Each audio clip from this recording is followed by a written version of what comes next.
Dudley Shark. Do do do do do do do do do.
Well, what is going on, Ottoman Empire?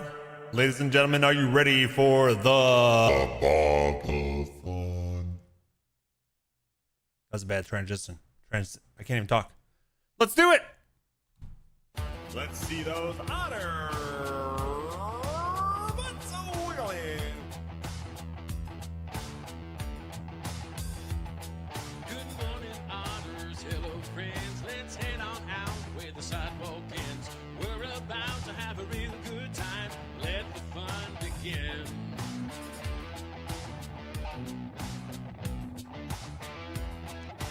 Let's all go into the swamp water and have some fun with our friend Bog-Otter. Bog-Otter. Bog-Otter. Let's all go into the swamp water and have some fun with our friend Bog-Otter.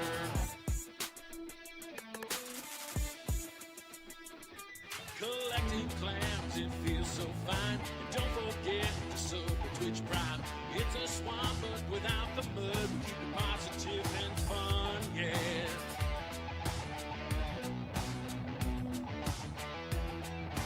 Let's all go into the swamp water and have some fun with our friend Bog-Otter. Bog-Otter. Bog-Otter. Let's all go into the swamp water and have some fun with our friend Bog-Otter.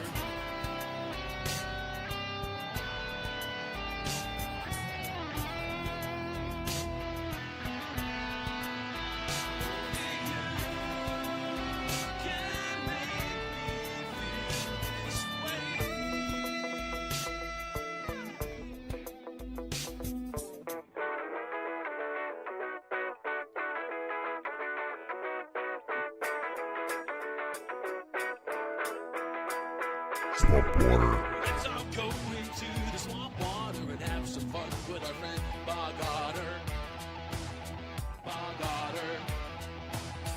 Bog-Otter. Let's all go into the swamp water and have some fun with our friend Bog-Otter. Oh my, French toast.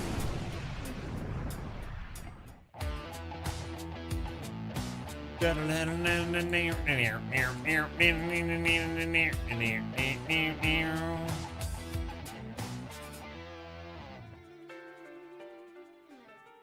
right. What is up? Howdy, folks. My name is Richie, aka Bog-Otter. Today is Saturday, July 25th, 2026. And today is a Bog-A-Thon. Up to 12 hours coming at your faces. Are you ready? I hope so. I think I'm ready. I hope I'm ready.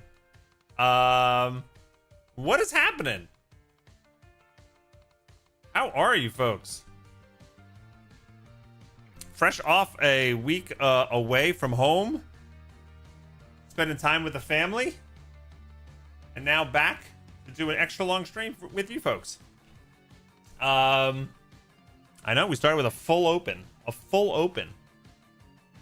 What is up, Sparkwood, Mellowstar, Ren, Silvery Being, Underdark, Cuddly Shark, Leo Wild, the Shawnster? What is up? Hello, welcome. We do have a timer again. We're starting at 4 hours this time. Making some adjustments. We'll go over what's going on, but basically all support adds time to the stream today, up to 12 hours. If we go past 12 hours, we'll unlock stretch goals for every hour above 12 that we push the timer. And in addition, tips and bits will add up to this wacky wheel here, and we'll spin the wheel and do a whole bunch of crazy stuff too. We'll go over this together, but if you guys want to see what's up today, I wrote it all up in this Bog-A-Thon sheet, which is not live. Holy crap, I gotta make that live. Let's try that again.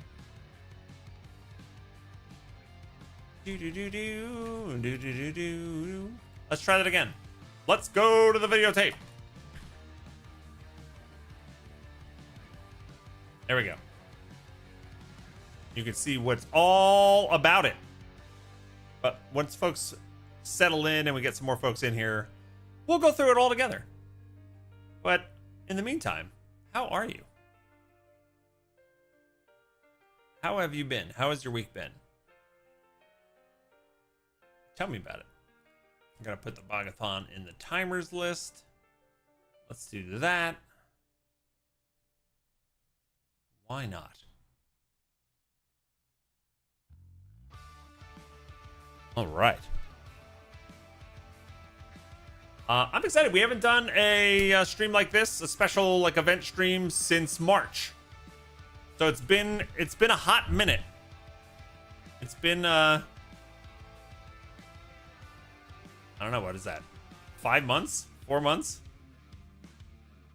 April, May, June, July? Yeah, about 4 months. So it is time. And I messed up my screen over here. Okay, I got it back. Sweet.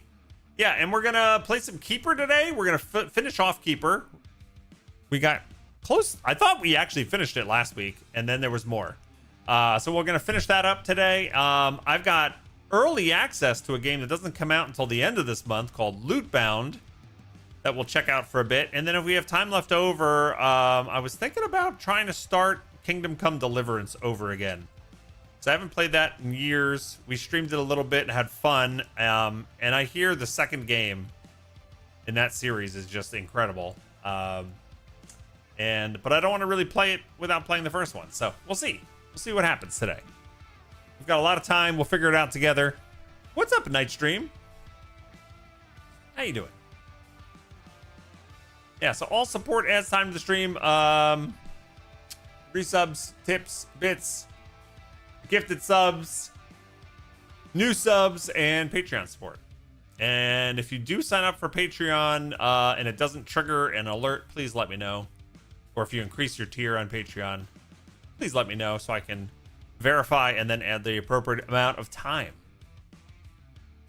Cuddly Shark, my week was pretty boring for the most part, but I do have an archery competition tomorrow. Good luck. Which will be your last one before my surgery. I'm excited about. All right. I'm excited for you. Amazing.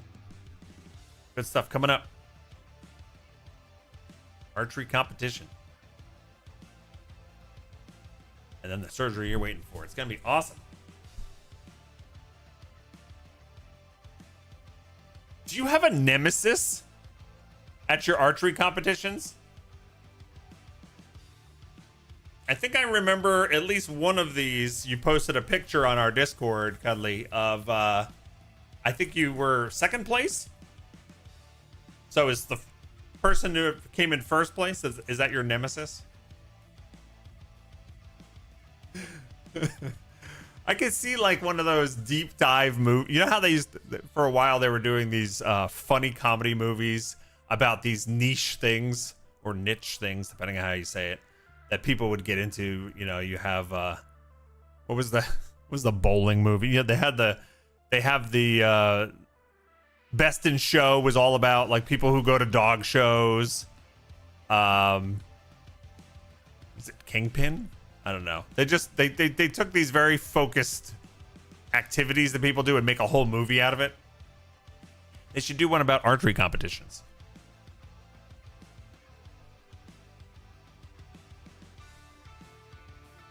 Yeah, Will Ferrell in Straight Arrows.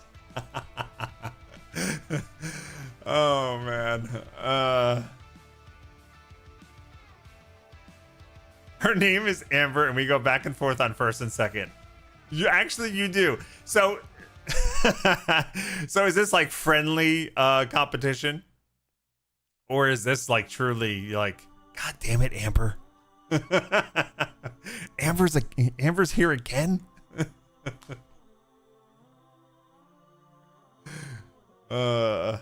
Mellowstar, what's up? How you doing? My husband overheard that and just said, an arch nemesis? Yes. Oh, it's definitely friendly. Okay. That's good. That is good.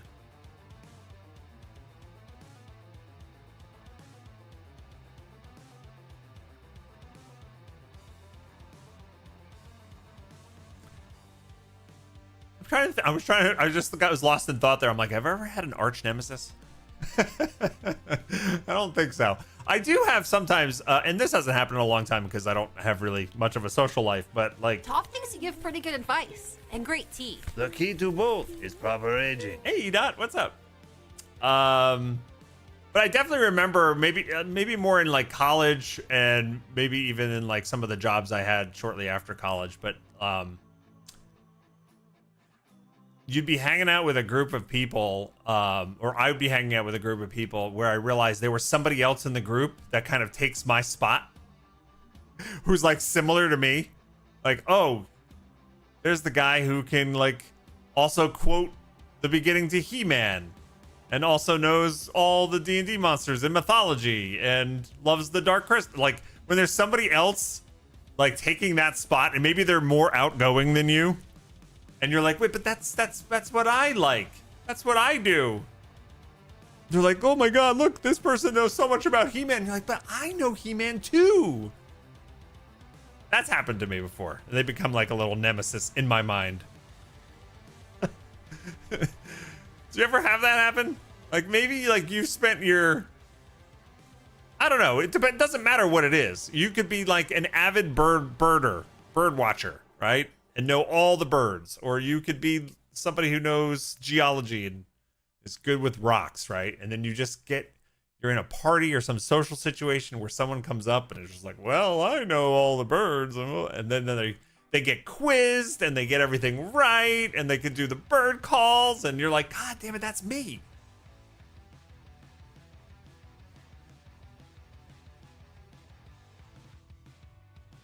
And, you can't say anything. You can't be like, well, me too.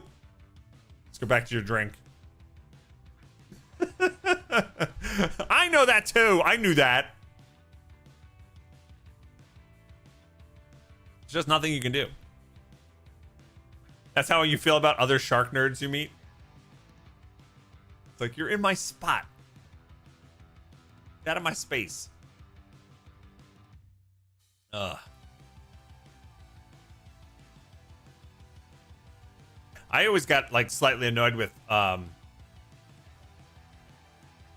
it's funny, it could go two directions. There's certain people who could just talk about anything, right? You mention any subject, and they're able to like hold their own.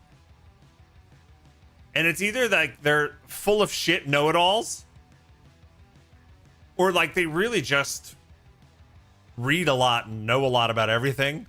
And both of those people annoy me. It's like, how do you know? Like, how are you so smart at so many things? And also, like, why are you just talking at your ass all the time? Both those people annoy me in different ways.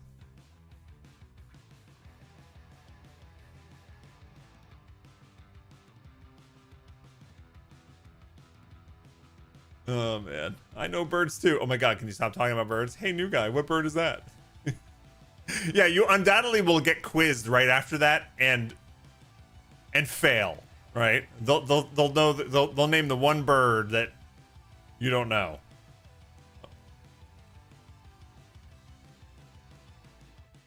Then you just look stupid. You just want to go home.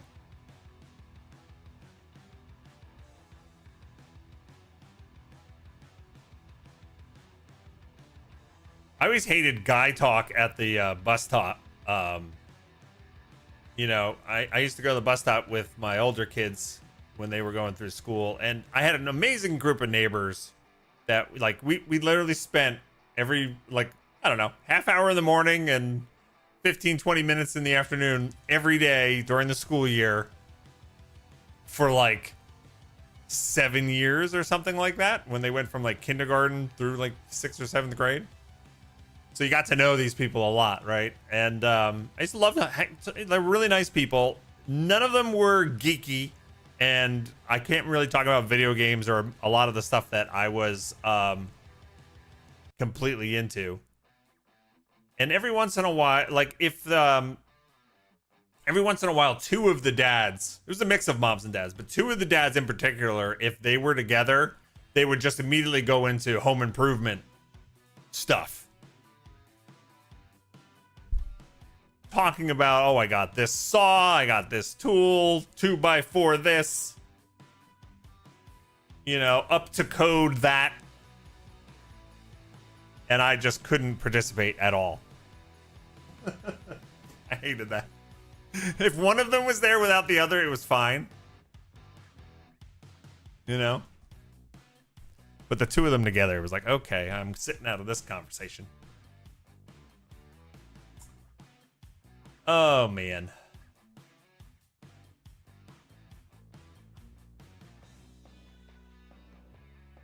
I'm going to go through all that again with all the, you know, as Rune goes to school and has other activities and I'm mushed together with other adults. It's this weird thing where I have these surface friendships, which are fine, perfectly nice people, but like never is the conversation about anything that I'm super passionate about, you know? I'm not a small talk kind of guy. I like more meaningful, either meaningful and deep conversations or conversations about like video games, Dungeons and Dragons, TV shows, and stuff like that. Yeah. Oh. Hey, James. Valaroka says, you can talk about your walker at the bus stop with other parents. That's rude. Ew, 128 is my favorite number. Tier 3 resub from Abigail. Thank you so much. It is good to see you. How the heck are you? Add time to the stream for the resub. Let's do it. Pow. Here we go. I'm doing great. I'm just talking about being awkward at the bus stop. I know, Valaroga called me old. You know what? I'm going to do my best to be as young of an older parent as I can be. I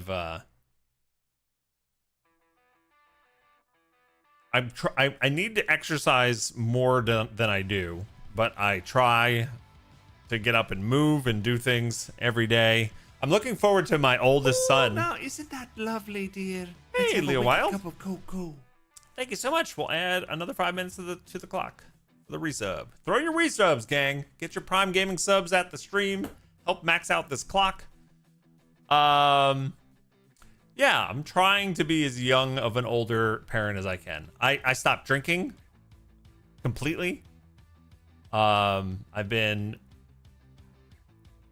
in August, it'll be 1 year completely sober. Not that I was ever a heavy drinker.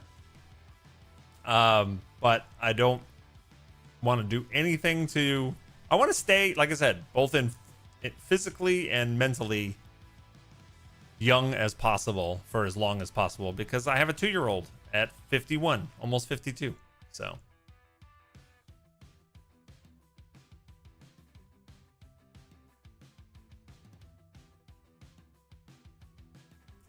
I'm trying to do my best. I am cognizant of my age. And I just want to be there for that little boy as long as possible. He's awesome. Oh my goodness. We got a 5 bomb of subs from Cuddly Shark. Thank you so much.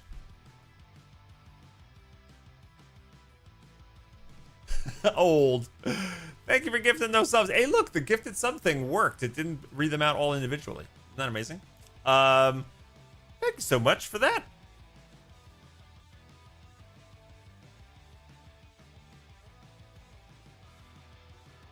I'm gonna add 15 minutes to the clock. Woo. Thank you.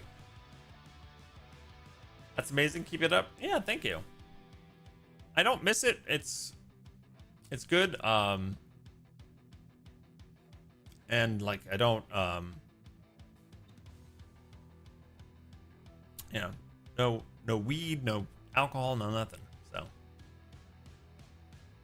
it's been good. Trying to stay healthy.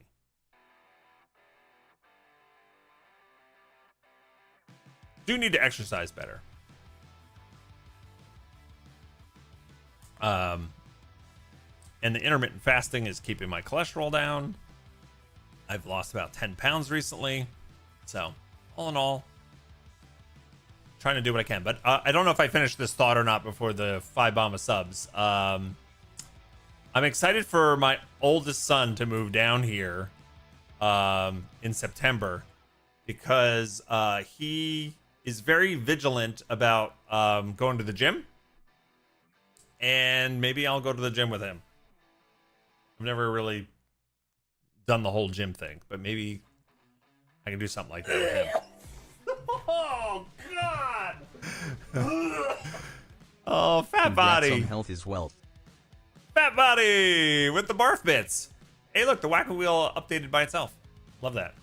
But I need to do the timer. Still need to do the timer. Let's remember that. 20 minutes. Boop. Boop. Thank you so much. So, gang, tips and bits add time to the stream, but they also add to the Wacky Wheel when we hit $25 in tips and bits cumulative. We will spin the Wacky Wheel and see what it does. The one caveat I'll say before we even hit it is I'm fasting until noon. Alas, 11 months is far too short a time to live among such excellent and admirable otters. Thank you, Sparkwood. A train of tongue. At a time. Thank you for the tier 3. We have a Wacky Wheel. The one caveat is I'm fasting till noon, so if we roll anything like eat a jelly bean or a possum flavored candy cane, I'll either respin or we'll save it for noon, which is about an hour and a half from now. I don't know which is which, but we got a Wacky Wheel for when we hit, every time we hit 25 in tips and bits throughout the stream, and it also adds time, so a little double whammy. We're doing a little bit of a hybrid of our last event.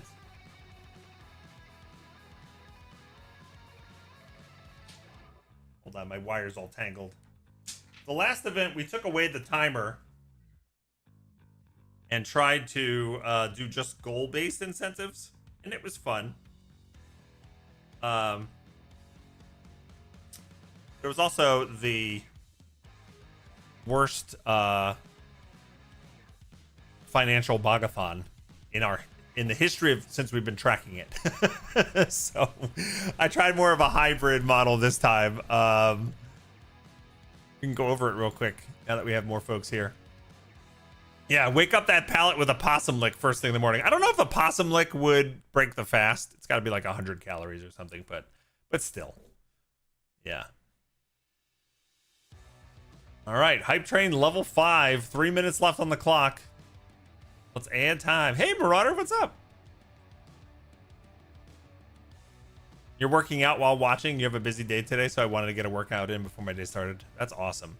I do like little micro exercises throughout the day, Kelly Shark. While I'm like watching Rune and he's playing, you know, I'll do some push-ups or you know, just anything to move my body. And then if I'm on a meeting at work when I don't have to be on camera, I try to do some stuff while I'm just listening. Yeah. You leave in 8 hours, you still need to pack, you dread. I don't blame you. I don't blame you. Thank goodness Azaria is amazing at packing, and she handles all of it pretty much. When we just went away for this trip, she's awesome. I can loan her to you. But remember Randy's I totally even forgot. Yeah, Azaria packed everything for our trip, and the first morning I woke up, I said, babe, where's my underwear? She's like, oh God. I was like, oh, it's okay. I'll just wear this same pair for 4 days. It'll be fine. We had to run out. She ran out and got me new underwear. While I watched Rune. Oh, man. Randy does pack almost everything. I only need to pack myself and my entertainment, but you think it was a whole lot. Well, that's awesome. Randy's better than me. Hey, you Milan. Yeah, commando time. Exactly.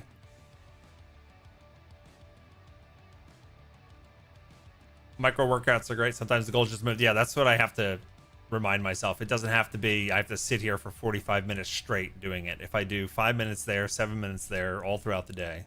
Yeah. It's his van. I'm just the passenger princess. I love that. Where are you going? Oh, you're going to British Columbia, right?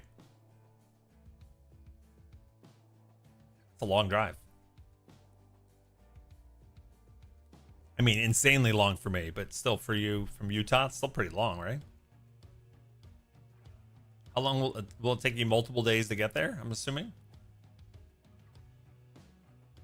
You hate yourself? You're doing weight training first thing this morning? Good on you. Good on you for that. I would like to point out, though, that the whole rest of our life was me packing and planning and driving everything and everywhere, and him just waltzing in. Okay. You've earned your due. You know, plus you've had a harrowing year and you need to relax as much as possible. 3 days to get there, 7 days there, 3 to 4 days home. Okay, well, I hope you love it. Hope you have a great time. Show us some pictures. I'm sure it's beautiful up there. Let's take a quick look at what we're doing for the Bog-A-Thon today. This is the 54th Bog-A-Thon event we've done. Oh, here's the hype train success. Oh, let's open the hype chest, see what we get. I got a plot twist emote. Thank you so much for the hype train, gang.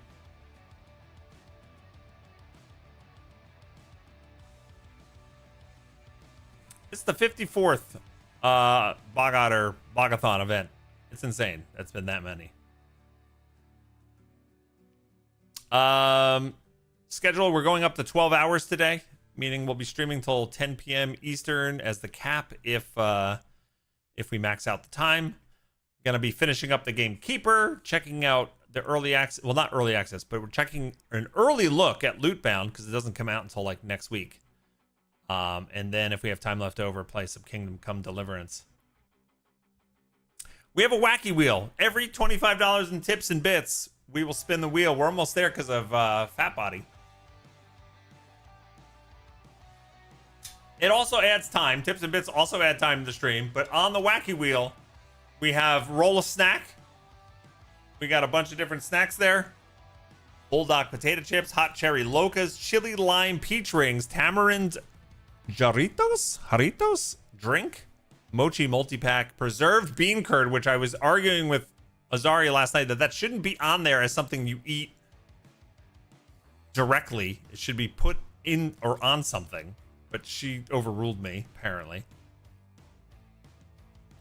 Show off something cool from my collection of cool stuff. Do 10 reps of an exercise. Play Never Have I Ever with chat. Even though on the wheel it says, would you rather? That's Never Have I Ever. We have Never Ever either. Wear a hat or wig for 10 minutes. Gift a sub. Draw a Twitch username in MS Paint. Lick a possum candy cane. Eat a random bean boozle. Or spin again and double it. That's all on the wacky wheel. You've never heard of preserved bean curd? It looks absolutely revolting. I don't know. It's got floaty things in here. I don't know. I hope we don't roll. We don't spin that. I mean, it's got to be a double bad luck, right? I've got to hit roll a snack, and then it's got to hit a 6. Hopefully it doesn't happen. Anyway. And then stretch goals. If we go over the 12 hours on the clock. A kind gesture. Thanks, Cuddly. Yum bean curd. Oh, Yum. no. Bean curd. Oh, no. Thank you for the bits. We're at time to the stream. Beep. Tamarind Jarritos is actually good. I don't know. Am I, Crambone, do I say that with a J? Do you know? Is it Jarritos or Jarritos? All right, so stretch goals. If we go over the 12-hour cap, for every hour over, we do something interesting, fun, or do a giveaway. So if we unlock the first one before 5 p.m. Eastern, Azari and I are going to order Indian food for the very first time. And we'll get your... I've looked at the menu a bit, so I have some ideas. But we'll get input from chat. The only time I've had Indian food, really, in my whole life was I attended a friend's wedding. It was an Indian wedding. But I've never, like, ordered takeout or gone to an Indian restaurant. So this will be something interesting. If unlocked after dinner time. So if we don't... So that's the incentive to max the time out quick today and get that first stretch goal unlocked. And then we'll do that with the chat. If that's unlocked after dinner time, which is fine, we'll do 3 wacky wheel spins instead. At 14 hours, I'll try gochujang. I don't know if I'm saying that right. Shrimp cracker, which looks awful. Terrible. I have a whole bunch of food over here. 15 hours. Azari will make your Twitch name into a crocheted wall art. It's like a wired wall art thing. We're thinking about, or I've been thinking about having it. I think they're super cool. She's got a machine that helps her do it, and she's got all of these patterns. We've done them for like Mother's Day for our moms. They look really cool, and we'll do your Twitch name. I'm trying to convince her to sell them to the Otters. So we'll see how this goes. At 16 hours, I will draw you something and mail it to you. Anywhere in the world. And 17 hours, we're going to do a giveaway for cookies from Azaria in August if you live in the US, or a $20 Steam gift card if you don't live in the US. Those will ship out sometime in August. 18 hours, we'll do a Discord movie night in August. 19 hours, we'll unlock 2 surprise extra streams in August. That means in addition to my Saturday streams, I'll pop up randomly twice in August, probably at night some point after Rune is in bed, and stream a little bit. And at 20 hours, we'll do a giveaway where Azari makes you a small crocheted animal thing. Last time Arrowwolf won that, and she made an adorable crocheted Ron Swanson. And then every hour after 20, we'll do a Game Vault giveaway and a Bean Boozled bean. And then the adding time to the stream Rules are down here if you want to see them. They're the same as always. The most cost-effective way to add time to stream are tips and bits or Patreon support. Those are all like $1 a minute. And then also new subs, resubs, gifted subs all add time to the stream as well. And the big difference this time, instead of starting at 2 hours on the clock, we're starting at 4 hours on the clock to give us some more buffer. There you go. What do you guys think?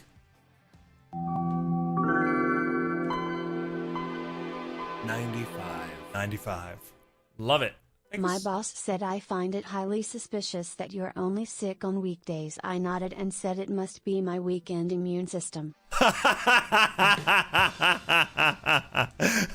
That is a great joke. I like that. Well done. We're going to add 5 minutes to the clock for your resub. Boop. Thank you so much. That was fantastic. What do you guys think of the goals today? I think it's fun. Should be fun. Got these snacks too. Some sort of mochi stuff.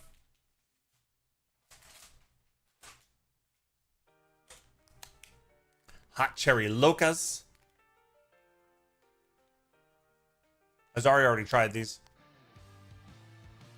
Bulldog potato chips. I guess those are very spicy.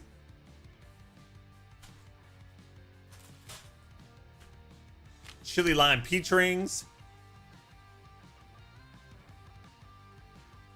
All kinds of stuff. And of course, who wouldn't want to try a possum flavored candy cane? They taste like me. I love all the choices here. First of all, why possum flavored, right? That's the big question. Then, like, the art. Like, why a possum in a pot of baked beans? Like, why that? I don't know. Why the hat? What's with the hat? Like, I guess they're insinuating this is an old possum? I don't know. It's like a coal miner possum. Not even like a regular possum flavored. It's like coal miner possum. Who is Archie McPhee? Is that a new box? No, it's the same box, so they're probably expired. Oh, Archie McPhee is who makes these. If you look on Amazon,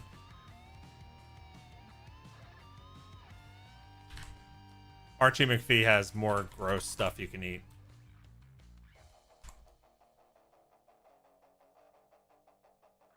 Oh, they have like lots of novelty stuff, not just gross things to eat.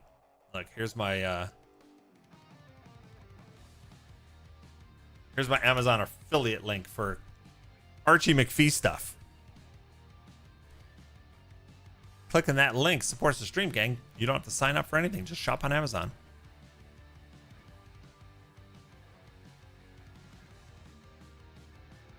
You can bookmark it.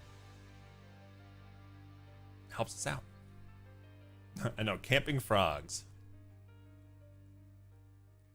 So there we go. That's what we got going on today. Should be lots of fun. And reminder for anybody who's like gonna hang out like for a lot of today's stream. This updates automatically for the wacky wheel spins if there's bits. If there's tips, I have to add it to that. So if I flake on that, remind me, please.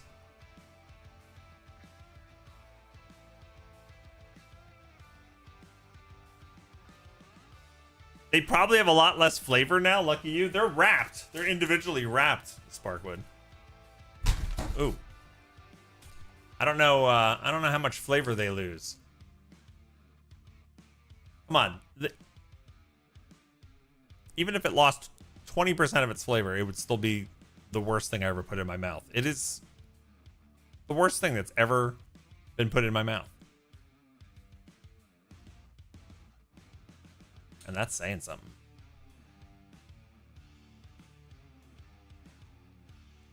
Archie McPhee has quality rubber chickens. They also have fidget toy intestines. I don't want to share my screen because it's Amazon and it's got all kinds of stuff on it.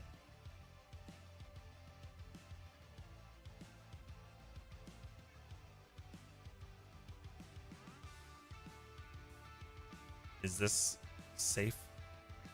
No. No, I can't show Amazon. Amazon's not safe to show. But they have, yeah, fidget toy intestines. Mm-hmm. And a Murder of Crows figure set. Yeah, lots of fun stuff. Instant underpants, just add water. Oh my god, this stuff is great.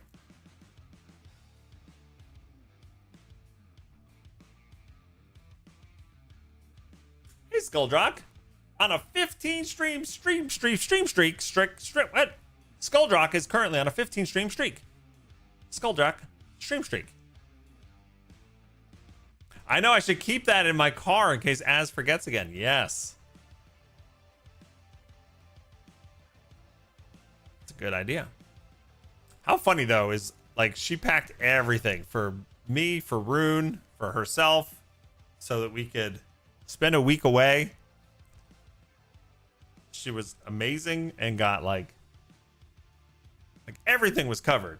Chargers for things, Rune's toys, you know, even like food to store in the Airbnb and things like that. And then the one thing was underwear. My underwear was not there. Fat Buddy says, I'm definitely using your link. My buddy is in a band called Possum Holler Band. He needs possum stuff. Yes! That's amazing. Thanks for using my link. I know there is a small cohort of folks from my streams all over the years that uses my link passively all the time. They've bookmarked it. I noticed because like I still get payments from Amazon every once in a while,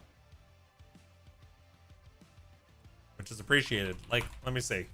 It's not like a ton, but every bit helps. And for something that's like passive like that, I'll give you an example.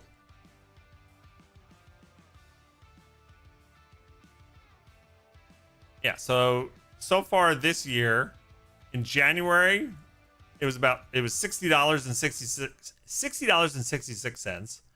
Nothing in February, $41.63 in March, $74.49 in April, and $58.26 in May. You know, that's not terrible for something completely passive like that. So I appreciate the more folks that just bookmark it and think of me whenever you shop on Amazon. That's the generic homepage link right there I just put in the chat. And it should work in multiple countries. Not every country, but multiple. A magnanimous Oh my dispensation. god! Abigail! Fun fact, I found $200 while clearing out a drawer in my office yesterday. I will split it with you, smile. Amazing! Thank you so much for sharing. That's incredible. That really is. And I'm so happy that you found $200. That's such a great find. Wow. Okay, so we need to add a whole bunch of time to the stream. 60 and 40. Here's an hour. Here's 30. And here's 10. Boom. Look at that. Let's get that max time on there. Thank you so much. That was super generous of you. And Resinia Crown, hello. What's up? Welcome to the stream. Yeah, I'm gonna go clean out my drawers. I know, right? That's such a great find. And then that's going to unlock 4 wheel spins. 4 wacky wheel spins. And we don't even have to change this total. That'll stay there towards the next one. Oh, great. Abigail.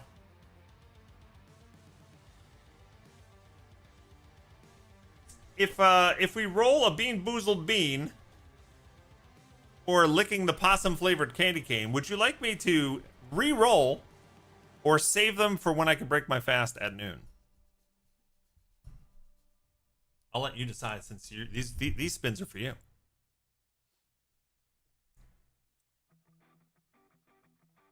Hi, Automaton. What's up? How you doing? Come on, Bean Curd. Oh, God. I need a spoon down here for that, I think. It's early. You can reroll. Hey, Coralie. What's up? How you doing? Hey, Sakura. It was the last bonus you got from an old job was in a random envelope. How funny. How fortuitous. Yeah, now I want to go run around looking for money. The last amazing thing, this is pretty incredible. When we moved and unpacked here, the vast majority of my Magic the Gathering collection of all the valuable stuff I had was destroyed with water damage and mold. And I had to throw away tons and like probably over 10 grand worth of cards, which is sad. But when I moved, one thing that I didn't realize that I still had and was uncovered was 9 packs of unopened revised cards from over 30 years ago, 1993 or 94. And yes, Champion Otter.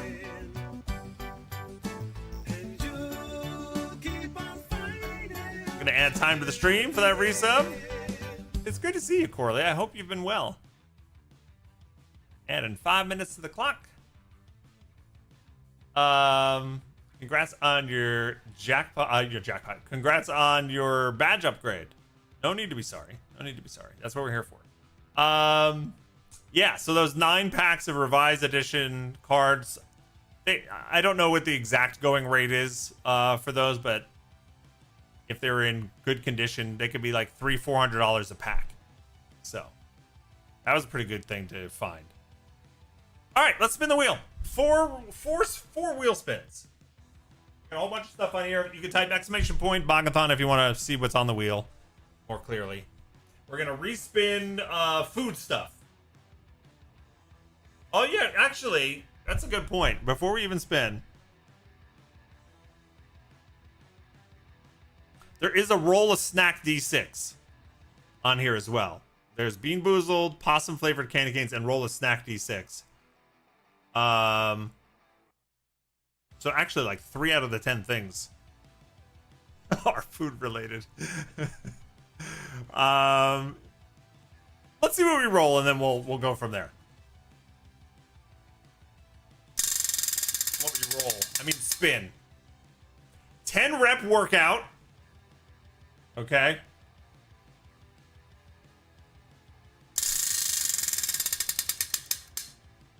Oh God, another 10 rep workout.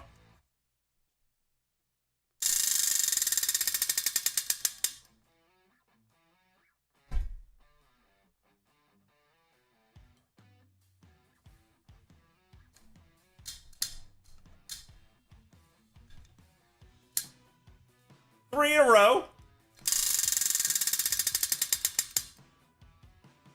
Wear a hat or wig for 10 minutes. Okay, the wheel was rigged. Oh my God.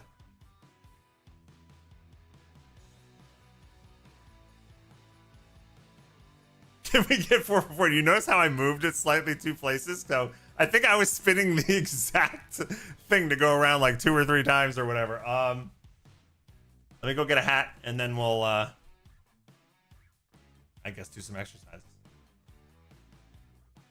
I got Fizzgig here too.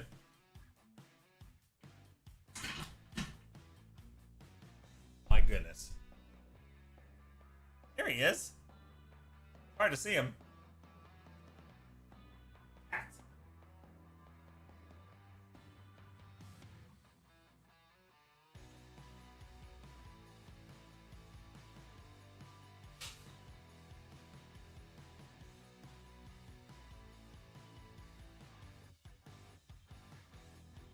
Have to bring the hats out.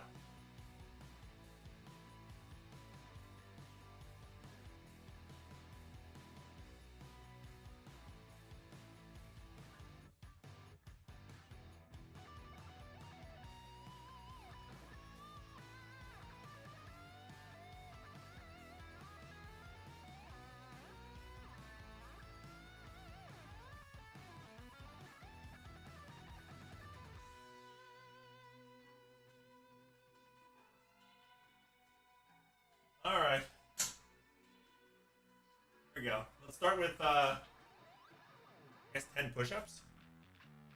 This is gonna judge me. 10 push-ups. Bog's like Super Mario. He needs his hat for strength. Yes. Hey, Evil. What's up?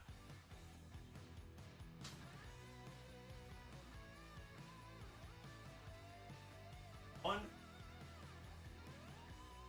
3, 4, 5, 7, 8, 9.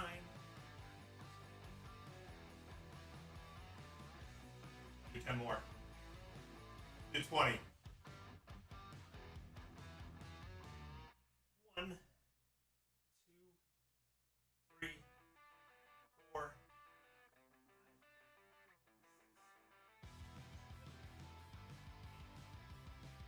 5, 9, 10. Oh man. And then we'll do 10 on each side of these.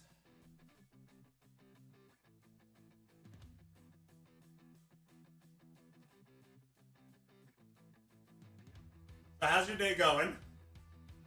I just started and I'm already tired.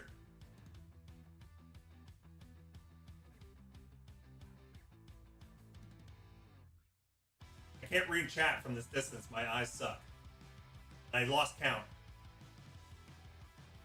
I think that's 10. Hey, really? What's up? How you doing? Push-ups with the wig. Yeah, we'll combine them when possible. Did you see how Fizzgig judged me there?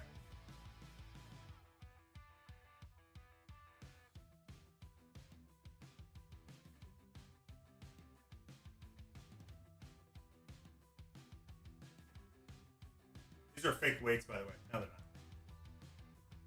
not. All right. Holy crap.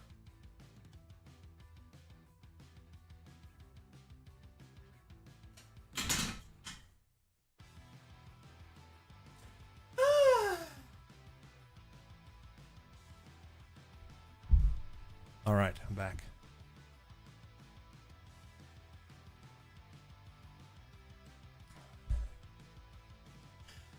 Yeah, I'm Bob Otter. That's a good one. Whew. Everyone do a little push-up in solidarity. Oh, man. Roder, you can't wait till you're allowed to work out again. Never ever thought I'd say that. What is, how long do you think you'll be able to?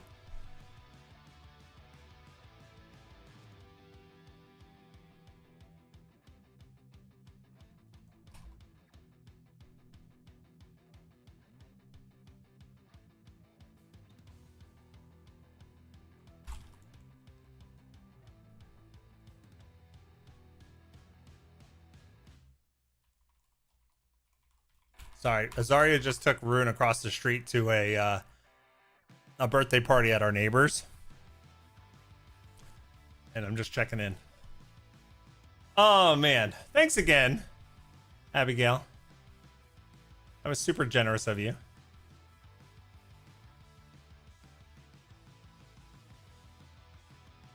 Hey, bro, you tried that new creatine protein powder? It gets you pumped. I don't know if they still do it. My kids were into the creatine powder last summer when they were here. I don't know if they're still on the creatine kick.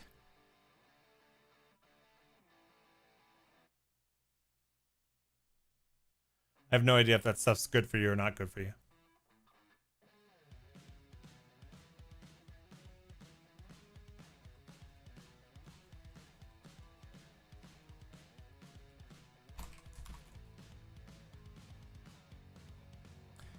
Evil Twin Link, your cat Kiki loves judging me when I need to lay on the floor doing stretches and workouts for my back. Alas, funny. 11 months is far too short a time to live among such excellent and admirable otters. Wanderer, thank you so Bog-A-Thon much. hype. Bog-A-Thon hype. How you doing? I hope you and Rosa Wolf are doing amazing. Thanks for the 111. Let's add 5 minutes to the clock for the resub. Boop. Yeah, Fizzgig doesn't bother me while I'm trying to do any kind of working out, but Rune sees me lay on the floor and instantly runs over and jumps on me. Fat Buddy, I just clicked back on. Screech! I wasn't watching when I put this on. I don't know when 10 minutes is gonna go by.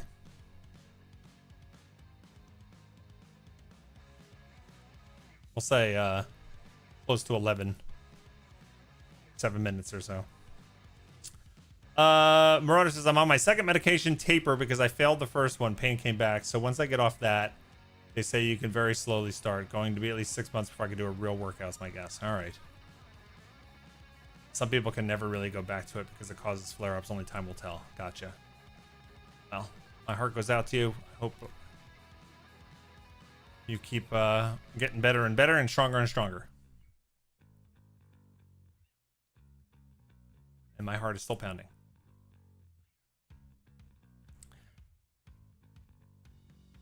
Yeah, I got to start doing like some strength training more regularly, and I got to get more cardio in. I get winded too easily. We went to the North Carolina Zoo on our trip this past week, and it's apparently the world's largest natural habitat zoo.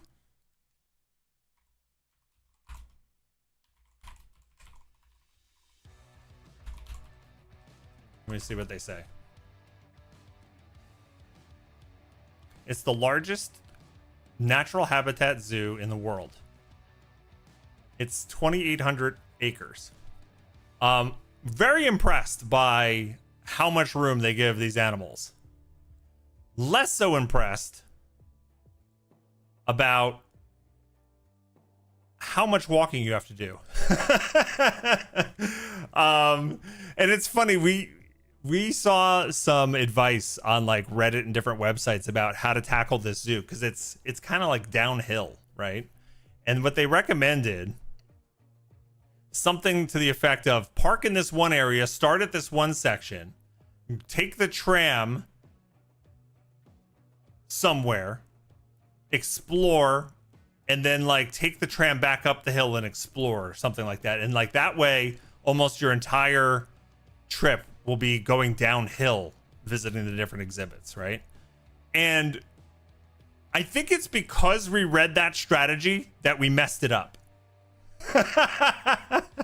If we had never seen anything about that and just kind of did what we thought, we probably would have worked out better than what we did. I think we did the exact opposite what you needed to do, because our entire exploration was uphill and I was completely wasted and exhausted by the end of it. It didn't help that it was like 95 degrees and 100% humidity. It was like we were soaking wet. Like, it was brutal, but it was a lot of walking. It's a huge zoo. I have a couple of pictures I can show you, but like, I was really impressed by how much room these animals had to roam.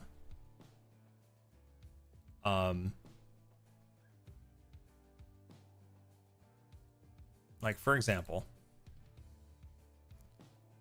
I can show you some pictures, I think.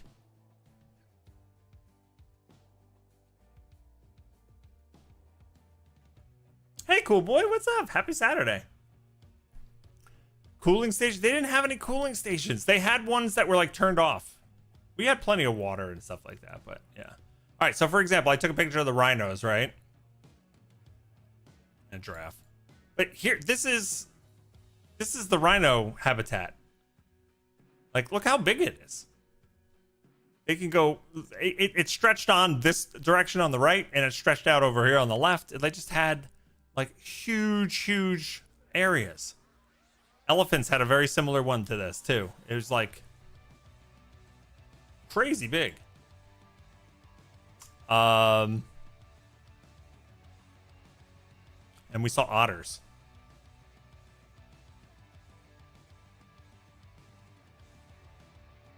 So cute. And we got a cool video. Here, I'll show you the video too. That's He's in the water. Isn't it like the book we read, Otter 681? Yeah. Yeah, it I'm swimming around there. Otter, you like it? Is he swimming around? And he went into the little pool there. That's cool. So, yeah. So we had a good trip. We went to the zoo. Oh, we found a spiritual moment with this gorilla here. He was definitely he was having some sort of moment there. But yeah, highly recommend North Carolina Zoo. And then we took Rune to a bunch of children's museums. You know, he got to play with all kinds of stuff. We went to 2 different children's museums. Yeah, and basically what we did was we got an Airbnb out in the middle of North Carolina, away from where, yeah, it was like an hour and 45 minutes away, and we just took little day trips from there. And yeah, so we had like a little home base that we could go back to, and he could still take naps, and then we would go to a different place like each day. And a couple of the days we went out like a second time to either go out to eat or find a park. I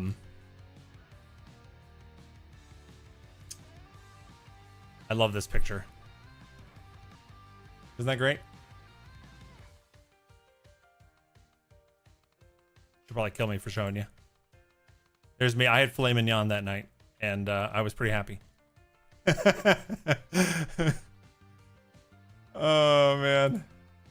And let's see. Yeah, he went on a train ride, too. Yeah, went on a choo-choo. It was his... No, it's not his first train ride. One of his first. He keeps talking about the purple train, though.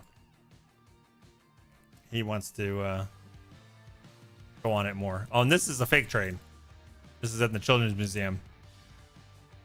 He would stay at this train table all day if we let him. We're like, there's so many cool things in this museum, kid. He's like, no, I just want to stay here and play with this.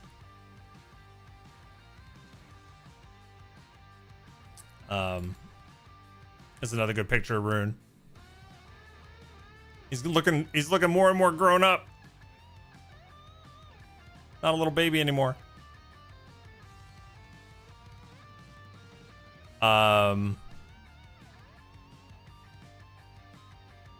There's another picture I wanted to show you as well. He was on a swing and he made a priceless face. Oh, this one. Look at that face. He's just a happy little boy. And then we were in a coffee shop and I got a couple of shots like of him just staring out the window, and it looks like he's having this like quiet, pensive moment. Really cool, like calm, serene thing. But what this picture doesn't show is there was one of those inflatable tube guys. You know, those things they put outside stores and they wiggle around. There was an orange one of those behind these cars. He was terrified of it. As we were walking down the street into the shop, he saw it and he did not like it. He was like, no, keep that away from me. And then I put him in this chair and I noticed he's staring out the window and I'm like, oh, look, he's like just watching the cars go by. This is such a cool moment. And I'm like, no, he hates the inflatable thing and he wouldn't stop staring at it. So when I realized, I put him in this chair and yet he could still see it. So we had to move to the back of the store, and eventually we decided to get our drinks and snacks to go. Yeah, those wacky waving inflatable arm flailing tube mans. Yeah. I don't know what they're called. Are they called inflatable tube man? Inflatable tube guy? Like, what's the word for those things? I don't know. I like this shot too, with the canopy over top. But anyway, so we had a bunch of days. It was good getting out of the routine. I brought my Steam Deck, but I only played it a tiny bit. But Zari and I actually like watch TV at night instead of playing video games all night like I usually do. Great t-shirt, the potatoes one. Yeah. I can wear green on stream. Is that weird? So there was a little insight into our trip. We had a blast. It was fun. It was exhausting and it was fun. There were a couple meltdowns when Rune didn't want to change activities, but you know, that's the 2-year-old thing. But he slept great. He took naps at the house. That he kept calling it a new house. New house. So it's new house.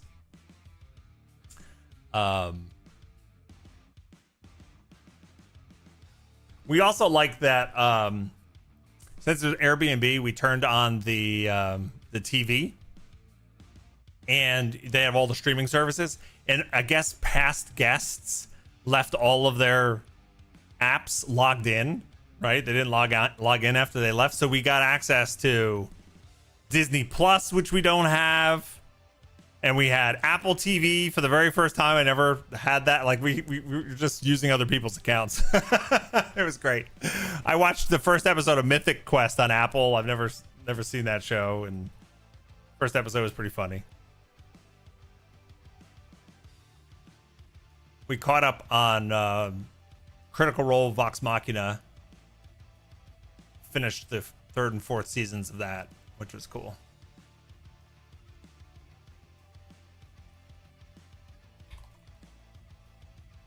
Oh, man.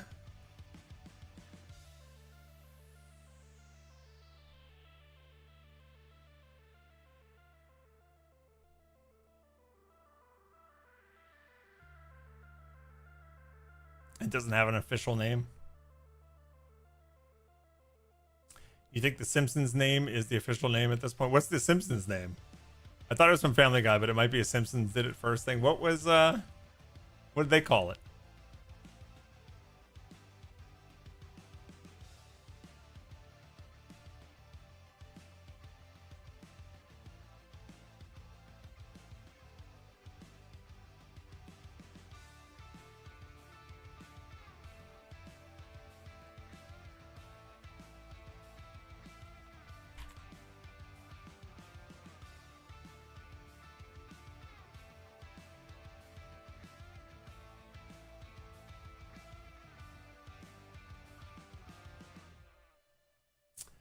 Oh, man.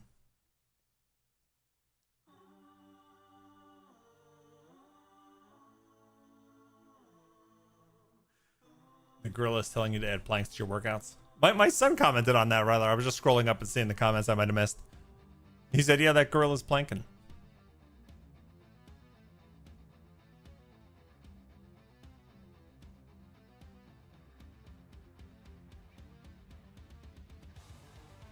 Mythic Quest was okay. Ted Lasso was amazing.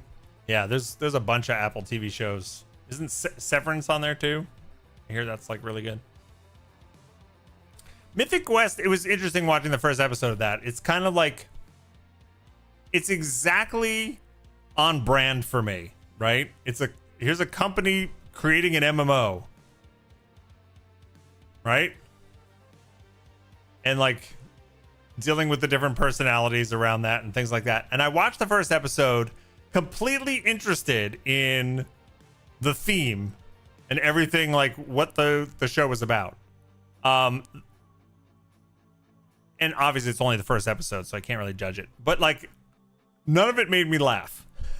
Like I didn't laugh at anything. I recognized it was supposed to be funny. It was humorous. I liked the setup.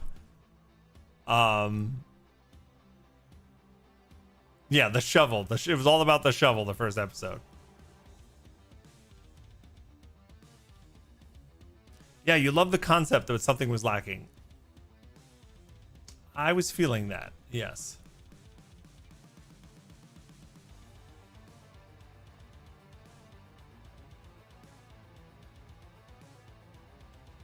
It reminded me a little bit of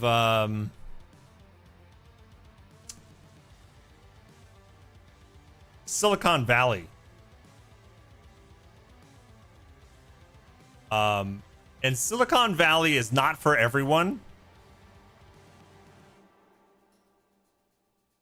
Because the humor is, it's odd. There's like Like there's humor that is uncomfortable for the characters, and awkward, and also just absurd and ridiculous sometimes. But I found that show hilarious.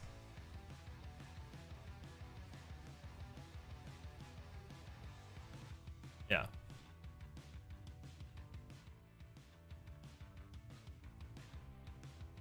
You loved Mythic Quest. Some of the characters are amazing. Yeah, I've only watched one episode, so I'm sure over time I would get to know the characters better, and I would definitely, if I had Apple TV, or if we get it, I would definitely watch that, because like I said, I work for a friggin' MMO company. It's got to be something I should get into. Oh, this is the annoying song.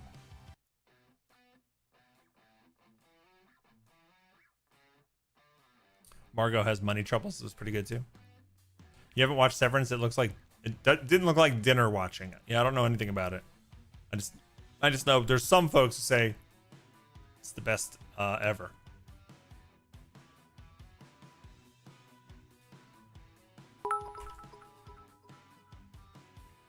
Crambone wants the wacky wheel spin. Thank you so much. We're going to add 2 minutes to the timer and do a spin. Boop.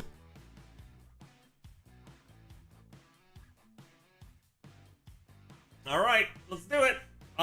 Once again, we're a little over about 50 minutes away from breaking my fast. So if we roll a food thing, we'll save it for when I can break my fast.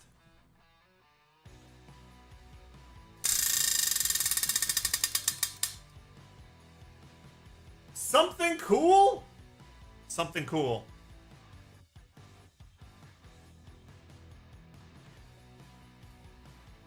Get to show something cool. Which usually means something old. An Ice Cube! Yeah, Thomas, what's up? How you doing?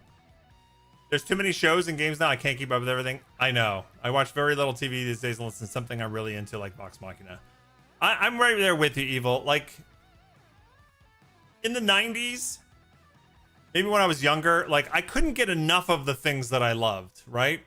I remember as a kid, like, crying and having a conversation with my mom when I was pretty young because I loved Star Wars so much, and yet that, like, I wanted more. And like I felt like I knew those characters, and I just like I had my action figures and I could watch the movie. Like, we didn't have a VCR when this happened. Like, this was before VCRs. Like, I could go to the movies and see the thing or wait for it to come on TV eventually. But like I would just stare at the couple of figures I have and just want more of it. And now there's like too much Star Wars stuff. I can't even keep up with it.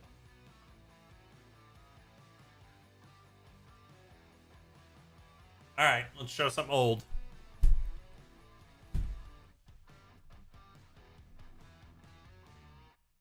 All right, I have some books here that are older than probably a lot of people watching. I have my Advanced D&D Player's Handbook. This is from... This isn't even basic edition.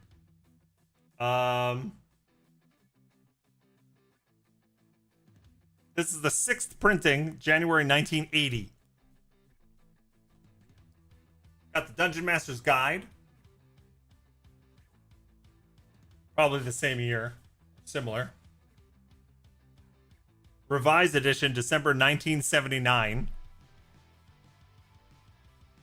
And I have the Fiend Folio, which is funny because I have no memory of you being able to buy like D&D books at Toys R Us, but here we are. This was Toys R Us.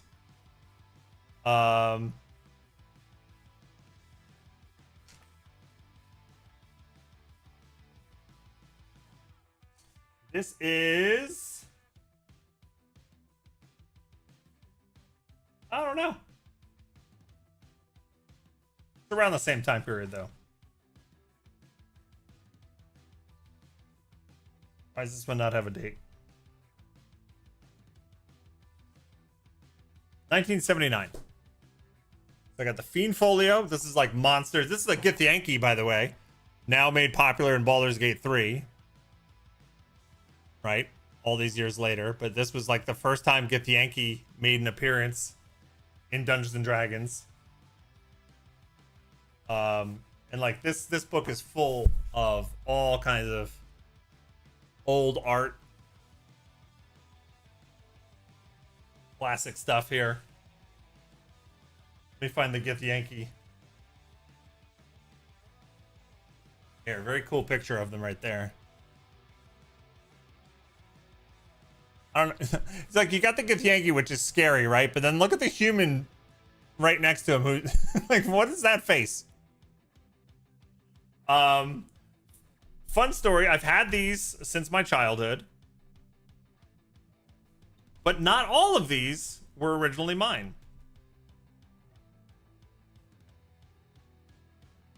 Two of these were Jason's.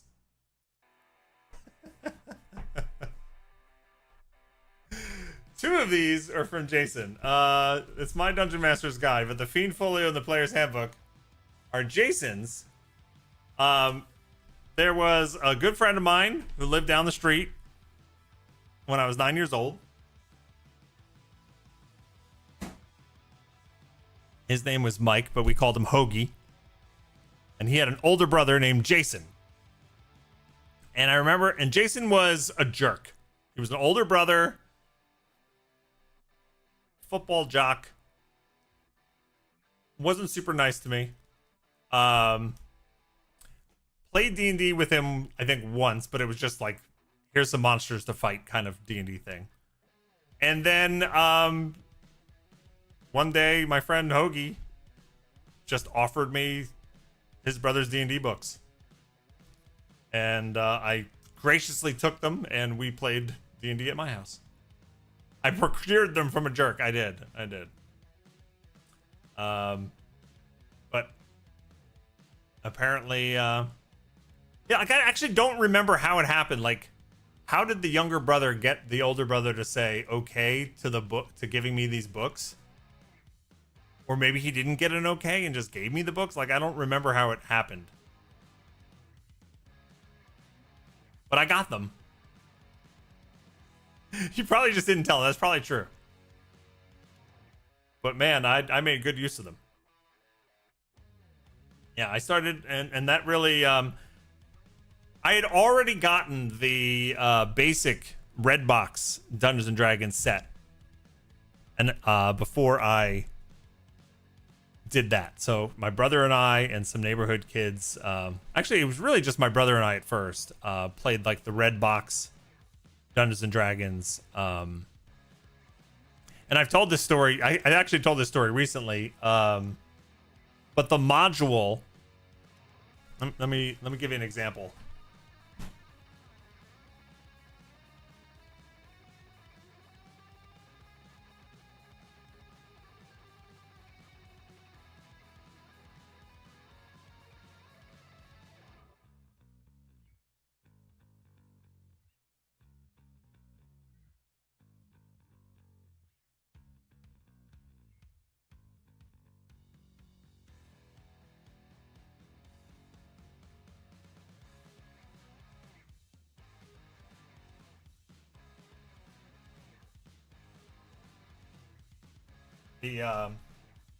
The box set for Dungeons and Dragons. My first exposure to D&D is I got the red box D&D basic set, which I don't think I still have. But inside they give you the rule book on how to play, right? And they give you an adventure to use, and they call them modules, right? And so this is what one of the modules would look like. It would have this cover folder. And inside is the actual adventure, right? Now, this tells you what the adventure is all about. It gives you the setting and the story and explains, like, how to run the adventure. And you also get this folder that you can use as, like, a Dungeon Master screen. And it's got, like, other information and maps in it, right? You kind of, like, set it up like that. Well, the basic edition set that I got at 9 years old didn't have the insert in the box. And I was too young to realize that I was missing something. All I had was this, plus the rule book. So I read the rules, how to create characters and all that kind of stuff. And then it's like, all right, go ahead, use the Keep on the Borderlands adventure and, and go off on your first adventure. And all I had was the folder with the maps. And I remember like looking at it and not understanding it and not so my brother and I would literally just create characters and fight monsters. And that's what we did for the beginning of my Dungeons and Dragons career. And it was probably when I went over to Hoagie's house the first time that I saw his set and went, oh, what? There's an adventure in there? Oh my God. And then we could actually run an adventure. But yeah, so there we go. There's something cool. I hope that was cool.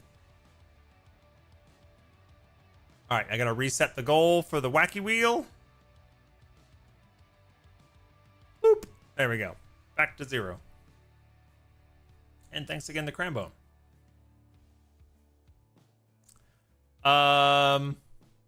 Yeah. Anybody have any other questions about that? My D&D history, let me know. I could talk about that all day long.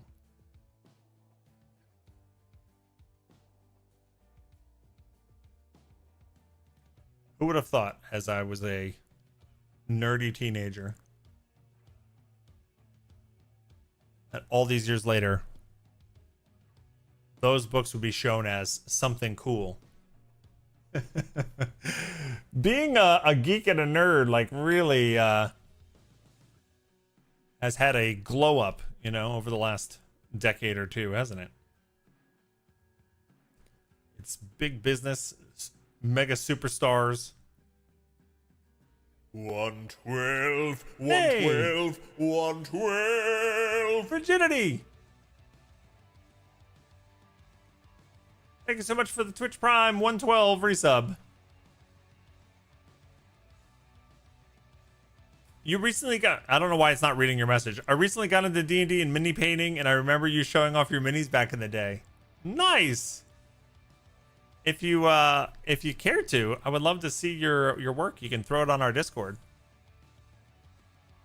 You can put it in the Artistic Expressions channel if you ever have a mini that you want to show off. I'm going to add 5 minutes to the clock for your resub. Boop. Thank you so much. We have pumped up the clock a whole bunch already, gang. Remember, if we get that first stretch goal before 5 p.m. Eastern, which is in about 5.5 hours. That first stretch goal, if we unlock it before that time, Azar and I are going to order Indian food for the very first time, takeout, with chat's help on what we should get. Yeah. You're still a noob, but it's fun. Bog-A-Thon hype Bog-A-Thon love. I There we go. recently got into D&D and miniature painting, and I remember you showing off your minis back in the day. I still have them. I still have a whole bunch. I'd have to rifle around for them. I actually have a whole bunch of unpainted minis and a whole bunch of like paints and stuff that I got from Kickstarter and just haven't gotten back into the hobby in a long time. Sucks. But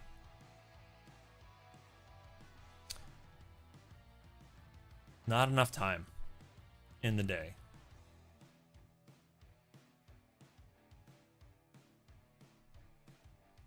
Palak paneer is always good, you Milan? I have a couple ideas. I checked out the menu last night, but definitely open to input from the stream. I know you folks will be more well-versed in it than I.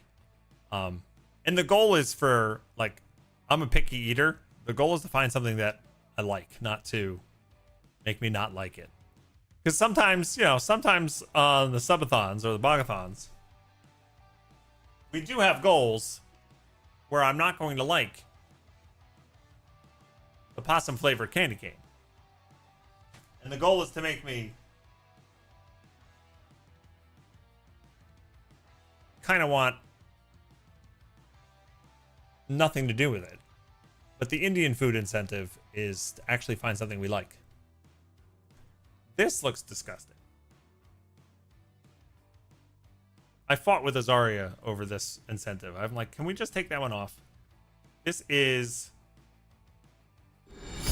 A generous bestowal. bean curd. Fermented bean curd. Oh my goodness, Crambo, thank you so much for the biddies.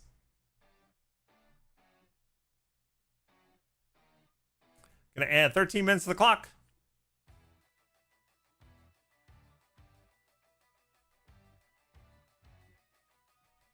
Thank you so much. And we are halfway to the next wacky wheel spin. Yeah, I was looking at the butter chicken because I've heard that it's good. I know my son likes it, but I'm not huge on sauces, so I'm not so sure. Biryani might be better for you. Am I saying that right? Is that the is that rice with rice? Yeah, both butter chicken and palak paneer are sauce based. Yeah. I'll show you the menus if we unlock it. We'll bring it up and we'll talk about it. I found an appetizer I think would be good. And then we can talk about what the entree would be. Biryani is rice based. Okay. Am I saying that right? Biryani?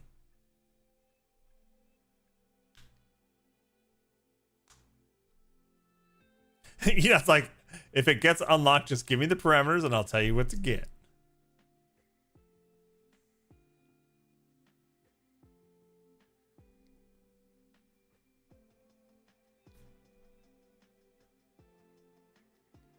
The parameters are like chicken or vegetable.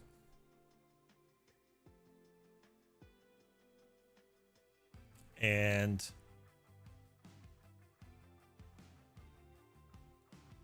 not much else. I mean, I will try things with sauce. But I'm not a saucy guy. That's how I say it, and they haven't laughed at me yet. Naan is good, but it's just another form of... I've had naan before. Yeah, it's good.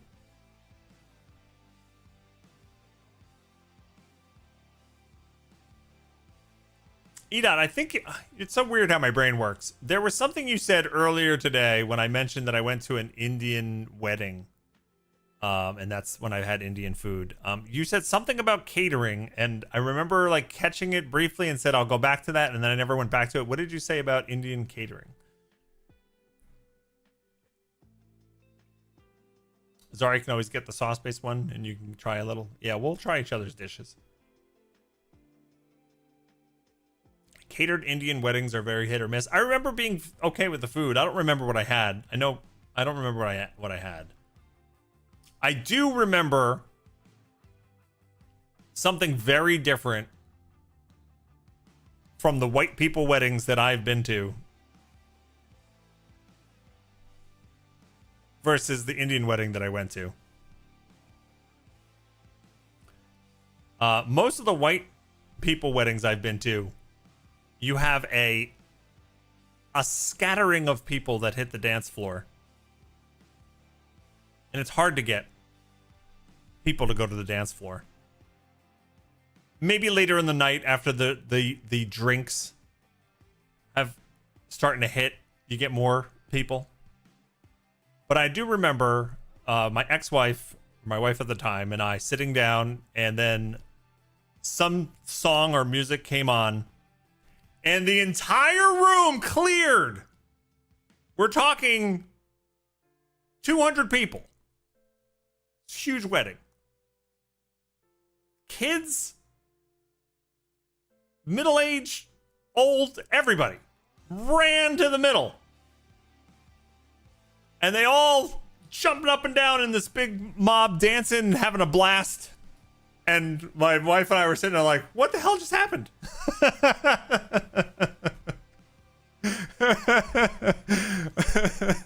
That was a big difference.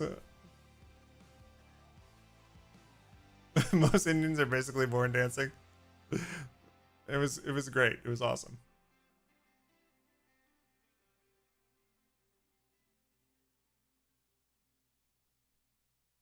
It was awesome.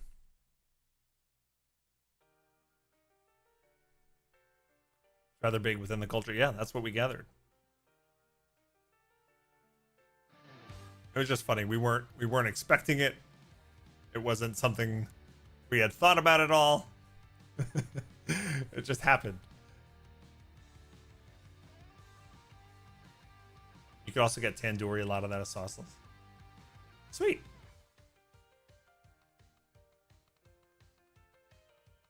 That sounds awesome. I don't like dancing, but if you're in a big mob of people, might as well. Yeah.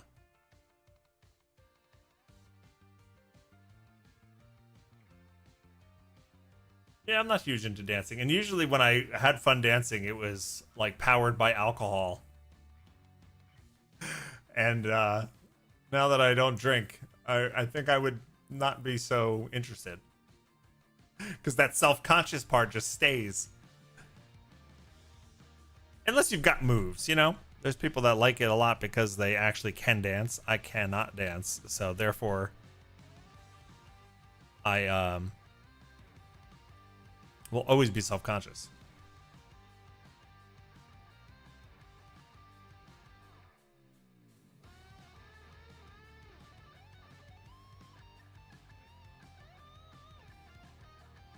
It's been fun, gang. I love just chatting with you guys.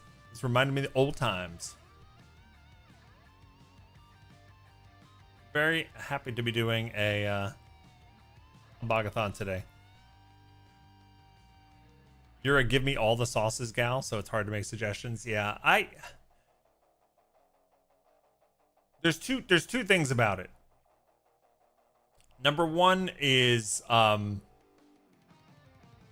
depending on what kind of spices are in the sauce, or like what the flavor is, I may not love the sauce itself, and that just makes the whole thing kind of moot, right? But I'm also the type of person who wants to taste the base item, if that makes any sense.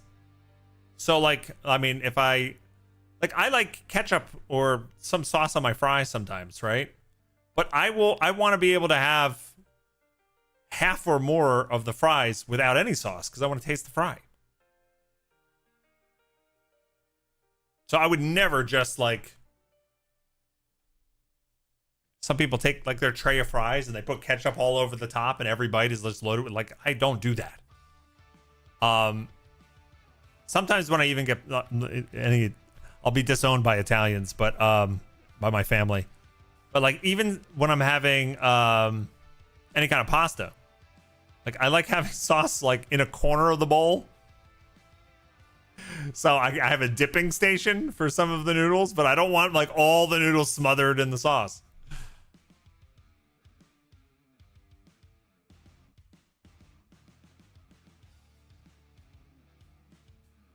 Yeah, sauces on the side I can do. Yeah. You love raita? Raita? It's a yogurt-based cucumber-y type sauce. We'd try it. Ketchup does not exist for me. I don't know why. I just can't. That's like me with mustard. I can't do any mustard. I do like ketchup and mayo mixed.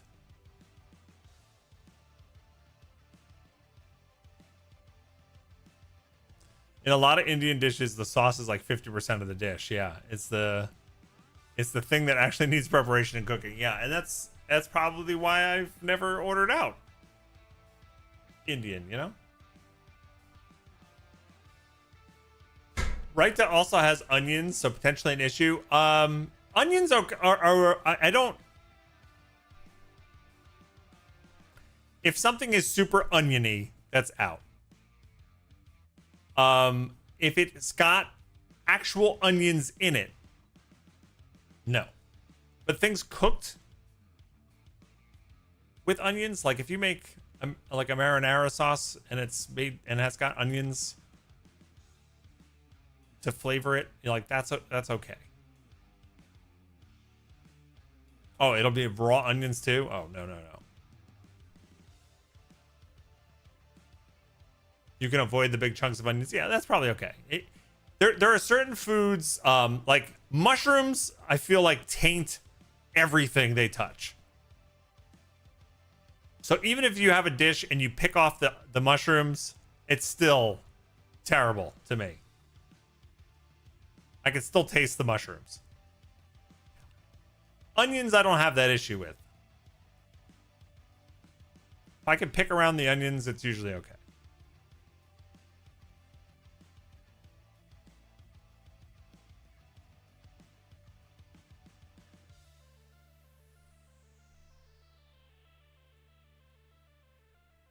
What is it? Chicken marsala? That has the onions. Oh, God. Yeah. I just saw a picture of it and it made my stomach turn. Yeah, some people go, hey, have chicken marsala. We'll take the we'll take the mushrooms off. I'm like, the whole thing tastes like mushrooms. It's terrible. I hate that. Oh, man. You hate a mushroom taint. I do.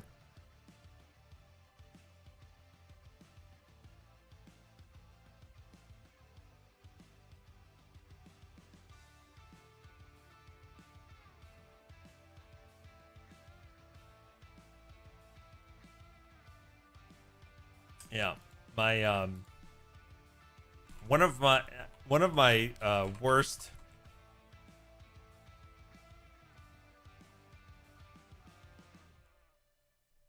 being a picky eater growing up and like even into my adult life, it sucked because how like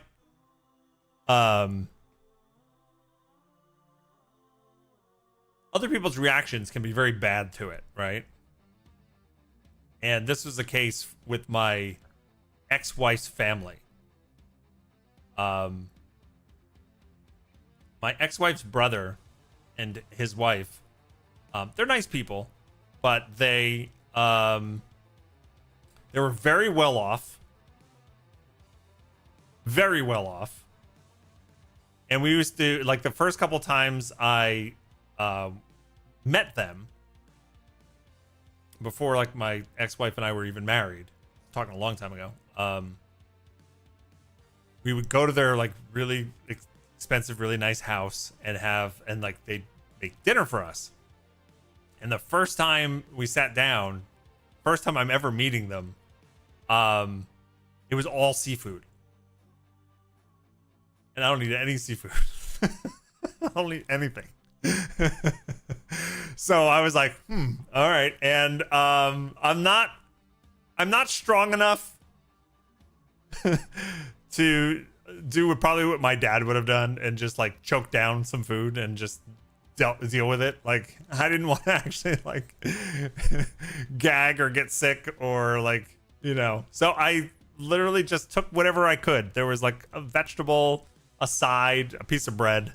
And I just was quietly eating and I'm perfectly content. I'm not mad. I'm not like gonna make a stink. I just want to be like, you know, let's just get through this. Let's have conversation and I'm fine eating what I can, right? That's my attitude about it. But of course, somebody noticed and they have to make it a whole thing, right?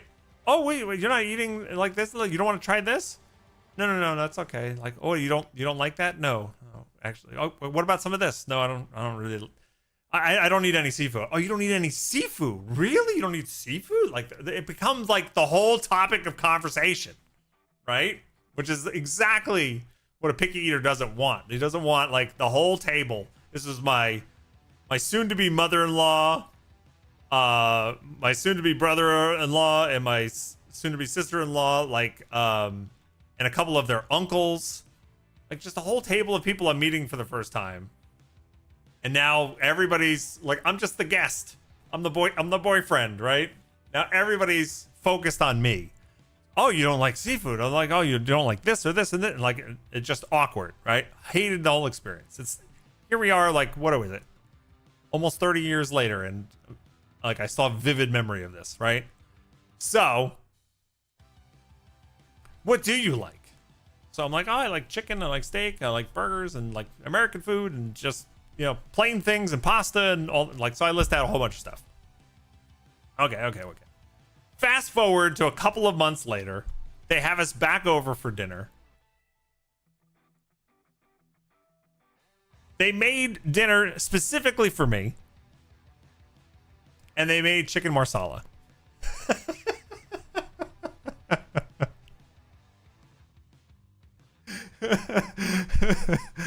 They made me a mushroom chicken dish.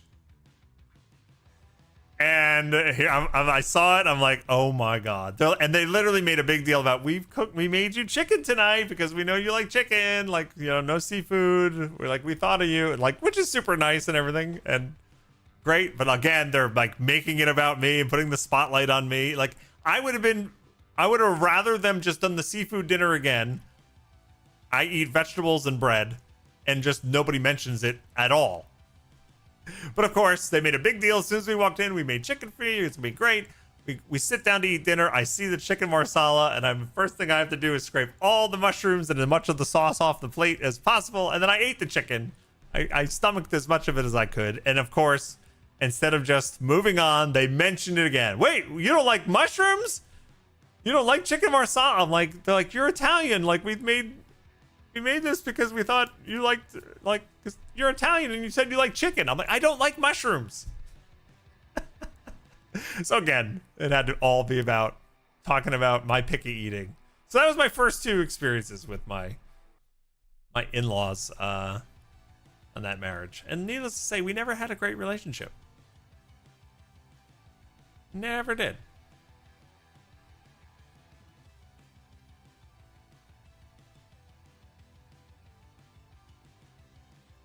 I have to lay some of the blame on your ex. I see what you think. That I didn't blame her at all. She didn't have she's not close with her sister-in-law. Not like a comfortable relationship there. It never was something where she'd be like, hey, we're coming, and hey, could we do this? Like that would never happen. She would never call and just speak to her, and she was the one that was cooking. And her brother and her were The relationship wasn't like super.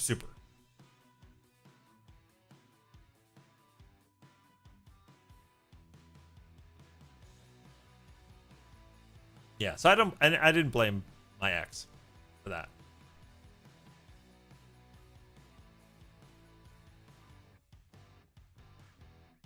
You get the whole being the center of food attention, though. It's awful. Yeah.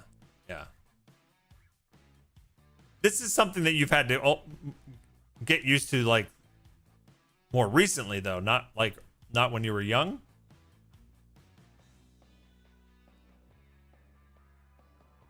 Or did you have things when you were younger as well?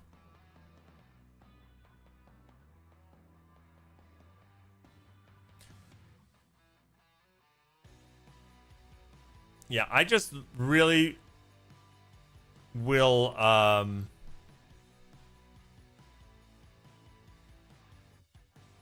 for the most part, especially if somebody else is cooking for me, like, just I'll be fine, right? Don't worry about me. I may not eat all the things, but I'm not going to starve, and I'm not feeling bad, and I'm not feeling like neglected, or like, just leave me alone. That's all I want. The only time it kind of, like, if you're trying to go out with a group of friends or family and, like, they know that you don't love something, like, but, you know, like seafood or something like that, and yet everybody's like, let's go to seafood restaurant anyway. You'll have something on the menu you can have. Yeah, there's usually like one chicken dish or one steak dish. It's fine. But yeah, most of the time I just want no attention on it at all.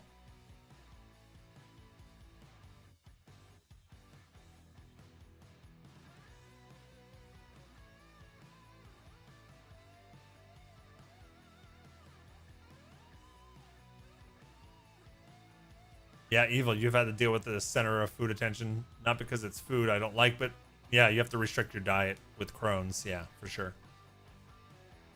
Yeah, more recently. You don't eat things other people cook you, it's just not safe. Yeah. Yeah, if you have to be strictly gluten-free or have a flare-up and be super sick, that's impossible. That's so hard.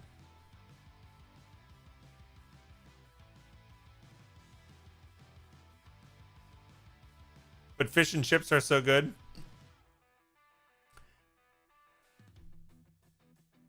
I could probably stomach that a little bit, but it's not something I would go out of my way to get. I could stomach that because if it was like super fried and I'm tasting the fried and it's not super fishy, maybe that'd be okay. Like the one seafood I'm okay with is like a tuna fish sandwich. But it's got to be, you know, it's got to be drenched in mayo. And it's got to be cold.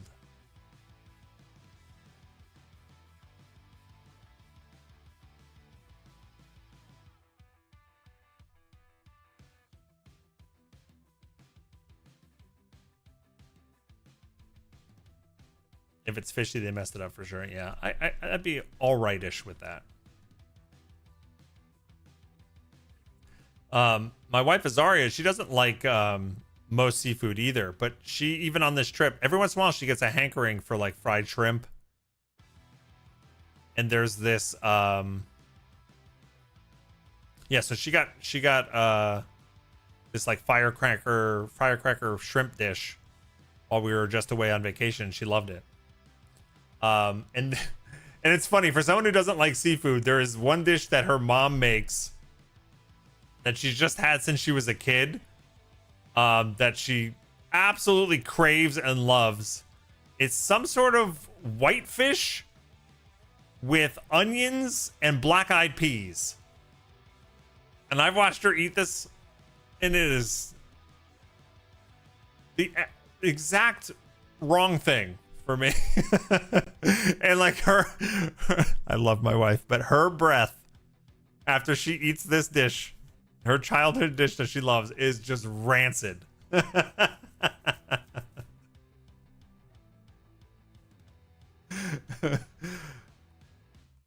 Is it bacalao? Is that what it is?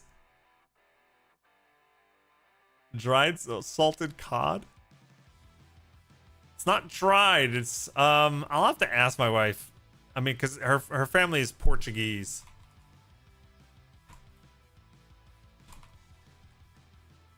Onions and the black eyed peas. What is this?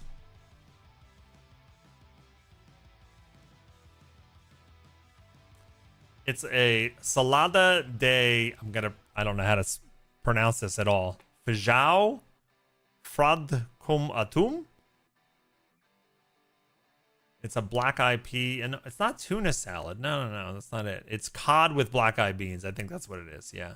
Flaked whitefish, usually soaked salted cod, or a fresh whitefish like hake or cod. This fish is poached, flaked, and combined with cooked black-eyed peas, finely minced raw or lightly sauteed onions, garlic, and generous amounts of olive and parsley. That's what she has. It's called like, yeah, baka. Oh yeah, you're right. You're right, Crambone. Bacalao.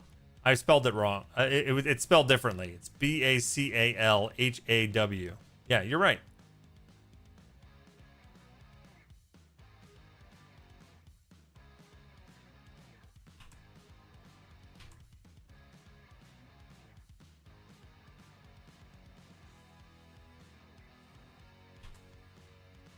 She loves this. I remember we went up to New Hampshire for her sister's, my wife's sister's wedding a couple years ago. A bunch of years ago now. Maybe like 5 or 6 years. And like we drove from New Jersey up to New Hampshire, and like her mom made this whitefish black-eyed peas and onion dish, and had it in like a Tupperware in the fridge in their hotel room for my wife. So we actually go to their hotel room to say hi, and she like pulls out this Tupperware with fish in it. I was like, oh god. Oh man.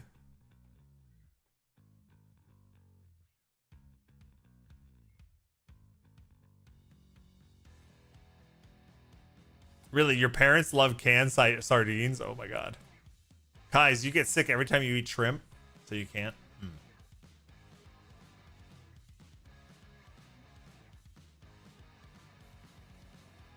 Rigidity, you always have a situation like that with your mother-in-law when they eat fish and I don't eat any. So I keep saying that I can just have all the sides and I'll be happy, but she always wants to make me something extra, which I most of the time don't really want. Yeah. It's hard. There's a bunch of cultures, and even just some individuals that just are about they're about food, right? A lot of Mediterranean countries, I know Italians are like that. They just want people fed. So when they see somebody not eating, they make it their mission to feed them instead of doing what they ultimately want and just being left alone.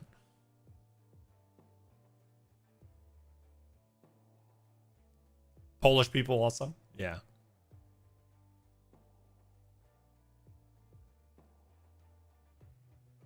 Thomas T. Gnome says, holy moly, I just got my 10-year birthday presents in Guild Wars 2, actually getting dies to choose from that I don't have. That's awesome. Congratulations.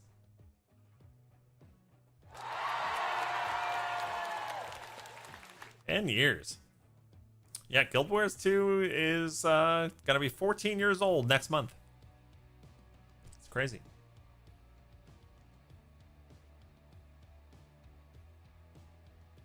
Hi, Heliquin. How's it going? Leo Wild says, I don't like a lot of seafood, but I'm okay with regular white fish or whatever, fried fish, tuna, salmon. Yeah. Cod is one of the common fish used for fish and chips. Yeah. I think if it was really, really fried, which it should be for fish and chips, right? I would probably be okay with it. I know, we also get Jimothy in Guild Wars 2. See, I've been on vacation, so I didn't know how that all went down. I was shocked when I saw the post. Apparently, the wife of one of ArenaNet's employees was the person who first spotted that raccoon and dubbed it Jimothy. And so now they're adding it to the game. Everyone's going to get it as a mini pet, I think, in August. So I haven't seen anything internal about that because I've been off of work all week, but I'm so happy that that's happening. Jimothy. Yeah, if you guys don't know what Jimothy is, search it on the TikToks, the Instagrams, or the Facebooks. It is a really cute round raccoon with some sort of deformity that makes him super round and cute, and has become very viral. Good morning, Tan Leo. What's up? Yeah, I think it's short spine disease. Yeah. How have you been, Tan Leo? It's good to see you. Welcome to the Bog-A-Thon.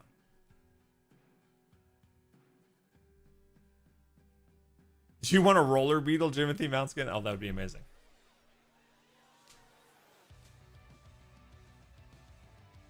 There is a raccoon mount skin. What is it? A Warclaw? And we have a panda roller beetle. Oh, it's a jackal. Yeah, okay. Yeah.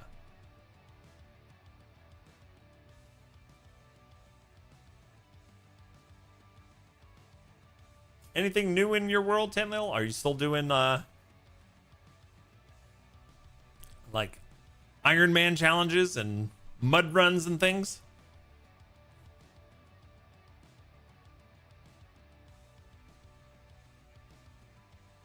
There's a griffin that looks raccoonish.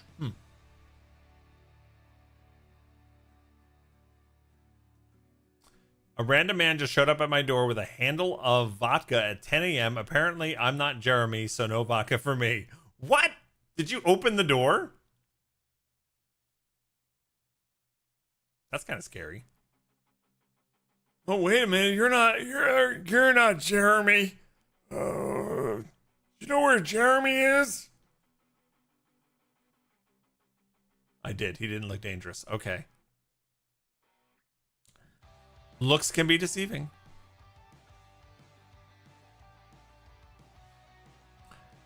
I don't answer the door.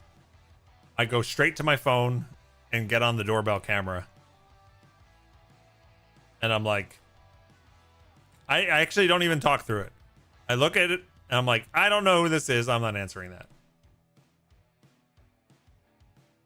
Most solicitors I have found are super obnoxious. If solicitors on the whole would allow you to just say no thank you right away and just walk away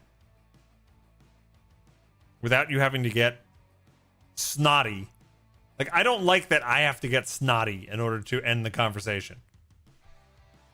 So I just don't answer.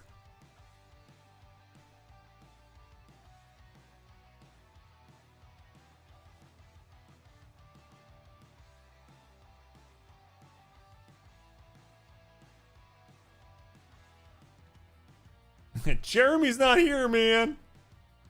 You gave up the Spartan races a while back and are mostly visiting national parks these days for hikes. Been to Yosemite, Sequoia, Kings Canyon this year. Oh, nice.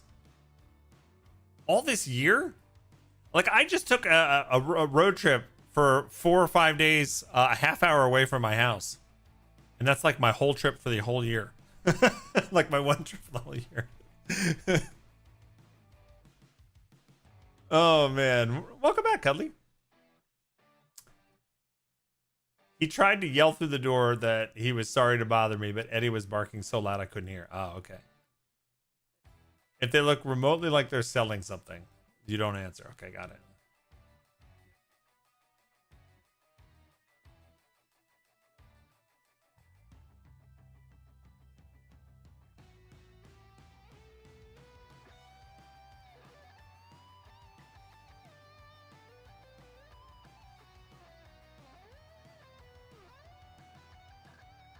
You tell them to F off. Jumalan just tells them to F off pretty much right away and close the door before they say anything back. I don't have that in me. I want to be nice and I want to say, like, you know, they'll start in with whatever they're talking about. And I pretty much will cut them off and say, I'm sorry, I don't have time for this. No, thank you. And like, that's fine. I don't mind if I have to do that. But it's the people that be like, well, why not? Or wait, well, what about this? Or can I come back at a different time? What's a good time for you? Like, I want you to make a commitment right now, like when I can come back. Like, I hate that because then I have to like be ruder. And I don't want to do that. Oh, it was on one trip. They're all closer together. Okay. That's still though. That sounds like a lot. I do remember your car camping Marauder. That was super scary and weird. He got 15 years to life, by the way. Trial was right before my heart incident. Oh my God. Wow.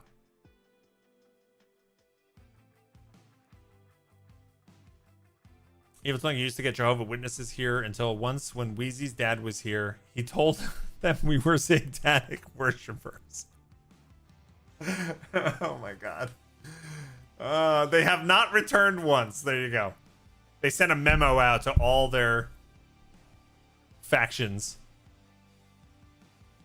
Do you have a doormat that just says goodbye on it? Do you point down to it?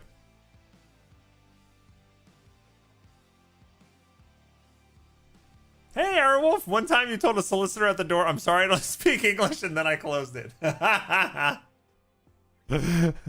don't speak any English. I'm sorry.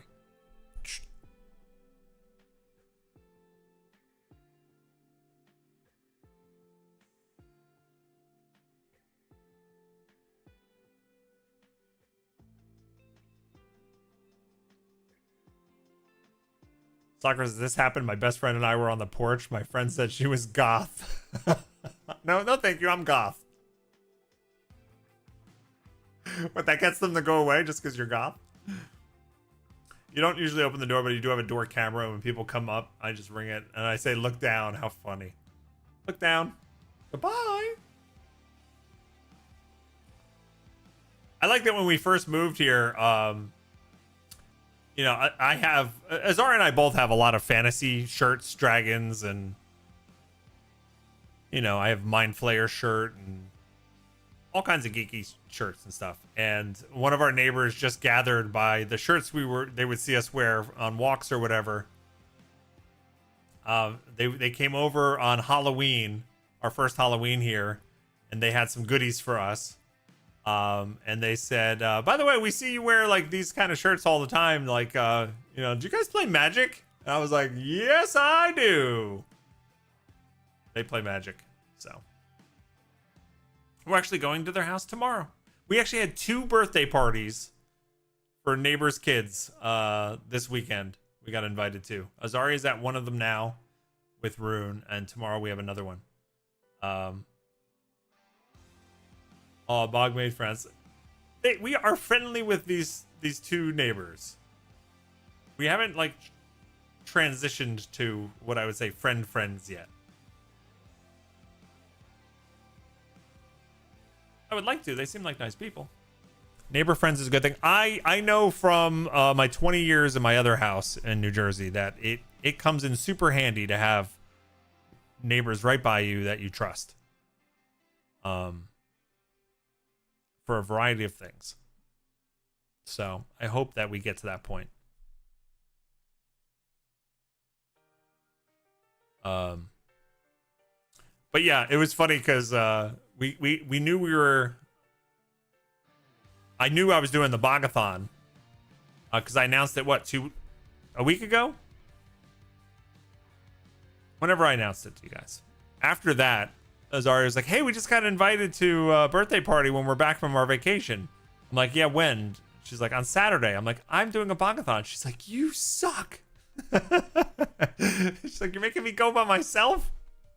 I'm like, "What?" And then we got invited to one on Sunday as well. So there we go. So now we're going tomorrow. It's actually fun because Rune doesn't really interact with the other kids too much, but he loves being in another house with all new toys. So he just goes off, and it's like it makes the day go by a lot easier, not having to entertain him.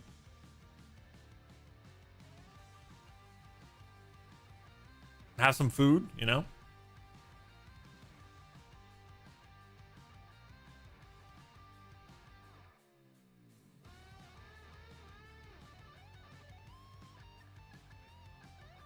They saw you in regular days with a dragon t-shirt, so they expected you to wear angel wings on Halloween.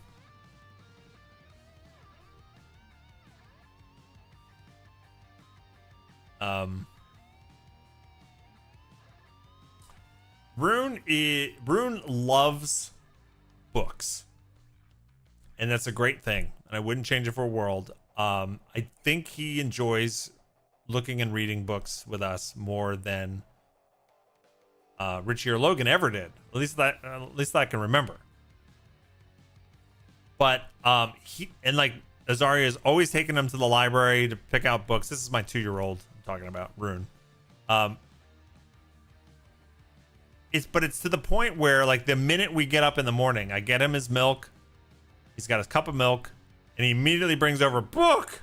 And he's just holding it up. I'm like, I gotta pee. I didn't go to the bathroom yet. I just got up. He's constantly wants you to read books to him. So and he'll find a book that he likes, and it's reading it like 3 times in a row sometimes. And so I love that he loves books, but it's exhausting reading him books all day. It's to the point where in 2 weeks, my son Logan's going to be visiting. I can't wait to have like a third adult here. It's like, please read some books. So now I have to have a big party for Rune and invite all the neighbors. Yeah, we haven't had our birthday parties for Rune so far have just been me, Azaria, and Rune. But maybe we'll invite the neighbors at some point. Hey, it's Justice Tears. What's up? How you doing? It's good to see you. Welcome to the Bog-A-Thon. I love seeing all these names from the Ottoman Empire's past come back and say hi. It's good to see everybody. By the way, if anybody's curious about what we're doing today, check out this document. All support adds time to the stream. $25 in tips and bits not only adds time to the stream, but we spin the wacky wheel. We got a whole bunch of stuff on there, like eating possum flavored candy canes, which is disgusting. And we also have stretch goals. If we max the timer above 12 hours, we're hoping to unlock the first of those before 5 p.m. Eastern, where you guys get to help Azaria and I order Indian food takeout for the very first time. We've never had it.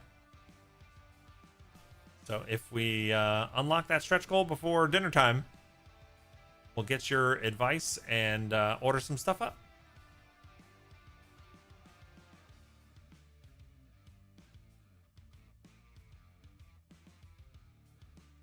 You're good? How are you? I'm doing awesome.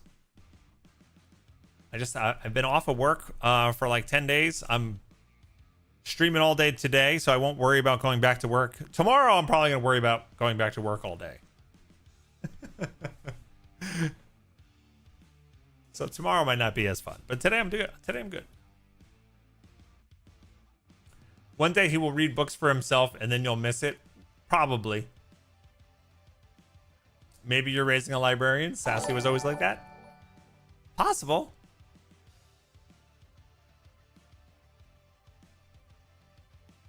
Thank you so much. You Milan redeemed the on-screen celebration. Read a bad dad joke. Oh no, wait, what was that? What's the on-screen celebration? Did it do anything on the screen? I didn't even know that was a thing. Thank you for the bits. We'll add 3 minutes to the clock. Beep. And we'll add 3 minutes to the wacky wheel. Oh, it did? What did it do? Throw up a whole bunch of emotes and stuff?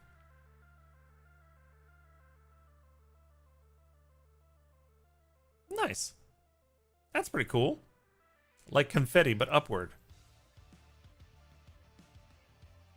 Well, I'm glad it worked, because it didn't work on my OBS. I guess it's just on the stream. That's through Twitch itself, I guess. Yeah, I think it's like the big emotes they added. But we'll count those as bits.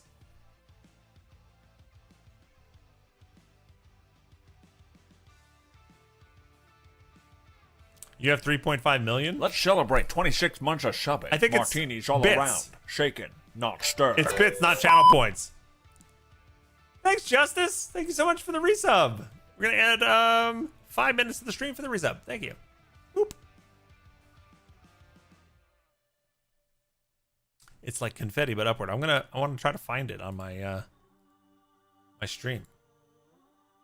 It's my first one of those. And thanks again, you Milan and Justice, for that stuff. Marauder redeemed. Acquire the oldest game in the vault. I don't even know where the vault is.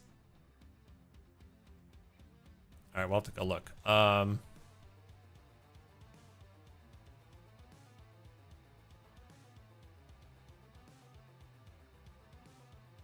looking at my VOD right now to see if anything happens. I don't know if it happens on the VOD. How weird. It didn't happen on the VOD. I don't care. Oh no, you're getting the oldest game in the vault. I found my vault. Okay, the oldest game in the vault. That's not crossed off.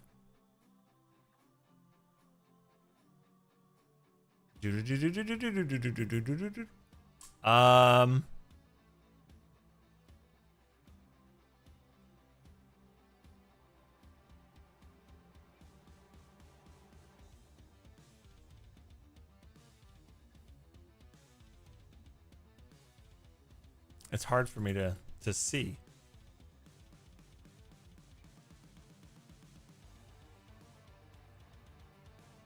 How do I strike through? That one is already taken. All right, so the oldest game in the vault is, I think it's number 129, donated by Corley, who's here today. It's called Rituals. What is Rituals?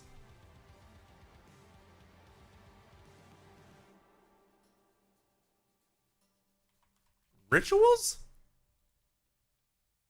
Rituals is a 3D puzzle exploration adventure about the relation between civilization and nature. It aims to be a gripping, memorable, and meaningful experience with story told through gameplay and interaction. Came out May 27th, 2015. It's got 17 positive reviews. There we go. Rituals. This is now Marauders.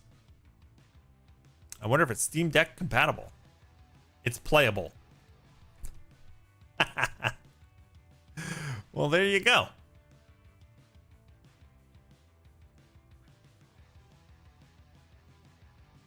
There you go. Boom. I sent it to you. Thanks for your channel points.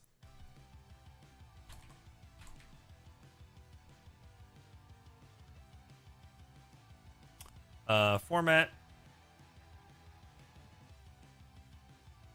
Text strike through. There we go.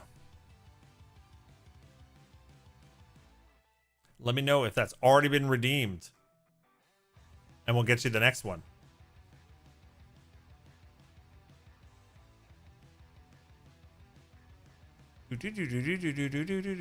Do.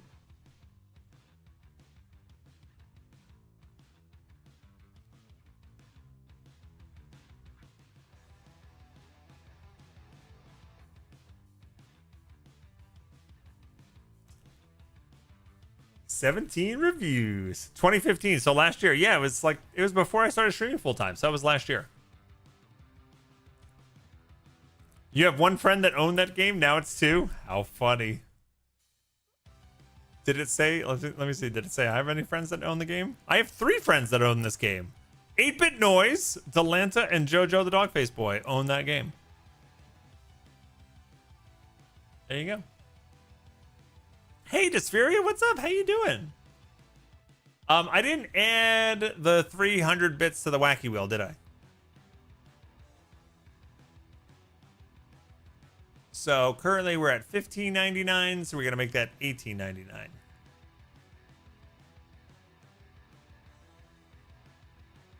I think I have to end the goal. Oh no, the bits should have already. Oh man, so I ruined it. No, the bits wouldn't go there because it wasn't bits directly. It was for the other thing. All right, hold on. $18.99, I said. Math.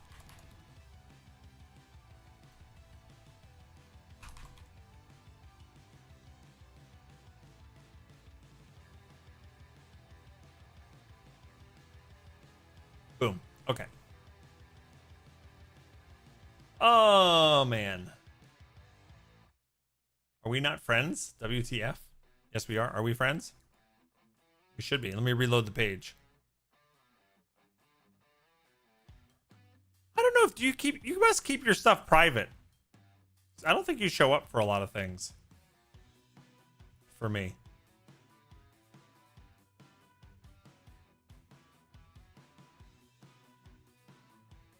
How many spins do we have? We have done 5 spins.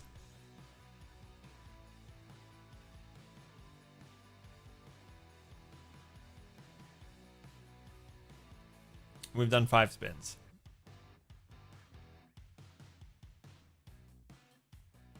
You have no idea how to change that? Steam settings. Steam settings, privacy settings. My profile, you change it to public. Game details, public. Friends lists, you can make it public.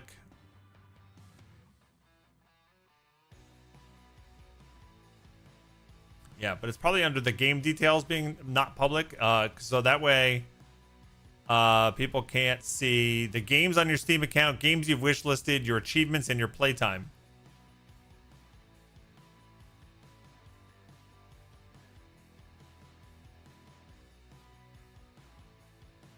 I know, I don't know how to do it on the Steam Deck, but I would imagine it's similar.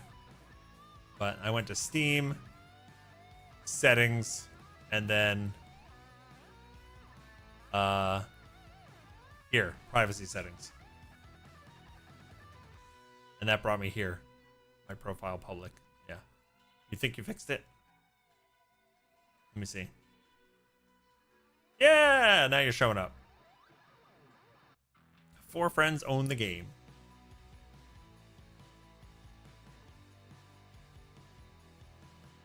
How was the party, Azaria?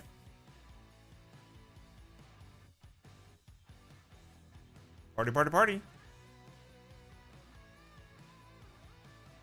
In my mind, that was very short.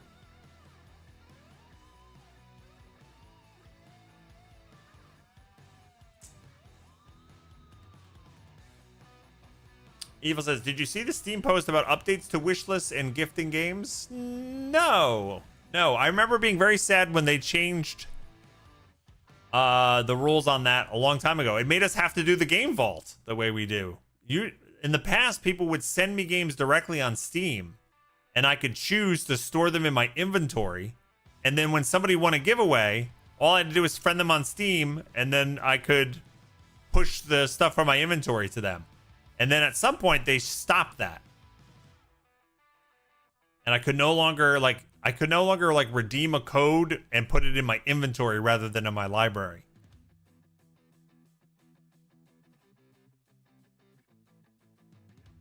In fact, I still have things that are stuck in my inventory, I believe. Yeah, look at this stuff.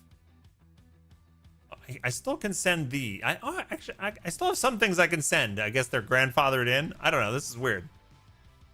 Here's my Steam inventory. I have Bastion.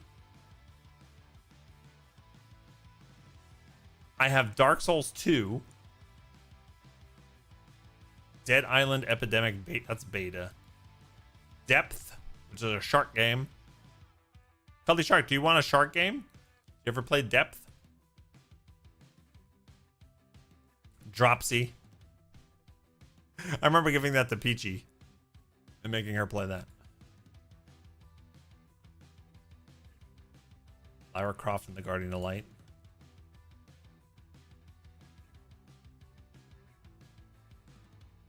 Do I have Cuddly? Yeah.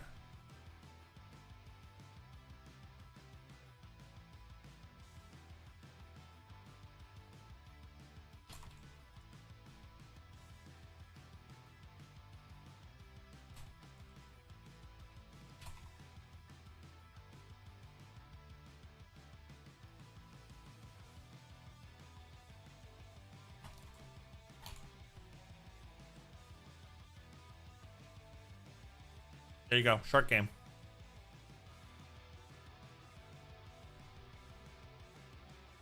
You know nothing about it? Well, now you have one. I forgot I even had games in here. Anybody else want anything? Oh, I love this. Tomb Raider Game of the Year. This is this was great. I believe this is 2013.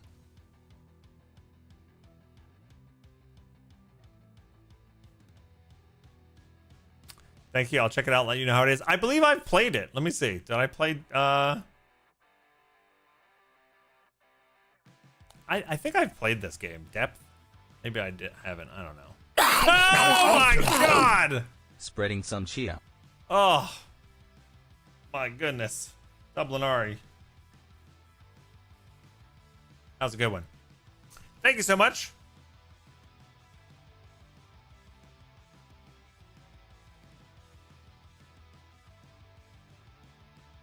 Does that hit a wheel? Is that a wheel spin? I think so, right?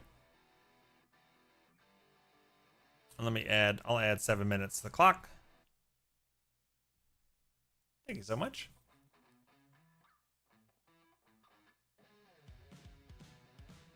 Where on earth are you seeing this? Seeing what?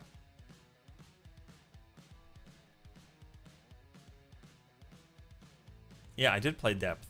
Oh, I don't know if I... Oh, I never played it. I have it. I just never played it.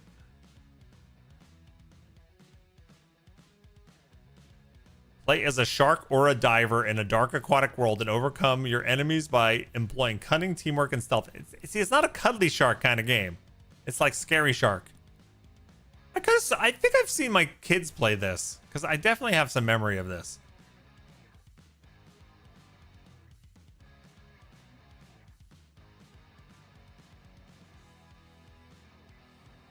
You played some game where you were a shark, but it was more cartoony. I know what you're talking about. There was a shark game that I was really excited about, and then it came out and it was kind of a dud. I thought it would be a really great stream game. There's gonna be like Goat Simulator. Manhunter, that might be it, yeah. And I remember I don't even think I finished the stream playing the game. I think we switched games. Is it Manhunter? I might not have it on Steam, so that might be the issue here. I might have it on like Epic. Yeah.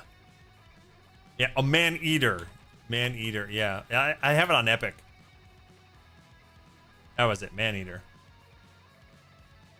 Marauder, you said, where on earth are you seeing this? What is, what was your question with that?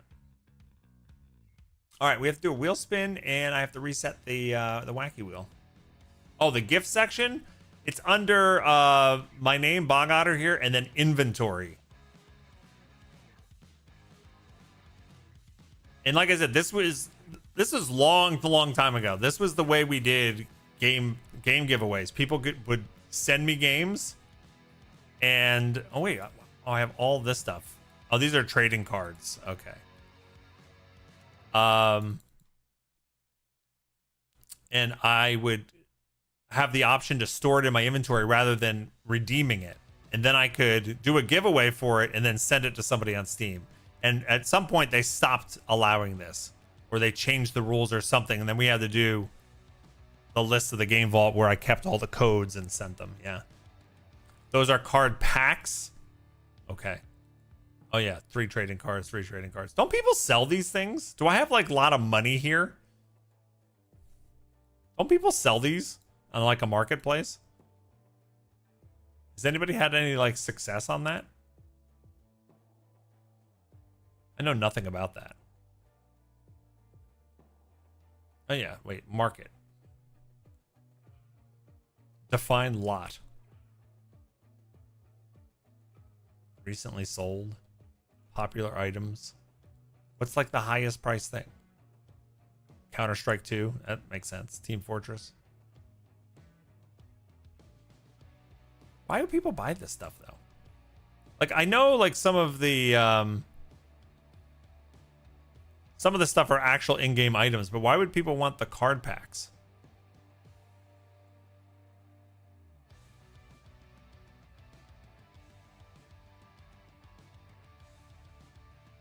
Sell an item. I have Team Fortress 2 hats. Like what? I have PUBG stuff. Oh, you could sell your items starting at 3 cents. 20 sold in the last 24 hours.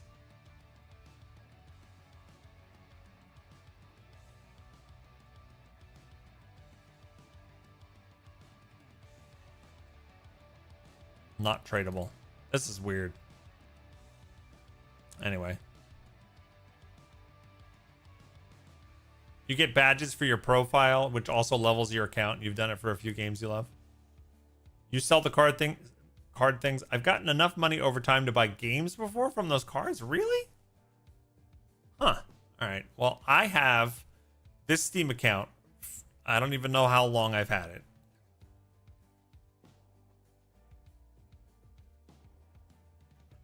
20 years of service. 20 years. And I don't think I've sold anything. So I probably should look through that. All right, what was I doing? I have to do a wheel spin. Double Denari took us over the mark there. All right, so we are 65 over on the wacky wheel.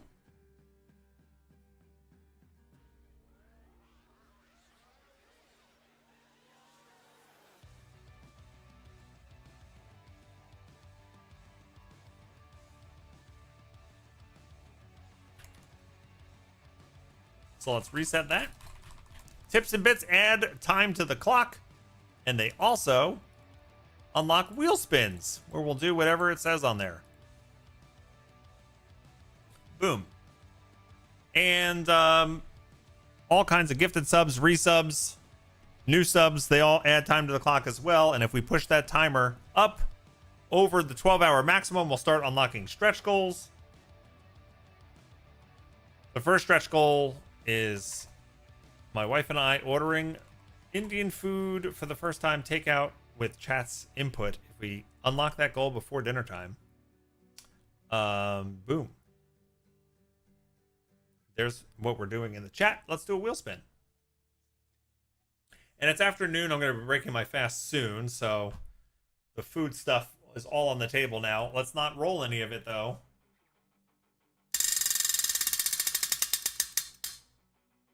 Spin again and double it.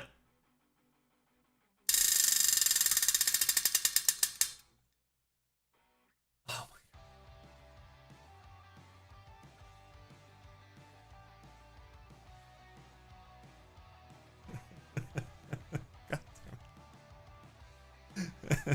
God. For anybody just... Who would have thought that you would have made it to 130 months? Well, I did. Thank you, Peachy. Happy Bog-A-Thon. Bog-A-Thon. Just in time.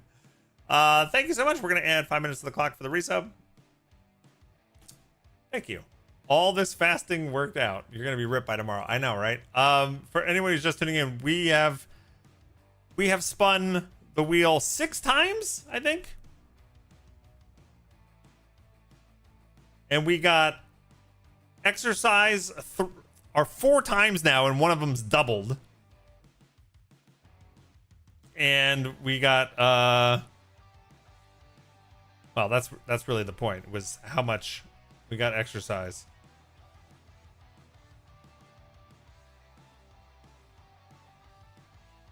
One double it. And we had a wig, right?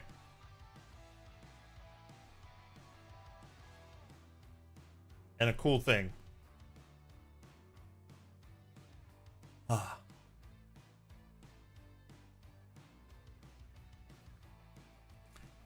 And thank you so much for the resub, Peachy. 130 months is a heck of a long time. I hope you're doing amazing, my friend. Thank you for the resub. Thanks for being here. All right, let's go do... should I do more push-ups? What is it, 20 more push-ups? I don't know if I'm gonna... I don't know if I would actually be able to do 20 more. My arms do feel a little jelly already. And I don't have Fizzgig here to mock me anymore.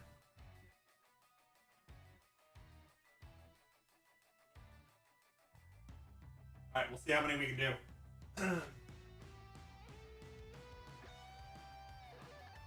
1, 3, 4, 5, 6, 7, 8, 9, 10, 11, 12, 13, 14, 15, 16, 17, 18, 19, 20.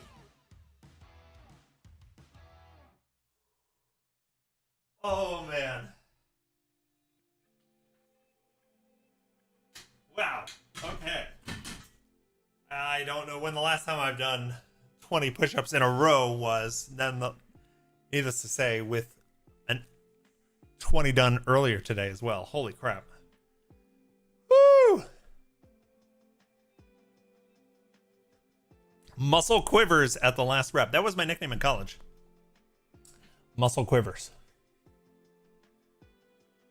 Whew. Wacky Wheel really wants me to work out.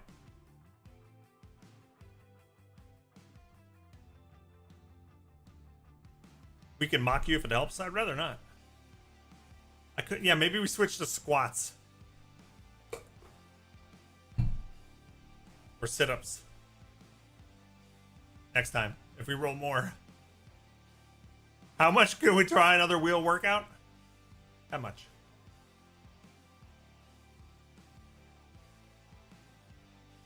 Tips and bits count for the wacky wheel. All support counts for the clock.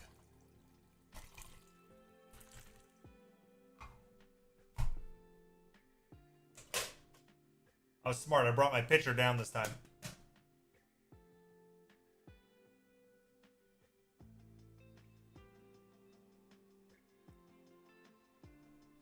Burpees. Oh my god.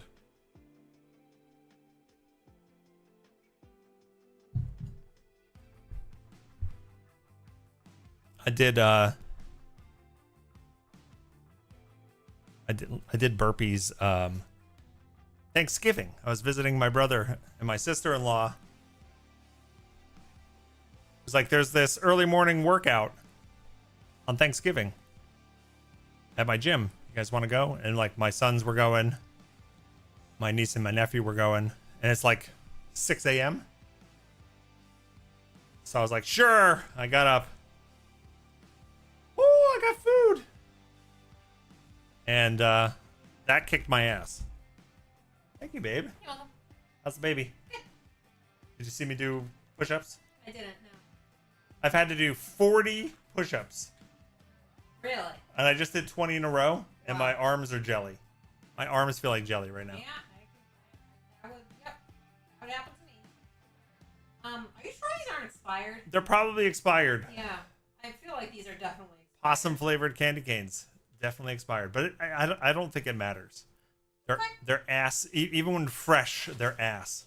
Even when fresh, they're Thank you for the coffee. How was? I know you have to go back up, but how was the party? Was good. He played a lot. Yeah? He had a lot. Is there as many enjoys kids? new toys. There's many kids. Yeah. Yeah. Okay. Probably less than the other one. But... And you couldn't go outside at all because of the rain, right? No, so they set up a bouncy castle in the garage. Did Rin do it at all? No. No. He saw when we were walking up the driveway, and he was like, "Nah, I'm good. No. I'm good, thank you. All right, I gotta go put that They're down." they're saying hi to you. Hello to everyone. Actually, Kelly Shark said, Hasai, Azaria. I don't know what that means. But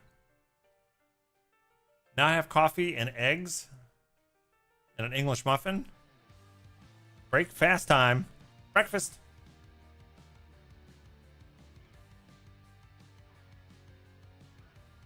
Post-workout fried eggs.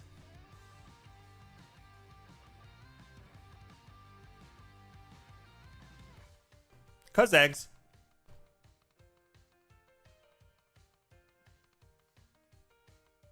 Peachy, could you even tell the story of Cuz eggs? I could try to cobble it together, but I think I would fail. I just remember it was one of the funniest things that happened like early on in our stream career. But I don't know if I can remember the story. I remember I turned it into a whole like event that we would do in the spring,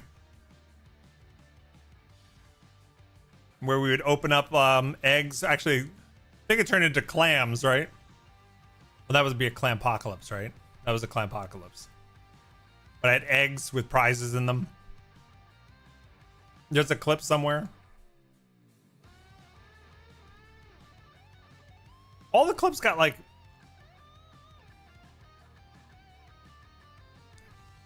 taken out, right?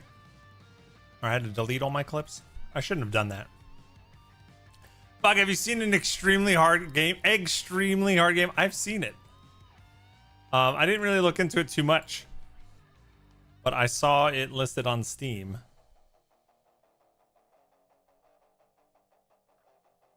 Casual co-op adventure platformer. Is this a Bog and the Peach game?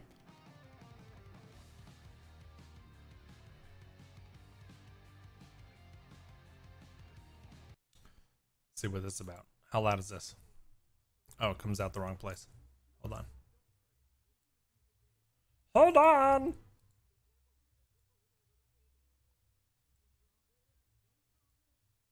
Careful. Careful.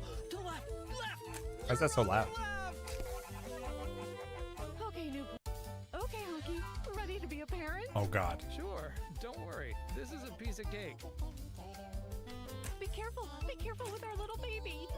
Don't drop it. Don't drop it. Careful. Careful. To left. Left. Your other left.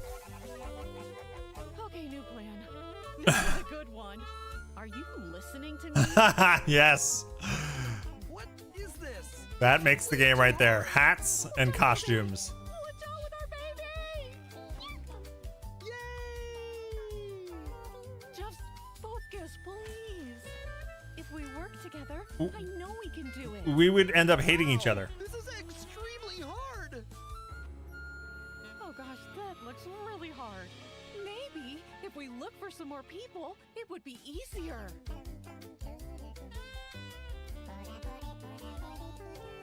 This really is an extremely hard game. How funny. Let's do it. I'm game. I'm down. Tell me when. It's gotta be a Saturday.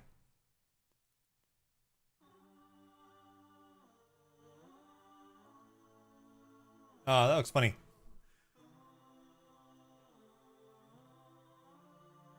Oh, you can play 2 to 4 players. How funny. I wonder how having a third person changes things. Does it get easier or harder with more people, you think?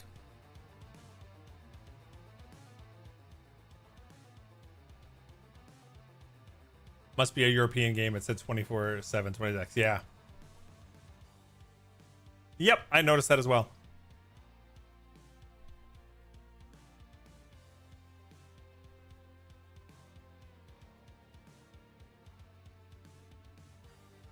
It's B Bear Studio.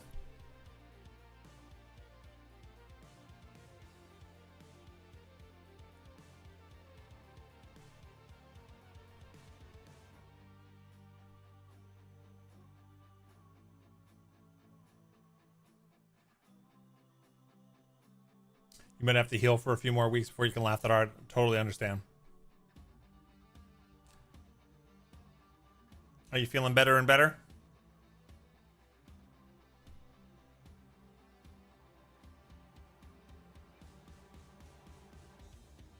There's so many companies making games like that now. It looks so boring.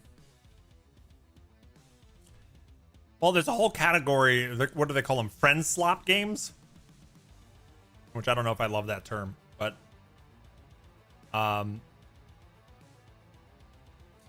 there are some big successes in these co-op kind of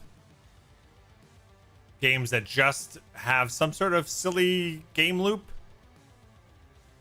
And people like playing games online with their friends, you know, so some of them are hitting real big successes with it. I had a blast with Repo. And in fact, I probably need to get back into Repo with Azari and my older sons because they've updated so much.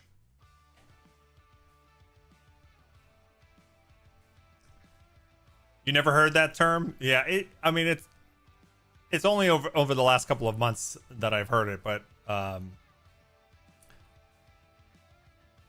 yeah, any of these like co-op physics-based games where they don't care too much about like the aesthetics, and it's more about what the gameplay is like. And yeah, they call it friend slop. You know, you look at something like oh my god, what's the I could picture the game. It's the hide and seek game that they just did where you paint yourself. Yeah, what's the Mecha Chameleon? Yeah. Like, this is a good example, right? super fun game mechanic, right? Where you're trying to hide. It's hide and seek, but you get to paint yourself, right? So that you can blend in and people have a limited time to find you. But, and obviously very extremely successful. It's got 36,000 very positive reviews. I think they even told you how many people have bought it. 15 million people have bought this game, which is unbelievable. So mega success, right? But look at this. This is kind of what I mean about friend slop, right? This is the interface for painting. Like, it's literally just what you would find on like MS Paint or a similar program. It's not stylized at all. There was no like UI expert that went in and kind of like made it fit the theme of the game. They just slapped it in. And they're like, it's functional. That's all you need, you know, but it's not like, I don't know how to describe it. It's not like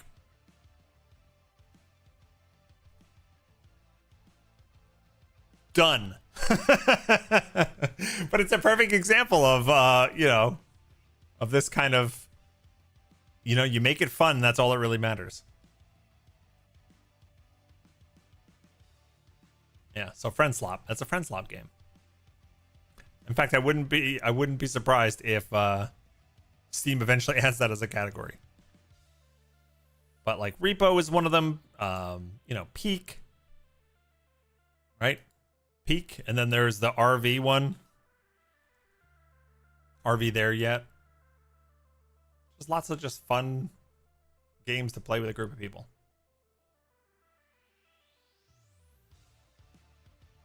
Your Steam family owns 4 copies of that? Mega Chameleon? How funny.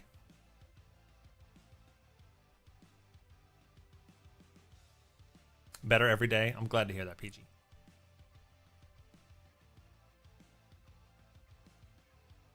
Yeah, you think of them more as quick, cheap. Yeah, they're usually pretty cheap. Cheap games you can play with friends for a few hours, but they get old after a while. Not something you would play for very long term. Yeah. My older sons and I and Azaria go through spurts where we don't play games together for months, and then all of a sudden we just all have like nights free or whatever, and we go on a tear of playing stuff. And the last one was like December and January. We played a lot of Night Rain together, Elden Ring Night Rain. But last year we played Repo. My God, I laughed so hard playing that.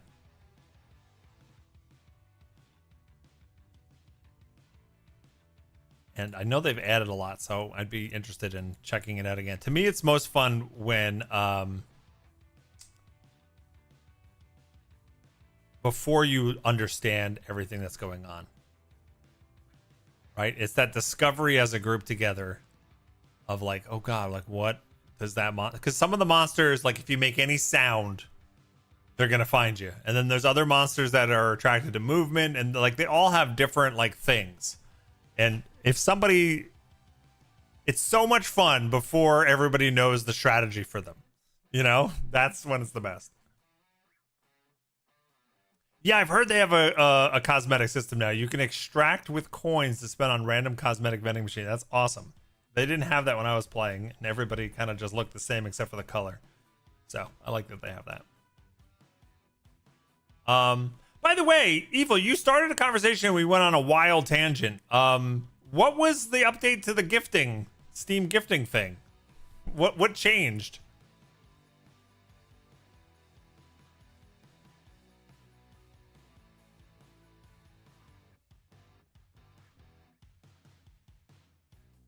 I know, right, guys?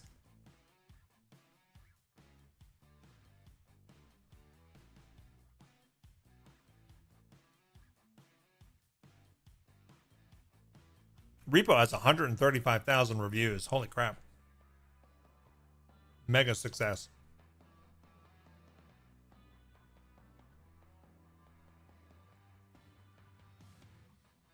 Absolutely wild.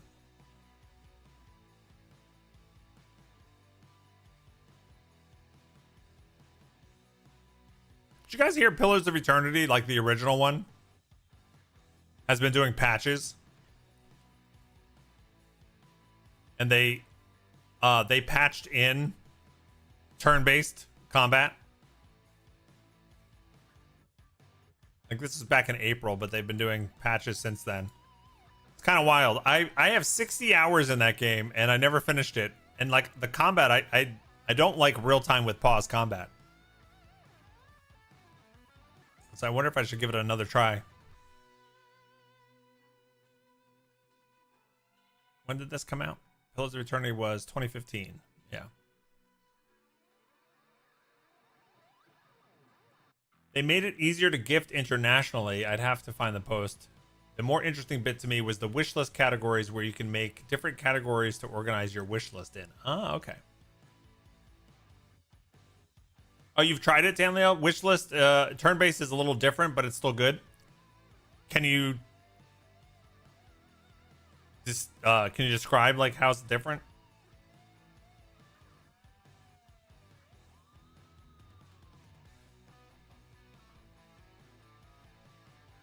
I don't like real time with pause, even though I've played back in the day a whole bunch of them.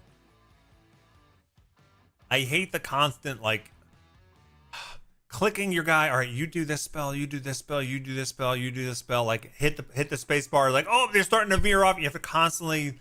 Oh, I don't like the micromanagement. It makes my ADHD brain go crazy. Like, give me turn based any day.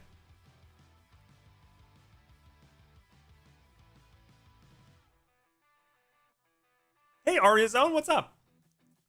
So does Night Rain qualify? Qualify for what? As friend slop? No.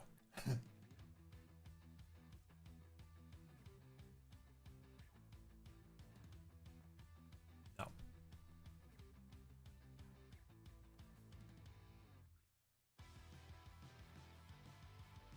It has to do with the songs and spells now require rounds and time. But you still, do your characters take turns in combat or no? There was a lot in the post. You can also gift without having a Steam account. So if you make a Christmas wish list, you can send to family to gift you something, even if they don't. Oh, even if they don't play games on Steam. That's pretty smart, right? Send the list to grandma who doesn't have a Steam account. And they can still buy you stuff on your Steam. It's turn-based initiative. Okay.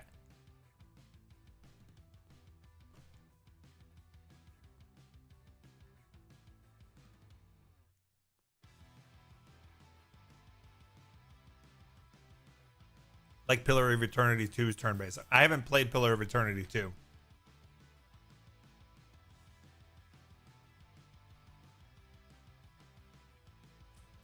Thanks for the lick. Thanks for the lick. Thanks for the lick. Thanks for the link, Link.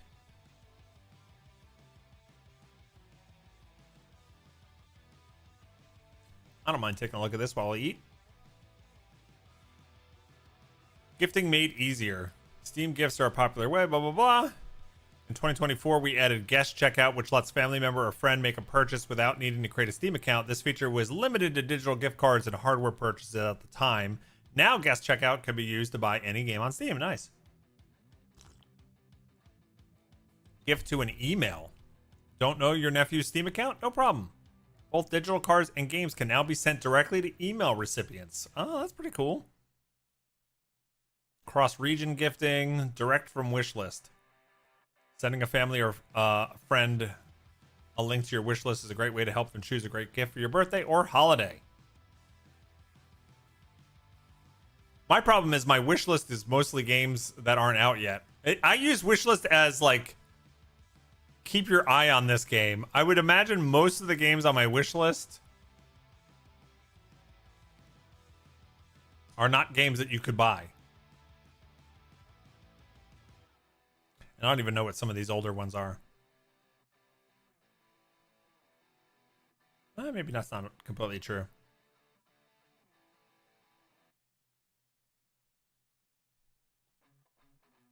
See, I wouldn't send this to people because I don't even remember a lot of these. No Rest of the Wicked I already have.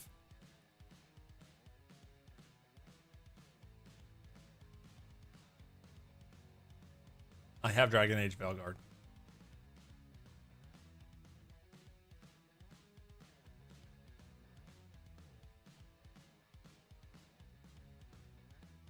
This I can't wait for. This looks really good. This is coming out in September. We're going to be playing The Blood of the Dawnwalker. For sure. Belmont's Curse looks great too. Castlevania. Hey, we're going to play this today. If I ever stop gabbing.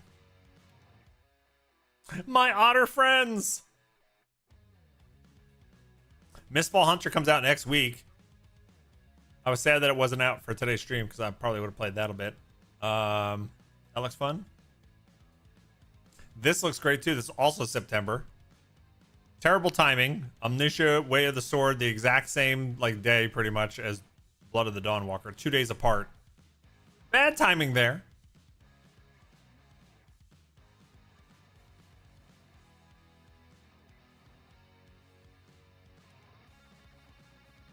Oh, that's what the wish list category thing. Sub to me. Easy as 1, 2, 3. I just got fired from my job at the keyboard factory.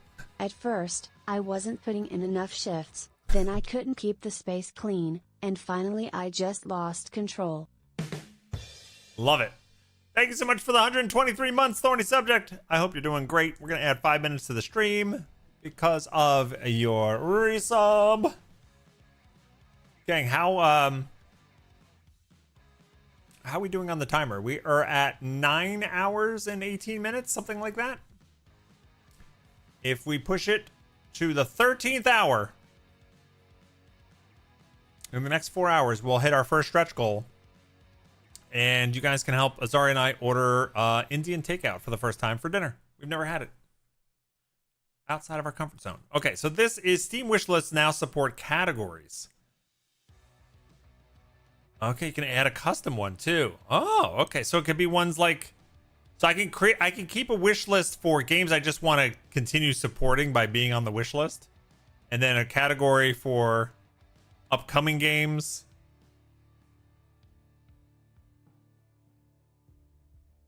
That's pretty cool. And then you can share individual ones. All right, nice. That's pretty cool.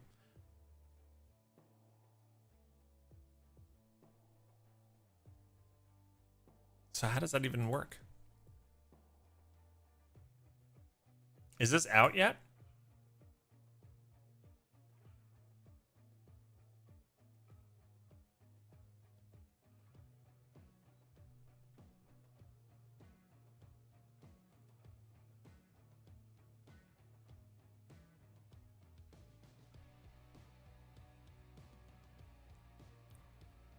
You might want to create a custom category for a cool event. Try out all the new tools on your wish list. All I see is options here. I might be just a bit brain dead.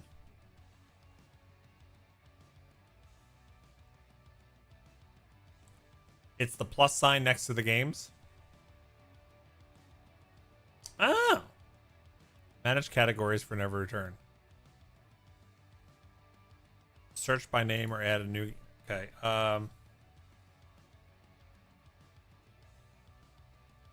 See, but now then I have to maintain upcoming games. Upcoming games.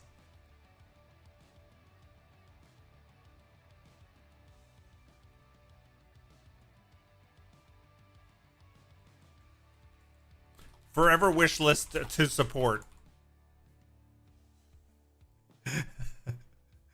I like it. Like, because, for example, like, I own some of these games. Like this one. So that goes on the forever wish list to support. It's a bad name. And, like, Guild Wars 2. Yeah, I'll have to play around with this at some point.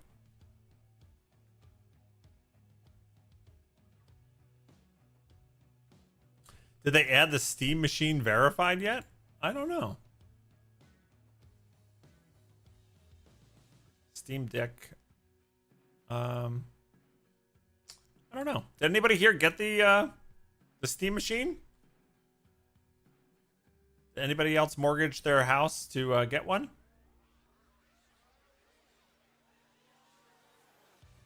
Uh-oh, this is a game for Sassy Marauder. Bookbinding, the dark cozy sim.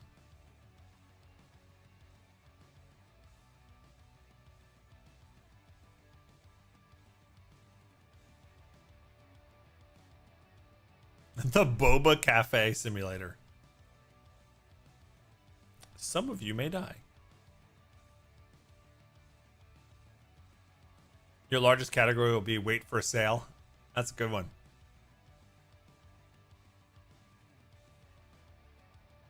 Your wish list is a mess right now. I definitely have some in there that I don't remember why. But you hope nobody bought the steam machine? Well, I'm pretty sure people have bought them.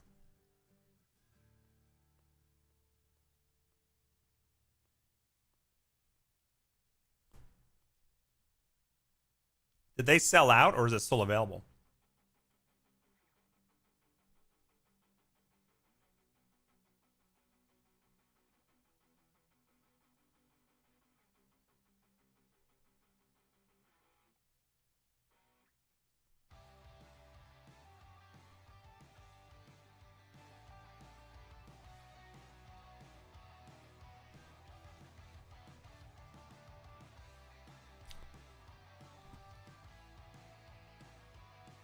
You think Steam Machine would have been a huge hit if it weren't for our crazy electronic prices right now? Yeah, and the thing is, you said right now, and I hope that's correct.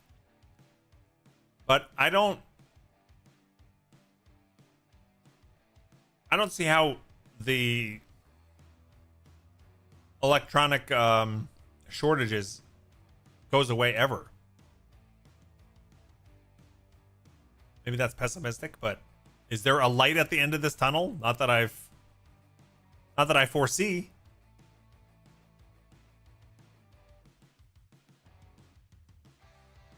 Yeah, it was #1 selling thing on Steam for a bit, yeah.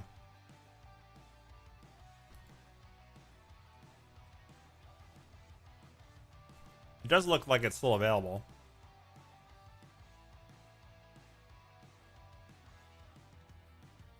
I'm on the wait list. Oh, maybe you just have to still join the wait list. I never got an email about it. I wasn't gonna buy it, but I figured why not just join the wait list just in case. I don't really see my use case, given that I have a computer that's only a year old. If I really want to play something on my TV, I've got a Steam Deck that I can dock. I've got a PS5. So I don't know what I would use this for.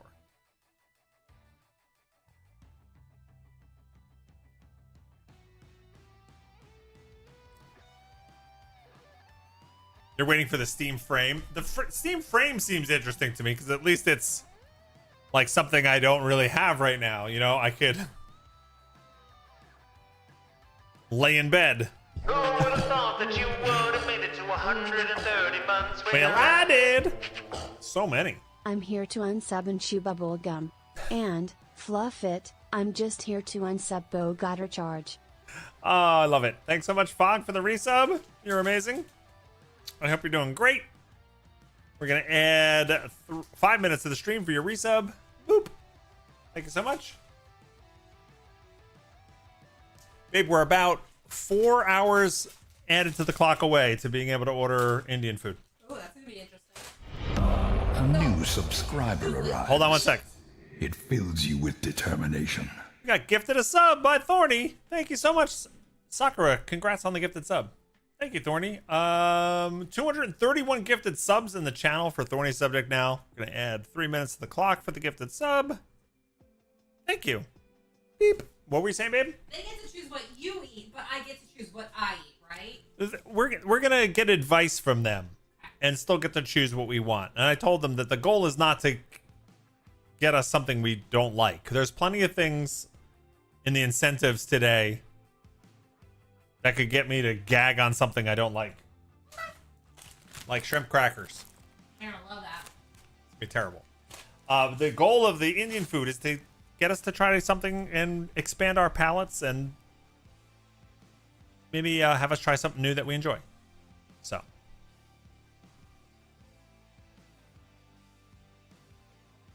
We add time. In that case, I wouldn't have popped the button. Haha, gotcha.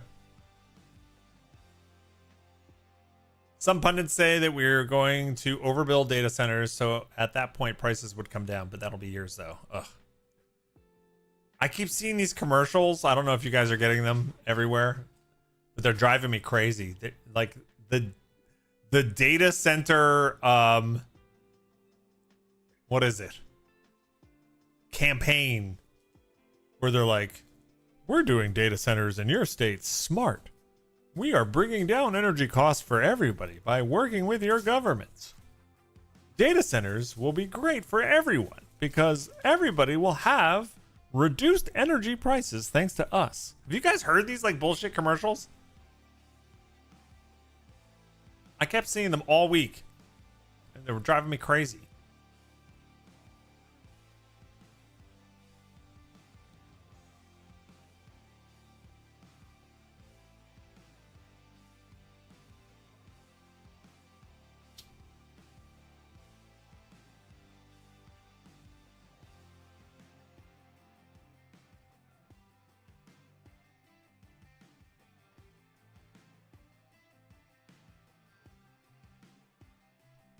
Data center is a dirty word around here. We already have a huge drought and no one is buying it, thankfully. Yeah. We have also been in a big drought here in North Carolina, except I hope that this week has made a huge dent in it. It has rained nonstop for like 4 days.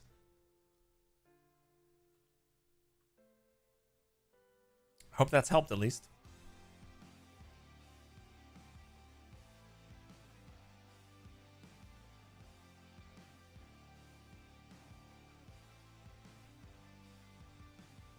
Oh, man.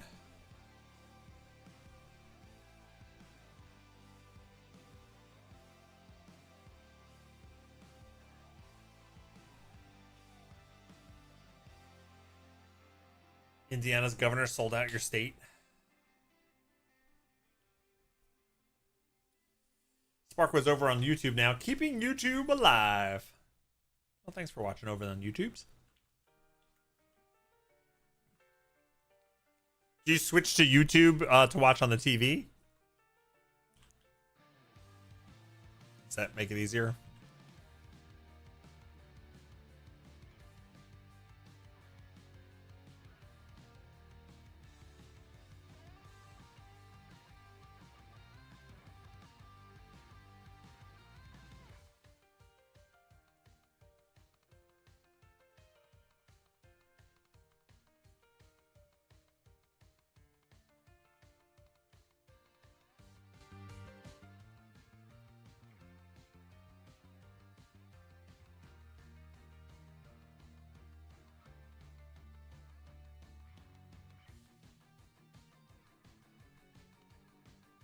No, when I have to move from the computer to do something. That time you were making your bed. Okay, gotcha.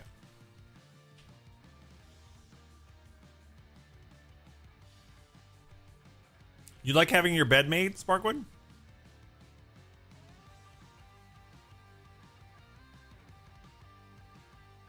See, if I well, I don't make my bed at all. But if I lived alone, I certainly wouldn't.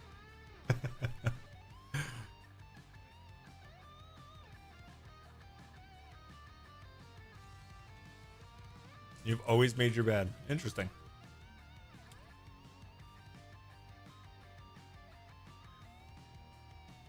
You always make your bed? Nope.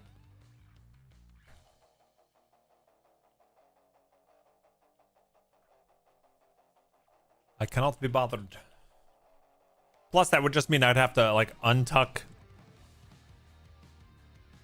the blanket and sheets when I went to bed.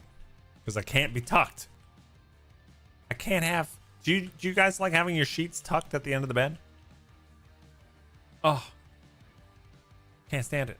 I feel trapped. I have to completely kick the whole corner off.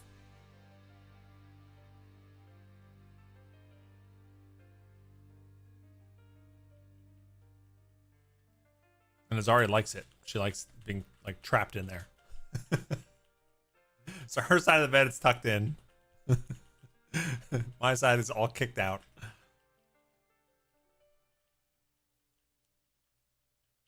Skulldrock, nope. You like it untucked as well?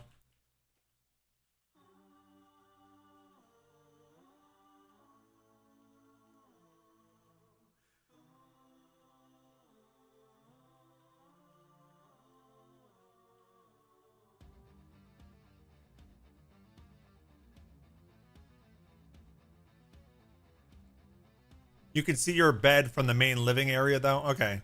I can see that. You don't want to look at that all day? I've never lived... I'm trying to make sure I'm saying this right. All right, so I had a condo once that technically... No, you really couldn't see the bed from the main living area. I've never lived in a house where my bedroom was noticeable from any common area. I don't think that would matter though to me. Like if I was having company, that would be one thing, but if I was the one that had to look at it, I don't think I would care. That doesn't ring on my priority list. Mellowstar,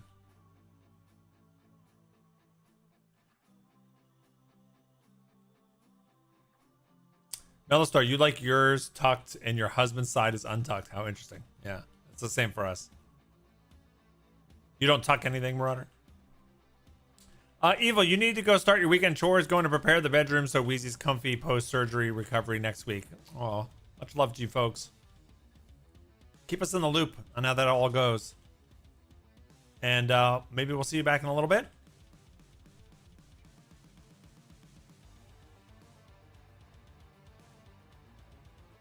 You have the sheets at the end of the bed tucked in? Yeah, I like the whole thing off. End of the bed and the side of the bed. You'll be listening on your phone? Awesome.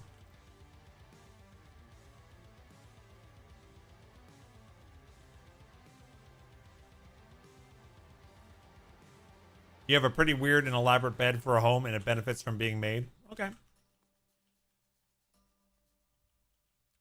I ain't judging. In fact, you should be judging me. I'm the slop. The friend slop.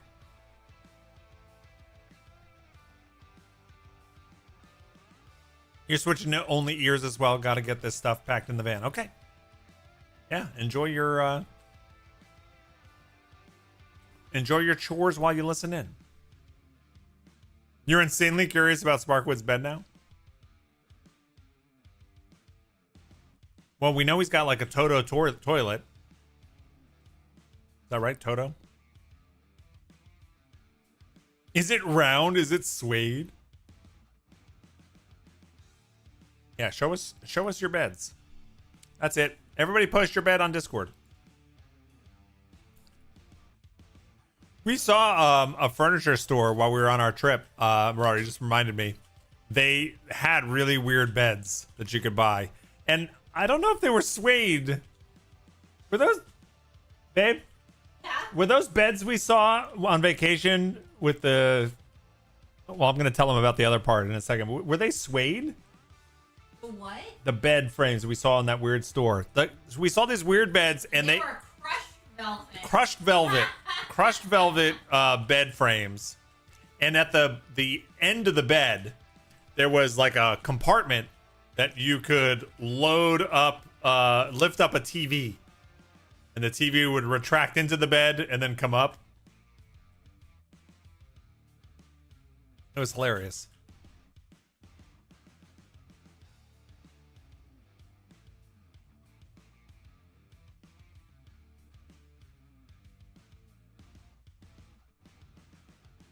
Sounds great for poor sleep habits. It would be a little useful to us. We have a TV in our bedroom, and I don't really watch much in bed. But it's like, hey, Amaya! I scare because I care. My goodness. Got me. Dumbledore, I don't even know what I was saying. Thank you so much for the tip. We'll add another 7 minutes to the clock. Boop. Boop. And we'll add to the wacky wheel.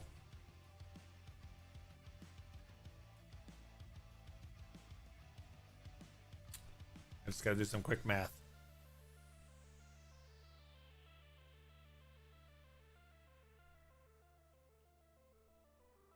Okay.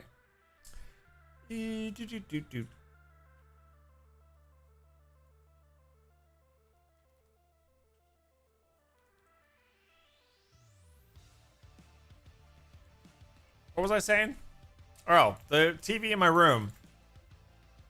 It's all the way on the other side of the room, and we have an unusually large main bedroom.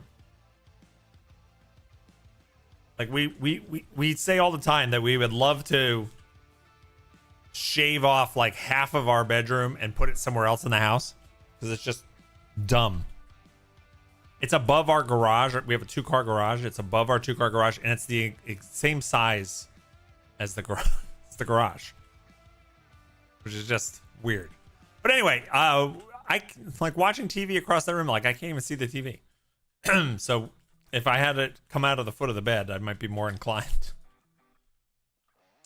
Wacky Wheel is at 7:31. When it gets to 2,500 tips and bits, we'll spin the wheel again.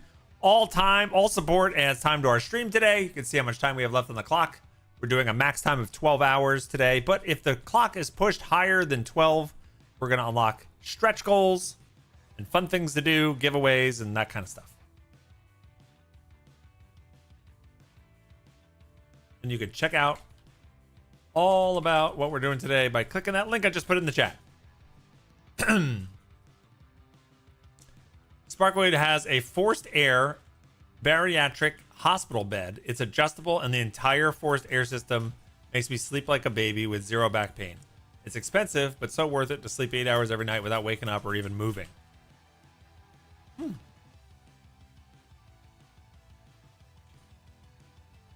That's what you had in the hospital, Marauder? It was so comfy. That's where you discovered it, in the hospital. Interesting. What's the forced air system? What does that do?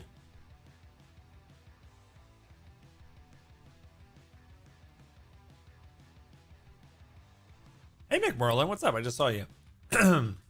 Excuse me. Forced air. Bariatric. Bed.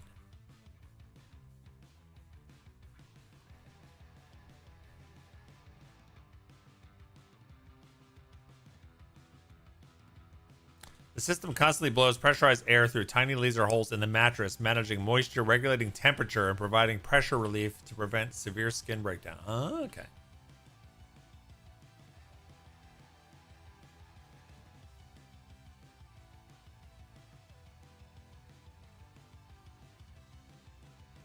Yeah, and they seem to range.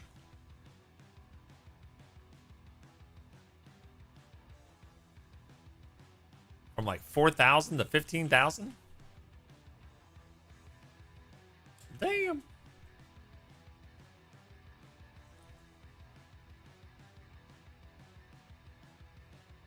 Pretty cool.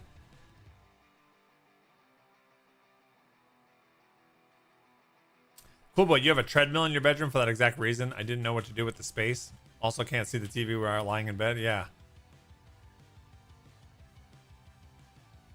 Oh, this is the song that drives me crazy.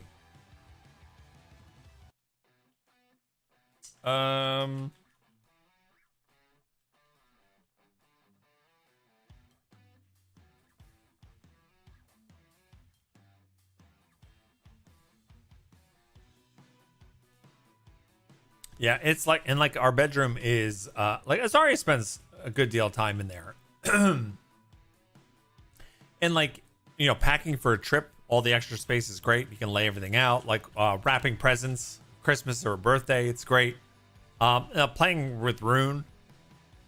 Like I sometimes bring him up to our room and we just play because there's a lot of extra space. But I don't spend any time beyond sleeping really in that room. So it's just a lot of wasted space. We would love to take the square footage there and put it down in like, we have like a main room in our middle floor where it's like the kitchen and there's a kitchen island and it overlooks like a family room with a TV, you know. And that the kitchen's decent sized, but the actual attached like family room it's a little small. So we'd love to like add that room, that square footage there. And I don't know what is going on with my voice. Hold on a second.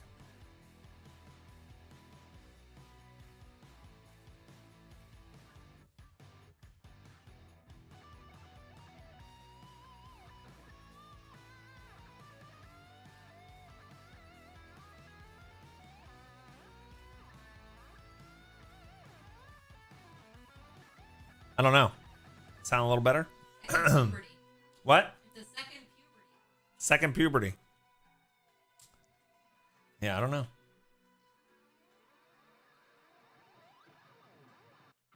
Skulldrock wants one now. Your entire bed was 15K, but I've had it over 10 years of perfect sleep. That's a bargain to me. Yeah, especially if you've gone through a period where you have trouble sleeping. Like, I'm not at the worst of my sleeping. A couple years ago, I was really bad. I was sleeping on the couch, and I couldn't get comfortable. And I'm still having some problems. I'm still having shoulder and neck problems, but I'm sleeping better.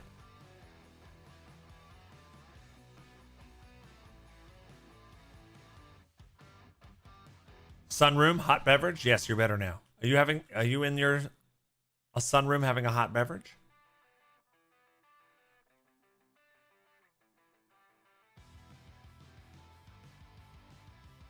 You used to have to sleep in a chair. This is so much better. Yeah, I can imagine.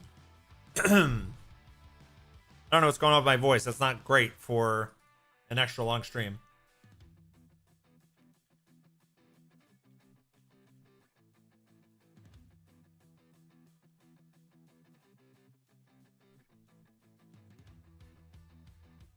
I keep thinking this wig is Fizzgig. Ah. Fizzgig.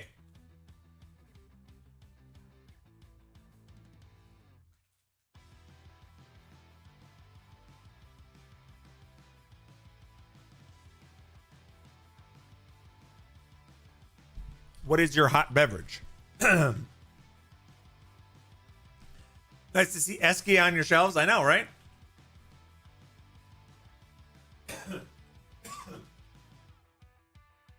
Can't clear my throat. No, you really can't. Sparkwood sent this to me. Really cool plush Esky. Woo! Are you having coffee? Me too. Twinsies.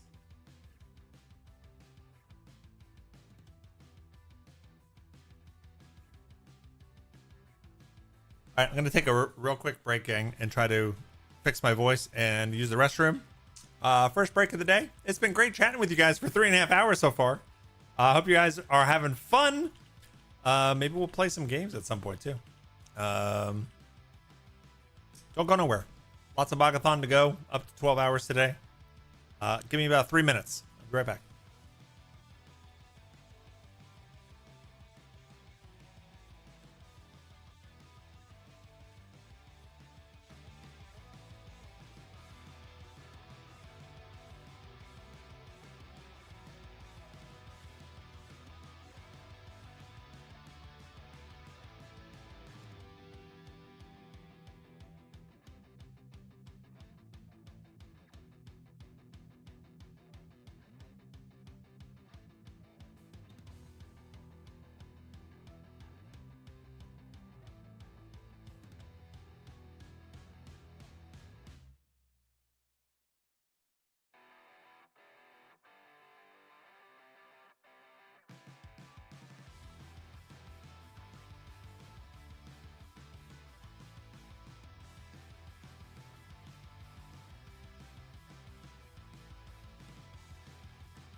All right, I'm back. Hopefully my voice is better. It feels scratchy. What? I know. We haven't. Every time we've spun the wacky wheel, I've spun it. We got 3 exercises and then a double it exercise. 1 wig and 1 show something cool. I didn't have to eat anything yet. Zari just wants me to suffer. By the way, I'll need a spoon.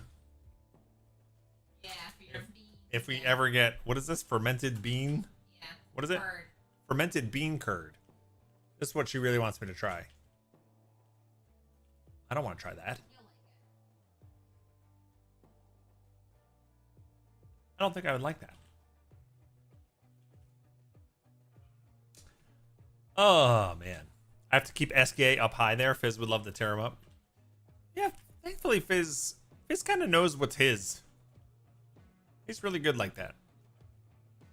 Has Fizz ever destroyed anything of ours? No. Not really. And we had that other cat for 1 day, and he was tearing up our couch. Aww.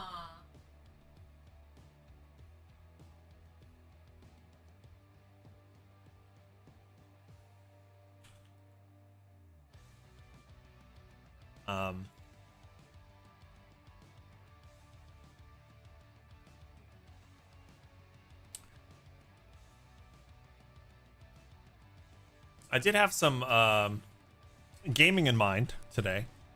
But I've been having fun chatting, so I don't mind if we just chat some more. I did say to Azaria on the break, I'm like, I bet if I switched to a game, we'd lose a bunch of viewers. Because I'm excited that we have got about 50 people watching today, which is nice. But we're at the end of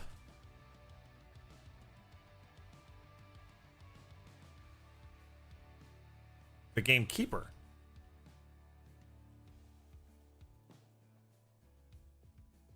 Which we've been playing the past couple of weeks. Which has been fun. So we can finish that off. And I also got permission to stream Lootbound, even though it's not out yet. Which I'd like to check out.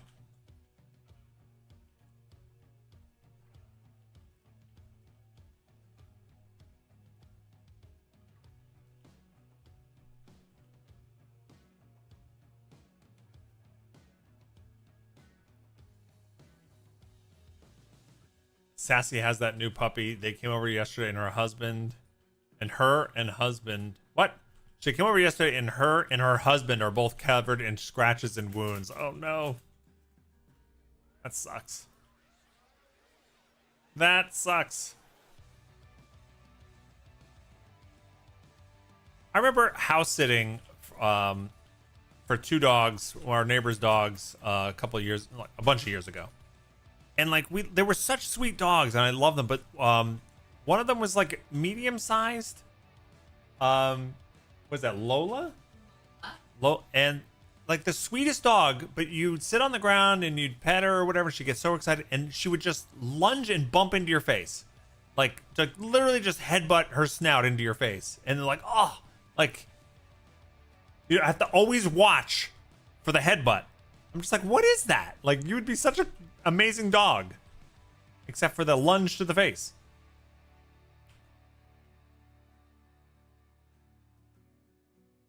You'd always have to like hold her down. You remember that? Just like, no. I love Spencer. And yeah, and Spencer was this tiny little dog with an underbite. Oh my god, that was the cutest thing. And he's got these little teeth hanging out. And like, he's so sweet, and you always wanted to like pet, but then Lola would see that you were giving the other one attention. She would like headbutt you. Ah, so annoying.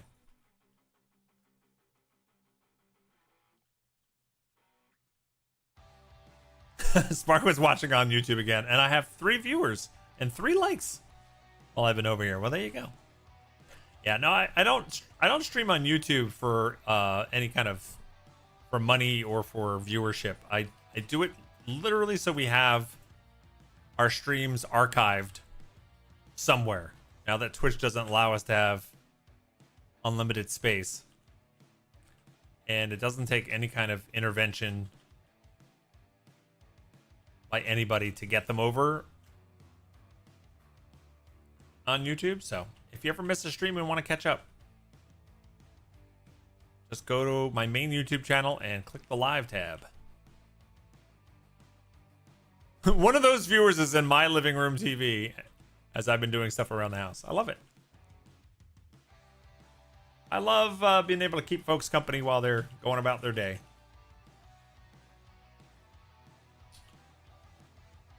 It's great fun.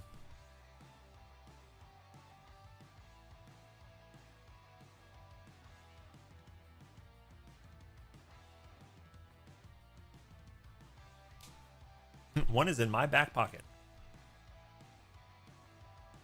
Nice.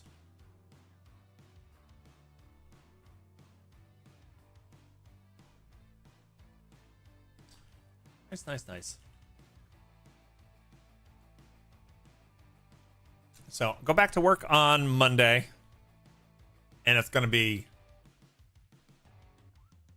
It's so hard to take days off. I had to write like an email before I left with instructions for folks to cover for my work while I was gone this week.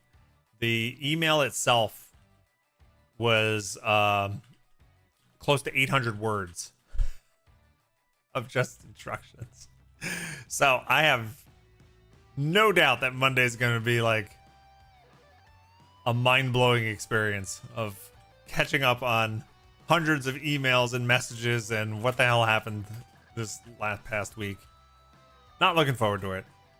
But I am looking forward to early August. Logan's going to be visiting for a few weeks before he goes back to his junior year of college. We haven't seen him. When did we see Logan last?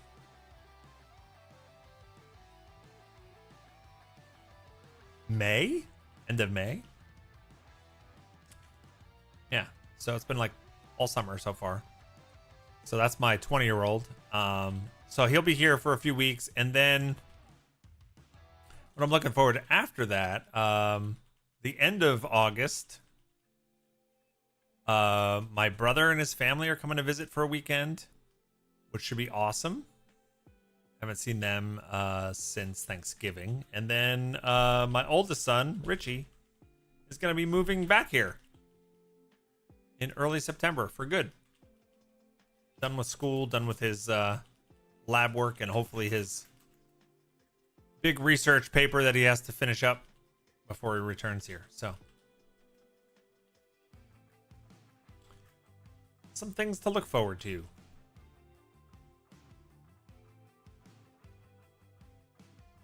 Dissertation on Bog's vacation. Hey Bever, what's up? Yeah, I talked about it a little bit earlier in the stream, but we explored North Carolina a bit. Got an Airbnb and then took day trips from the Airbnb, which worked out really well for our 2-year-old. So we could go do something in the morning, come back, he would nap, go do something in the afternoon, come back.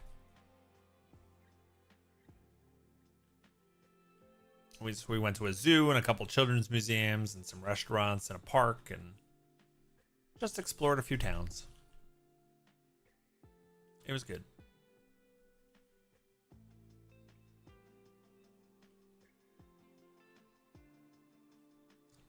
Anybody else what are you guys looking forward to? I know Marauder's got a big trip she's about to go on. Anybody else have anything planned for the rest of the summer?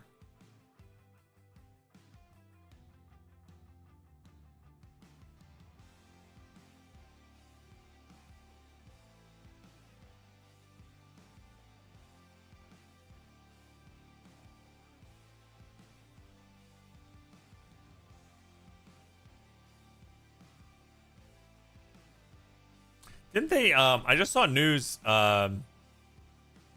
gaming related news. The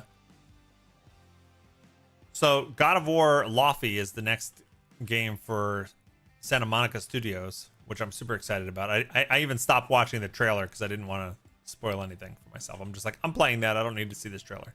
But apparently somebody from same studio said there will be another Kratos God of War game after that. I don't know how much they've done work on it yet, but apparently that's been confirmed, which is pretty cool. You're planning a short trip before the surgery, Underdark? Where are you going? Where are you going to go? Or you haven't decided yet? Skulljack, you leveled up this week? So still sugar high on cake and ice cream. Nice. Happy birthday.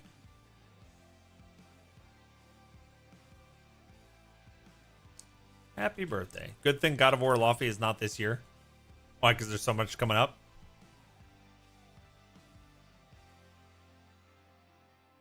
They, I think they confirmed what? That's in February now? God of War Lofty's in February? Yeah, so many games. You're going to Austria. Oh, nice.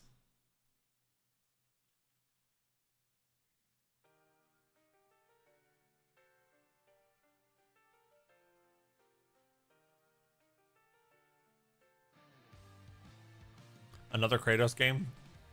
So he'll have gray hair, I guess? In his beard, maybe.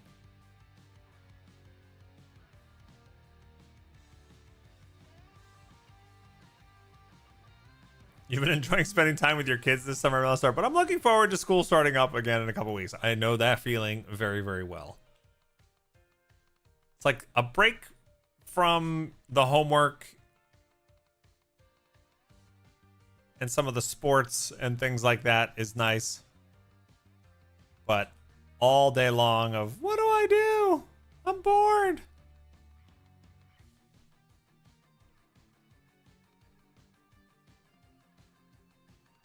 Or it's all boy taking up the mantle axe, but they said it was a Kratos game. What was the quote? The guy was at a convention and he said some stuff.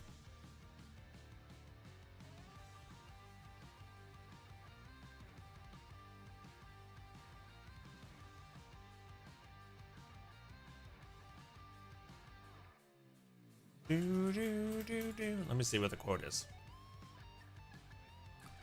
Corey Barlog confirmed at San Diego Comic-Con that PlayStation Santa Monica Studios is developing another game in the action-adventure God of War franchise that will star Kratos. Barlog, I want to say Balrog. Barlog serves as head of creative. He didn't elaborate on what's next, but it will apparently tie into the events of God of War Lofty.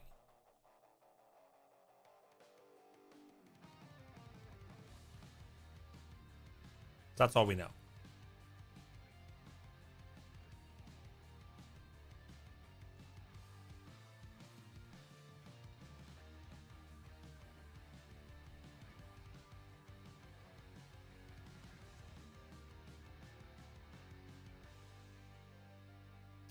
Cool boy, you're going to Scotland in September? Still a ways off, but it's creeping in closer. Nice.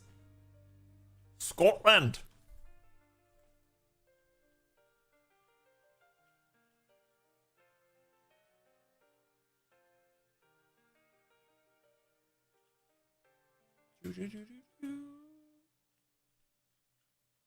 Maybe Kratos and Lofty Adventures prequel. Honestly, I'd be afraid they'll ruin the note they ended on in the last God of War game. It's a very talented studio. They'll figure it out. I would never say no to more God of War that's new. Santa Monica Studios has my axe and my hammer and my bow.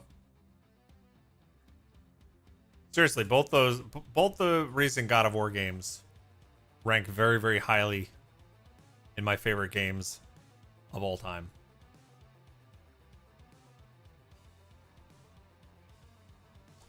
It's also nice to have a story to a character actually end to.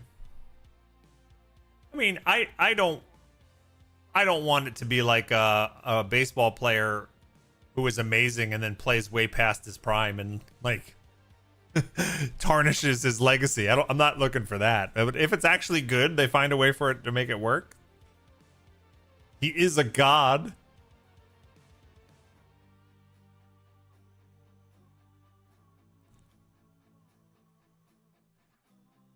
But yeah, I know what you mean. You don't want to jump the shark.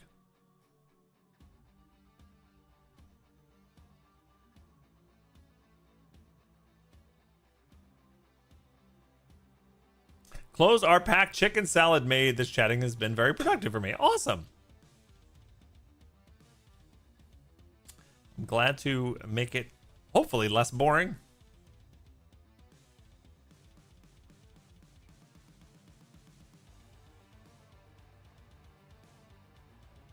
Well, if you didn't see all that Lofty trailer, there was some weird shark jumping. Okay, no, I haven't seen it. But I don't think I would view it as shark jumping until I played it.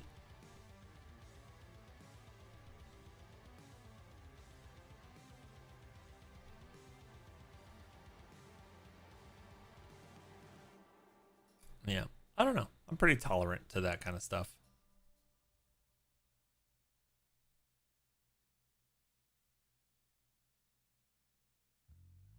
I like what I like, you know, and I just want more of it sometimes.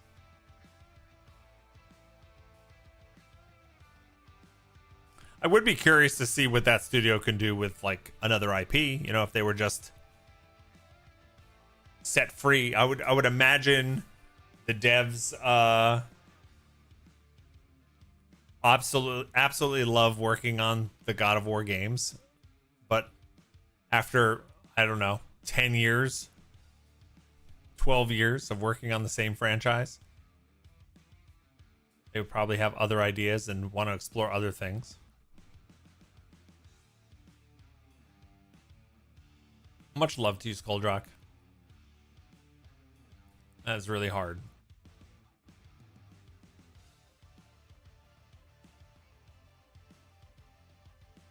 And be kind to yourself. Take care of yourself.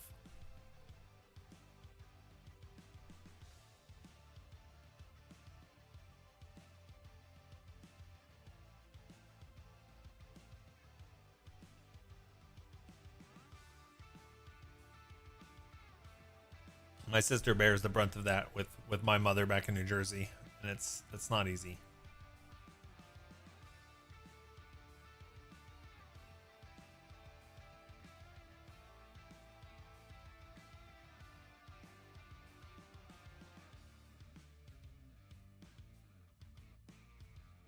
Man. There's also the other God of War coming out, right? The side scroller. Yeah, I forget. They're remaking the original God of Wars, right? But is there a? I forget the news. Like we watch these gaming shows, and there's so much you see. I forget the details a lot of time. Yeah, God of War: Sons of Sparta, right? A 2D Metroidvania developed by Santa Monica Studio in collaboration with Mega Cat. Is that out?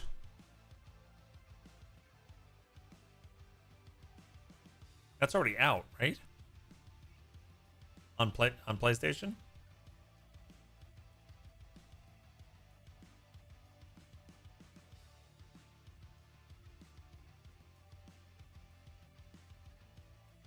And they're also doing remakes of the original 3, right?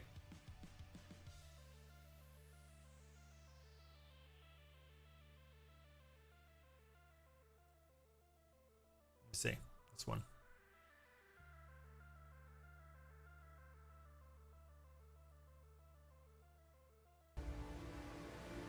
Before I was a god, I was a Spartan. Yeah, I remember watching this. Is this out? I know I could Google it. Our duty is to Sparta. Fear is a reaction. Courage is a decision. Press your attack. Has anybody tried this? Is it any good? Never on our backs. Never left behind. Always united.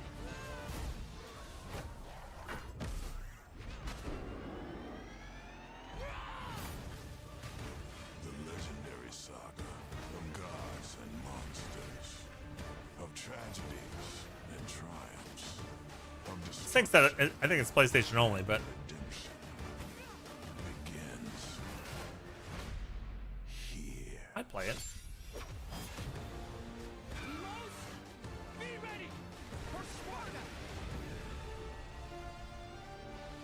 God of War, Sons of Sparta. Remember seeing a demo of this? Let me see. Yeah, available 2026. God of War, Sons of Sparta. Oh yes, it's available today. Oh, they revealed it and it was available immediately. Interesting. It's $30 though.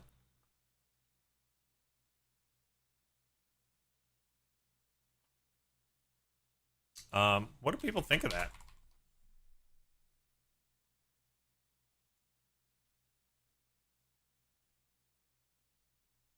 Decent Metrovania, fun new lore.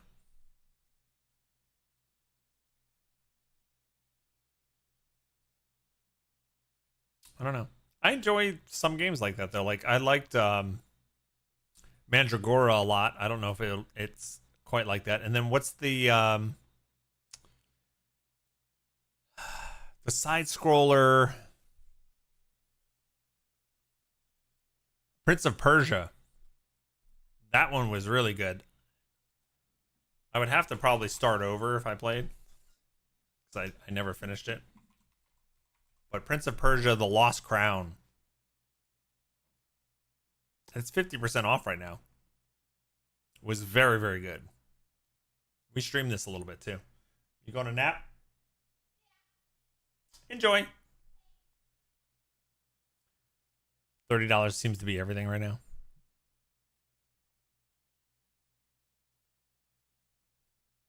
Yeah, this one was excellent. If you haven't played this yet, and you like side-scrolling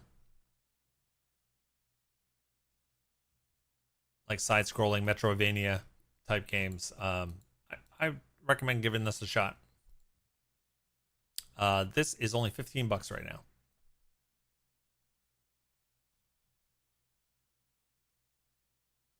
But this, so the God of War trailer we just watched reminds me of this style of game, but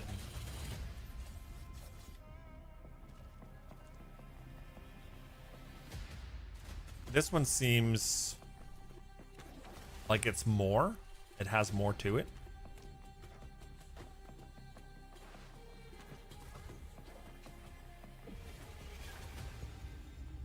Maybe it's just a better trailer. I don't know.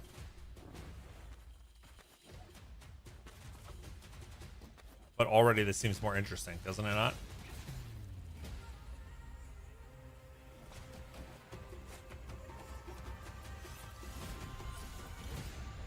It's funny how important the trailer can be. Anyway, I did play a good chunk of this, and did I play it on Steam? How much did I play?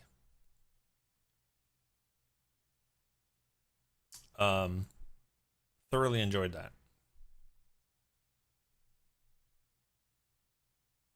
And if I was still, I can't remember, was I playing this? I think I was playing this after I was already at ArenaNet, right? So I wasn't streaming full time, or maybe it was.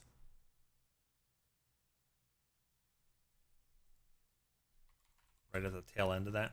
I guess I don't own it here. Oh, I think I got it on like Xbox because it was free or something there. Yeah. Yeah, I'm going to play the new Castlevania in October. That looks awesome. Yeah. You used to love the Prince of Persia games, Sparkwood?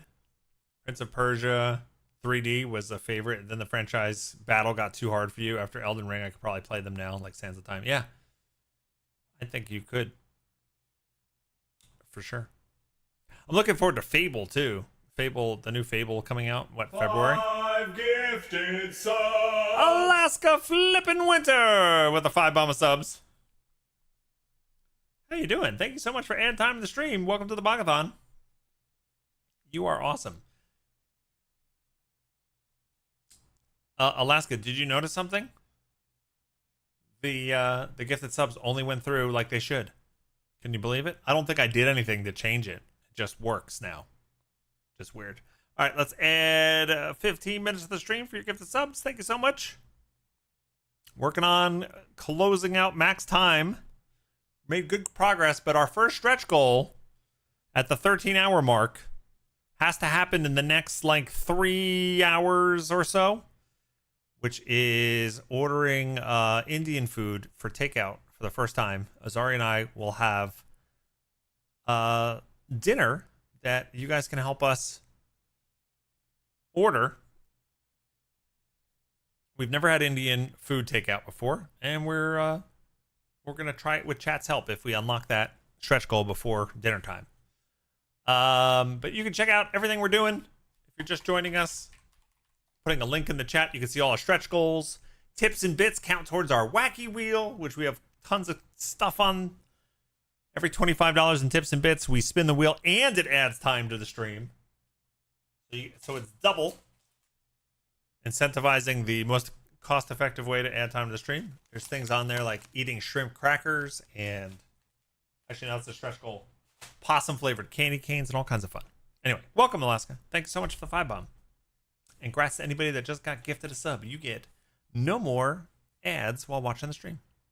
What was I just talking about? We were talking about Prince of Persia in the Castlevania game. Yeah, Fable is coming out in February, I think. That looks pretty cool.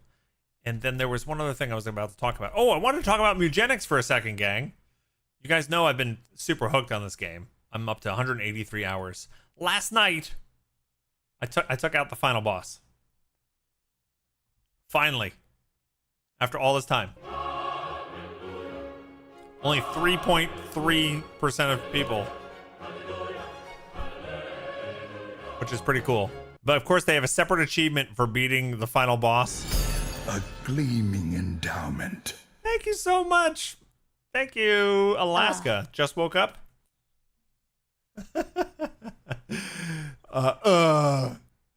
You gotta get some coffee or something. Thank you so much. We're gonna add 25 minutes to the stream, Alaska, for that. And you get a wheel spin. You just soloed a wheel spin, so we don't even need to move the meter. 25. That's a 15, boink, and a 10, boink. I'll spin a wheel after I finish this conversation. Thanks again. You finally got to Act 2 in Baldur's Gate 3? Nice! That's the shortest of the 3 acts. But enjoy it. The story really starts ramping up. Love it. I hope you enjoy it. Yeah, so Mugenics I've been playing for so long. Finally beat the last boss last night for the first time. And you can see you get a separate achievement for each character that beats the final boss. So, you know, and there's like something like 8 different classes or something. So there's so much, and each character that beats like certain bosses, each class that beats certain bosses unlocks a new, what was I gonna say? A new item that you can get in future runs. So here, hold on, let me show you.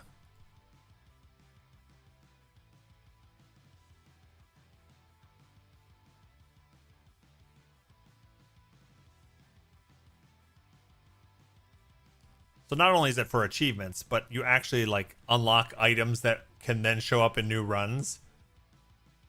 I showed this to EDOT the last time we had our Patreon chat. Here it is. So I have to be like a dork, but I like being a dork. I have to have a spreadsheet. So here are the different classes in Mugenics, right? So like Cleric and Thief, what did I do? Did I beat the caves? Did I beat the moon? Like, so I check box who I've beaten with what. So when I do another run to these areas, I try to choose classes that I haven't done before to get the achievements and the unlockables. I still have quite a bit to do.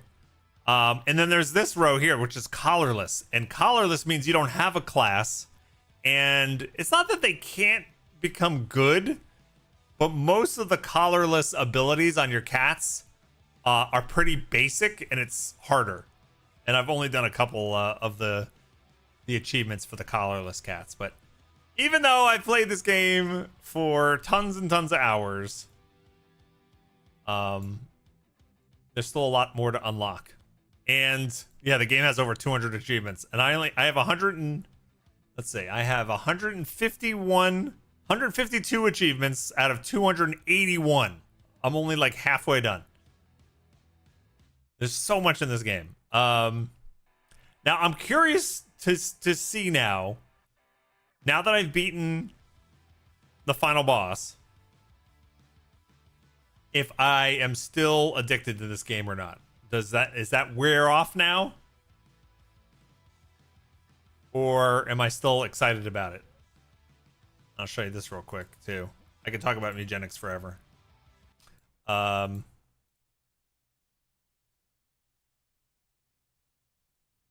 the way, Sparkwood, I know that this isn't your type of game, but you should look into getting the soundtrack, like the LP. Very cool and weird songs in this, and they have this LP, yeah. But I want to show you, like, my saved game now is at 85%. I'm 85% complete. And just real quick, my this is my house. Like, I have 71 cats right now. Yeah, give Mugenics soundtrack like a listen on Spotify or whatever platform you use, and then see if you dig it first. But I think you would really love the soundtrack. You still listen to the soundtrack often? I put it on when I'm working sometimes. Yeah. Average crazy person, cat person's house, and each room has a different thing. So these cats up here are cats that have all 7s as stats or better, and I use this is like my main breeding room. So my breeding stat on this room, you can see it right down here, is a 50, meaning the kittens born to these parents up here have a high chance of getting the best traits from the parents. These two rooms have cats that are close to all 7s, or have like some slightly negative side effect, but they also can breed a whole bunch. I try to keep them comfortable so they don't fight and kill each other. And then I have this room down here, which is anybody else, and this is Fight Club. This, I keep it very uncomfortable, very unhealthy. These cats fight all the time, and when they fight, the cat that wins gets a stat increase, and the cat that loses gets an injury. And cats with injuries are helpful because I can donate them to Baby Jack, and Baby Jack only wants cats with injuries, and then he gets more furniture in his furniture shop. So I need injured cats. So this is Fight Club, and they also have high chance of getting mutations. You know, like, for example, this cat has an eye birth defect. This is a bad mutation. I wouldn't want this on a run. Gain 5% mischance every turn. You don't want that. But ear mutation and fur mutation give you +2 stats and a -1 stat. So if you get enough of those, it could be pretty nice. But so these are my rejects. Yeah. I love when the stream goes down, but Bog is on a roll and doesn't notice. God damn it. Have you considered getting good? Hey, Merv, what's up? Are we back? Is it back?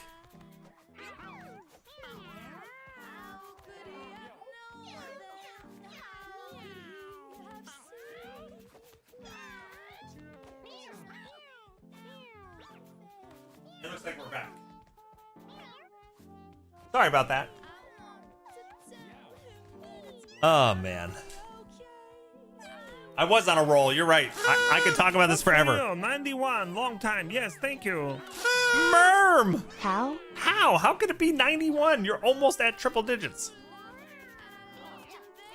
Early next year, you'll hit the 100 mark. Thank you so much for all the love. Thanks for the tier 2 resub. Let's add time to the stream for your resub. Welcome to the Bog-A-Thon. I hope you're having a great weekend. Beep. Adding time. We missed a chunk of the cat breeding explanation. What did you? Where was I? What was I saying? Was I talking about the first house, the first room? I still owe you a wheel spin. I know. This is my main breeding room. That's all it was. That's all I said. You're on vacation and currently doing a seamless co-op playthrough of Elden Ring with the hubby. Oh, that is amazing. Oh, my God, that sounds like such a nice vacation. Where are you? Still in Sweden or somewhere else? How do you do seamless co-op with Elden Ring? Is that modded? Because that's one of the things I loved about Lords of the Fallen. Lords of the Fallen was a Souls-like with co-op that just works. Cross-platform, cross everything, and it was so good. And it's like the one big advantage it has over like Elden Ring. Okay, it is modded. Yeah, that sounds like fun. You did Lords of the Fallen last summer. Looking for the second one comes out, what, in October? Oh man, I can't wait. Anyway, thanks for checking in. All right, why is the one room boarded up? I haven't unlocked this yet. And I don't know if I'll ever unlock it. To unlock that room, I need to give Frank retired cats. And it's 100. I need 98 more. Now, a retired cat are cats that you take on a run and they survive it. And I could do a short run, but even a short run, you're talking about maybe 15, 20 minutes to get 4 retired cats. So to do that, to unlock that last room, like that's so much time. That's like end game. Having 4 rooms is enough. It really is. Short run? Is that enough data? That's short round. Short round. But I get what you're saying. Okay, so real quick, I know probably most people don't care. This room up here is the breeding room. These cats all have all 7s for their stats. So meaning any kids and offspring that they create are going to have all 7s as well. It took a long time to get cats with all 7s. Special Sophie. Any names that you see on these cats are completely randomized. I don't get to name them, and which makes it hilarious that I have an Alaska Winter who is a scatological, likes poop. This is how much they're inbred. Slightly inbred, moderately inbred. So this is an issue. Like you have to watch the children. They sometimes are born with bad side effects. So anyway, this is my breeding room. The cats here are all 7s. This room here and this room here are like my main holding room for most cats. I try to keep the comfort level of these rooms. You can see the room stats like as the little pop up in the rectangle that pops up. I try to keep them comfortable so they don't fight, and they have stats that are close to all 7s. And you know, sometimes they make cats that are all 7s, and I move them up to this room. Like this one could actually go up to the top, except they love Gia, and Gia's probably in here somewhere, so I probably want to keep them together. Anyway, this room down here is Fight Club. This is where I put everybody else. I keep it not comfortable. You can see it's a -10. I keep it unhealthy, so it's a -8. And I have a mutation score of 10 down here, which means they have a chance to get mutated every night. And I want them to fight because an injured cat can be donated to this guy. Hold on. Baby Jack, he wants cats with injuries, and when I do 6 more injuries in here, it increases the chance of rare furniture in the shop, and then I can improve the rooms with rare furniture. Because everything you see in the background of these rooms is actually something I can move around and place. Every single thing in here. And part of it is playing Tetris to try to fit as much as possible into these rooms, and each one of these gives different stats. So you want to tailor the rooms to, okay, this is my breeding room, so I want to have high stimulation, and this is a comfort room, so I want them to feel comfortable, and this is a room where I want high mutation. So I want to be able to buy better furniture, so I have a fight club where the cats get injured, and then I can donate them. And then they get like weird mutations, like this one's got an eyebrow birth defect. It's got Williams syndrome. They get all kinds of weird stuff. Yeah. So, there we go. There's a little bit about my obsession. And I just returned from a run with a lot of loot, and I'll do this like maybe tomorrow or something off stream. But I don't have enough space to keep all the loot. This is what I have space to keep, and I have to go through all of these items from my last run and figure out which of these things I want to keep. It's a lot of items I got last time. And to upgrade that, I need to donate more to this guy, Butch, and he requires cats that have been to the moon or the core. So I need 5 more of those to upgrade that. So that's pretty doable. Yeah, it's a staggering number. Anyway, I love this game. I can't get enough of it. It really scratches the right itch for me. These are the ones that just recently went on a run and succeeded. These are the ones that just killed the final boss. His name was Satin. I'm sorry, Satin, Heathcliff, and Queen of Farts. Queen of Farts. All right, let me get out of here. I would play this all day if you folks let me. But anyway, thank you for letting me indulge in sharing with you. It has been the game I've played the most since I finished Baldur's Gate 3. You were proper addicted to this for a few weeks. It's been months for me. In fact, I streamed this earlier this year a few times.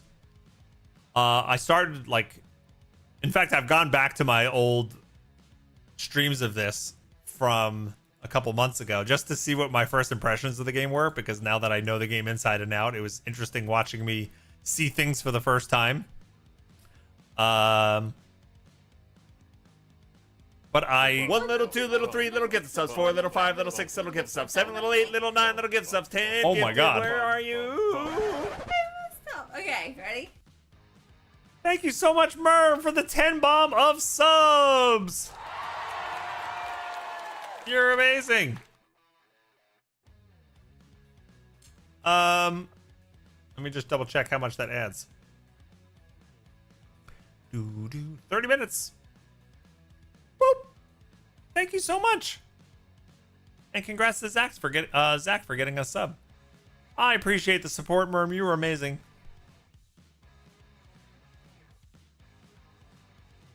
Thank you, thank you, thank you. Wow. Merm has gifted 528 subs in the channel. Amazing. Yeah, so yeah, you got to watch the addiction begin, Sparkwood. You're right. But after I finished Baldur's Gate 3, I went back. I kind of really...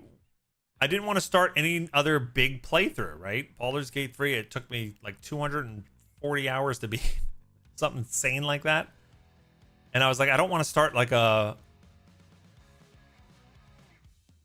meaty game. Which I realize is funny considering I have 180 hours in Eugenics now. But the fact that it's run-based and I can do like 1 run a night or something like that as like a roguelite. So I've been playing this since May, pretty much. Is this 12 hours now? Let's see. We're at 8 hours on the timer, and we've been live for 4 hours and 13 minutes. Yeah, so what? We've hit 8 plus 4 is 12. Yeah, we've hit max time. We're just over 12 by 10 minutes. Nice. So there we go. If we pump up the clock another, 50 minutes? We unlock the first stretch goal, and we can start talking about, well, when Zari gets up from her nap, we can talk about an Indian food order. Yay! I like that. I like how this Bog-A-Thon's going so far with the combination of the wacky wheel for tips and bits, also increasing the clock, but also starting at 4 hours on the clock instead of 2. I think it helps. So we'll see how it works out. So far, so good. Thank you so much for all the support, gang. Robin, hello. Welcome. Cyberpunk 2077 has you now? Really? I have. I've played it recently. Let's see. I played July 15th, 10 days ago, before my vacation. I was playing some more. I was playing. Yeah, I see. Actually, I see the achievements you're getting. Really? See? You're showing up on my feed. Yeah, I've played a little bit more. Probably like 4 sessions over the last few weeks. And I enjoy playing it. I think the world is absolutely stunning and it's an amazingly crafted game. I'm still waiting for it to get its claws in me. I don't know what it will take to get me to absolutely just get obsessed and play it every night. I hope it happens, but we'll see. I'll keep trying.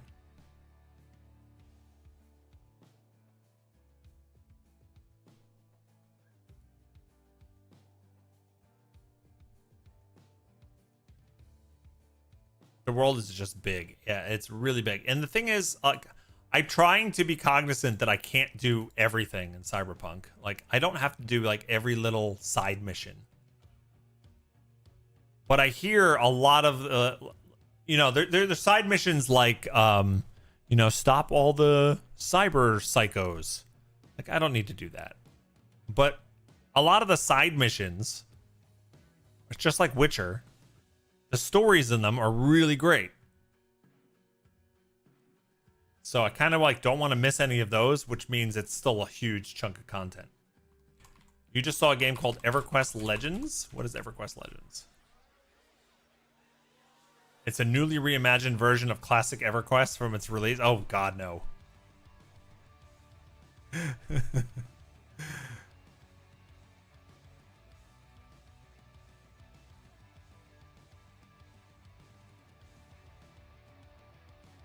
That sounds dangerous. Not for me. 80? Isn't that beating a dead horse? Yay, Robin, thank you. Ooh, yeah. Added 5 more minutes to the clock for the resub. Guys, if you have Prime Gaming subs sitting around, throw them at me. We'll add time to the stream. You get to use the best Otter emotes on Twitch. You don't get commercials while watching the show. No ads. Throw those Prime Gaming subs. Don't let them just sit there unused. It's the perfect stream to use them. And thank you, Robin. You get to play 3 classes in one? In EverQuest? I don't know. I don't know anything about EverQuest Legends.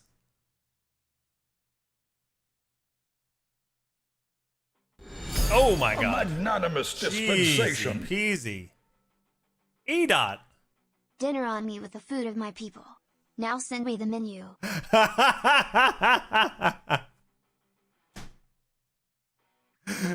Dinner on me with the food of my people.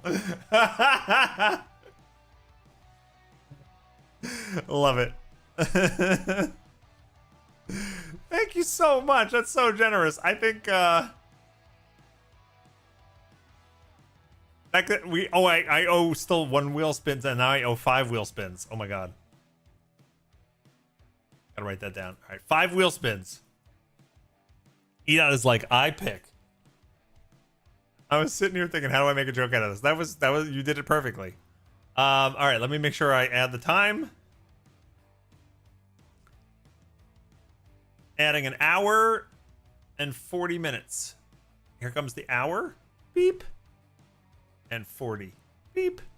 Beep. And if anybody hasn't been to one of our Bog-A-Thons before, we've hit max time. I will be streaming 12 hours today, which is another like close to 8 hours from now.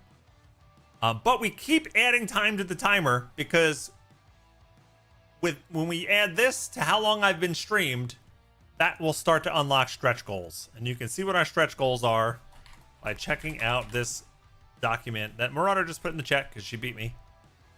And right now, we might have unlocked more than one. Somebody will have to math for me. Thank you so much, EDOT. Amazing. So right now we've unlocked 13 hours.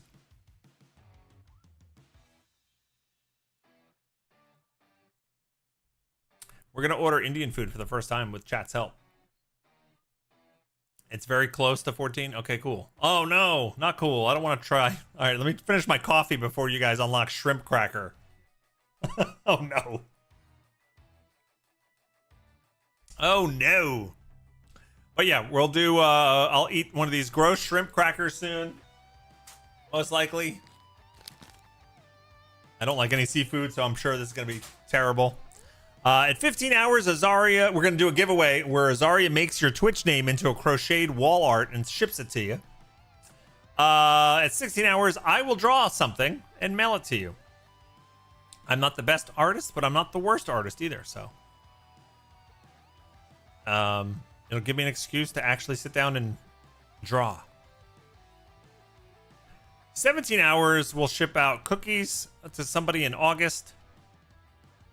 If you live in the US, if you don't live in the US, we'll send you a $20 Steam gift card. That's a giveaway as well. 18 hours, we'll do a Discord movie night in August.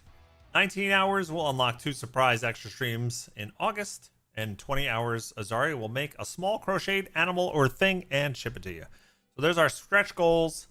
Thanks so much for the support. But right now, we got to do wacky wheel spins. Every $25 in tips and bits throughout the stream not only adds time, but we spin the wheel and we do what it says.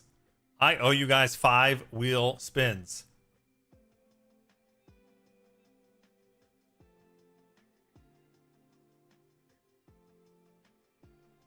I like how it shows who is watching along with you in the top and the middle. Oh, over here. Yeah. The anonymous quokka and the anonymous dolphin. Yeah. More push-ups incoming. Oh my God, I hope not. I'd probably do a different exercise.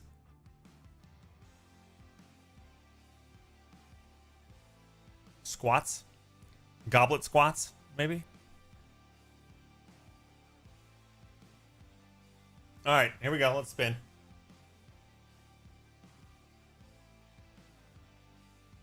And we can start looking at the menu, but Azaria's napping right now. So we won't make final decisions, but... All right, the wacky wheel.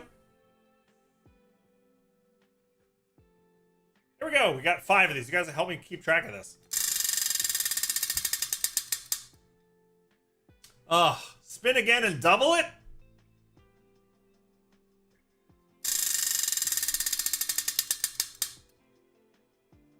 Roll a snack D6. Oh, God.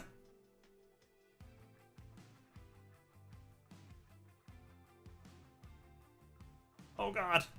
Please. And we're going to double it. I got to do that twice.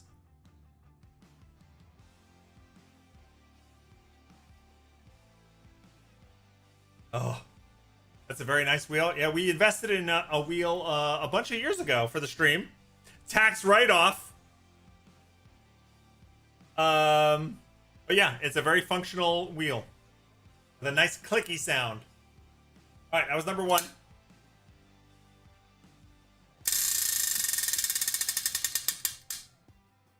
Wear a hat or wig for 10 minutes.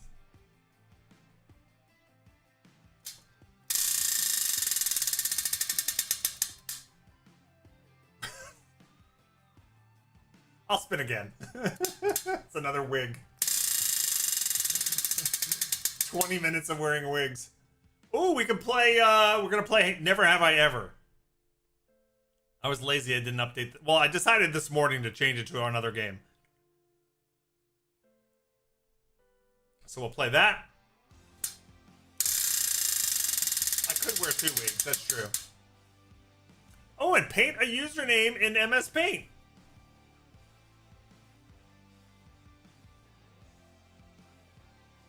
This was fun when we did it last time. So 1, 2, 3, 4, 5. Nope. 1, 2, 3, 4. That's 4. Eat a Bean Boozled.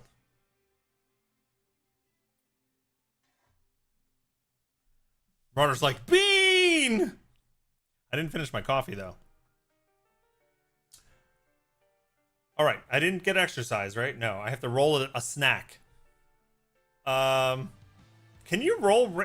It didn't implement roll random in Twitch chat, right?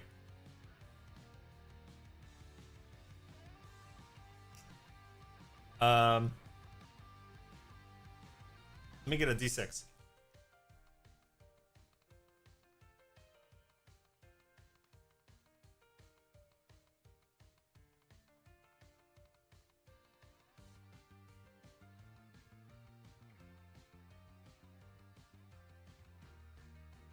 I do have to flex a little bit. I laugh at some people's dice bags.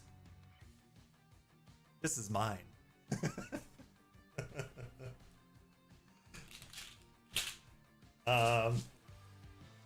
This has many different dice bags in it.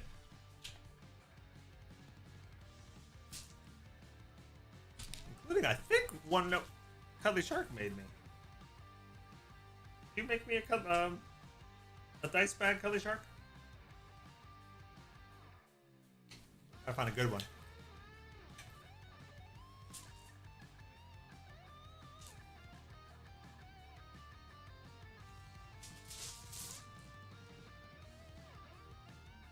Here's a big one.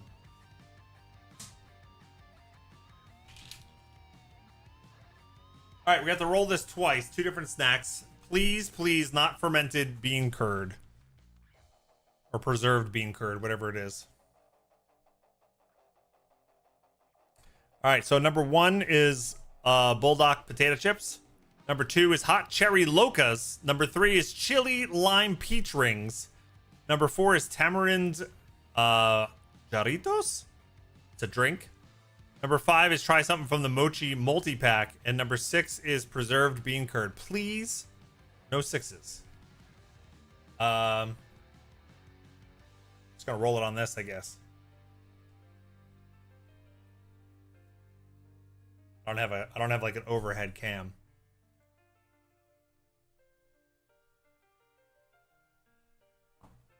I rolled a 1, which is the Bulldog potato chips.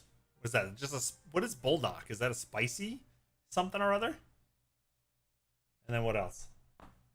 A 5. Okay, good. Mochi multi-pack. Woo! Woohoo! For anybody hoping for the preserved bean curd.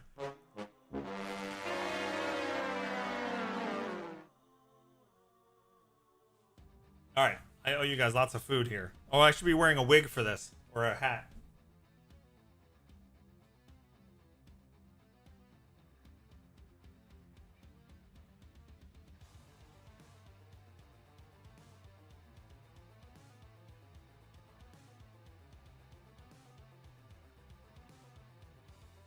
I've never seen anybody else with this hat, by the way.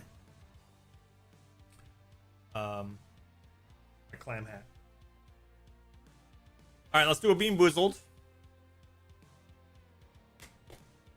What I'm going to do is I'm going to pop this container up. It'll probably have 2 beans in there. I'm not going to look at the beans. I'm going to select one without looking, and that's the one we'll eat. That didn't work, did it? No. There's 2. I'm going to select this one. Ooh, okay.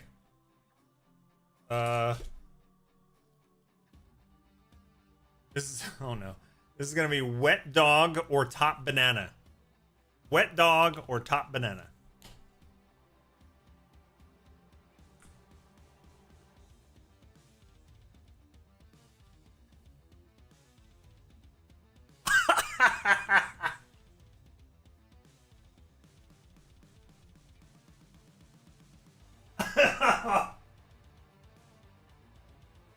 Oh, that's not good.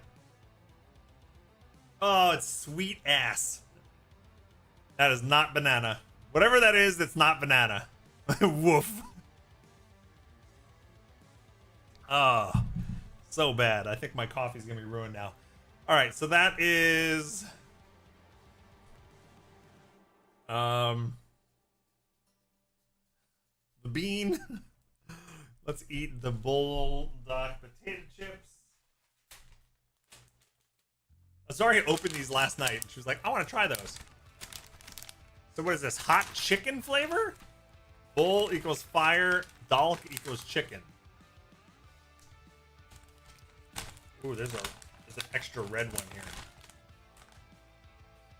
So this can't be as bad as The wet dog, right?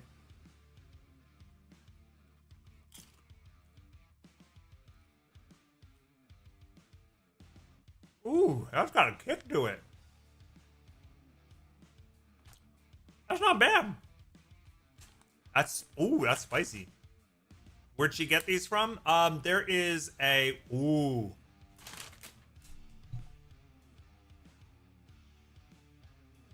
Oh, they taste really good. Oh wow. I don't think I can. I was gonna go for 2. I don't know if I can do 2. Oh.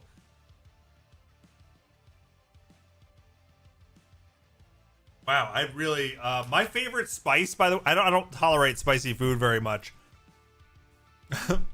My favorite spice is flour. Yeah. No, I'm good at 1. I'm good at 1. That is way, way spicier than I thought. Oh man. Okay. We have an Asian market near our house, and she went yesterday and picked up a bunch of these things. We on our vacation, we went to a mall that had like a Bazaar Eats store, and I was like, "Oh my god, this is perfect for the Bog-A-Thon." And I went in and I got these shrimp crackers from there, and I started pulling all this stuff off the shelves. It had like, you know, the hottest gummy bear ever. They had like the most sourest candy. They had all these weird flavor things, and I grabbed a whole bunch of stuff at the shelves, and Azari went to pay, and she only came out with the shrimp crackers. And I'm like, well, what happened? She goes, those gummy bears, that little pack of gummy bears, the hottest gummy bears. She goes, that was $11. She goes, your sour candy, that was another $10. She's like, there's no way. She's like, that would have been like $50 for like 4 things. So she went to the Asian market instead and picked up a whole bunch of stuff. Yeah. That tasted great, right? It was like a barbecue chip, like a spicy barbecue chip. But then it kicked my ass. That was short-lived. I don't know anything about this. This is the other thing we rolled, which was the mochi multi-pack. Oh my god. Mochi multi-pack. I've had some mochi snacks on stream before with you folks. I'm not a huge fan of the texture, but we'll try one of these. Which one do you folks want?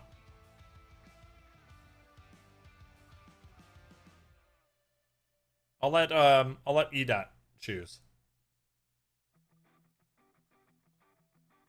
Sesame, or I got 2 votes for sesame.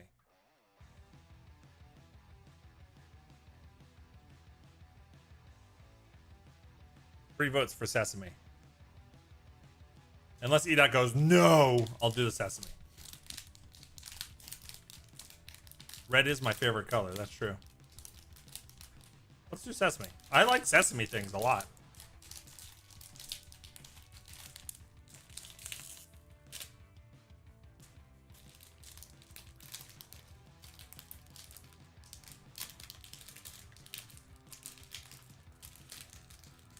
Looks like I don't love red bean paste. I mean, it's okay. Ah, why does it have to be this consistency? It's so weird. It's like the consistency of a marshmallow, but then it's heavy and dense.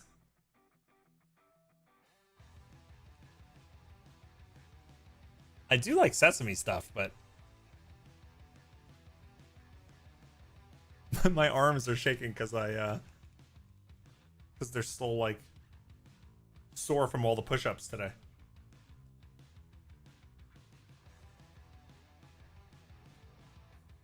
pretty sad. Holding mochi up to the camera made my arm shake. Oh man. Have I tried ice cream mochi? I don't think so. No. I love sesame. I'm curious if you like this. I adore sesame. Absolutely. Sesame anything. But is this going to be filled? It's filled.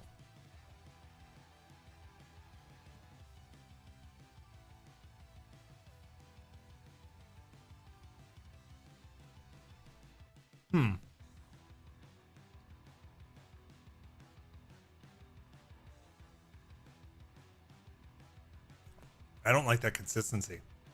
I really don't. And I don't think bean paste is my favorite either. I taste the sesame. The sesame's great. You know what's really strange? Do you know those Hostess? I think they're Hostess or Drake, like those snowballs. You know what I'm talking about when I say snowballs? They are it's like a semicircle chocolate cake with cream inside, and then they put like this marshmallow thing on top with coconut shredded on top.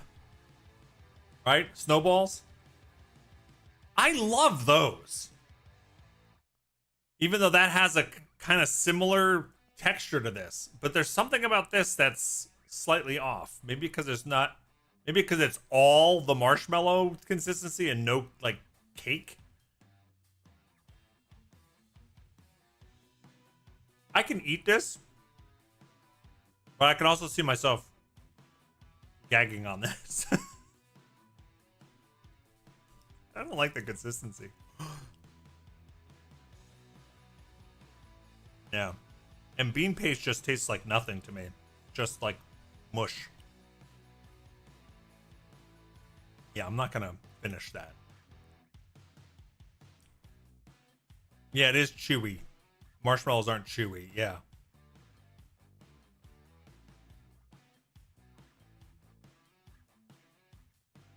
It's usually sweet rice inside instead of the bean paste.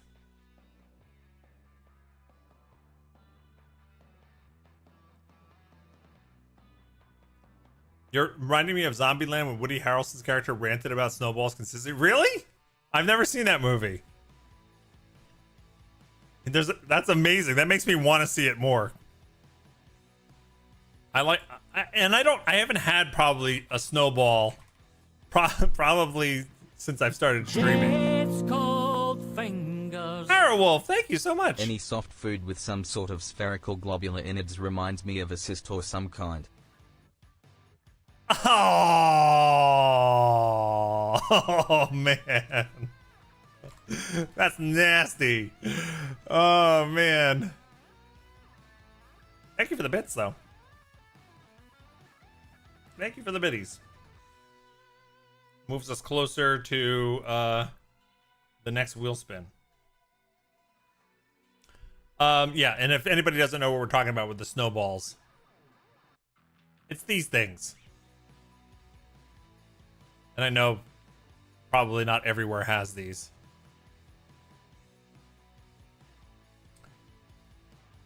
But yeah, it is chocolate cake and the whipped cream and then the coconut and the marshmallow on top. Anyway. You've never had one of those? I mean, they're terrible for you, but I used to eat those. I like coconut a lot. So, they're coconut, marshmallow, chocolate, and cream, basically.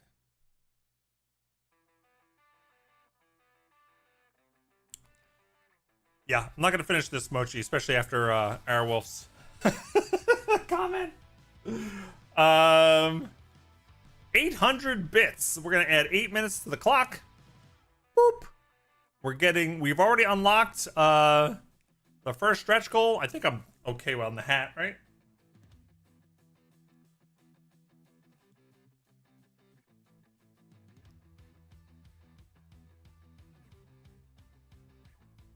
All right, what else do we have to do? We have to do an MS Paint and play Never Have I Ever. All right, let's, and then we have to look at the menu for the Indian food we're gonna order. I'm excited, gang. What if we insist? Ew.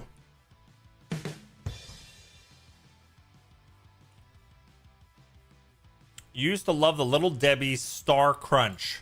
See, growing up, now Little Debbie's is everywhere, and I do enjoy it. I don't really eat them anymore, but I did enjoy a zebra cake or a what are they called? Were they magic brownies, or is that weed brownies? Cosmic brownies. That's it. Cosmic brownies. I do enjoy cosmic brownies or a zebra cake, but I haven't tried much. When I was a kid, it was Hostess or Drake's. Oh, a Star Crunch. Okay, I've never had this. Cookies with caramel and crisp rice. It looks pretty good.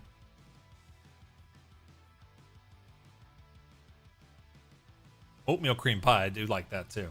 Yeah. Ugly but yummy.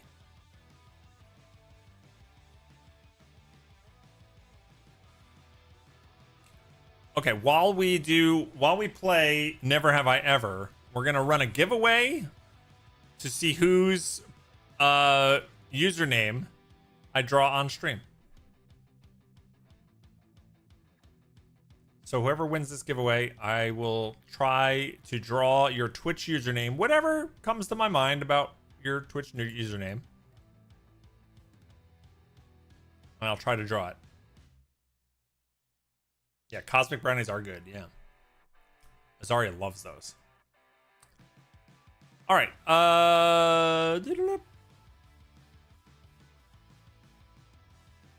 think you have to be following the channel, but other than that, it's open to everybody. You just have to type ! raffle. All right, Alaska. See you when you get back.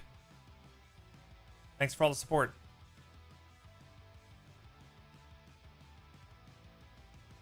You've been waiting almost 5 hours to take a shower, so I didn't miss any chat, but I really need to get that done back later. We're about to play Never Have I Ever, though, Marauder. Hold on.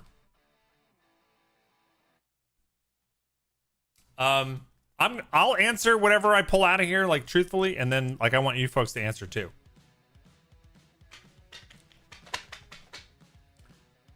I do reserve the right to veto one of these questions, because they are...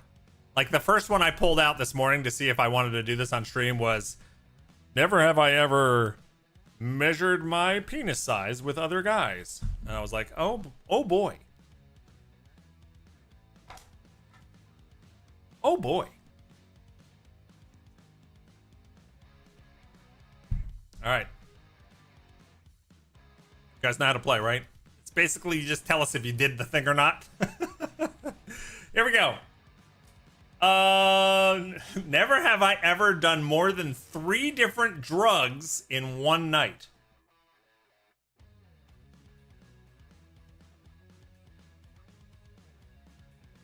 No, I've never done that. That was fairly easy to be truthful of. Does alcohol count as a drug? I'd say yes.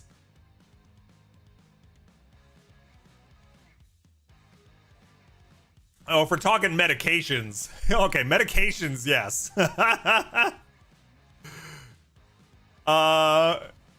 Caffeine, alcohol, and weed. Okay, if you're talking about caffeine, alcohol, and weed, well, so it says more than 3. More than 3.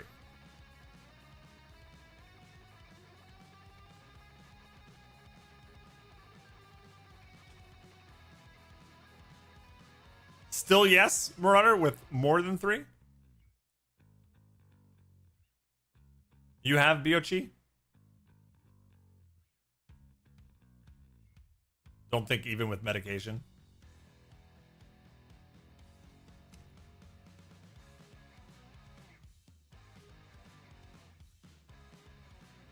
You had a moment in your life that I'm not proud of? No, I get it. I had definitely some experimental phases, but not mixing more than 3 in one night. 2. 2. But you know what? We were talking about this earlier. I'm hitting next month, just a couple weeks, 1 full year of being completely sober of everything. And I've never been like a heavy drinker or had a problem with alcohol, thankfully. But, you know, I would casually drink, you know, go out to a restaurant or on holidays and stuff, like all throughout my adult life. So I don't think I've had a complete year of sobriety probably since I was like 21. So it's been a long time. All right, you want to do one more of these? Let's do one more of these. Great job, Bog. I had to give up scotch, so I'm with you. Do you, like, I wouldn't say I miss it on a day-to-day basis at all. But you know what? I do think about it sometimes. Like when I was just on this vacation, you know, I don't have to work. We're just relaxing, like in an Airbnb, or we went out to dinner a few times. I saw like a margarita on the menu. I was like, oh, that would have been really nice to have. And like, I do like the flavor of some things like a margarita. And I know you can get alcohol-free versions of it, but they're like the same price. It's like, I'm not spending $10 or $12 just to taste it. Just give me the water.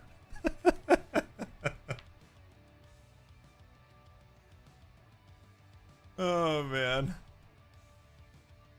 Roger says, congrats. I've been sober now for a bit over a year myself. Congratulations. Yeah, that's awesome.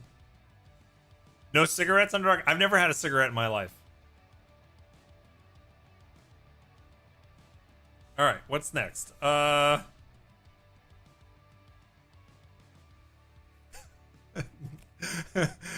have I ever gone somewhere with a date and left with someone else. No. No.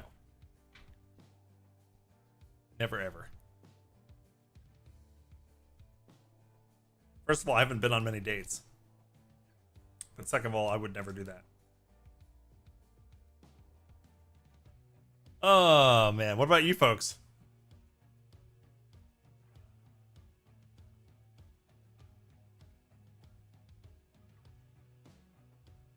You like to sip a little Jack while D&Ding? Yeah, I can totally see that, Robin. Yeah, no, obviously no judgments. But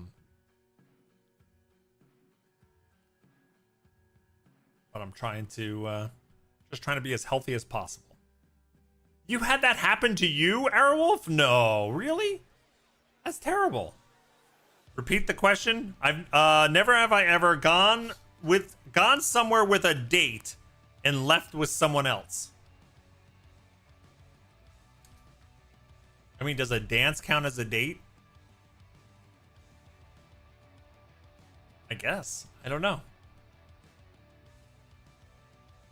Yeah, what is dating? Airwolf, I'm so sorry that happened to you. You took a girl to homecoming and she ended up ghosting me, and I found out later she went home with her ex. I was in 11th grade. Oof.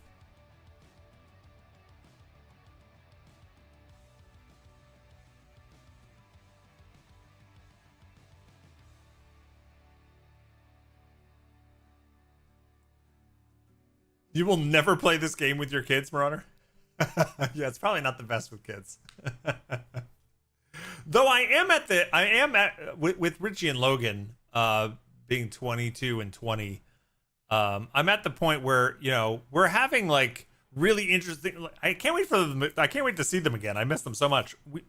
When they're here on their breaks, we have some really interesting conversations where they learn more about like who I really am and like my history and like some of these things, like past relationships or, you know, drugs, alcohol, that kind of, some of these conversations do come up, and it's interesting to be able to be truthful, but also try to impart like what I've learned. At the same time, still be a dad.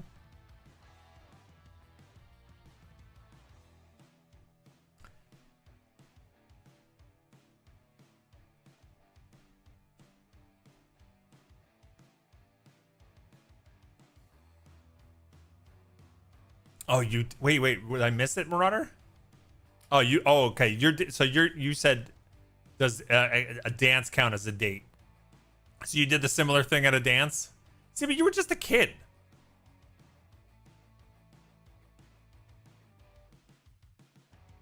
You had a growth spurt the next summer, grew to 6 feet and got abs. She tried to get me back. Hard pass. Nice. I had an insane growth spurt from 8th grade till 9th grade, where 9th grade people didn't recognize me.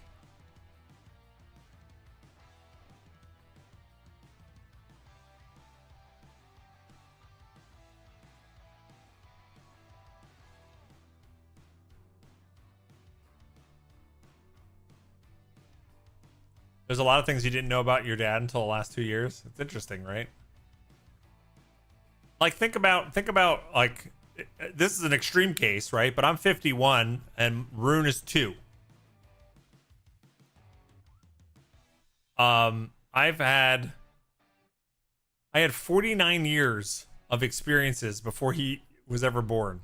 So even if I hopefully and have the chance to talk to him when he's an adult and I share some, there's still like a lot of my life he's not gonna have any kind of perspective on. Like nothing that happened in New Jersey he'll have any perspective on, which is just wild to me. And that's like literally where his brothers grew up.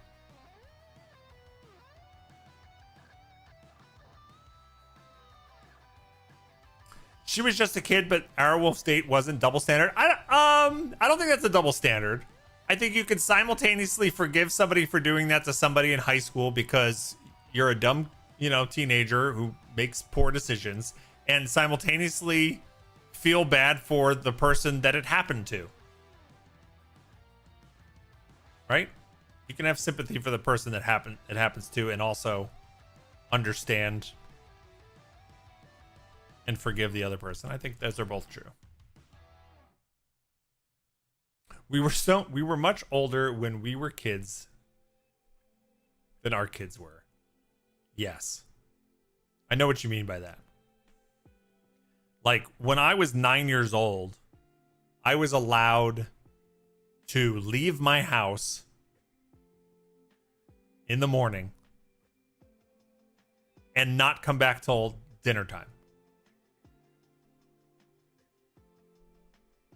Like what? And my parents had no idea whose house I was in, that I was in the creek, that I walked down the creek to the golf course, like where the hell I was.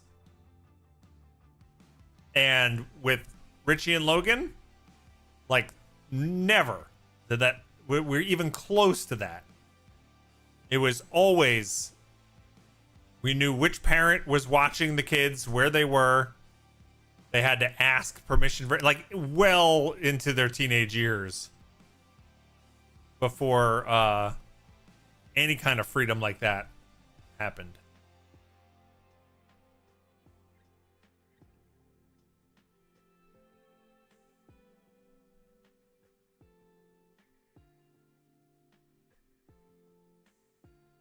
Should we do one more of these? These are fun. These are all like naughty though, aren't they? Oh, that's too easy. Cursed. Have you ever cursed or flipped off a driver that cut you off? What? Everybody does that. I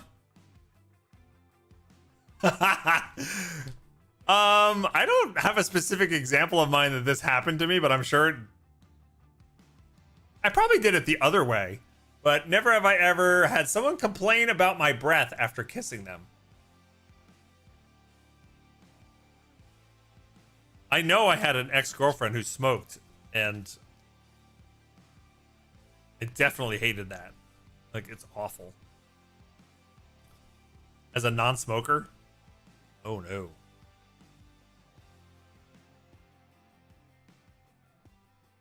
You never had that happen? Yeah, I passed one. Yeah, I don't have a specific example of that.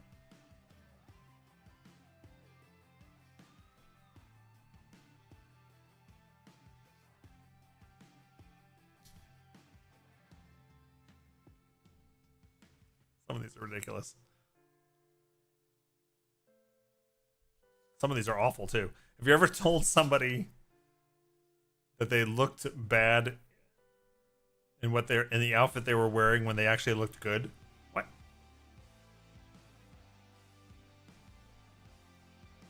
Have you ever gotten poison ivy from hooking up outdoors? Ouch. No, I've never got that one. Merv says yes. Oh no.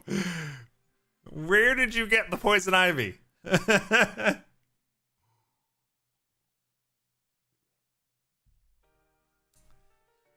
I've never had poison ivy either. Underdark, there's no poison ivy in Croatia? Biochi says, no, I grew up in the desert. Oh, gotcha. Where are you from, Biochi?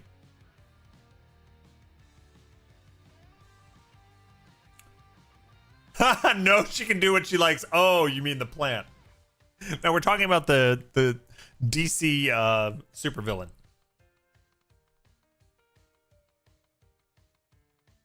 Melistar, you also grew up in the desert. Gotcha. Yeah, where is...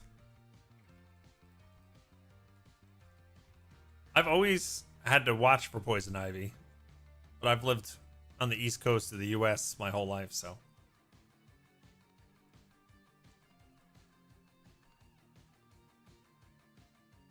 Poison ivy is prevalent throughout the entire United States, as well as parts of Canada, Mexico, and Asia.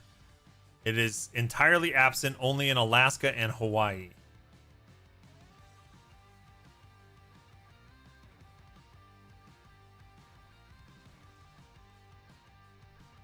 What about outside the U.S.? Poison ivy is predominantly native to North America, but various species and close relatives are found across the globe. Poison ivy is not native to Europe. However, it occasionally can be found growing in localized botanical gardens as introduced specimens. That seems like a bad plant to introduce places.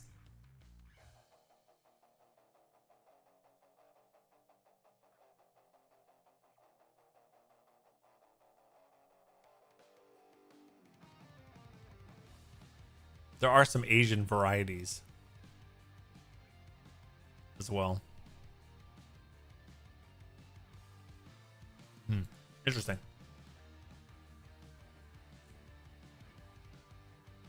Okay, can I go shower now, or are you gonna say funny things? You better take us to the shower. You never know. Oh, we gotta pull the raffle winner. Last chance, gang. Type !! raffle, and the winner will have their username painted by myself in MS Paint on stream right now. We'll do that. Last chance. I'll just take what I think your username sounds like and draw something.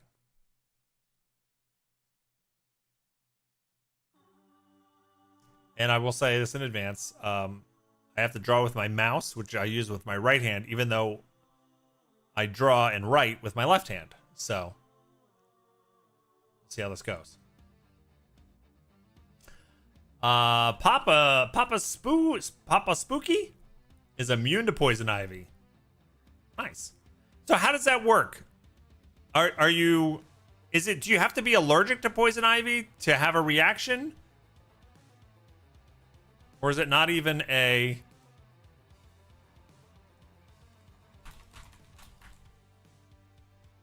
You might seem immune to poison ivy because your immune system does not react to urushiol, the oil in the plant, or you simply have not been exposed enough times. About 15 to 25% of people have a natural tolerance to the oil and don't get a rash. Just because you have not reacted yet does not mean you are permanently safe. Future contact can still trigger the immune system. Okay. You should keep avoiding this plant. Do not touch the plant on purpose.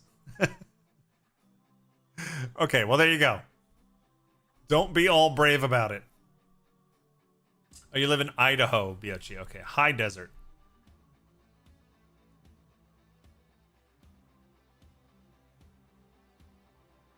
There's no poison ivy in Europe. Yeah, Underdark, we were you probably said that before I read it, but there are small pockets that were introduced in like botanical gardens and stuff, but it's native to North America. And there's plants with the same oil, and plants and trees with the same oil in Asia, even if it's not poison ivy specifically like this.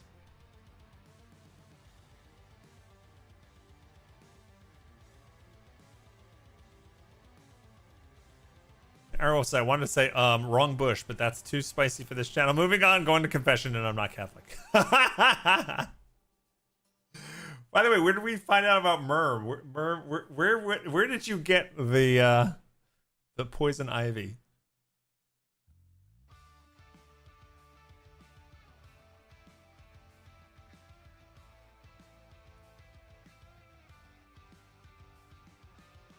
I missed it.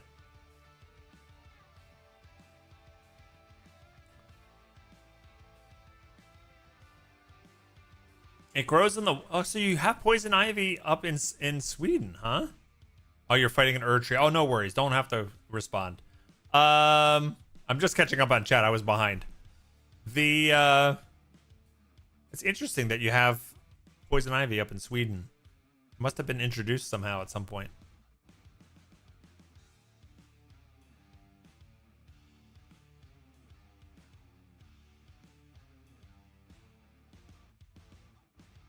Hi, Sengo.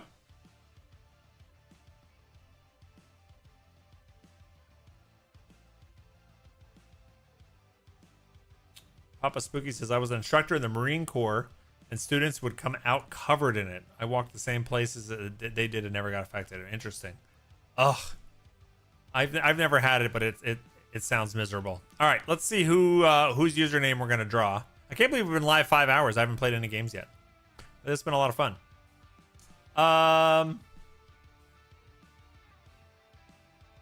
Close giveaway. Pick the winner. There we go. Papa Spooky. Am I saying your name right? Welcome to the chat. Welcome to the stream. I'm going to draw you now. I'm going to paint you like one of my French girls.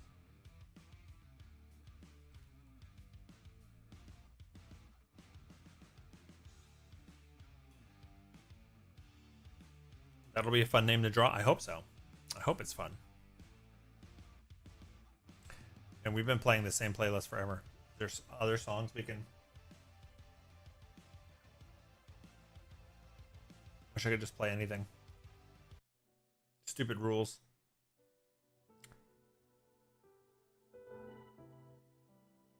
I should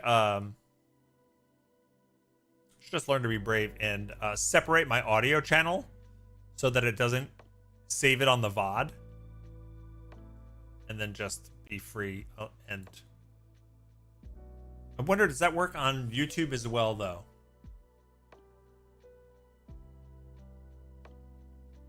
I don't know. I'd have to research it. All right, Papa Spooky. Here we go. This was the last of the Wacky Wheel stuff. And we're all caught up on Wacky Wheel. Every $25 in tips and bits, we spin the wheel again and we do something else. It also adds time to the stream, and we are very close to unlocking the next stretch goal, which is eating one of these disgusting, I assume are disgusting, shrimp crackers. We're also, because we unlocked the first goal, we're going to be ordering Indian takeout for the very first time, my wife and I, and we're going to go over the menu after this, and you guys can help us pick it out. We'll let EDOT help us, because it's the food of his people, as he put it. All right, so Papa Spooky. I know we posted these last time in Swamp Chat when we did this, but that's going back months. I'll also, so join us on Discord if you'd like. I'm going to post the finished product here in our Swamp Chat over there, which is our general chat. But anybody that's new to the stream today and have been enjoying yourself, come join us over on our Discord. We are a friendly group and would love to have more members. Papa Spooky.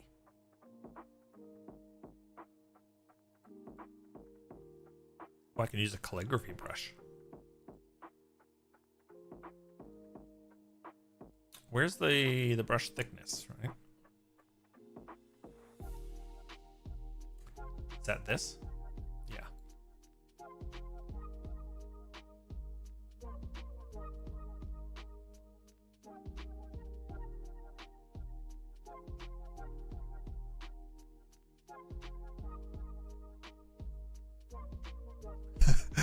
I started going down the Papa Smurf, but ghostly.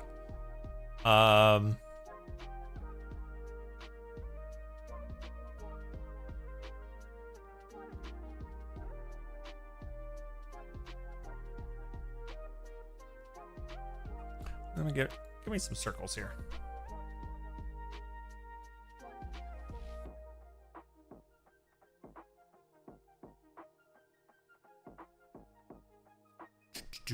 Thanks for being here today, gang. I've had a lot of fun so far today. And we're not even finished yet. And that is way too thin.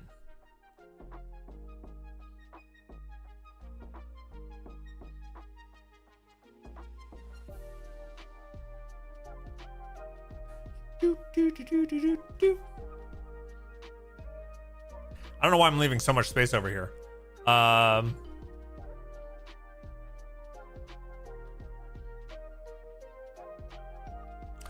How did you come up with your name, by the way? Papa Spooky.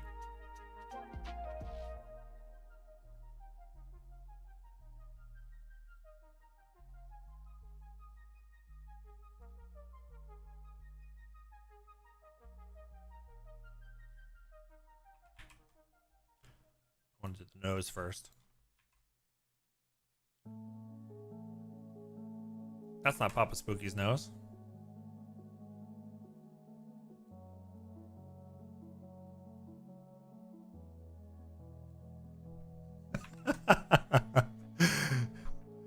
Oh man.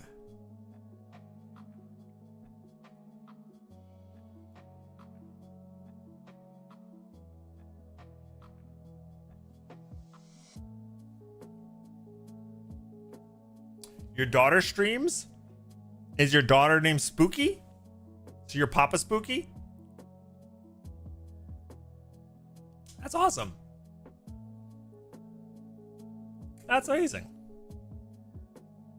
Yeah, does she do it for fun or is she full time?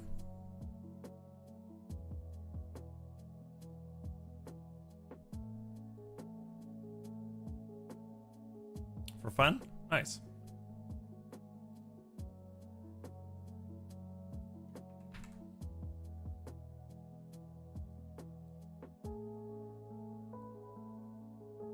That's pretty awesome. So you come into her stream sometimes, and like, the chat is like, "Papa."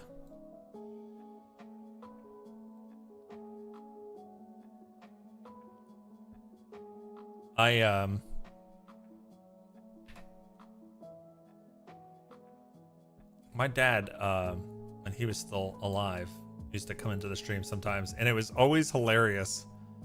I'd have to remind my mods that like the rules don't apply to him. Because he would, not that he would say anything like super, like we've always kept the chat PG-13. He's probably cursed a few times, but mostly just he'd be like rude to me like out of nowhere or say something like funny. And it just like, if it was somebody brand new to the stream, it would be something the moderators would be like, "What are you doing?" But I'm like, "No, that's my dad. It's okay."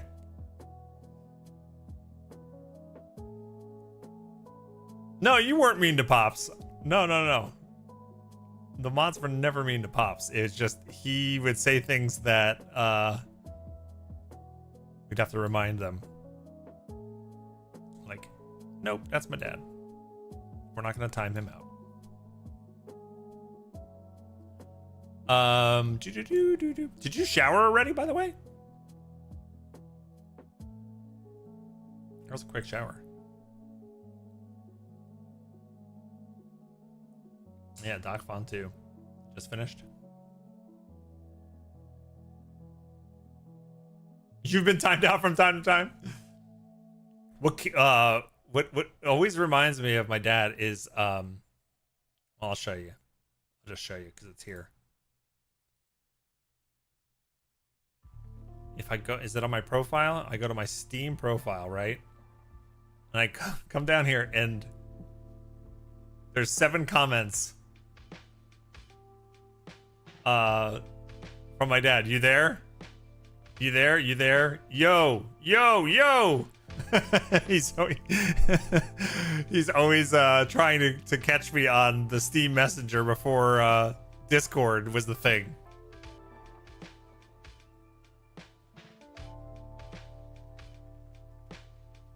The shower backs up and I'm too lazy to clear the drain, so I make it quick. Ugh, our old house back in New Jersey, we could never keep it completely like draining smoothly. And that was always such a pain in the ass. So I know exactly what you're talking about. All right, let's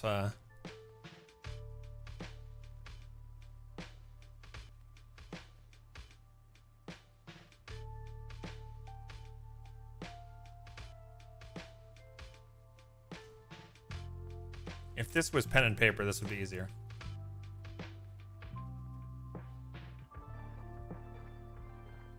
I don't like that finger at all.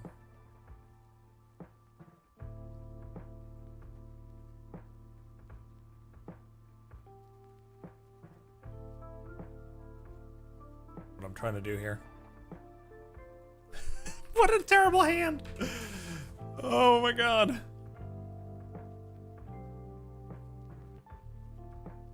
Gonna make this easier.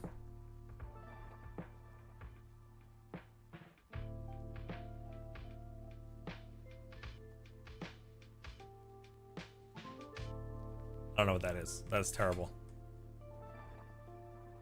If he's standing like that, I'm trying to make like a masterpiece here, but there's no point. Just draw. All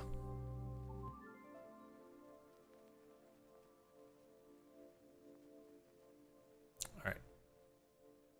That's the opposite way, right? That would be is that the right hand? No, the thumb has to be on the other side. My God. You know what? Maybe I'll just make a hook.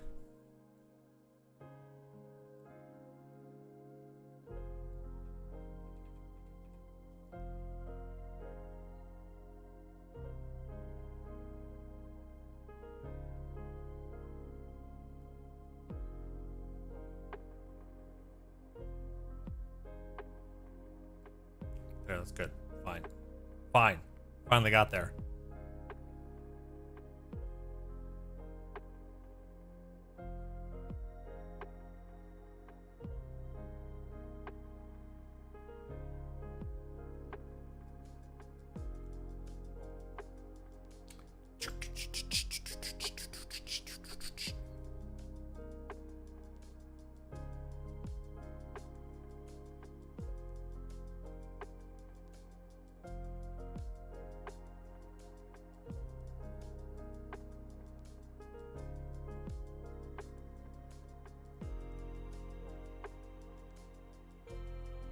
I gotta stop worrying about it being a masterpiece, you know?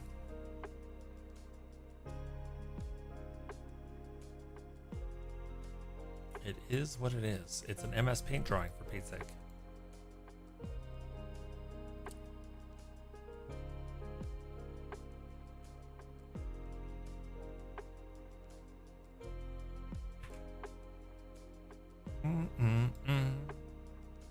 Well, I hope everybody's having a great Saturday. Thank you for spending all day with me. I know some of you here have been here since the beginning, and I appreciate you. And some of you have just tuned in, and I appreciate you as well. I love hanging out with this community. You're a great group of people, and I appreciate all the support, of course. Yeah, like I'm gonna make good hip bones here.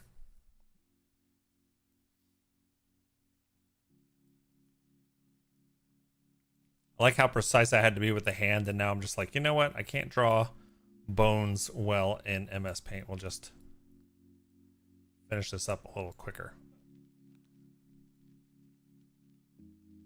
You know, I'm gonna draw all the phalanges, you know?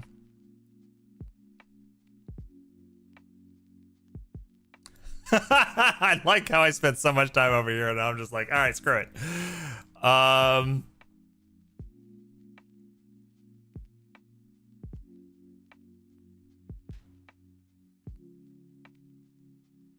That's your PS5 messages. All my dad. Love you. Oh, thank you. Hands are hard to draw. They are. Yeah, and again, I'm not an amazing artist. If I have a reference, I can do a pretty decent interpretation of it, or like rendering of it. But drawing with MS Paint is using my non-dominant hand. So it's an extra level of weirdness. I don't know what this is like, the awkward hand you don't know what to do with in a picture. All right, so now we need some magic.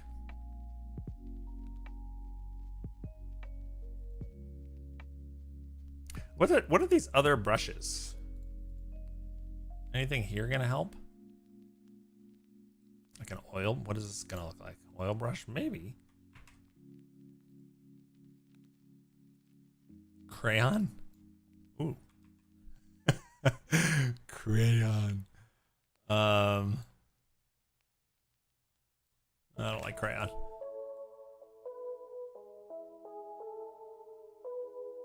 Maybe the oil brush, I don't know.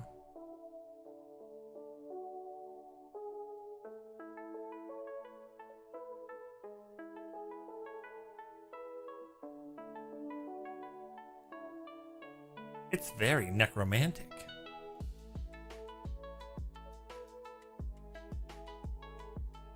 That's the proper somatic component to that spell. Just gnarled old hand like that. Papa Spooky, what's your favorite color?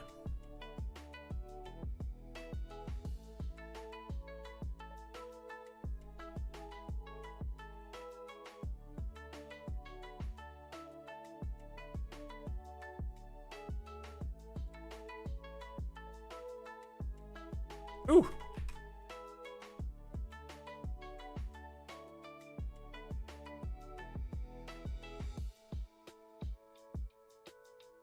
Red, my favorite color as well. Beautiful. Here's when it just goes everywhere. Nope. Okay, cool.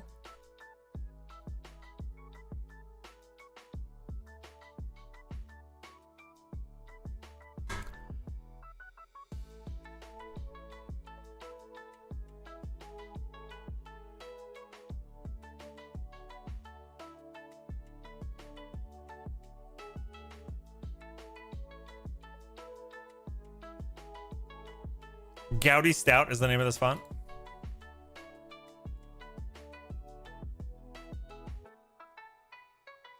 Do do do do do do do do do.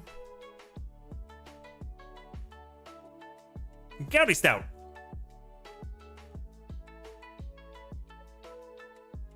I don't even know where these all come from. None of these look right. Zari should be getting up from a nap soon because Rune's got to get up. And then we can talk about ordering some dinner. Well, this looks good. You can't go wrong with a cherry red. That's right.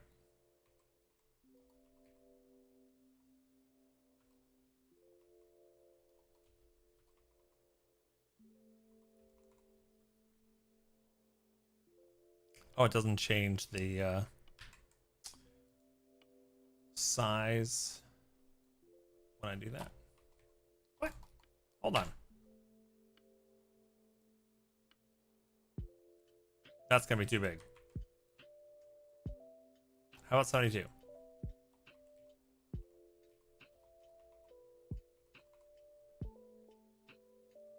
Do. Can I move this around? I can. Okay, cool. Perfect.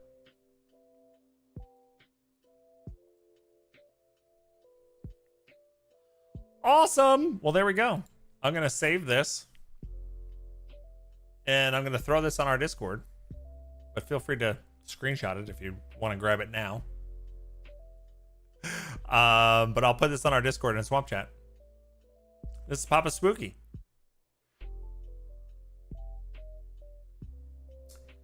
The Necromancer. Sweet. That was fun.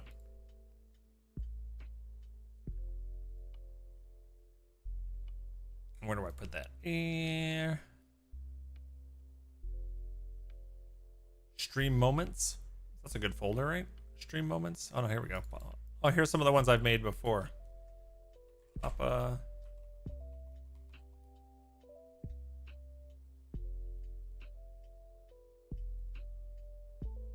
Where are they?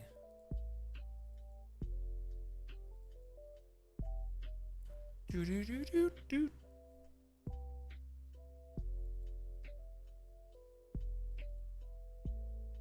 Yeah, we made Cuddly Shark before. Oh man. Emily Orange.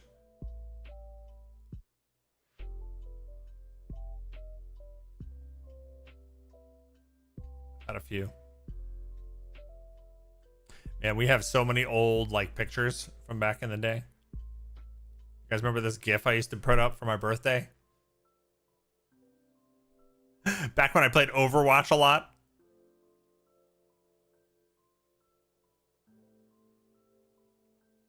You're very welcome. How'd you find the have you been following the stream for a while, or did you find us today, Papa? I'm gonna put it up in Swamp Chat now. MS Paint.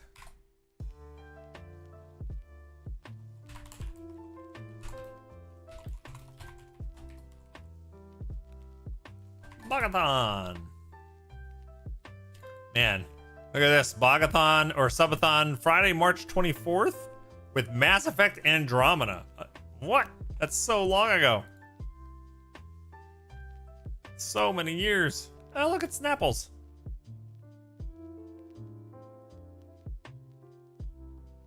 Here's when I played Bloodborne. Here's our Moticorns. I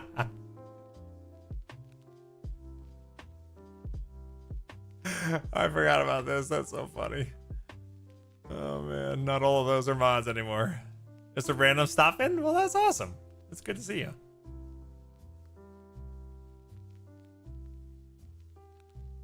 You heard me talking about letting kids out of your sight? Yeah, how things have changed in that regard? Yeah. It's crazy. Was evil in there? No. Wait, put that back up. No, this is probably before evil. I gotta find it again. I don't know who made this. It wasn't me. It's Dragon Tears, Rainami, Marauder, Azaria, Golomancy, Wasco, and Nairbear. Yeah, you're not there. Might have been before you joined the mold team. If you send me a headshot, I'll put you on a unicorn. We can do an updated Moticorn list. Oh, man. All right, let's look at... I saved the menu. EDOT's been patiently waiting. I took screenshots of the menu last night so we can look at it. We're gonna order Indian takeout as one of our stretch goals tonight for the Bog-A-Thon. I have some ideas from looking at the menu last night of what I'm thinking, but you guys can obviously influence us.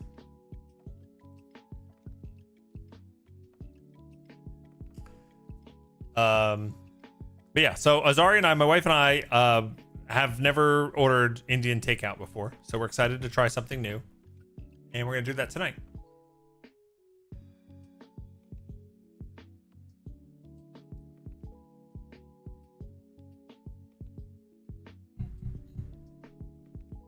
You're taking Rylar's position and lurking at work stuff, so I'm not sure if patient implies that you're doing work on the side. Yeah, usually it's Rylar like grading papers while the Bog-A-Thon's going.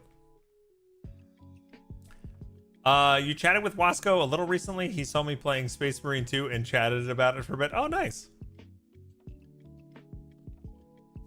Yeah, he was always super nice. Okay, so this is under the Tandoori section.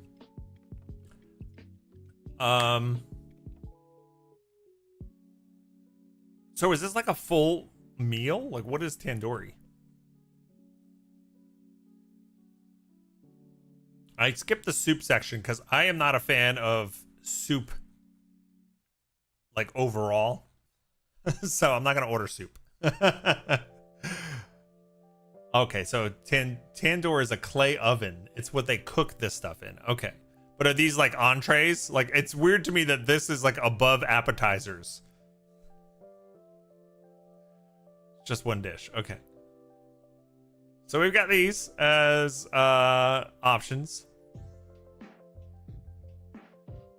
You invite for tandoori shrimp. Again, though the stream has many ways for me to eat something I'm not going to enjoy, including our next stretch goal, which we're only like 5 minutes away from hitting. Of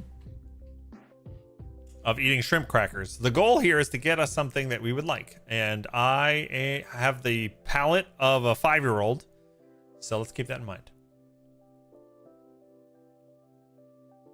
All right, vegetarian appetizers are here.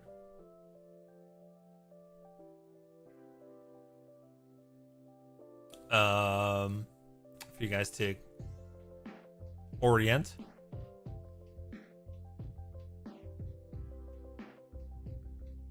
The wings look like a shore bet in the tandoori section. Well, I'm gonna go through all the pages. You guys keep in mind what you're thinking, and then we'll talk about them. Is fried food okay? Sure. This is making me hungry. I might need to order something out tonight.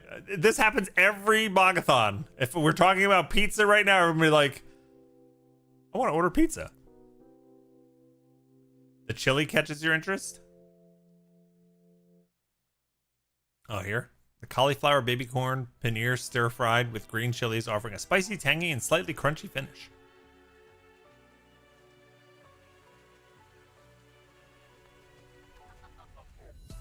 All right, this is the non-vegetarian appetizers, and this is the first thing that caught my eye. So I might be down to order an appetizer in addition to the meal. This Kaju chicken fry. Now, I don't know how spicy this is going to be. Like, I don't know if it's going to be too spicy.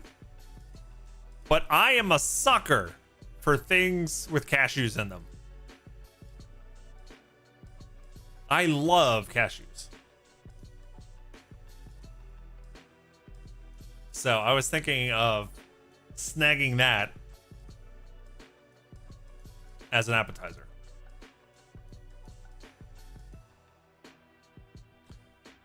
The numbers 55 and such in appetizers with cauliflowers I'd be interested in try. That was the last one. Oh yeah, the 555. Cauliflower florets, paneer deep fried, and seasoned with a spicy mix of spices. Yeah, that seems good too. I don't mind cauliflower. You'll have to ask if they do mild. Okay. Because what you think this could be super spicy?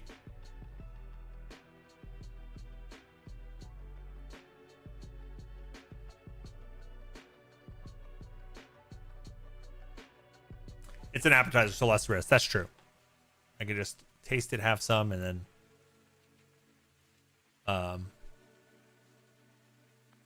move on, you know. Chicken lollipop. I'm sure that is what it's named in India. Same name.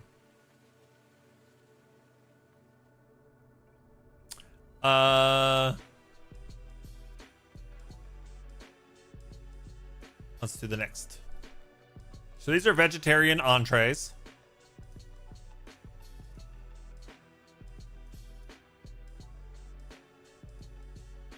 They have no aloo. There's aloo here. Aloo mutter.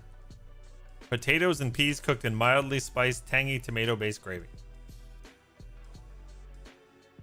You would also recommend a chicken biryani? Okay, where I think the biryanis are down here. Eloquent says, I don't think I've ever had Indian food as well, but reading that menu, I guess I'd enjoy a bunch of it. Nice. You're in France, Eloquent? If I remember correctly, is that correct?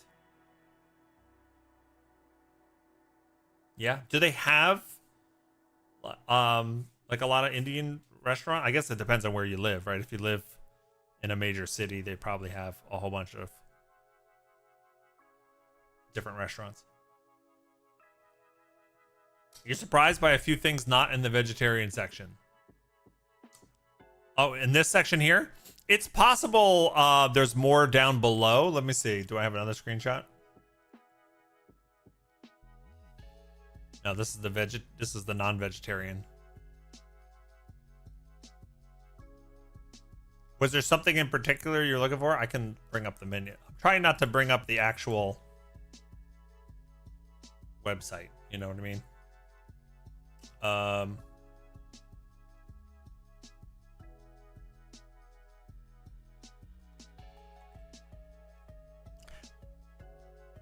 By the way, for whatever reason, the website for this restaurant triggers my antivirus as like it just did it again. It's a dangerous page. And I don't understand why.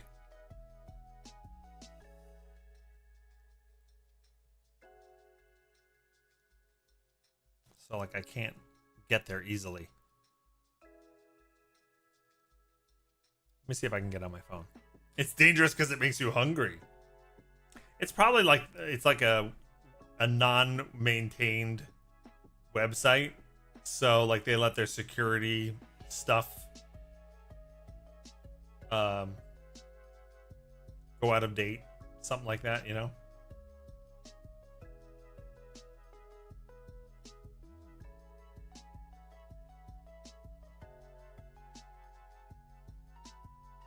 Yeah, major cities would have Indian restaurants. Yeah. All right, let me look at. You said the vegetarian has stuff that. There it is here.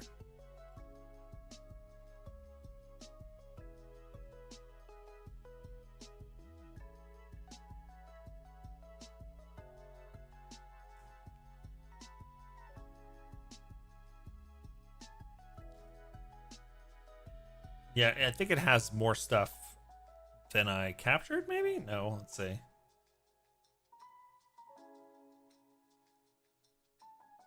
Chana, yep, okay. Paneer. No, this is everything. Oh, there's one thing not shown. It's Kadai paneer.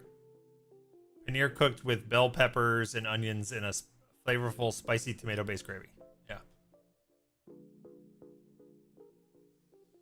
You should like aloo mutter. I'm worried about a spiced, tangy tomato gravy. Potatoes I love. But that sounds pretty saucy. Yeah, it's probably just out-of-date certs. Yeah. Exactly. You thought every restaurant had sag aloo? What's sag aloo?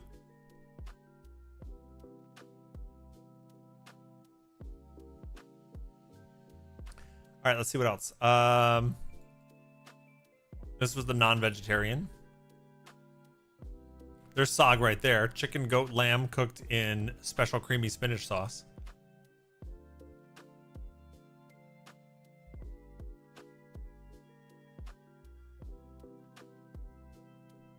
Oh, but they don't have they don't have spinach and potatoes. This section will be all sauces. Yeah, it's very saucy. In fact, I think this I had at the Indian wedding I was at, the tikka masala. I think it's fairly common. I mean, I would try either one of these. Even though they're saucy, I would probably be okay with it. Let's see. Breads and rice.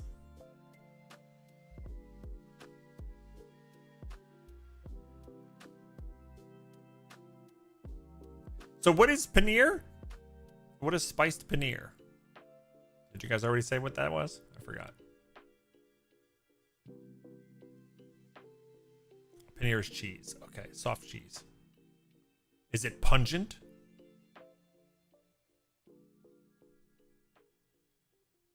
No. Okay, good. It's creamy.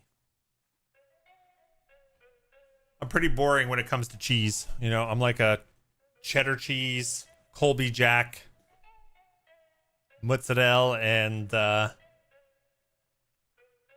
American cheese. It's like a low moisture mozzarella. Okay, mozzarella. And then these are the biranis, which you were saying I might like, right?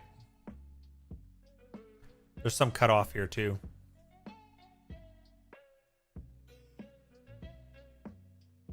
I don't know if did I capture the rest? No, I moved on. I was lazy.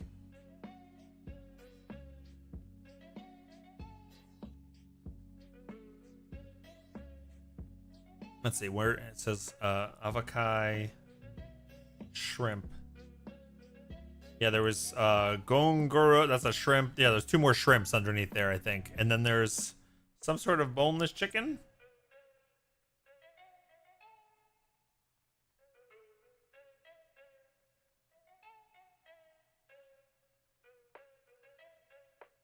Yeah, Vilje Awada boneless chicken biryani. A flavorful biryani made with boneless chicken, aromatic spices, and fragrant rice.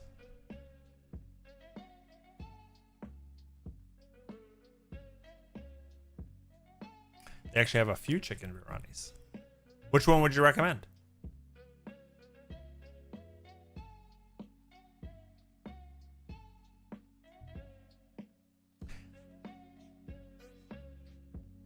All of the spices are going to be very unfamiliar to me.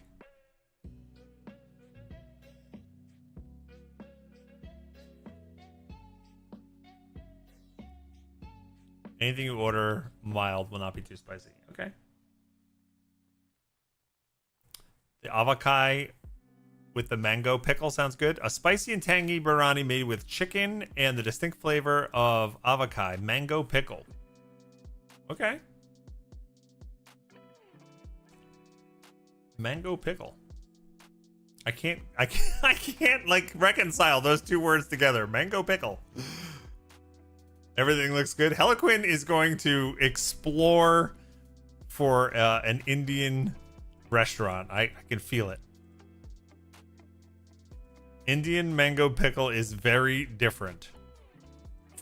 From what? Is it gonna not taste like mango or pickle?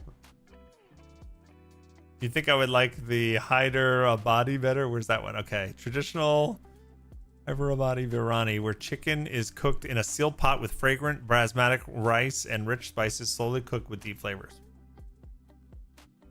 Okay. All right, let's see. There's more. Pulao?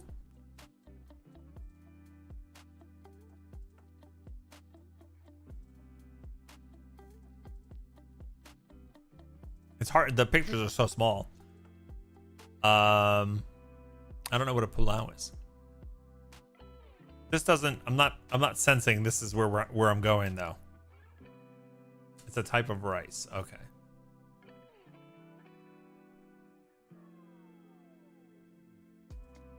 And then they have I skipped the Indo-Chinese special because that seemed more like Chinese food. And I was like, oh, I'll just do fried rice. So I'm trying to purposely avoid that. And there's desserts too if we wanted to try one of these. If you click on pictures on your phone, do they get bigger? No. Very well. I can zoom in. And I'll also say I didn't screenshot these, but there is an extra section that is the South Indian menu, and it has idli feasts, vada feasts, uttapam delights, dosa delights, ravadosa delights, puri delights, and snacks. So if any of those categories are something we should consider, like there's crispy deep fried donuts made from urad dal and rice flour, seasoned with black pepper, curry leaves, and green chilies. Doesn't sound like a donut.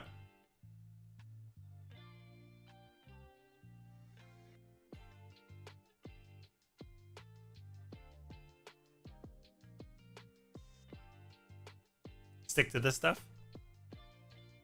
Place the word donut with fritter. Okay, gotcha. My mouth is watering. I'm making everybody hungry. I do like rice pudding, but I'm not sure flavored with cardamom and saffron. I've definitely never had that. Mine's more like rice pudding with cinnamon, nutmeg, or tapioca. You'd actually like the masala dosa, in my opinion, but that is an eat-in type dish. Masala dosa, butter and ghee. A crispy dosa filled with spiced mashed potatoes cooked with butter or ghee, providing a savory and rich flavor. Yeah, it looks good.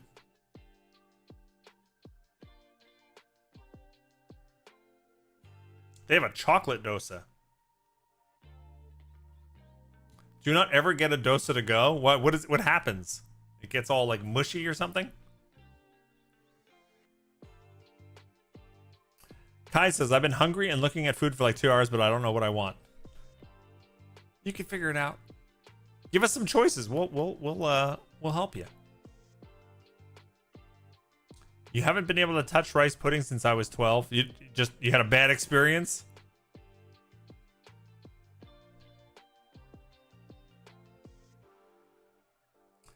Papa Spooky, by the way, you followed the channel a while ago. Thank you so much for that. It's a thin, crispy crepe made of lentil batter. It will get soft and chewy and not that great when cold. Okay, gotcha. All right, so Azaria should be up soon. Let's see if she took Rune out of bed yet.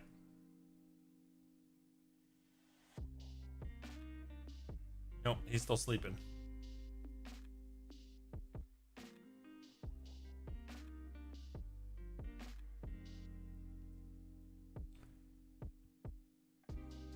But he gets up at this time. We usually have to wake him up at this time so he doesn't sleep too late.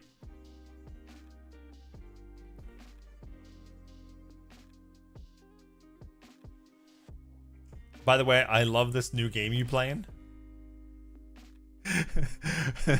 Ordering takeout. You're voting for the Birani. Which well, I would like to hear Edot's firm opinion as well. And also, we can try to influence Azaria too, and then I can try what she gets, as long as she doesn't get anything seafoody. But yeah, I'm thinking of getting the kaiju chicken fry as a appetizer. Discord's message set. Tandoori chicken, gobi Manchurian, kaiju chicken fry. Find out if it can be mild. Butter chicken with sauce. Hyderabadi chicken biryani might have fried onions. You can pick them out. And gulab jamun for dessert. I probably butchered all those names. Okay, so I'm not going to have all of that. let's look. Tandoori chicken. The chicken leg and thigh pieces are marinated overnight with yogurt, herbs, and spices cooked on skewers in a clay oven.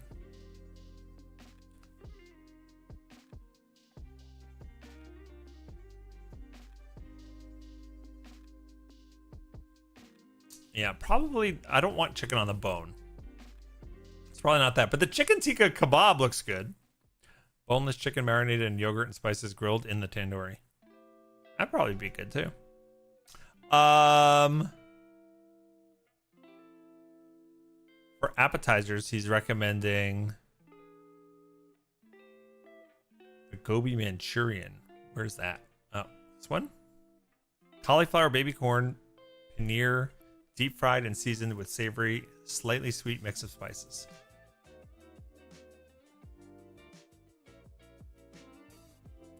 That sounds good.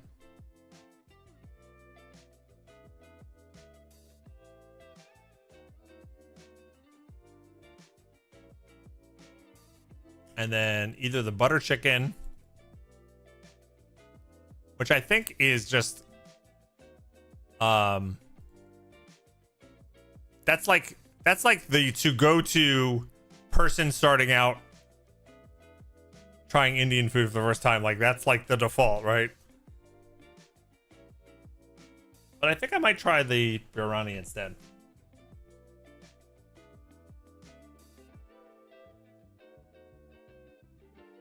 I think you pay extra for the paneer, by the way. That's fine. This is on EDOT.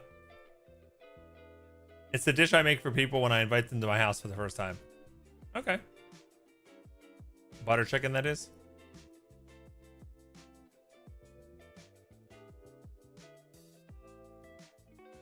Well, we're going to see what Azaria is thinking, and then maybe we'll try both. Because the other one is this one here, right?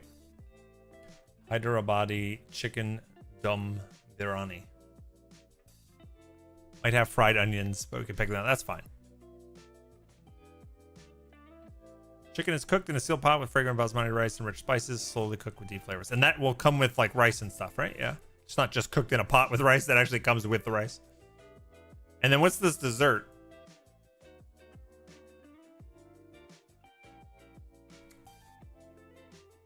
Deep fried milk dough balls soaked in sweet sugar syrup flavored with cardamom, creating a soft syrupy dessert. Deep fried dough balls. Can't go wrong with that, right? I don't know what the flavor of cardamom is, though.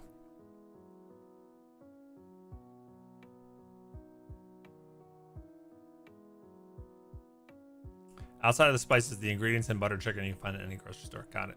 All right, cool. Thanks for the suggestions. Yeah, once Azaria gets Rune up and comes down, we start talking dinner. We'll place an order and then we'll eat together on stream. We'll try it all on stream and see how it is.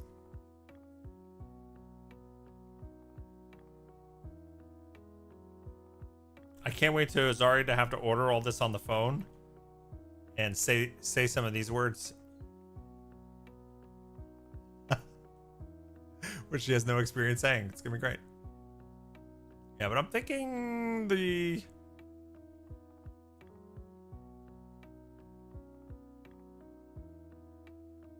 I'm thinking the Hyderabadi. What does that mean? Hyderabadi.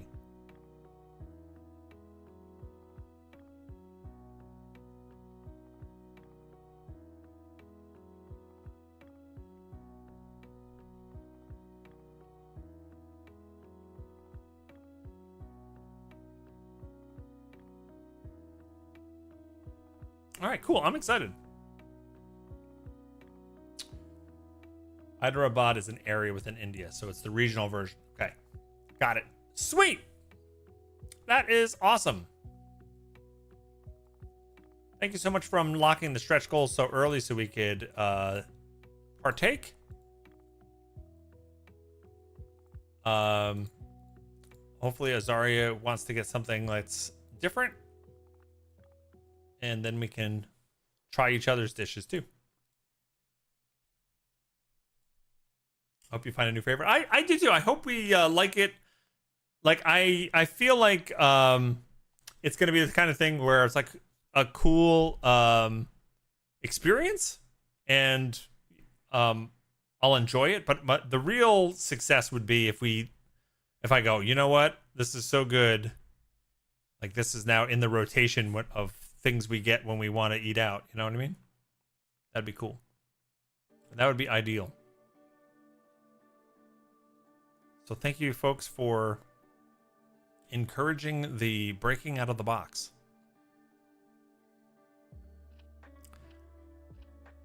I'm going to get up and stretch the legs for just 3 minutes. Play a commercial, use the restroom. And then let's try to finish Keeper off. I'd like to play a little bit of games today. Even though that's clearly not necessary because we're having such a good time. Just chatting. A lot of times I plan these Bog-A-Thon streams around like a major game release or something, like a big game, so it like focuses around the actual game. And this time I have like a couple little things, and it's just been great to just relax and talk.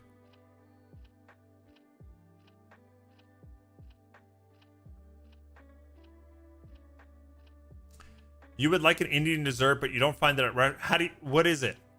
You wouldn't find it at a restaurant normally. They sell it at a grocery. It's literally mostly cashews. Sounds good. Raita is a nice way to counteract the heat sometimes too. Is that like, well, you told me what it was before, but is that like having like buffalo sauce wings and cooling it with ranch dressing? Kaju Katli.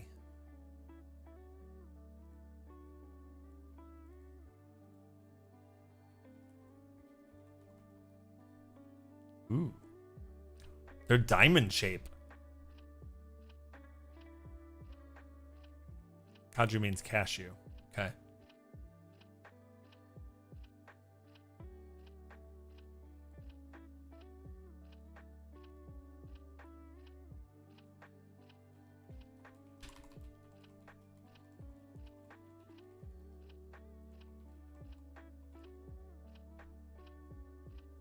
They are diamond-shaped cashew dessert. It's mostly cashew sugar and ghee. Okay. Yeah. Sounds good. All right. Let me take a quick break. Don't go nowhere. We're going to finish up some Keeper. Talk to Azaria when she gets up about her food choice. Order some food, and then we'll have some dinner together. Thanks for being here. Don't go nowhere. Give me about 5 minutes. Let's take a break. And we're really close to the next stretch goal where you can make me eat shrimp cracker, and I'm gonna hate these, and I spent money on a bag that I'm gonna eat one of these and probably spit it out. It's great. Thanks so much. I'll be right back.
Hello.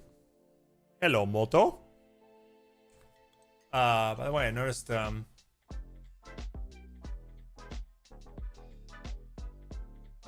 a Sleepy Fizz gig there. Guess I block him.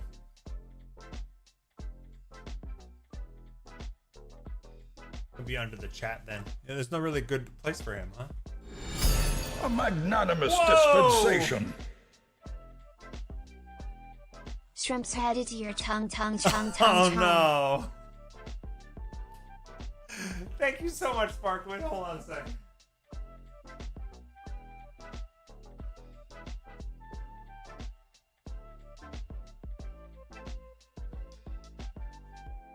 Move the cat over there a little bit so you can see him.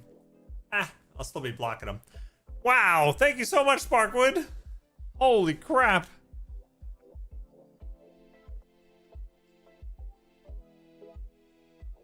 Really appreciate you. Holy moly. All right, so that's gonna be 4 more wheel spins. So it probably means we'll be staying on just chatting for a while. 4 more wheel spins, and we're gonna add time to the stream. That's gonna unlock more stretch goals. So that's another 60, another 30, and another 10. Did the 30 not happen? The 30 might not have happened. I have to watch my VOD.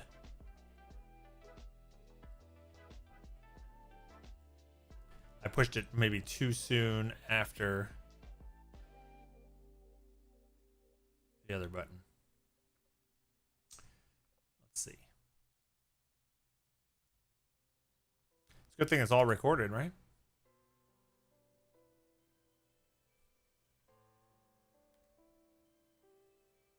Yeah, so we were at 812. Yeah, I think that's what happened.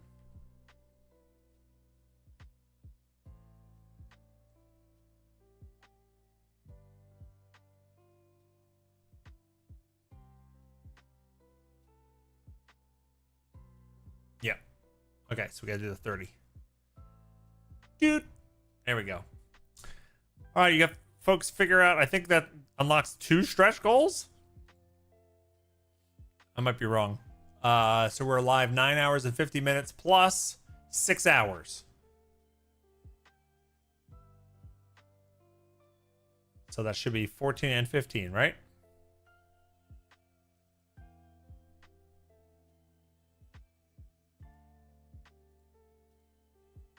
I think so. Welcome back, Kelly Shark. What did you miss?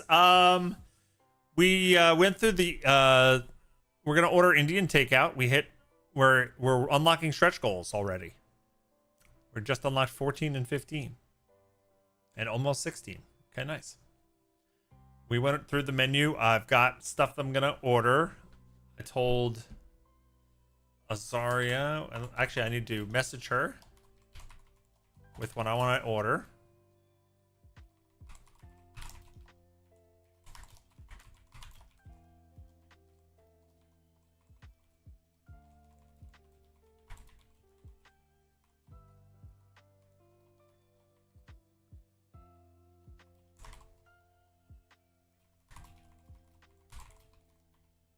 Okay, so we're gonna order. I'm gonna have the Kaju chicken fry, right? And then for entree, we're gonna have the Hyder Abadi chicken biryani, and for dessert, gulab jamun.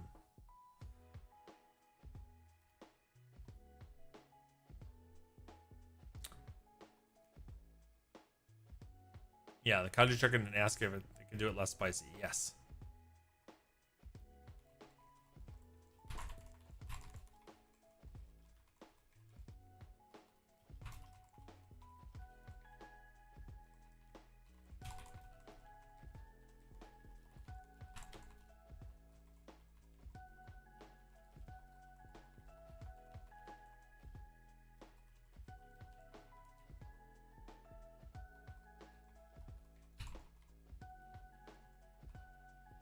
Okay. Yeah, possibly not able. Yeah, I want it either way, but yeah, if it's mildly spicy, that's possibly better. Okay. You just walked away for a minute. What happened? Shrimps and bee in Bog's mouth. Yes. Sparkwood, very generous $100 tip, which means I've got to eat one of these. Gochujang shrimp cracker.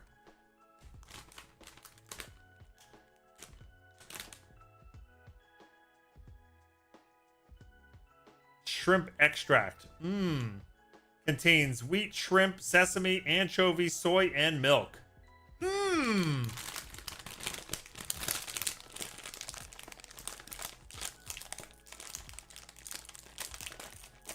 You hope you have service when you get dinner. Are you oh,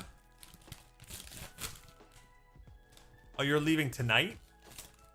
This evening? I forgot.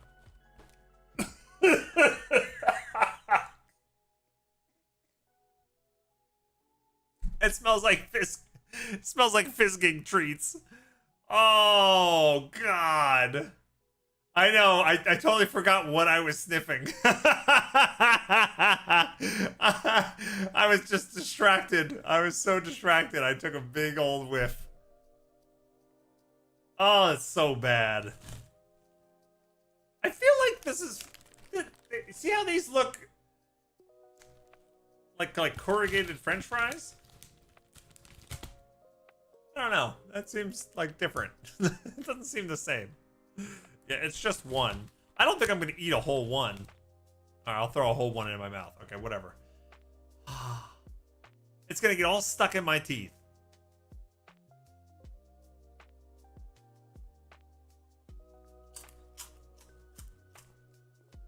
No!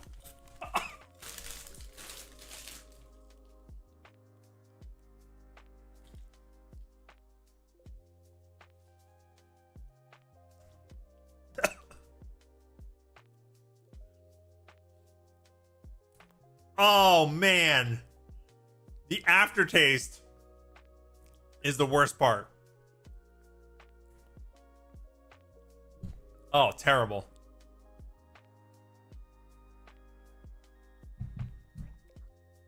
Not good. Not eating another one of those. Time to brush your teeth. Oh, it's all in my teeth. That was an epic no. Why? Did my voice crack or something? That's not it's honestly not the worst of the bad snack foods I've had. Especially ones that are seafood flavored. Like, we've had some doozies over the years. There's actually a little bit, like, kind of like in the middle of the experience, there was a little bit of, this is like a Cheeto. Right? It tastes like Cheetos. There was like a consistency and almost like I could like trick myself into thinking it was a Cheeto. And then the end hit. And it was like a fishy aftertaste. It was almost like a yodel. No.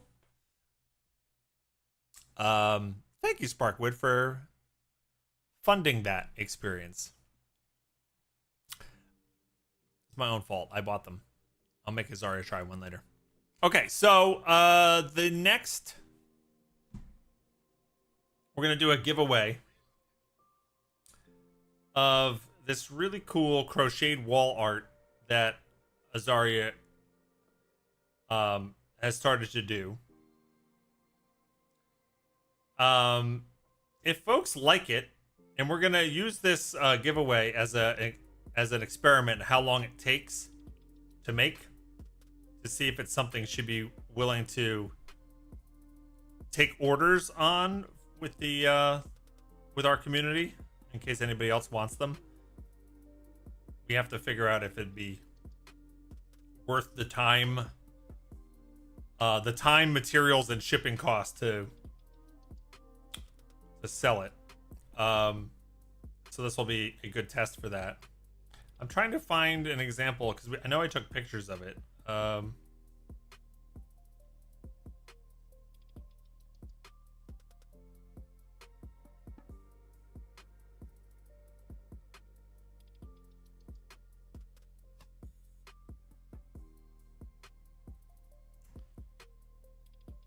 It would be back from like May because we sent this to my mom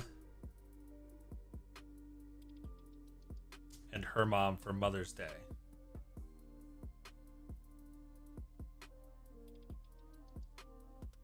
Let me go back to May. It's a needle in a haystack because I take so many pictures.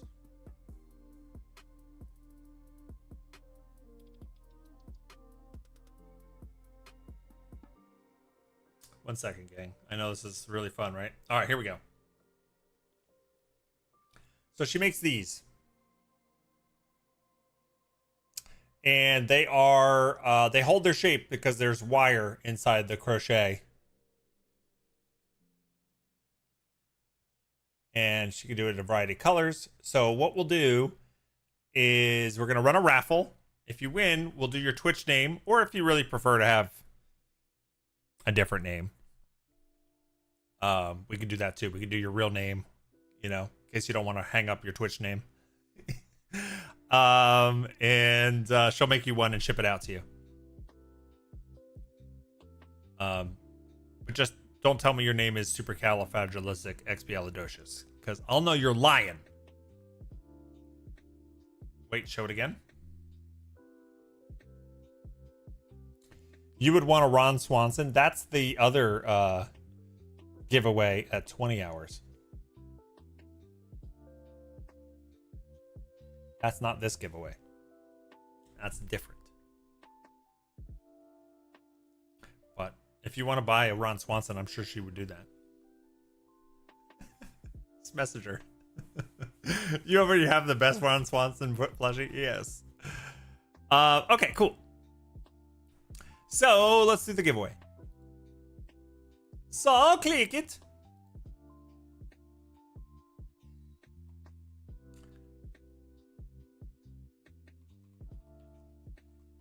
Twitch name crochet art. All right, type exclamation point raffle. You need to be following in order to win, I believe. That's it. I sneeze.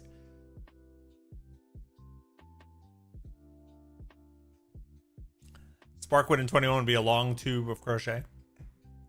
Well, I'm sure Sparkwood would want Sparkwood.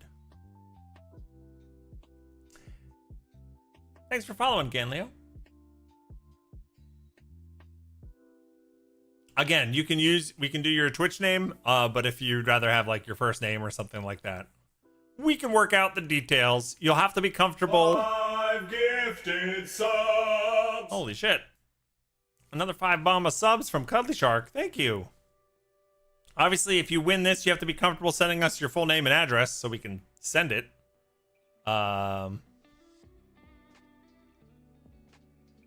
Thank you for the 5 bomb. Gonna add more time to the stream. Boop.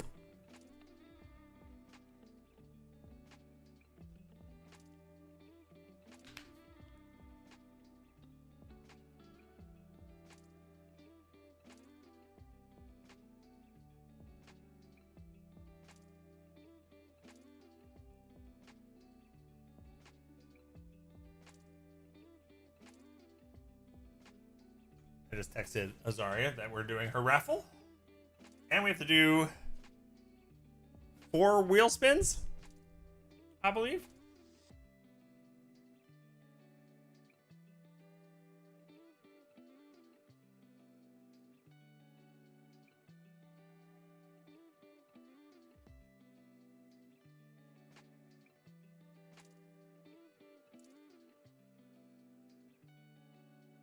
Thank you for the bless. All right.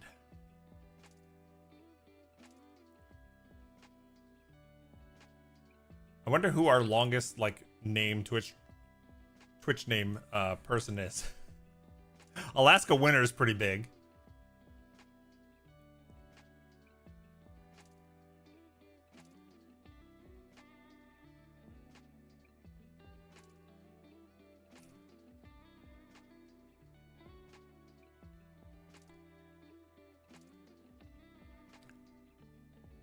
It's funny. Azaria's watching. She's probably rooting for the smallest name possible. Does she do an underscore? Probably not. She could probably put a little. Yeah, she probably put a little space in there. But yeah, we'll work out when you send us your name and address. She'll take some suggestions on colors you'd like. And what name you'd like. Yeah, Az is hoping for EDOT. Wait, EDOT's not even in the raffle.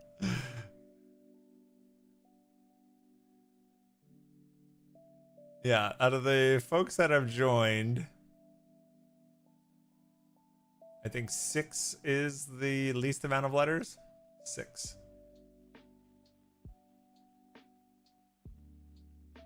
Fomnix and Junior Tech. All right, last call, gang. This is for Azaria to make. That's my wife. She will make a crochet over wire of your Twitch username or your first name and send it out to you.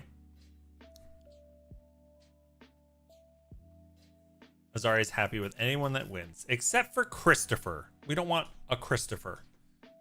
So many letters.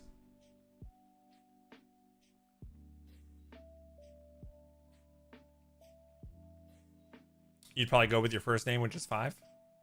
Though having a wall hanging with Underdark would be pretty cool. Also, can you link the menu from the place we're ordering from? Can I just tell you the name of it? I told you the name of it.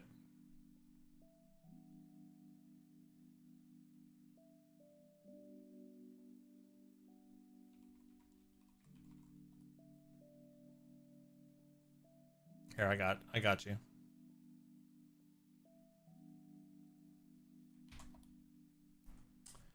There you go.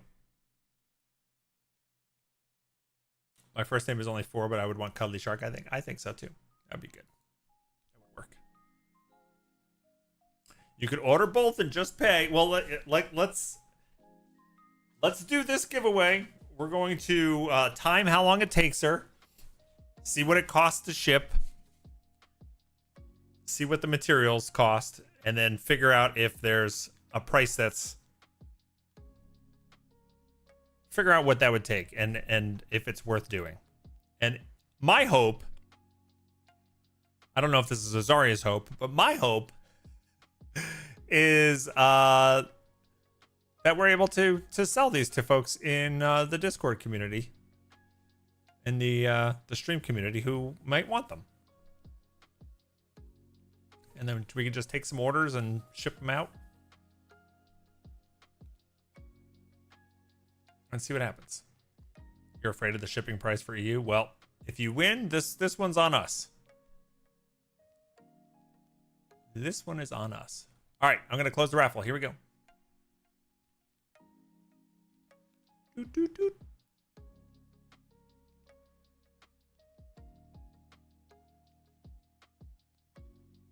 And the winner is... I almost hit reset. That would have been funny as shit. Tanliel! There we go. Congratulations. Tanliel. Woo woo. All right. So Tanliel, let me know. Send me a message on Discord when you have a chance. Let me know your name and your address that you'd like to ship it to. Color. What color you would like it to be.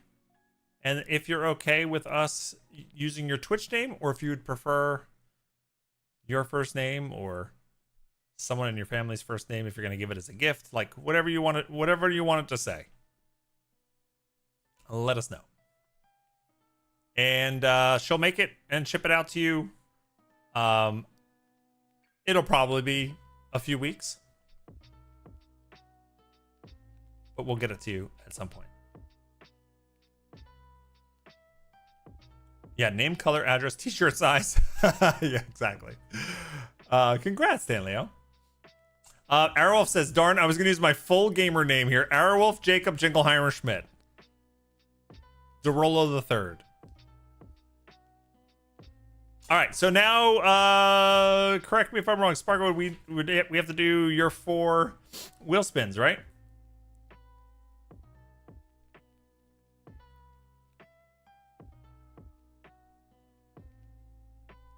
Let's do that.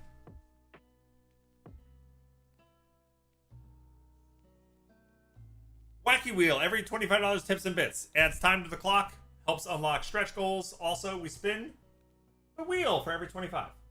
Thank you so much for all the generosity today, and let's see what we spin. Man, we've been getting that one a lot today. Wear a hat wig for 10 minutes. Rooting for the beautiful red juice. Red juice? Oh, you mean the orange? This you're talking about this?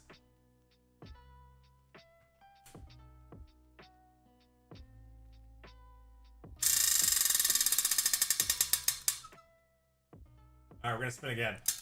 There's another wig. Wig likes coming up.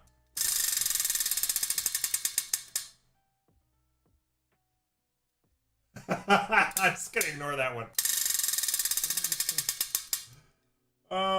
Something cool. That's a show and tell. That's Bog show and tell. Another Never Have I Ever. Another round of Never Have I Ever, and I'll give you it. I'll give you it. I'll roll for a snack. I'll give you it. Roll for a snack. I'm gonna really regret it though if I roll a 6.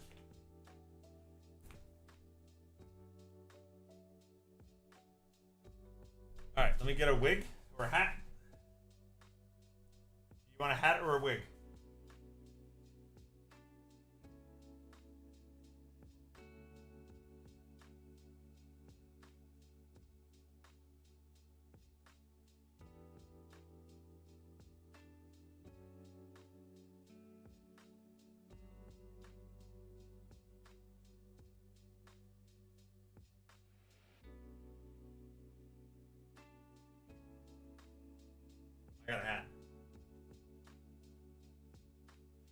rigged. I rigged it in your favor. Well, at least I think it's your favor. I think a lot of folks would like to see me eat something gross, right? Or maybe it's something good. Who knows? We're gonna roll it randomly. All right. So the list of the snacks. Should we do it? Should we roll until I get something new? Maybe do that.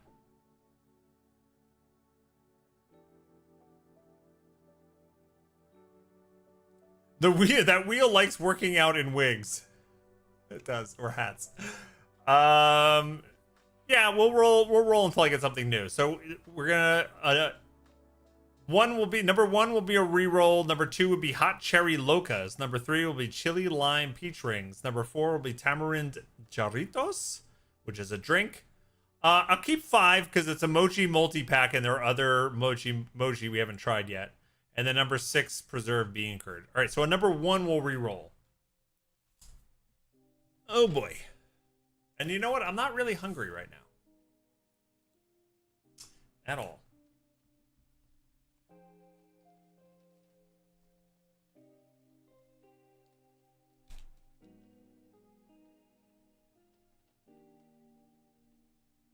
So that's okay. Here we go. Yeah. Two. Hot cherry locus.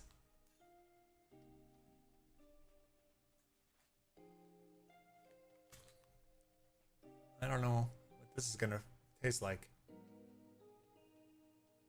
Cerecitas picositas? What is this lion? Is this a lion? What is that superhero? Wait. Who is that guy?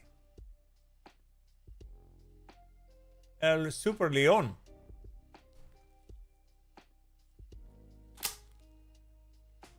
Is this gonna be hotter than the chip? They look wet, but they're not. Ooh.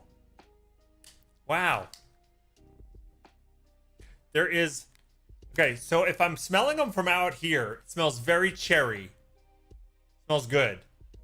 And then when I smell them here, it smells like a bad potpourri shop. There is one in there that looks very different than the others, and I'm scared of it.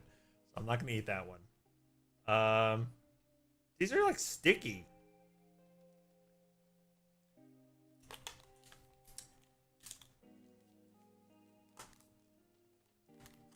Those are spicy, Cuddly Shark. You've had these?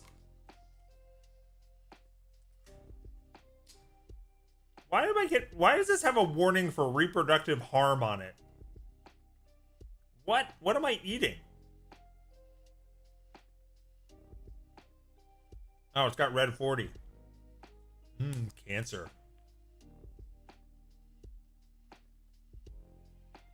Is that what that warning's for? Red food coloring?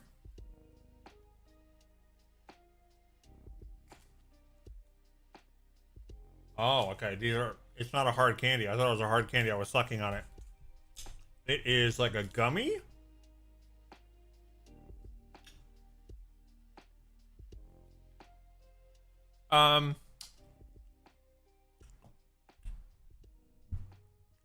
So far, not too spicy.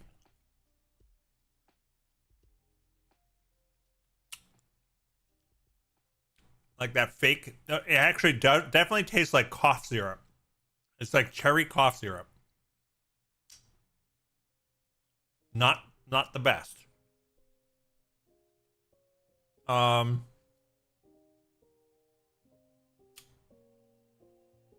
don't know if it's gonna kick in a second or not, but those chips, these were way spicier.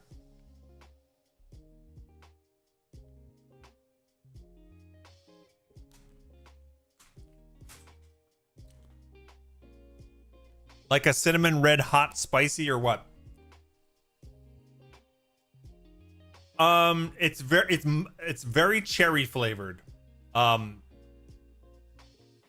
It oscillates between like an artificial cherry like candy and cough syrup. And it's very mild. The heat, like if you get those little those what do they call those cinnamon spicy things? The red hots. I think those are spicier. Yeah.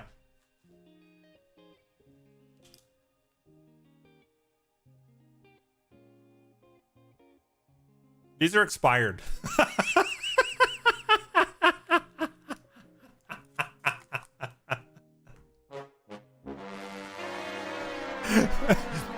We bought expired hot cherry locos that are bad for your reproductive system and have red 40 in them. And they expired on... We just bought these, by the way. They expired on April 28th, 2026.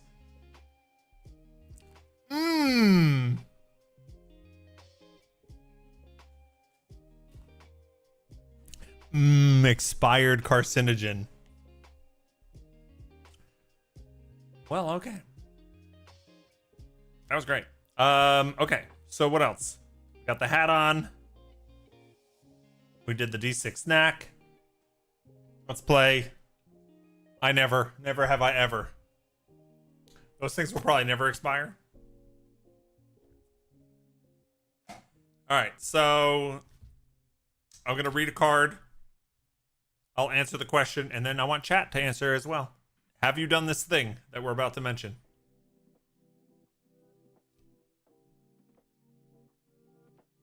Have you ever broken something in a store and walked away?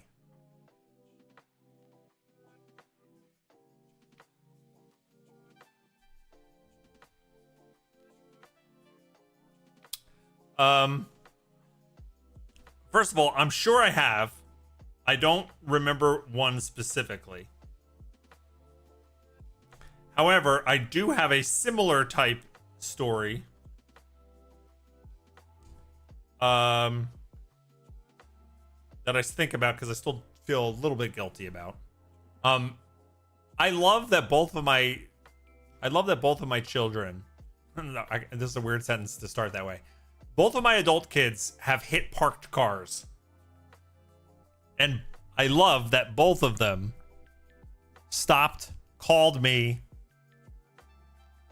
and asked for what to do, and both of them left notes on the people's cars and got their, the other people got their cars fixed on us. So they basically took responsibility for it. And I've never hit a parked car or another person's car and drove away or anything like that. But years and years and years ago, I was in a shopping for a new car in a right after a huge snowstorm, and I was test driving two different minivans, and I went out with the people on the show floor. We drove around, and then I at the end of after test driving these two cars, I said, "Can I test drive the first one again?" And the guy just threw me the keys and goes, "Yeah, go ahead, go yourself." And as I was backing out of the spot, I hit a big mound of snow behind the car. Like in the parking lot, had huge mounds of snow, and it like crumpled in the bumper a bit. And I went back in and I handed him the keys. I'm like, "No, I'm gonna go with the other one." And I never told him. It was probably fine. They could probably undo the bump, but I still think about it to this day. Like, that was the wrong thing to do. Not my finest moment.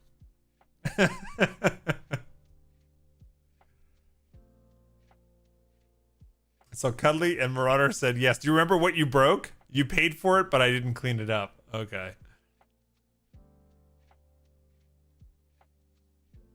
I'm glad I went ahead and shower. I still be sitting here stinky. Wait, if you paid for it, then you didn't break something in a store and walk away, though. It was a jar of mayo? Oh, you walked away in terms of you didn't clean it up. Gotcha. Cuddly Shark, I was a teenager at the time, and I got shoved into a shelf by another customer and knocked something over that broke and was terrified I was going to have to pay for it and couldn't afford it. So I told the worker, hey, I saw someone knock that over, and I ran away. Gotcha. when I was like,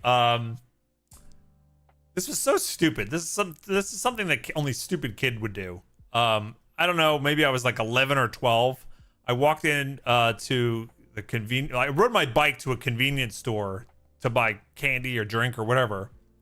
And I sneezed and like I could feel that I really needed to blow my nose, right? And instead of like asking the person if they had a tissue or like buying a box of tissues, I walked down the aisle, I opened a box of tissues, I took a tissue out, I blew my nose and then like, you know, just moved on. And the cashier like ran over from behind the desk. And I remember he grabbed my arm. It was like, now you're buying this. You buy this whole pack of tissue. You're buying this whole box of tissues. I was like, okay. He was really mad. Obviously, it was dumb, but still. Very aggressively accosted. All right, let's see. Is there another one here?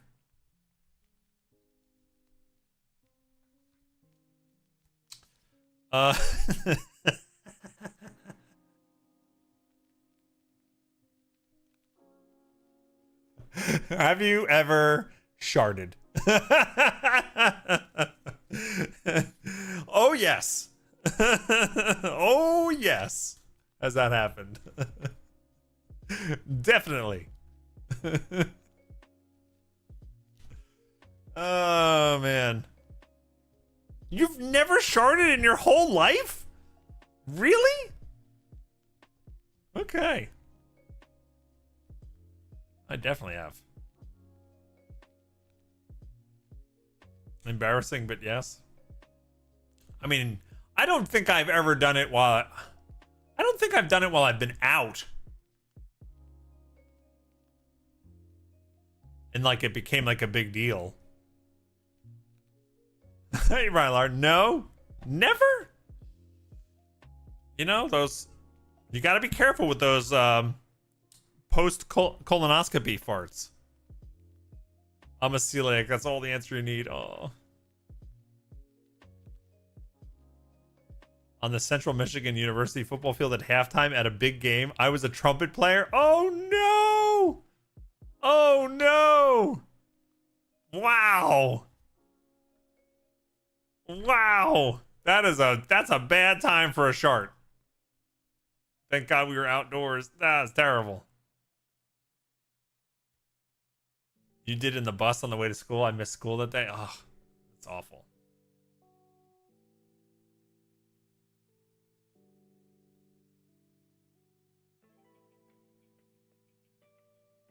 The wrong toot. Yes, that was the wrong note. How did I pull randomly done more than 3 drugs in one night again?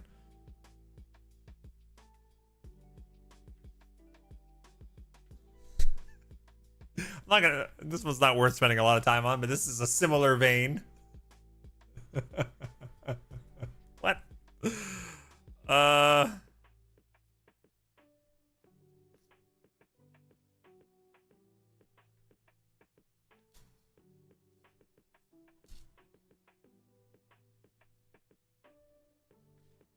Believe it or not, there are some of these that are not really, really not appropriate.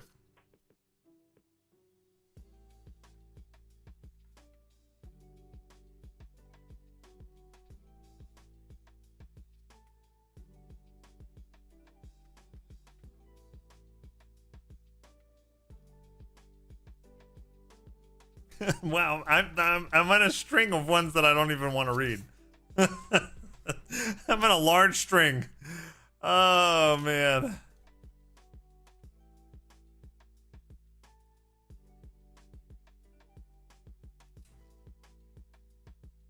Have you ever created a fake Twitter or Facebook account to stalk another person? No. I have not done that.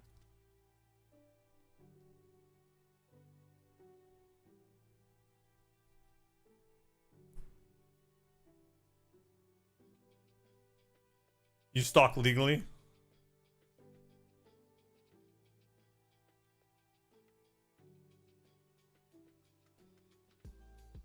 Oh yes, also in MMOs. Nothing serious or malicious, just to be funny. So no, I stalk with my normal account. There you go. Have you ever shown up at the airport for the wrong flight?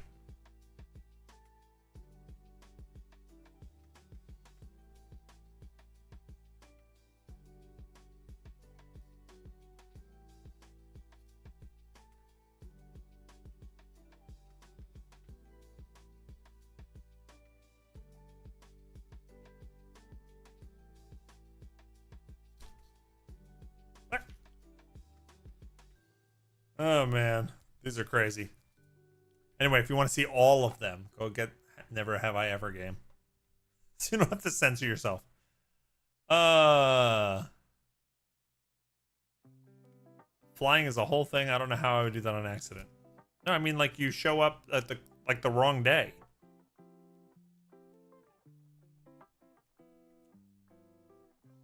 Have you ever jumped out of a car while it was still moving? This is a twofer. Have you ever jumped out of a car that was still moving? Or snorted wasabi? What? That must be really painful.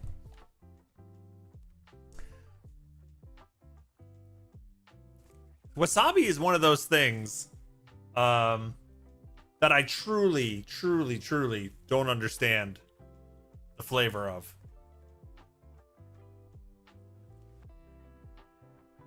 I just don't understand how that is something that is enjoyed by people.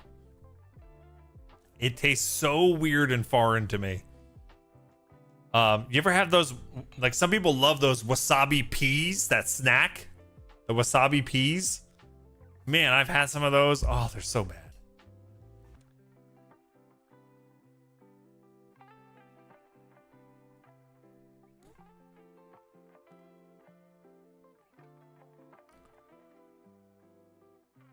Technically, yes, on the jumping out, but it was very low speed. Cuddly Shark, you were on a way to a convention and booked my flight for the wrong day, so I showed up at the airport the day before my flight was supposed to leave, but was the day you wanted to leave. Oh, that's terrible. Cuddly Shark, I have jumped out of a car while it was moving and snorted wasabi at the same time. No, I'm just kidding. You know what? If I had to guess, Cuddly Shark, I would have guessed that you jumped out of a moving car before. I don't know why. I just got that sense. You love horseradish and wasabi, Marauder? Mellowstar 2? Really? My mom loves horseradish sauce. Horseradish sauce as well. Just oof. But you know what? I get it. Like, I guess the way I could think about it, like wasabi does not register in my brain at all as something delicious. But I love black olives. And like I know that that's just a strange taste. Like I can tell it's a strange taste even though I like it. Kind of, I think black licorice similarly as well. Like I like black licorice and I can totally understand why it's very polarizing. Yeah.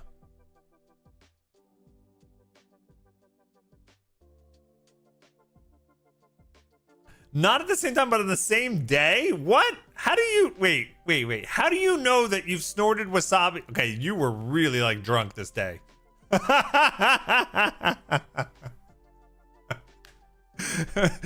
Now, wait, how do you know? How do you remember that you snorted wasabi the same day you jumped out of a moving car? Like, this is such a good story.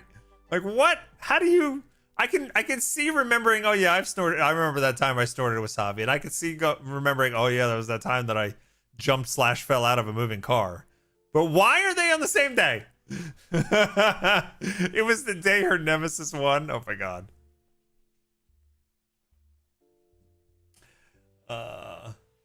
Cuddly's his nemesis.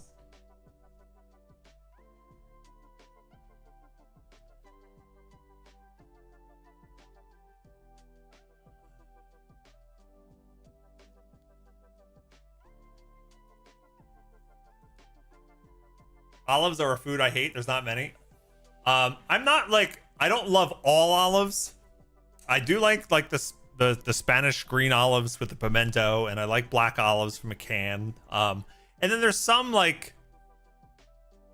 there's some Kalamata. Is it Kalamata? Is that, am I saying that right? Olives that are okay.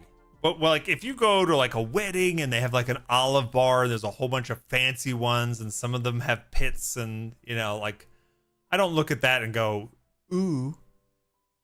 I'm kind of like I like the basic non-fancy jarred canned olives. Some of the fancier olives like have a flavor that's like, whoa, that's just really kind of weird.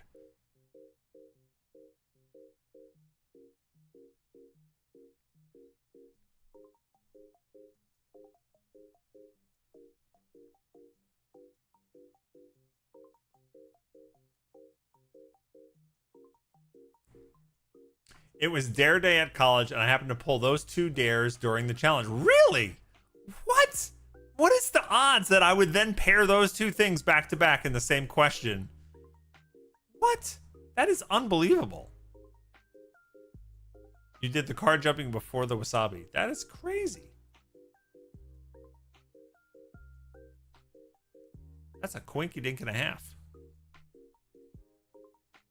That was such a sentence to come back to. What would Merm? I see your message. Oh, snorted wasabi while jumping out of a moving car.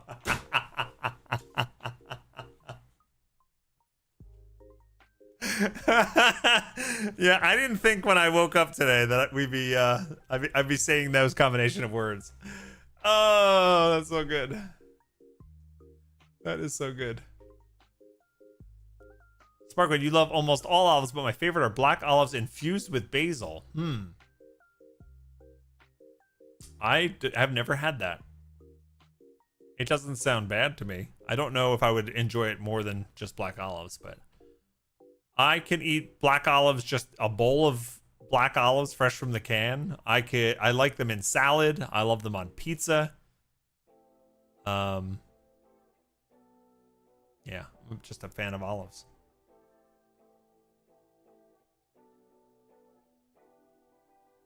You will cook with olive oil, but actual olives, no thanks. Yeah, but that's how I feel about wasabi. That's the closest thing I can kind of equate to my experience is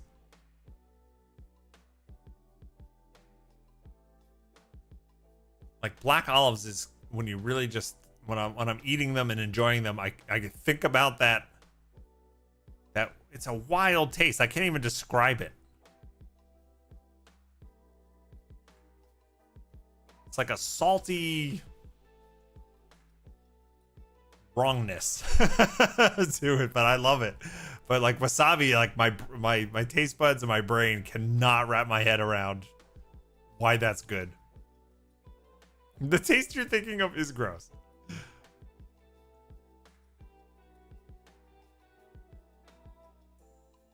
There were a couple other dares you had to do, but you ended up losing the challenge because you couldn't hold your breath long enough. What a lame way to lose. Oh, that is kind of lame because it wasn't about your willingness to do the dare. It was about your physical ability to hold your breath long enough. Yeah, that sucks. Yeah, let's hear about the others. What were the other things you did?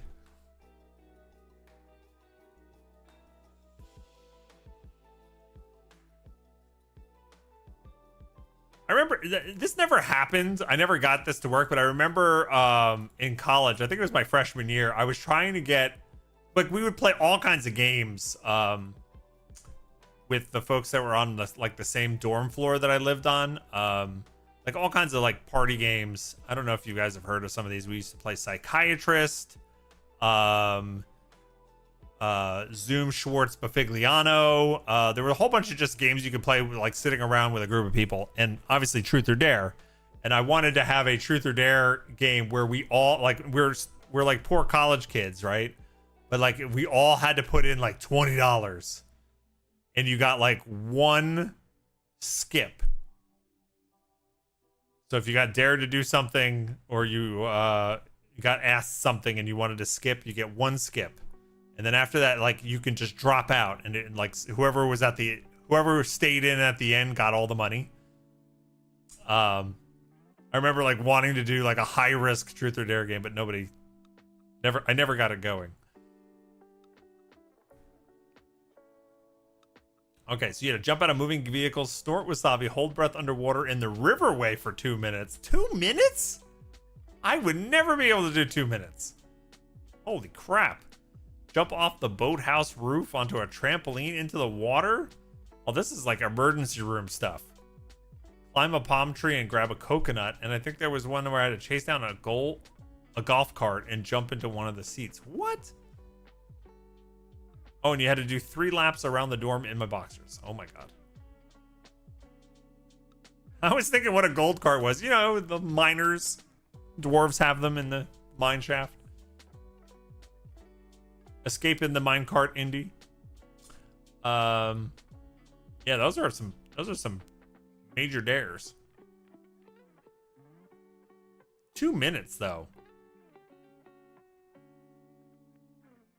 Who holds their breath? Like, I know it's possible to hold your breath for 2 minutes, but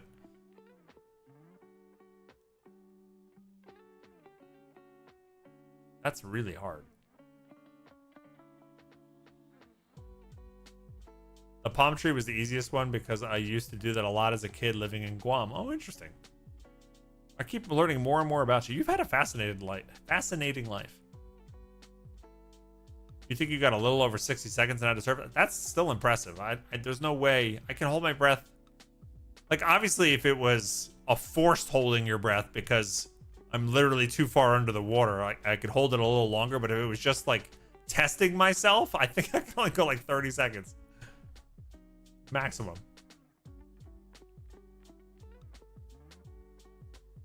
Yeah, I couldn't. There's no way I could do a minute.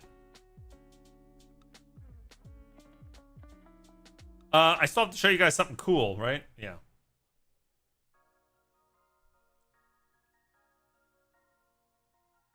There was something else about the dares I had in my mind. What was the prize for winning that?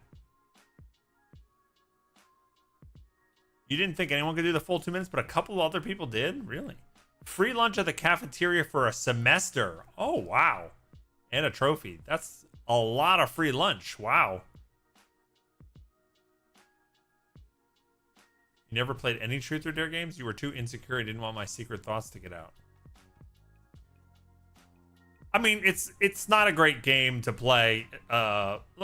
It can be in college. It was a fun icebreaker. When there's my freshman year, there's a whole bunch of people my age that we don't really know much about each other.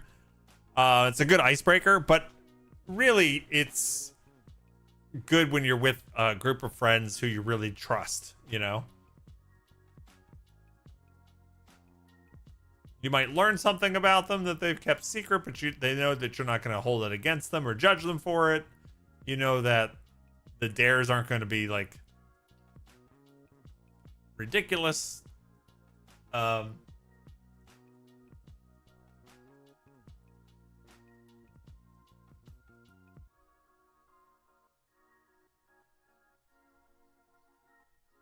But I haven't played Truth or Dare in a long, long time, obviously.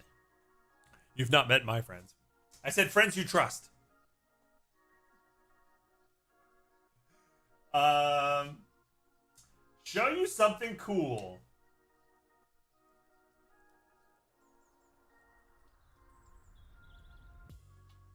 All right, we talked about Pops earlier. This was my dad's. Actually, it might have originally been mine. But my dad absolutely loved this game.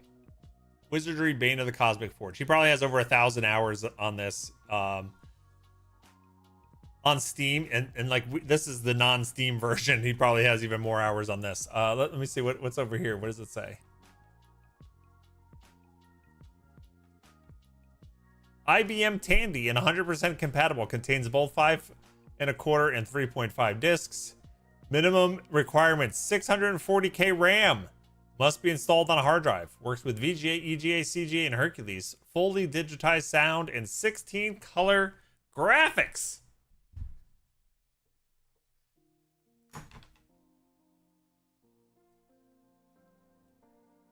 It's got a manual. Actually, this is the Play Master's Guide. I don't even know if this is the manual.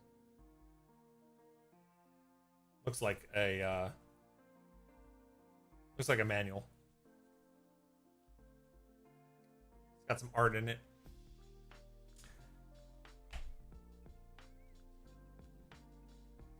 It's got, wow, man, before games were digital, they had to do a lot. Word of our community's acclaim spreads. Hey, it's the Peachy family. It's the Orchard. What's going on? Welcome on in. Thanks for the raid, Peachy. Ooh, 128 is my favorite number. Bog-A-Thon High PG5. Thank you, Feos, for the 128. Holy crap, we're going to add 5 minutes to the stream for your resub. Boop. Thank you so much. We're doing a Bog-A-Thon. Hey, Emerald Knight. Welcome on in. Hey, Arya Zone and Fiery Blaze. What's up? Welcome on in, everybody. Can we get a shout out for Peachy, please? Go follow my good friend, Aurora Peachy. We're doing a Bog-A-Thon. We actually haven't gotten to any gameplay yet. We've just been chatting all day and spinning our wacky wheel of fun and doing things. Right now, have there been any more push-ups? There was 20 more. 20 more. Thanks for following, Emerald. Every time I go to show something to the stream now, my arm is shaky. I've had to eat a bunch of things. We're ordering Indian food for the very first time. I've never had Indian takeout before, so we hit one of those stretch goals. We're just having a fun day hanging out. And right now, one of the things we spun on the wacky wheel was show the stream something cool. So I'm talking about this game, which was my dad's, and this is one of my dad's favorite games ever. Wizardry: Bane of the Cosmic Forge, and we're going through the box right now. What I was about to say was putting out a game back in the 80s before digital games and such. Like you had to, like it came with both versions of the floppies. Like they had to make both versions, and there's multiple discs of each. Kind of crazy. Plus, you've got to have your own blank discs for your save game. This is Bane of the Cosmic Forge backup. And then what I really love about this is it came with graph paper, but this is in my dad's handwriting. So I'm very nostalgic for this. Like, that's my dad. Like, just imagining my dad sitting there and mapping out his dungeon, making notes and stuff. That just makes me smile. Yeah. So I have my dad's handwriting on there, and then on the back of the graph paper, you could fill out like what your character's stats were if you wanted to like have a paper copy of it and mark down what spells they had and such, right? And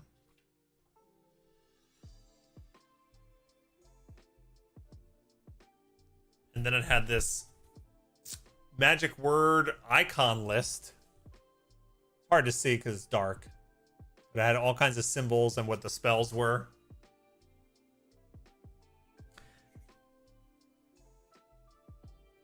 Thank you for the shout out link, Marauder. Go follow Pidgey. It had the big floppies, it did. Agent Skylord, that's really cool. It is. I love having this for my dad. Let me see if I find the date on this.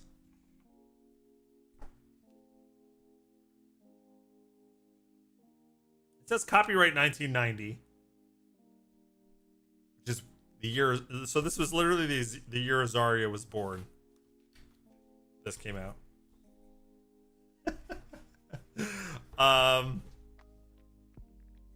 And here's the back of the box.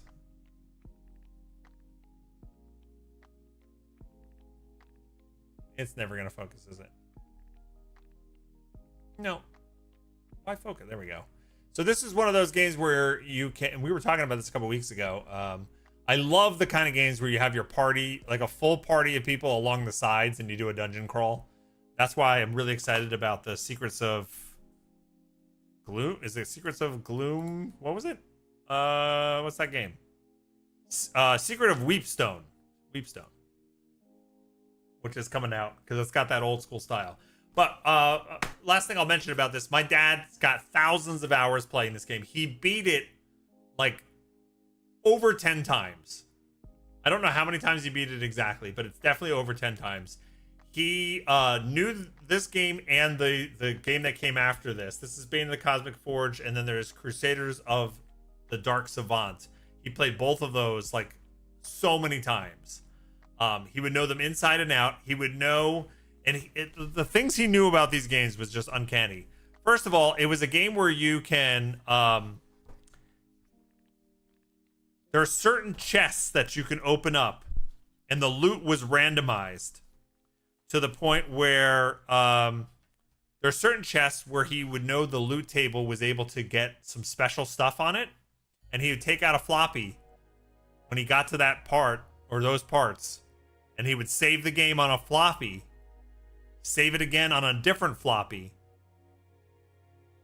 and then open the chest, and if it was bad, he would take the other floppy and reload it and then swap it out again. And he had the patience of a saint. Yeah, he was save scumming with floppies, right? And he had the patience of a saint. He would do this over and over and over until he got something he considered worthwhile. And he knew all the spots, all the fights, and some of those chests with this loot he was looking for were after a boss fight. And you couldn't save scum it just for the loot. You'd have to do the whole fight again in order to get another roll. And he would just do the boss fight over and over and over again and try to like get what he wanted. And it's crazy because it's really like it's 1990. It's before the internet. Right? Or like right at the start. He wasn't like looking at guides or anything online knowing like what had the good loot tables. He just played it so much that he knew. And the other funny thing he would do, and I do this too, but we would make characters in those games. And we would do multiple nights of just making characters because it was one of those games where your stats were rolled randomly.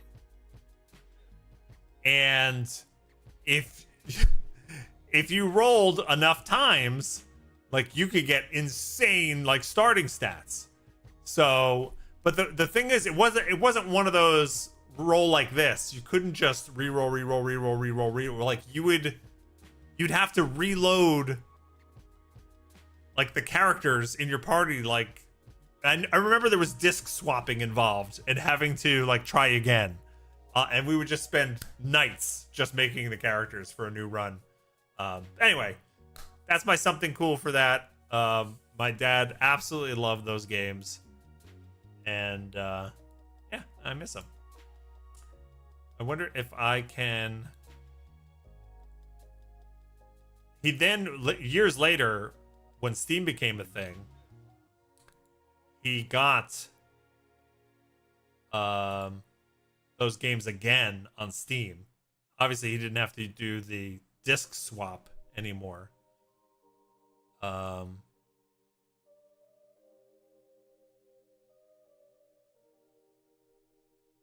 me see. Are they listed on his Steam page? Yeah, he didn't have as many hours. Yeah,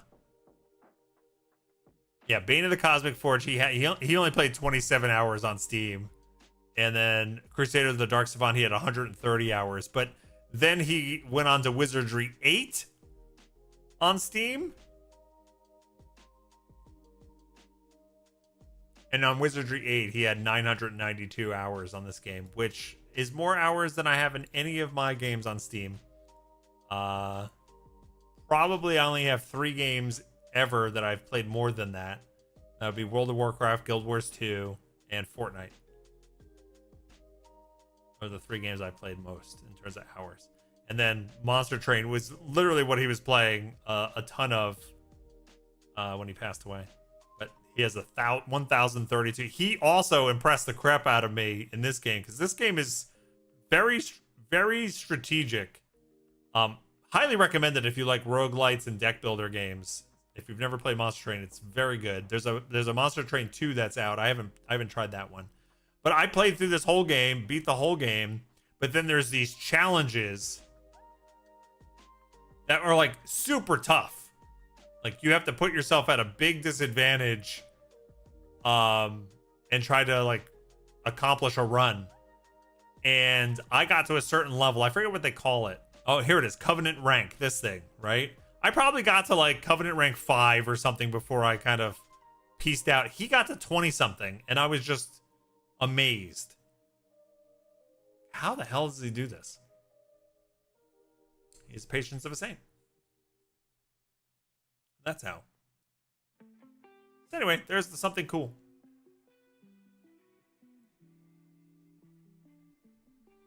The original save scuffing. Yeah. Weepstone looks so good. I can't tell you how excited I am for that game. Secret of Weepstone. We played the demo a few weeks ago. And oh man, it's such a rare gem of a game. It's got the nostalgia of 80s Dungeons and Dragons and those like games like Wizardry and Bard's Tale, those old school games, but it's modernized. You know, it's got like auto map features and a lot of the modern conveniences that you want. And it looks so good.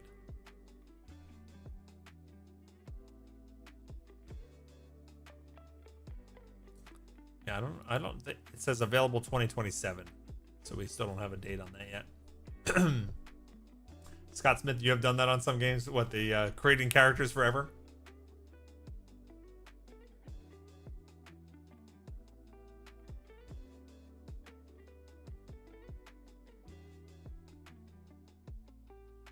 The worst part of drawing your own map for something like that is wondering where the heck to start the graph paper since you don't know which way it's going to go. I know.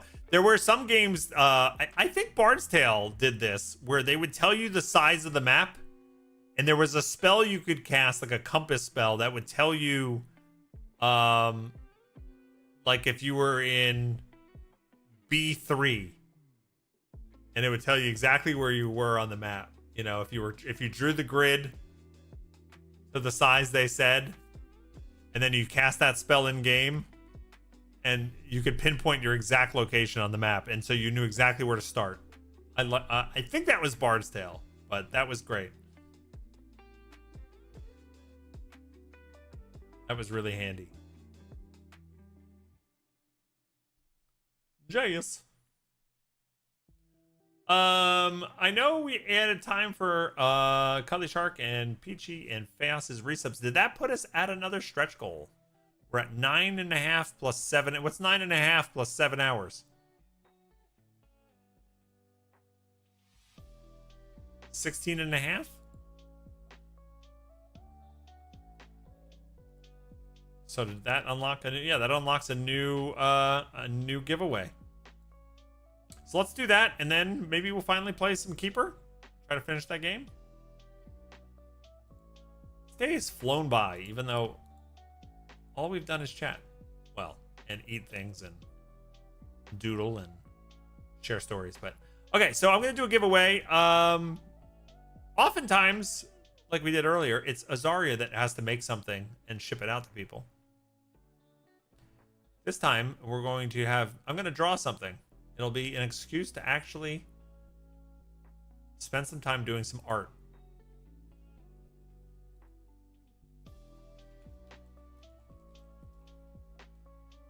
I will draw you something and ship it to you. Mail it to you.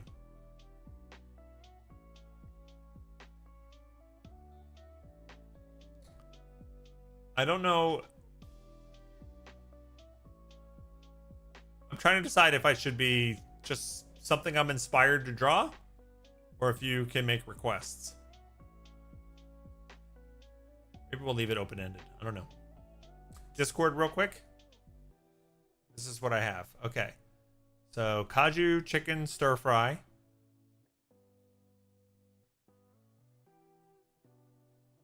You gotta get some garlic naan. And then you got the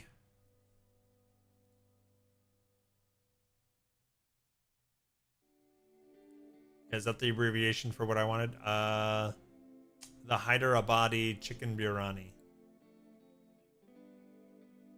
Why does it say chicken dum biryani? What's the dum biryani?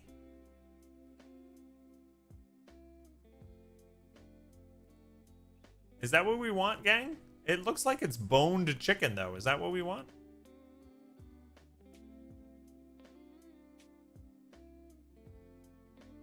Hold on. We're ordering Indian food for the first time. And the chat was helping us pick it out.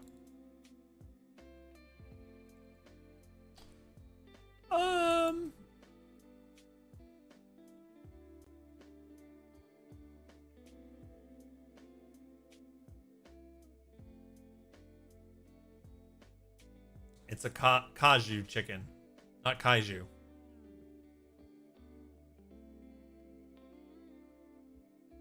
Requests? That's how I had to draw Logan kissing Redlock.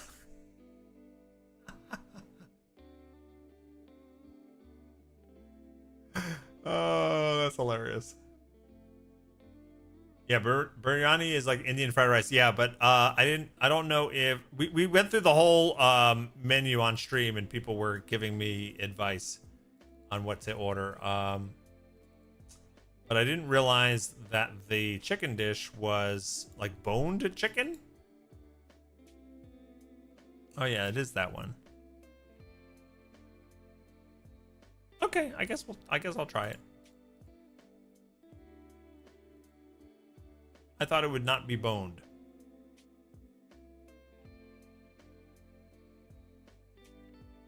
It's like chicken drumstick legs, yeah. But in this picture here, what I'll show on stream, this doesn't look like a drumstick.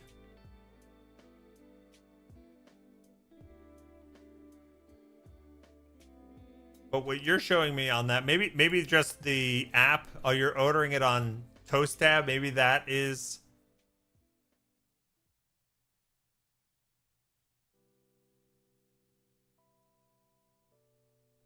What she's looking at is different than this. What she's looking at is this. That looks like a drumstick.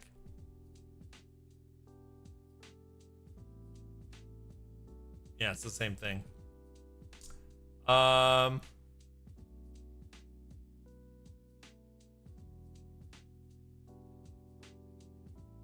There's the avakai, this one. That's the mango pickle one, which Edot was like, probably not.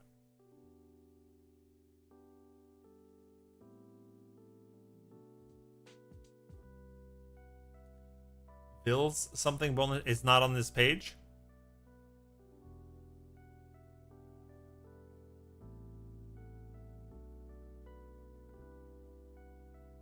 It's the one that's cut off.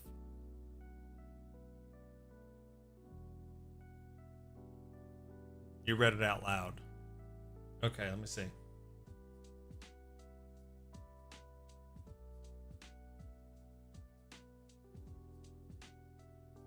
Am I driving you crazy, Azari, or you're cool? If you're driving me crazy, I'll just...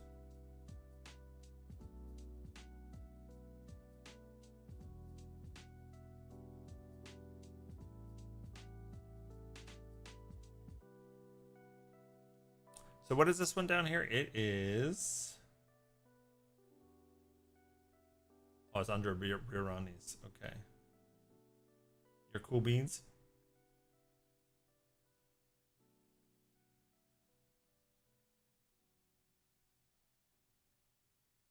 It was Vijay Awada boneless chicken biryani. A flavorful biryani with Vijawada made with boneless chicken, aromatic spices, and fragrant rice. Where's Edot? Is Edot here? Yeah, the Hyderabadi refers to the slow. Yeah, it's like it's a region of India, but it's that slow cook method. Yeah, it's in a sealed pot. Yeah, that's what it says here.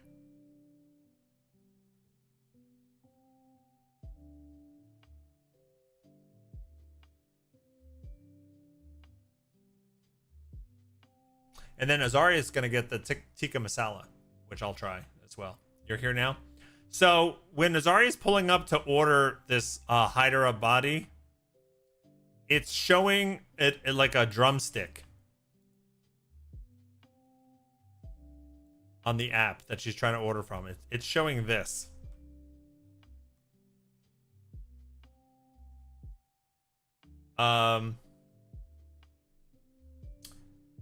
So what do you think about? I mean, I'm okay with doing the drumstick. I normally don't get like normal chicken on the bone, or like not normal chicken, but like American or fried chicken on the bone. But I can try that if you think that's fine. But the other option was the Vijayawada boneless chicken biryani, flavorful biryani from Vijayawada, made with boneless chicken, aromatic spices, and fragrant rice. What do you think? When I order from my phone, it pulls the toast tab menu, so it's all I have to go off of. Yeah, I have no idea what is right or not right. You'd have to ask them whether to do it boneless or not. It can be either. Yeah, I don't know. Can you put comments in?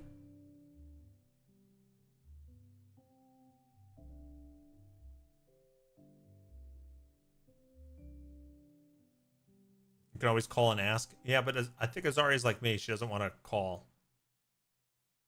Yeah. I wouldn't want to call either, especially trying to pronounce all these names.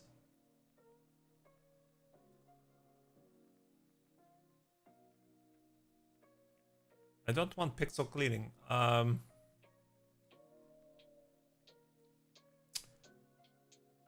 me to call them? Have EDOT call. That's hilarious. And Azaria, like, get the tikka masala if that's what you you want. But EDOT was saying that he recommends the butter, chicken butter masala.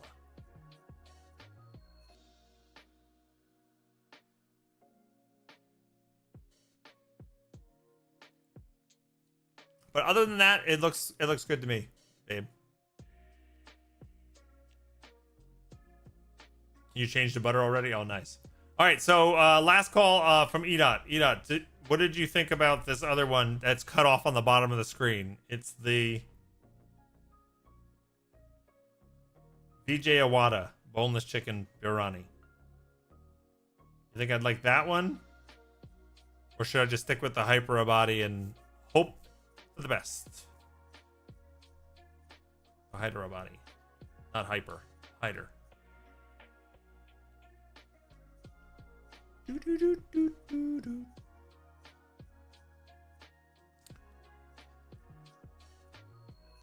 This is expensive. Holy crap. Each of these dishes is like 18 bucks. 19 bucks.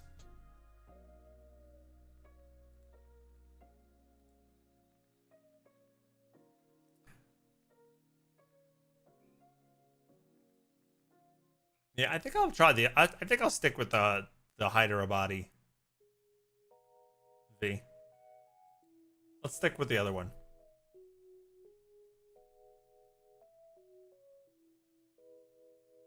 It does give you spicy options online.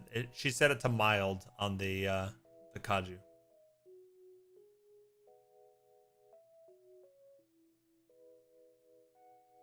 All right, sweet.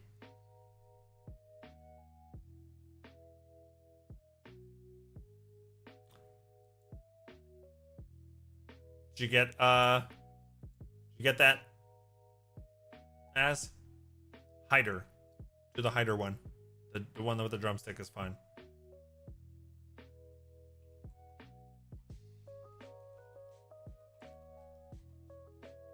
If it does let you leave a comment, just put boneless for biryani if possible. Okay, sounds good.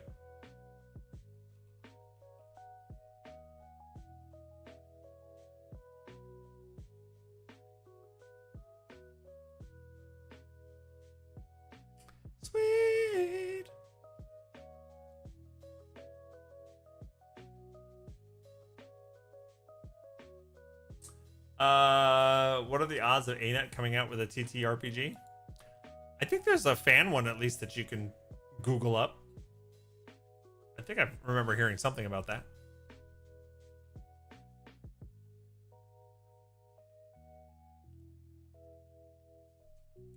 You and Azari are worth it though. You're talking about the price? Yeah, we treated ourselves when we were on vacation. We like went out to eat like pretty much every day. So the credit card was already on fire. That one you really like, Feos? All right, awesome. Yeah, we'll try each other's food too.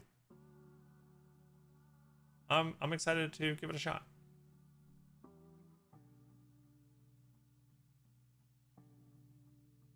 Y'all about to make me look up Indian restaurants in my area. Yes. Have you ever had it, Melistar?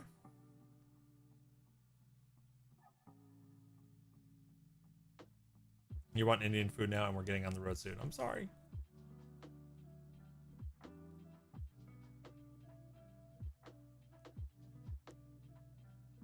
Well, that'd be super cool if we inspired some folks to search around for it. Like I said, we've never had it. It'll be cool. Thornton says, yeah, I might be Googling restaurants near me. Yes. You have, and you really don't feel like cooking today. Yes. Do it.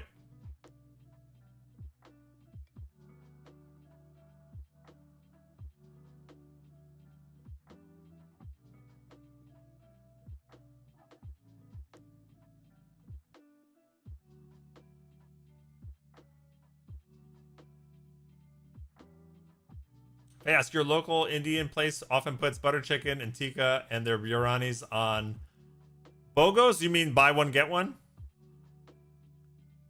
Or does that mean something else? Yeah, buy one, get one. That's awesome. It's a good deal. Most Indian restaurants are very good about making gluten-free dishes too. Nice. There's a local place here that does amazing butter chicken. Thanks for the cravings. You're welcome. Usually it's pizza, right? What do we get during Bog-A-Thons? We get pizza or like chicken fingers or fries. We usually get some sort of comfort American food. Burgers, Five Guys, something like that. This time a little different. All right. I never opened the raffle. Bog will draw something for you and send it to you. Open the giveaway. Just type !raffle to join. I will draw you something and ship it to you.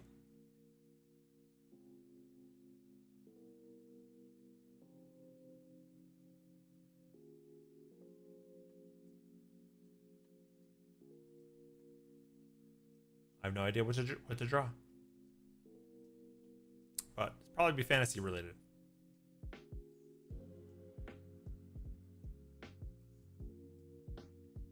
Indian cuisine is very good for being girlfriend since you can eat so many of the dishes with rice. Girlfriend?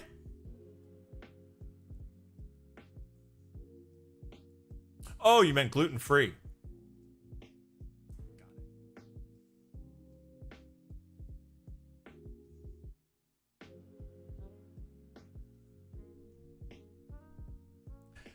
Oh, man. Thanks for being here, gang. Yeah, type !raffle. We're giving away Bog-Otter original art piece that I will make in the next few weeks and ship it to you.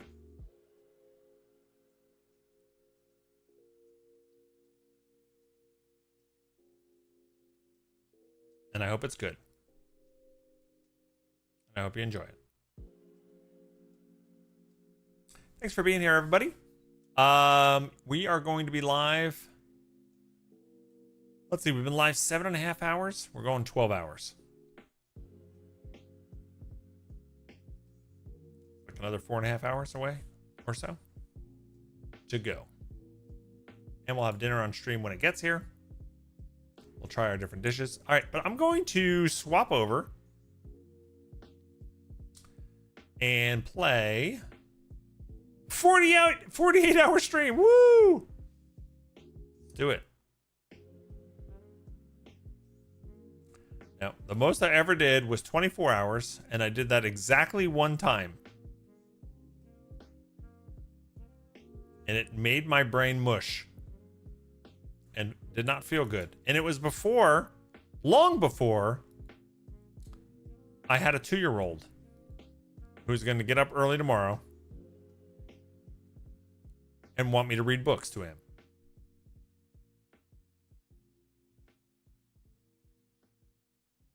$24 sounds rough. Yeah. When I first started streaming, this is early on in my stream career, like 2015, 2016 time period. I started with like, I don't know, 12-hour stream, 13-hour stream, 14, and like every time I did one of these long streams, I bumped it up by an hour. So there was a period of time where I did like 19 hours, 20 hours, 21 hours, 22 hours, like it just kept going up. So I've done a bunch that were really long like that. And then we capped one at 24 hours. And then after that, I'm like, you know what? Let's go back down to like 12 to 14 hours. 12 hours, honestly, seems like a lot. And it is a tiring long day, especially using my voice this much. But it does fly by. Like, it does not feel like I've been live for 7.5 hours. Now, Azaria, who's been watching the 2-year-old all day, it's been like 3 days in her world. Yeah. You were punch drunk. It was funny. There's still a famous clip somewhere. I don't know if it's still on Twitch. There's a clip of me somewhere after a 24-hour stream. I was playing Slay the Spire in the wee hours of the morning. I don't know. It was like, I think I probably started the stream at like 9 a.m. So this was probably like at 6 a.m. or 7 a.m. in the morning the next day. And I couldn't finish a sentence. Is that still on my channel? Or is that one of the clips that got deleted?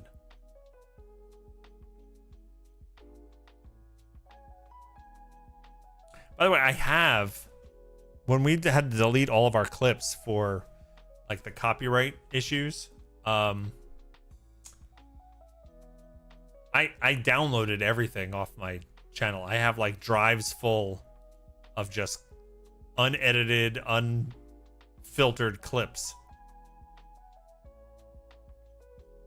By the way, I think all my browsers are crashing because I tried to click on my stream here. What is going on?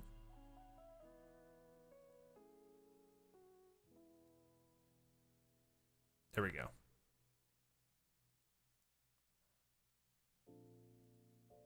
Here's all my clips. I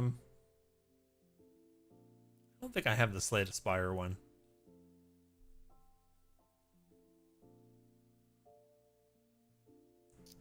I'm looking through the clips here. I remember this. It was both worrying and funny.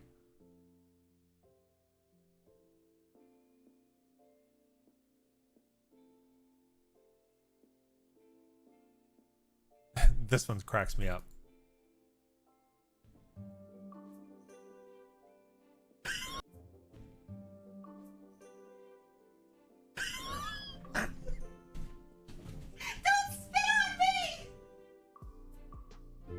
Did you find it, Fomnix? Alright, hold on, I gotta look at that in a second. Okay.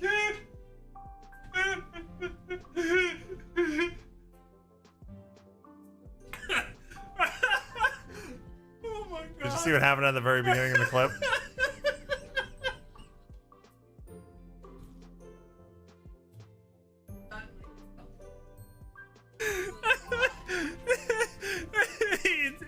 It zoomed in on his crotch. I didn't do that, and then like the second that happened, I looked over at Azara and she was like, I'm like, watch the beginning again. Don't spit on me! Oh man. Beginning. Okay. I like this clip. Anyway, I think Fomnix, you found it. Let's see. Oh, you did. Okay, this is it here. This is 24 hours of streaming. Me trying to explain what I'm doing in Slay the Spire.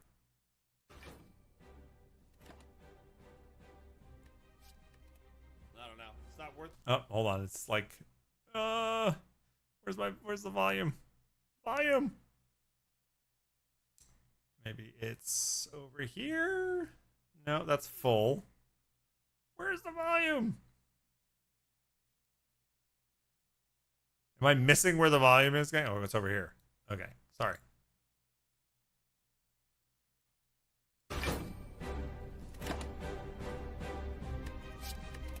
I don't know. It's not worth it. I'm going all into the. Oh, I should have gained the pot. Oh, I should have. Well, I can use it this turn at least. Let's drink that. I don't even know if I'm making sense anymore. It's so bad. Look how tired I am. I don't know. It's not worth it. I'm going all into the. Oh, I should have gained the pot. Oh, I should have. Well, I can use it this turn at least. Let's drink that. It's so bad. I don't even know if I'm making sense anymore. You're not. Oh man, that's so bad. That is so bad. Yeah, that was the end of 24-hour streams. Yeah, but oh, that's me live. But oh, that's me live. But can we? Can I shut up me? Shut up me. Can I shut up me? Shut up me. Shush. Yeah. Anyway, those clips are always fun to go through. I have one day I have thought of. I have a hard drive full of clips that I downloaded when I had to delete all my VODs and everything. And it's just this huge folder of clips, like gigabytes worth of clips. And some of them, like, it's every single clip that was taken at that point on the stream. Like, ones just random people would take that aren't even funny or not even of, like, anything good. Like, they're not curated at all. So it'd be fun to maybe like bring up a stream one day and just like click through them all and maybe try to organize them a little bit or name them or delete the ones that suck. Yeah, I should have gained the pot. Yeah. Oh man. Maybe we can do that together one day. I think folks that have been around a long time would get a kick out of it, but probably wouldn't be super fun for brand new folks. But anyway, last chance to enter the raffle. Type !raffle. I will draw you something and ship it to you. You have to be comfortable giving me your full name and address. Type !raffle before this ends. You'd like to see my first horse kill again? I've never killed a horse. What do you mean? What are you talking about?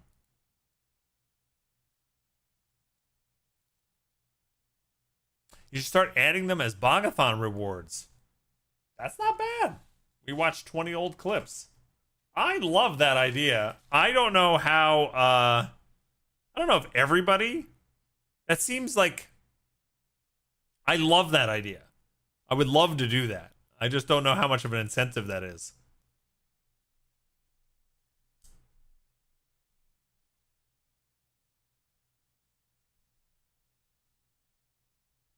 I'm writing it down, though.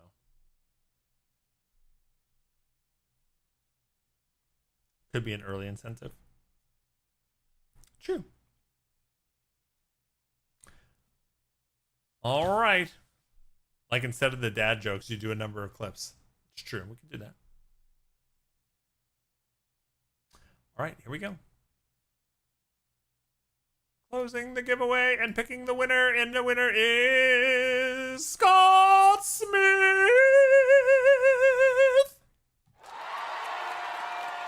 Oof, those dad jokes. I know, they're bad. I kept them away from the stream. Scott Smith, I will draw you something and send it to you.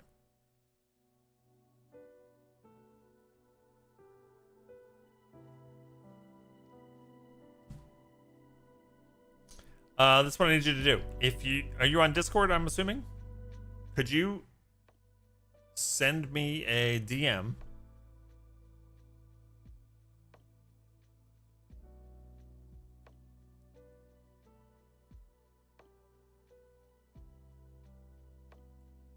And let me know your name and address. And I will ship it out in the next few weeks. And if you have something that's maybe fantasy themed or an animal or something that you want to request, can't promise. But if you have something in mind that you're particularly interested in, I will look it over.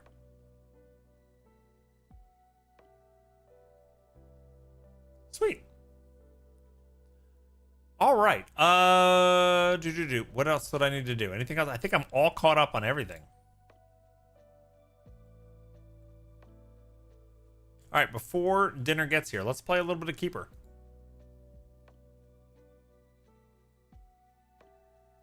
If we don't play a ton of video games today, that's fine, because we've had 7.5 hours of amazing chatter. But I do want to at least beat or complete Keeper, because we're close to the end. And I want to be able to start something new next week. 7.5 hours of just chatting. Is that a record? I don't think so. I don't know what the record is. I believe for like my 2-year stream anniversary or something like that. I think we may have had Bog-A-Thons before that were just all chatting. Maybe. But I do know for one of our like celebration streams, it was like an extra long just chatting stream.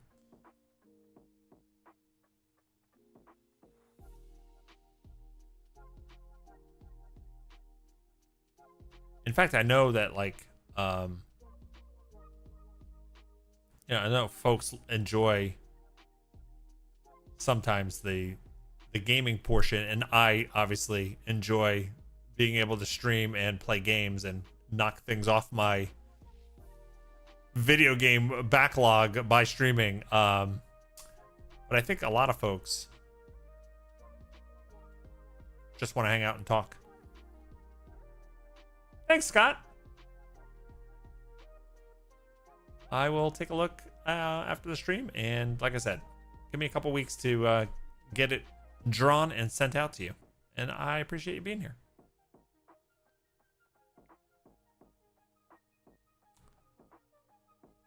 You won a game on your birthday last year? How funny. Is it our DMs that reminded you of that?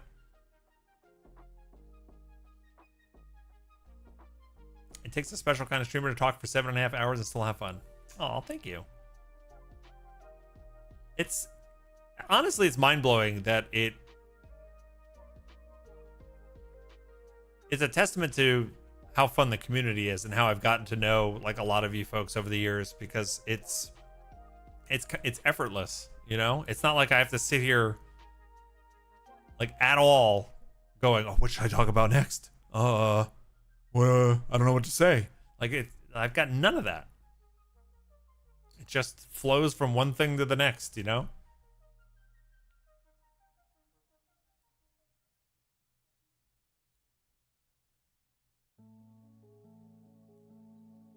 Except for right now. Now, right this second, I have no idea what to talk about. We ruined it. We mentioned the thing, and now I have no idea. Now I'm just blank.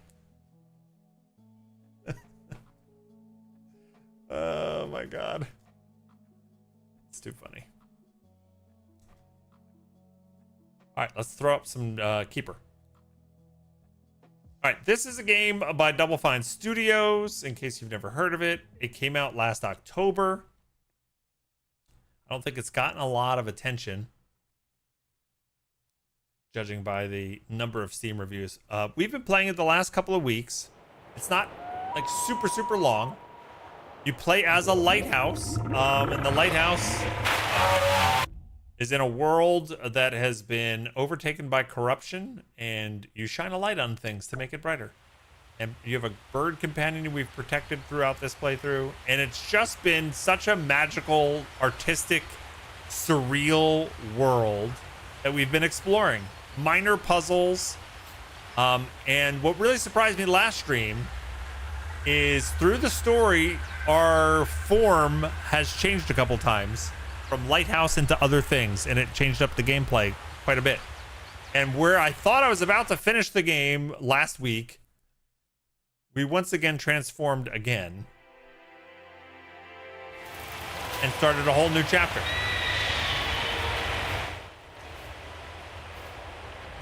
So here they are carrying the head of my lighthouse.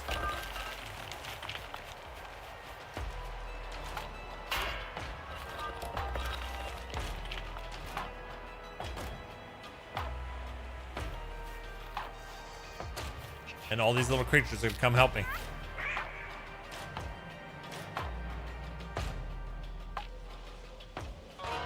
All right, so I am just a wheel.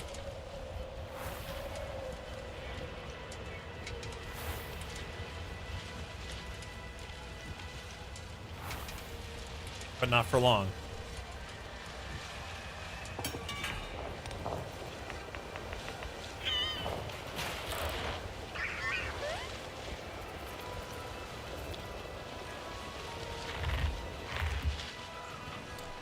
We got to roll with it, baby.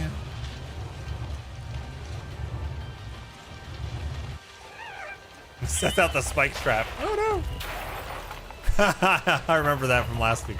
We had to rewind a few minutes because there's save points we didn't get to. All right, so now I'm flopping and falling.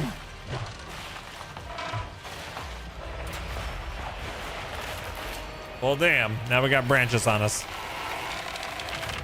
But they were lightning infused, and so I grow quadruped legs.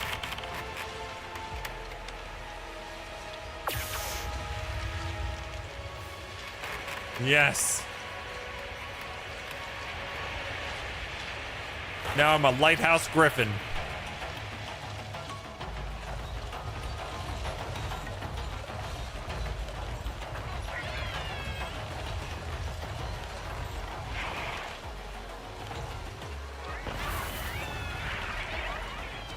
All right, I gotta dash.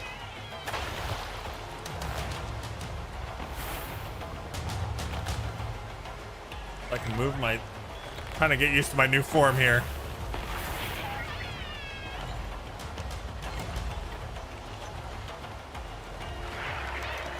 Hi-ho silver, away. There we go. There we go. The creativity to come up with this is just amazing. Have you been here the past couple weeks when I've been playing through this, Rylar, or no? Or seen some of it? Because the environments in the world and some of the creatures and even some of the plants that they invented for this game has been like crazy. You've caught bits? Yeah. I don't know what button I need to hit to break those. There we go. I figured out the button. Woo!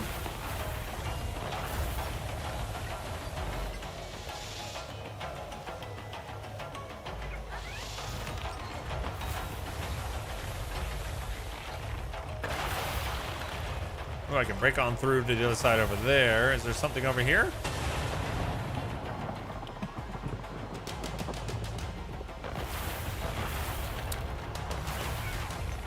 I guess I needed to shock that, get near enough and shock it.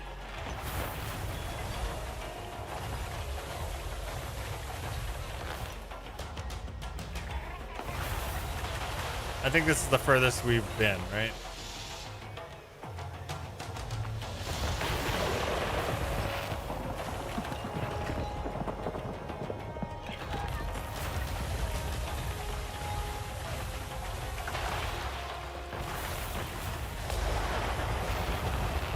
Knocking the frost off. Probably the thing that I've enjoyed the most, and I've talked about this a bunch, is how you don't control the camera. They have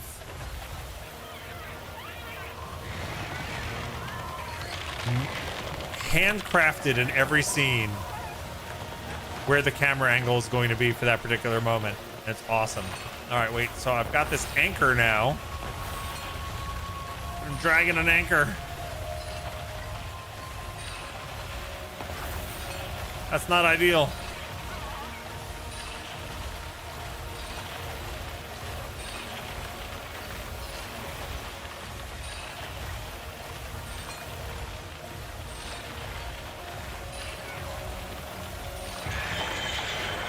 Okay, cool. We didn't get stuck forever.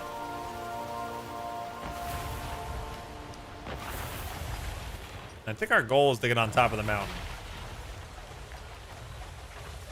So I can break through the ice. I like that I have a lightning bolt that now shoots out of my light.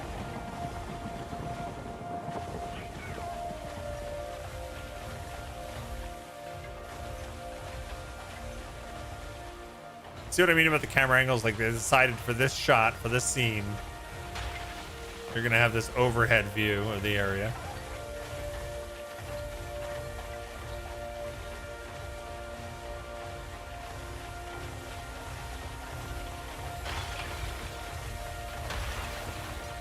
So I can come back this way.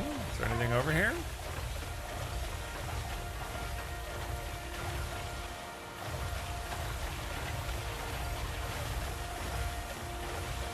Interesting. So is this just a like a vista? Yeah, I guess that's where we started.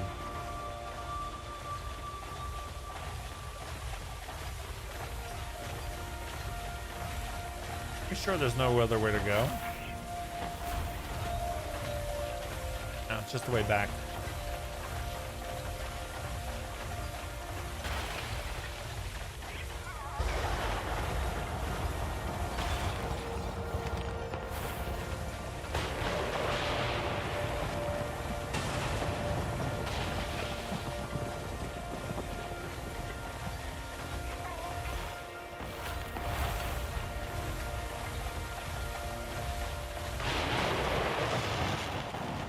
Should I jump down here, you think?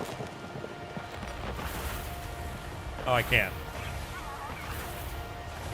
Never mind.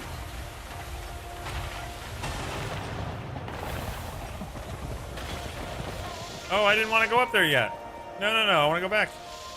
Let me go. Oh, you vile betrayer. It won't let me go back.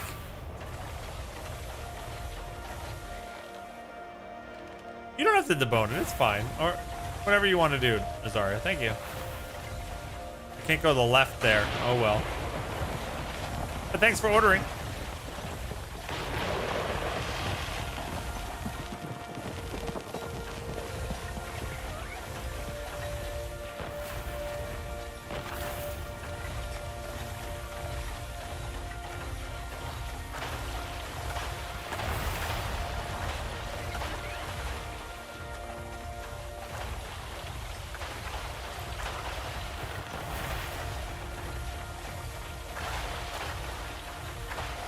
You're excited for you guys to try something new. I hope you enjoy it. Thanks, Melistar. I'm excited too. And even if it's like not our favorite thing ever, it's still something that I'm excited that we're gonna try and experience, you know? Something different. It's very much, I'm very much a person of habit, where like, go to similar places, order the same thing I always get kind of guy.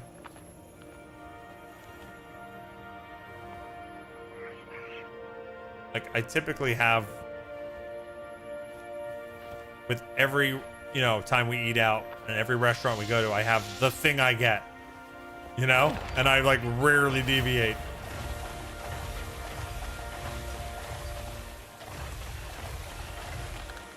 You're the same way? Yeah. I've talked about that on stream before. It's like, and I don't hate that I'm like that, because it's like, it's not like I go You know, whatever restaurant it is. It's not like I go to that same place like every single week, so that, you know, if there's like a month or two in between going to that restaurant, then I want to get the thing I know I love, you know? What's the new thing we're trying? We ordered Indian takeout for the first time. We ordered an appetizer, 2 entrees, and a dessert, and we've never had it before. So we did this today with the stream. They helped us order, and when it comes in, we'll eat it on stream. This is gorgeous here. Look at this. Wow. A little rainbow. A little localized rainbow.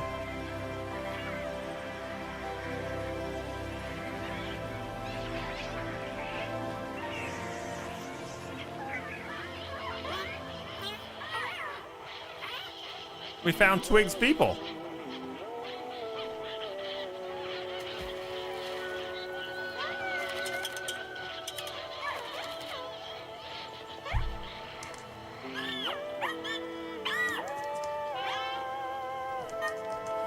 Did we find their mom and dad? Oh. That's a big one. Holy cow.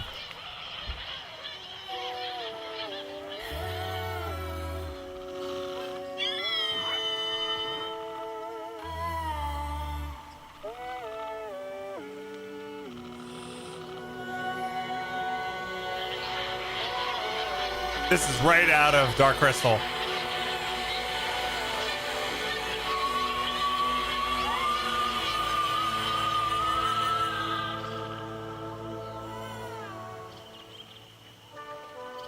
You know when the mystics all go, aww.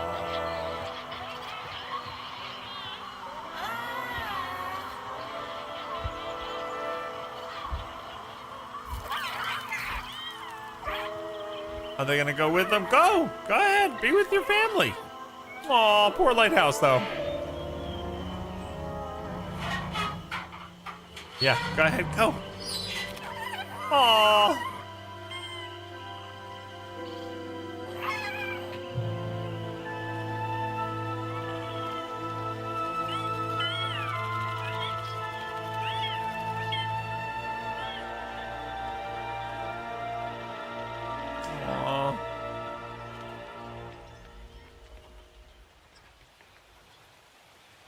All alone again. I guess we'll just have to beat this game alone again. Those 2 birds that flew away were my only friends.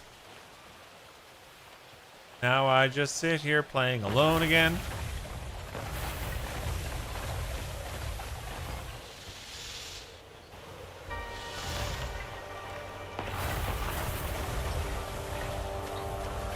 Oh, and it got a lot less friendly looking.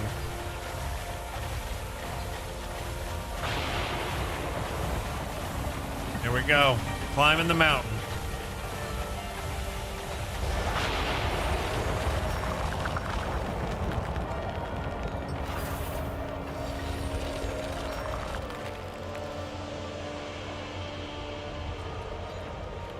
Is Penny Puri good? I wanted to try it but didn't see it. I don't know.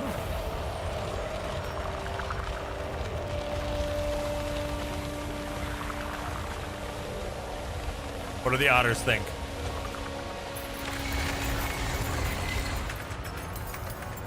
Ooh, it's like a jeweled eye.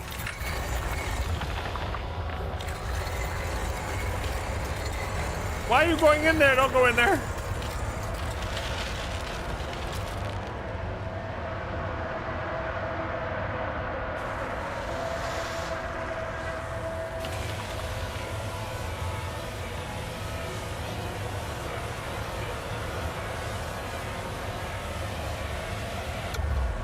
I don't know what is going on. Whoa.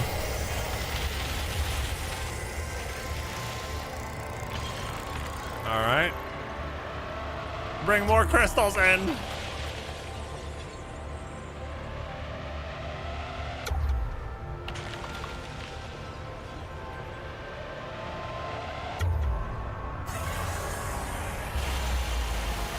trippy, man.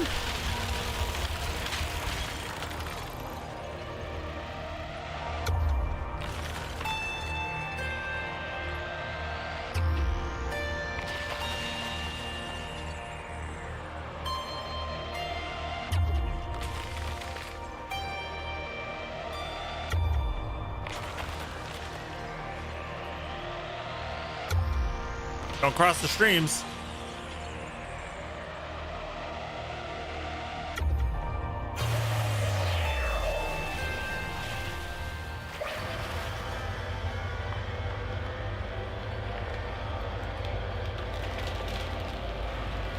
Oh, we're breaking apart. That's not good.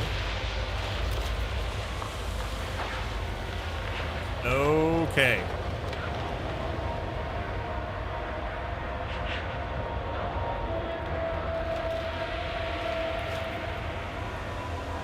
Oh boy. Hey Raxafly, what's up? How you doing? It's good to see you. Welcome to the Bog-A-Thon.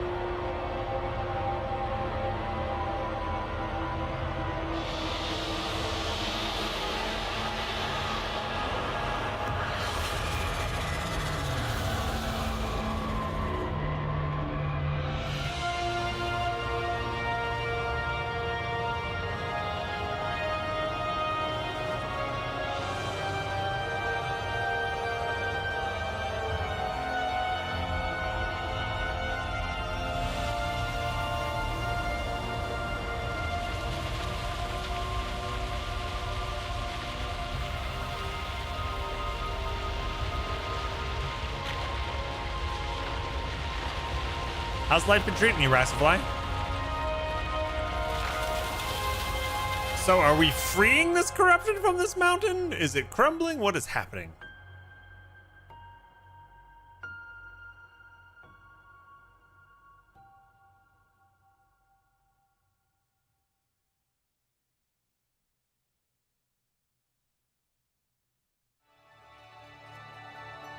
So the keeper was gone, so too was the wither. So what did we do? We became one with the wither? We have to read the achievements because the achievements have the story. Fast scroll. So we really didn't have much left from last week, huh? Maybe there's a post-credit scene. No, it's not. Continue.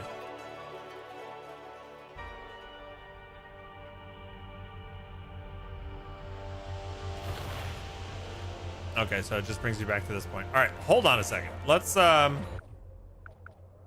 don't exactly know what happened there. And maybe that's the point. 4 minutes ago it last saved. That's fine.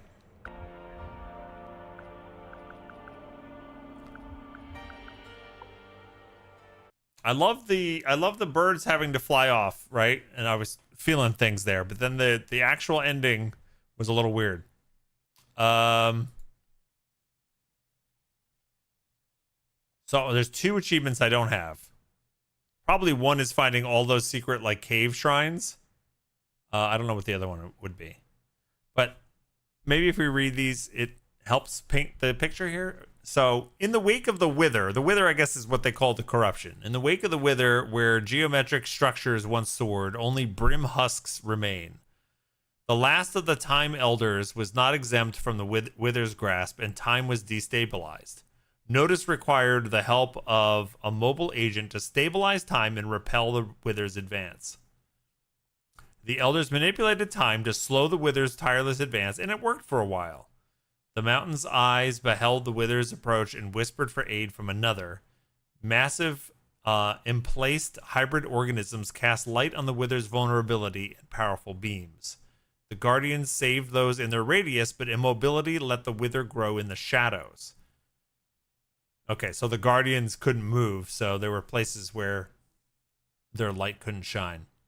The nucleus sent its withering extremities to absorb and devour all, to sustain its hollow life.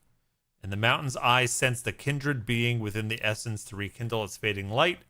The keeper awakened as the wither failed, bound to restore life in its place. And though the keeper was gone, so too was the wither. Life flourished anew. Okay, so I guess we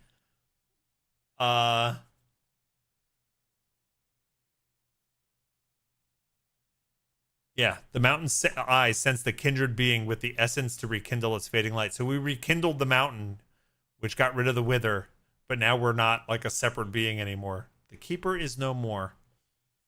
I didn't get that from the final cutscene, though. That was a little confusing. Well, there we go. I know for anybody that was their first time seeing Keeper, it's kind of like, that's it. But we've played this the last 2 streams, and I guess we only had a tiny little bit at the end. But anyway, it's Double Fine Studios. They make great, artistic, and different and weird games. I will always be a fan of theirs and shout their work out.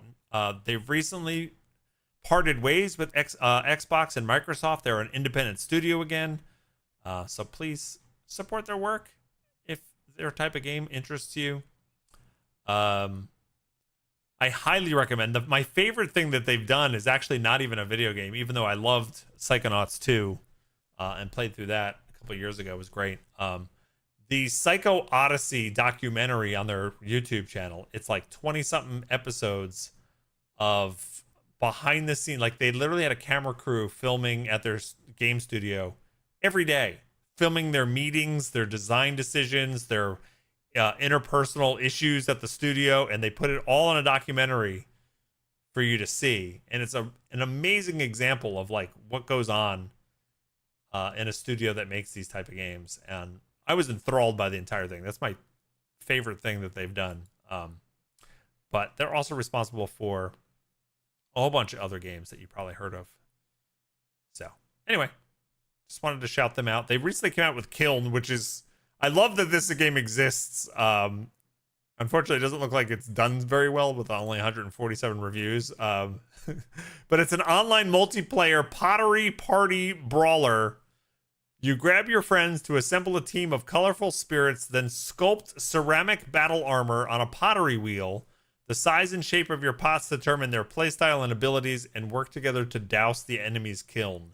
What a bizarre game. A multiplayer pottery game. Bizarre. I love that it exists. I don't know if I would be excited to play it, but I love that that exists. That's so good. Can you post a link to the documentary? Sure. I don't know. I forget how to permit you, but sure you can. Let me see. Permit.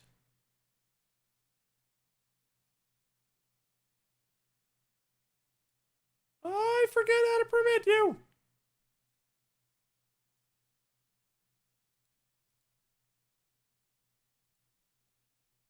Oh, it lets you. Okay, good. Oh, you're subbed. Never mind. I'm being stupid. I'm being stupid. Oh, and Marauder permitted you. But I don't think you needed to. Marauder, you're hitting the road. Have a good night, Otters. Have a safe and wonderful trip.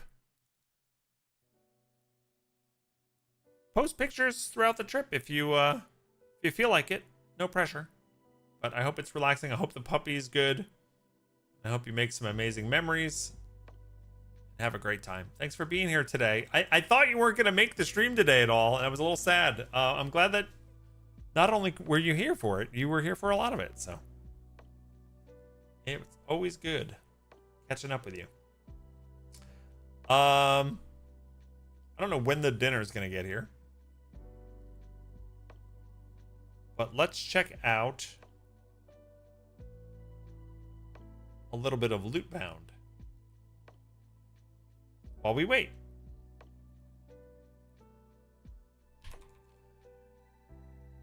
This is a rare, like, obviously since I don't stream full time anymore, I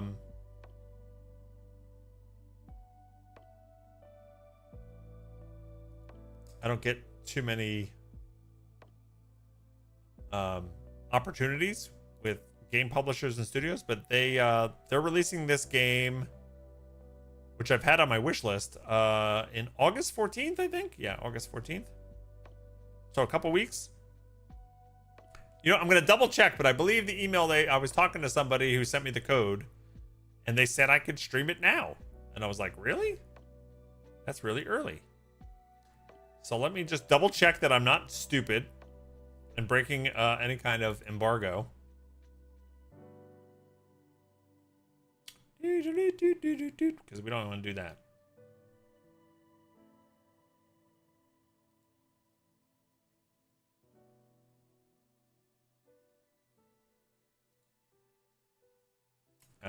That was on 7/23. It's awesome to hear that Lootbound was already on your wish list. You're welcome to live stream the game starting July 22nd. It is after July 22nd. Confirm that, yes? And there isn't an embargo once the preview build is available, so you can stream, publish videos, and share any other content from that date onward. We'd actually love to see some pre-release coverage to help build excitement. Oh, it's launching on July 31st. Oh, so the Steam page is wrong.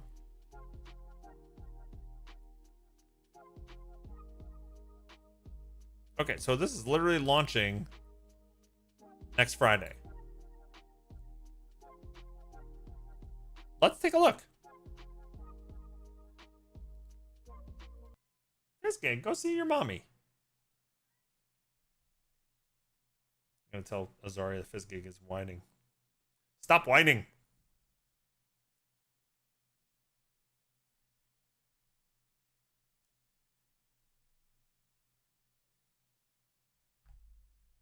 All right, let's see what this is all about. I don't know much about it. I just remember seeing it at one point and putting it on my wish list, and now we get the chicken. Ah! That scared the absolute crap out of me. No free scares. Sorry if that scared you. Lootbound. All right, which save slot, gang? 1, 2, or 3? I wonder if this is a controller or mouse and keyboard game. Which save slot? First person chooses it. 4. That doesn't work. 2.7. It looked interesting with a combo of loot, Tetris, and tactical gameplay. All right. Number 1.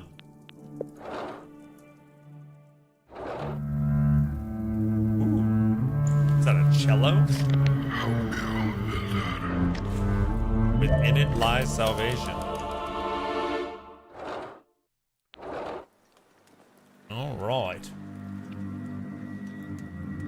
Gates. Embark on runs to unlock. Okay, so we unlock the other levels as we play. I want to go to the game room. Gates. Welcome to Lootbound. On this screen, you can choose the hero who will embark on the run. Their die. Okay, I guess that's like a dice, not death.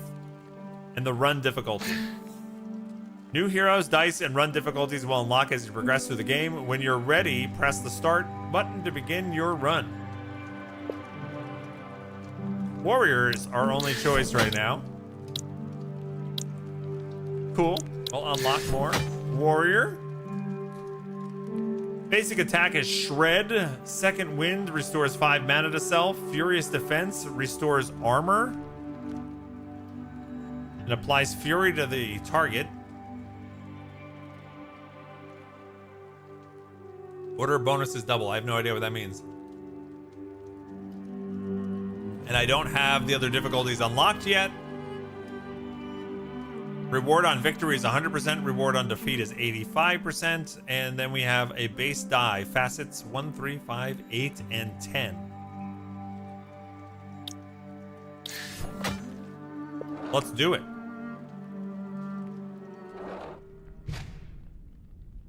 Can somebody confirm that I changed the category to Lootbound? I believe I did, but just double check. Please. Oh, and reroll. Okay, got it. I don't remember. I don't remember anything. Not even my name. Is your character full hair or full beard? I can't say. I don't know. We're just a lion. It's a mane. There's a sword in my hands. That means I am a warrior. Strange, I feel nothing. I shouldn't I? I remember only this citadel, and that an answer awaits me ahead. Everything is shrouded in fog. I see you, your hands. I have to remember. Help me. Don't worry, dude. I'll help you. Alright, I guess we walk down the path. Alright. When you win a battle, you get a loot card. Hey, it's cards, Sparkwood!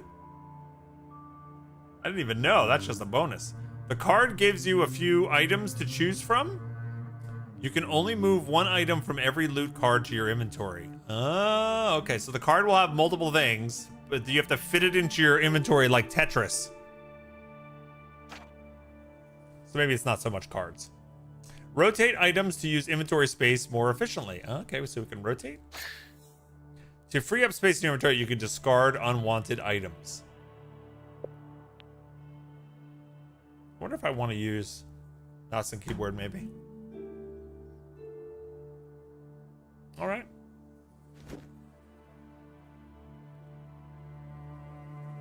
And okay, this is a legend over here of what things are. This is a consumable, but we have an enemy first. Lootbound combat is turn-based. During your turn, select one of the character's available abilities, then choose a target. Note, using an ability ends the character's turn. Combat is divided into rounds. Each character takes only one turn per round.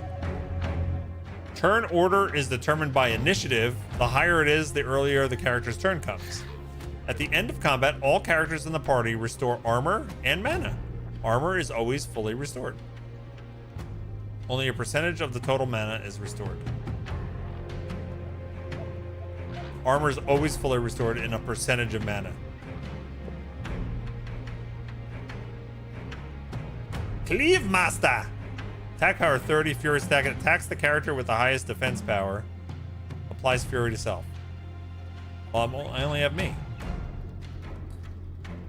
Shred is a basic attack, does 150, restores 5 mana, restores armor, and applies Fury to the target. So I have 150 armor. This costs 11 mana, and these two are free.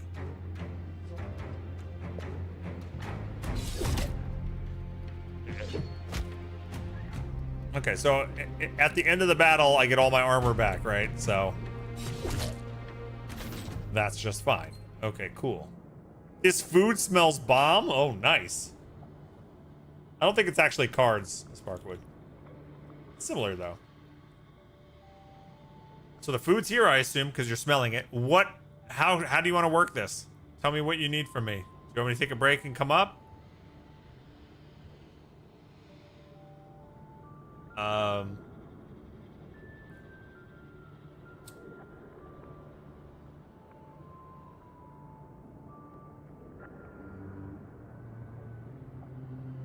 Oh, by the way, I should change my title to key provided. They sent me a key. I forgot to mention.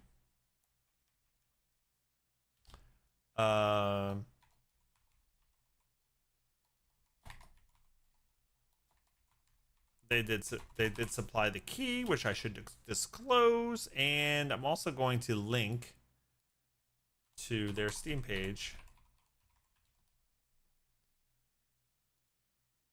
If anybody wants to check this game out. I'm not sponsored or anything. Boop.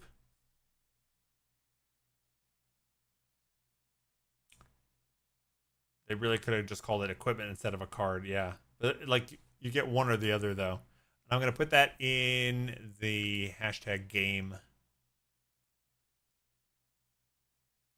command. Boop, boop.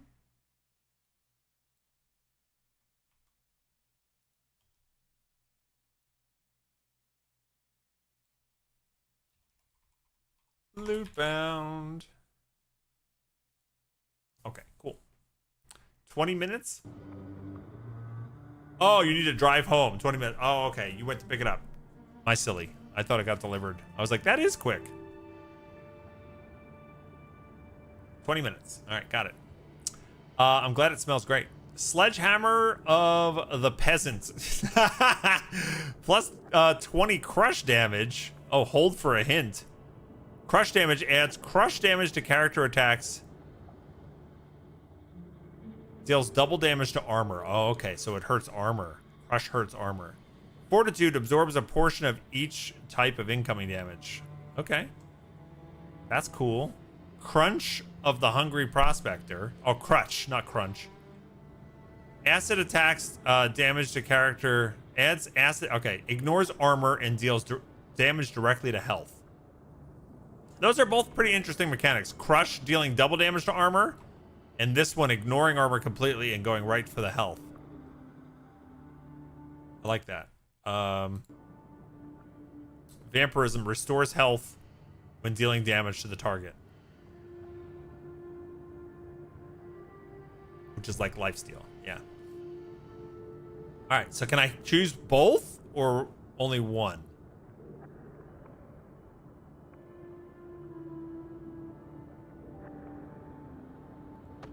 Well, let's see.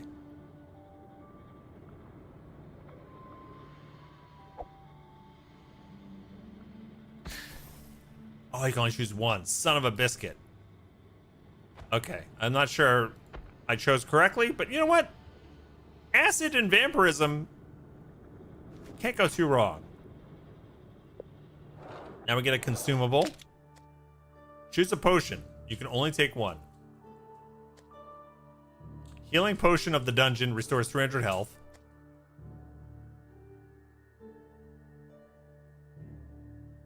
Oh, okay. So if Zari's not home and Cat is whining down here. See, let me make sure he can get upstairs.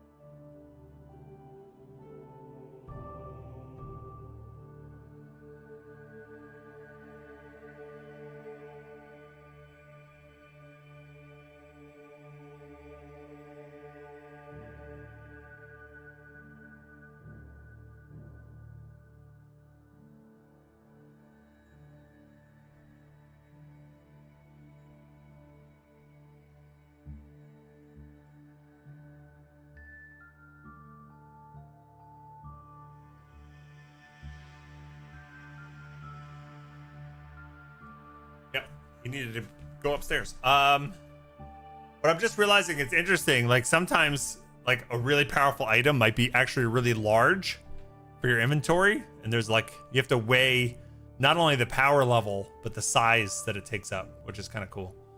All right, so we can do restore 300 health, restore 50 mana, or deal 600 damage to the target.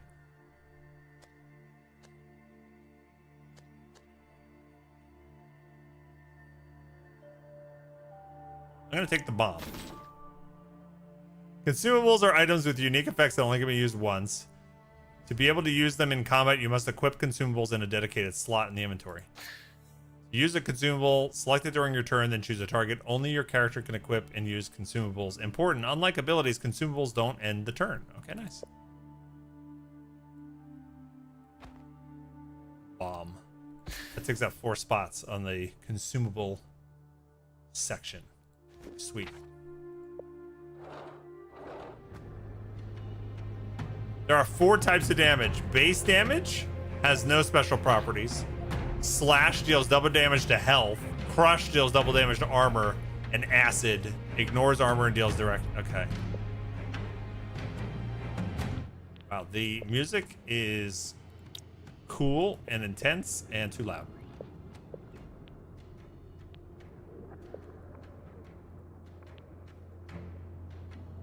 All right, what's this Wiggler? The Thrasher. Attack power 60. Attacks the character with the highest defense power. I guess we can get like followers or henchmen. Applies or pets. Applies speed to all allies. All right. It's got 180. Okay. So I wish maybe that hammer would have been nice against this guy, but here we go. Let's go. We're gonna do some damage to his health directly. Ow.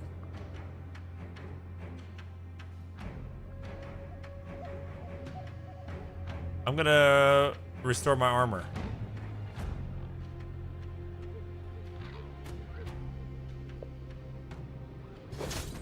Back up to 178, and I've got Fury. What does Fury do? Increases damage by 160. Oh, sugar. That's great.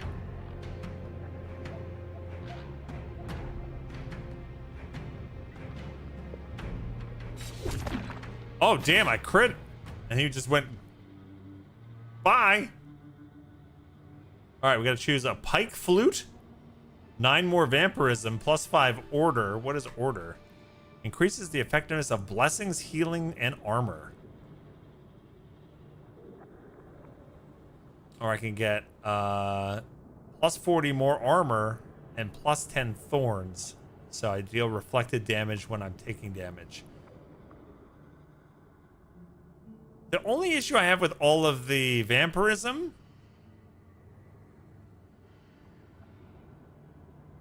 is it doesn't really kick in until you start actually taking damage. Know what I mean? And we have a lot of armor with this character.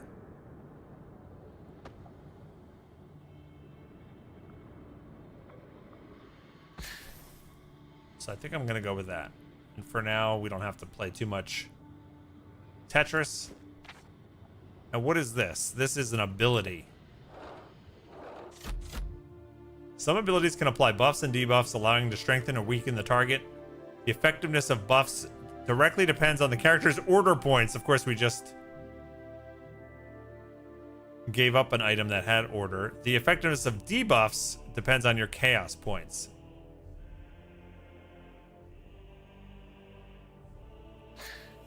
Some abilities have restorative effects that allow you to restore your health or armor. The higher your character's order stat, the stronger the restorative effect. Okay. We can do Focus Strike, deal damage to the target, cost 7 mana, apply speed and focus to self. Or I can deal damage to the target, apply speed and fury to all allies. Speed and fury. So Assault Strike, that's much more mana.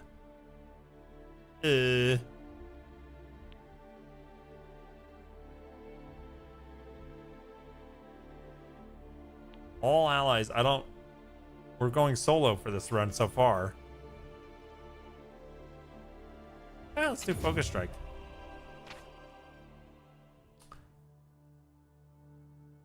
Training to the left, blacksmith to the right. Yeah, we're alone now. That's exactly why I said that. And if we extrapolate here, we got we can get a companion. we learn things right after we choose the opposite thing. All right, so what do you guys think? Training or blacksmith? I wonder if you need gold for the blacksmith. I don't see any gold. Training or blacksmith? I'm assuming the blacksmith we can improve an item, whereas training we can improve one of our skills. That's my guess.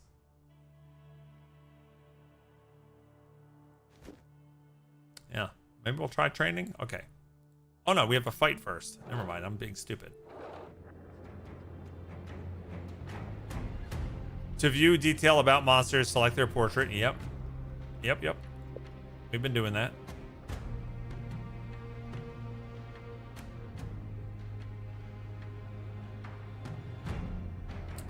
Attacks a random character, deals acid damage, ignoring armor. Oh, there's the vampirism. Attacks the character, okay. Yeah, I don't like this guy. We gotta take him out.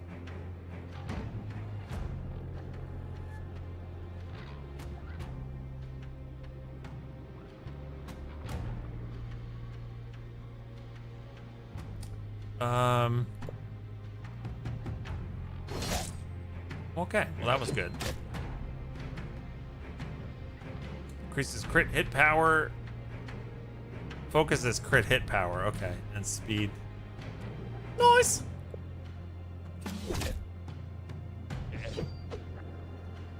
I dodged. Haha. Easiest goblin pie. All right, we got Staff of the Corrosion. Gives us more acid damage and more chance to dodge. Hammer of the Artisan. +4 mana and +10 crush damage. You would do training, Sparkwood? Yeah, I think so too.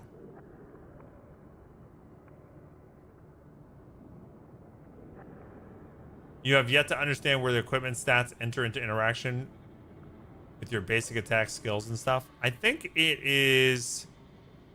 So, I think these are all stat sticks, right? It doesn't matter if you have multiple weapons. Anything that's equipped in this place here will affect your stats over here, which I realize I'm covering. So I think it's just about, like... And I think it's, it adds, like for example, this acid damage adds acid damage to my character's attacks. Like, all of the attacks.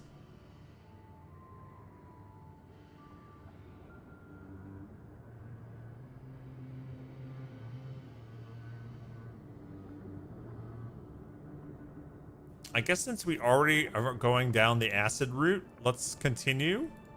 I don't know if this is going to be a good build or not, but we've got more acid damage. Let's go training. Let's try it. On this screen, you're going to select a loot card. When you made your selection, a die is rolled. Your goal is to roll a value greater than or equal to the chosen card's difficulty. When a roll fails, you're given a chance to roll an additional die. The result of the additional roll will be added to the value of the main die. Important, at the beginning of each biome, you will receive a certain number of additional dice. Use them wisely. Okay, you're not telling me what happens. Okay, so I could do, for 3 difficulty, take acid damage +10. For 7 difficulty, we can do slash damage +25. Or for 12 difficulty, we can get 100 additional health. I'm gonna go with the easy, we're gonna stack all acid all the time. Roll the die.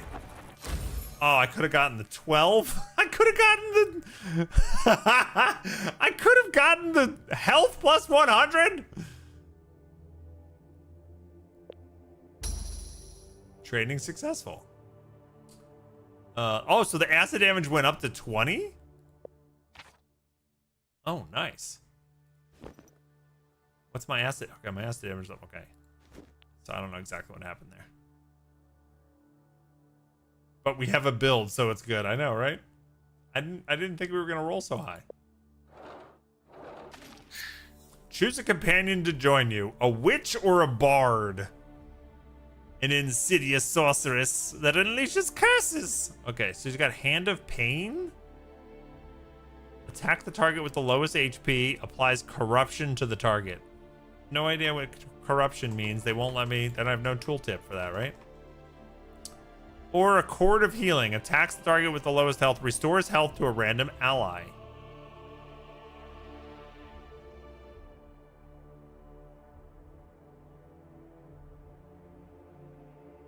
Let's choose a bard. Take a healer. Choose your companion's special ability. For 1, 2, 2. Malfanis, what is up? How are you doing? Thank you so much for checking in on us and resubbing. 122 months is a hell of a long time. We're going to add 5 minutes to the stream for your generosity. I hope you've been well. Happy Saturday. We're checking out Lootbound for the first time. Win as the bard on difficulty 2 to unlock these other ones, and win with the bard. Oh, so this is like an unlockable class too. Nice. Restores health and applies thorns to the target. Oh, nice. Order bonus is doubled. There we go. Now we got a bard. Save equipment. If you have companions in your party, you can equip gear for them as well. Unlike your character, companions cannot equip consumables. Okay, so we both... Okay. We need more loot. Not giving up my loot. That looks like Lootbound.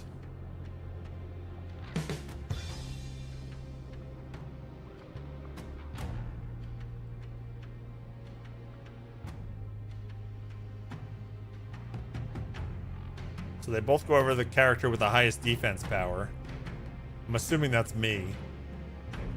I wonder if we go on different turns. Oh yeah. Yeah, it's me first. Okay.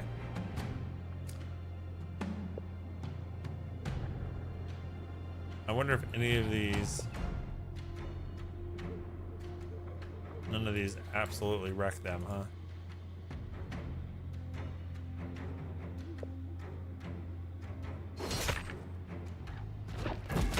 Ow, quit it. Okay.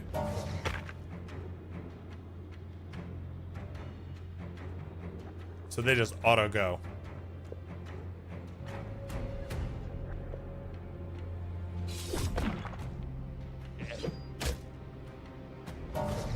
Alright, he healed me. And my armor will come back automatically after the fight, right? So we should just kill him. Nice. Now I only get one of these 3 things? We are home. Should I take a break, babe? Alright, let's see. Jacket of the Poacher, plus 12 initiative. Crush damage, plus 10 order. I still don't understand order. Order increases the effectiveness of blessings, healing, and armor. Okay. For healing that you do or healing that you receive, that I don't know. Alright, I'm gonna take a break and go get the food, gang. But let me choose one of these. I'll choose the hammer.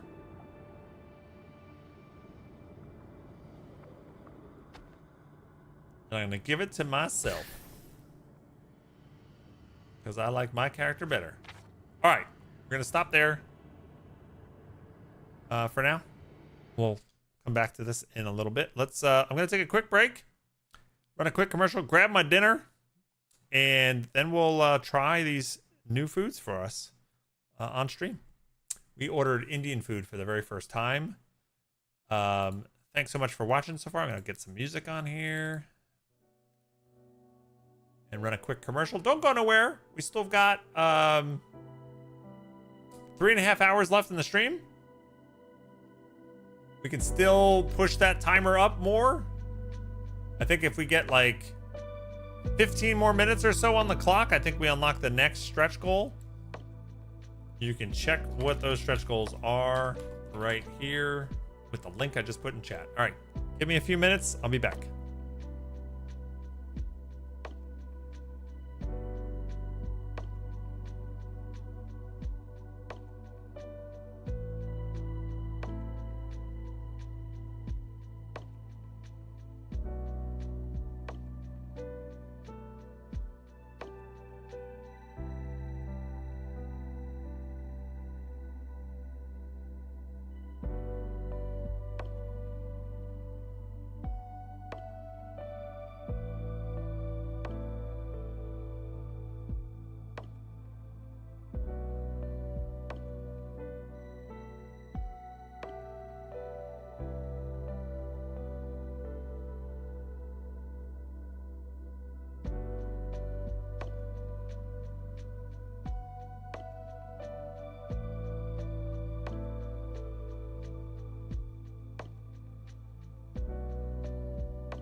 All right.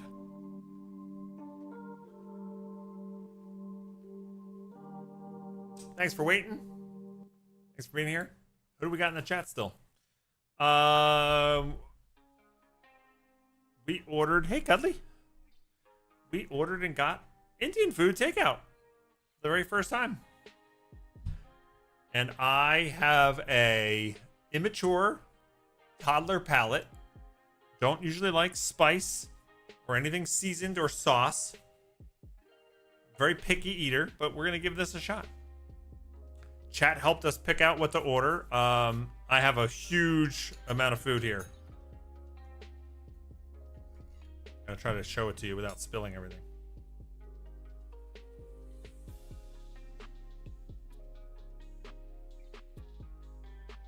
I've got some of Azaria's butter chicken.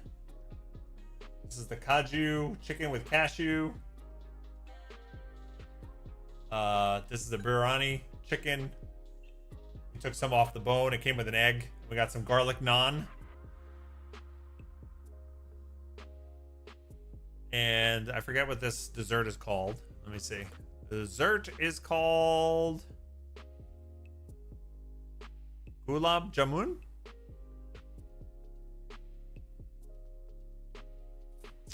Elstar, our Indian food will be here shortly. Do your daughters like Indian food?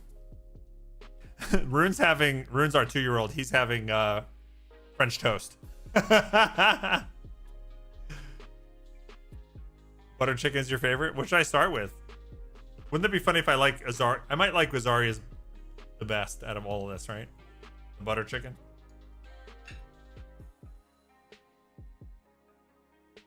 All right. Well, I got the Kaju chicken as an appetizer. I hope it's not too hot. That's the cashew. The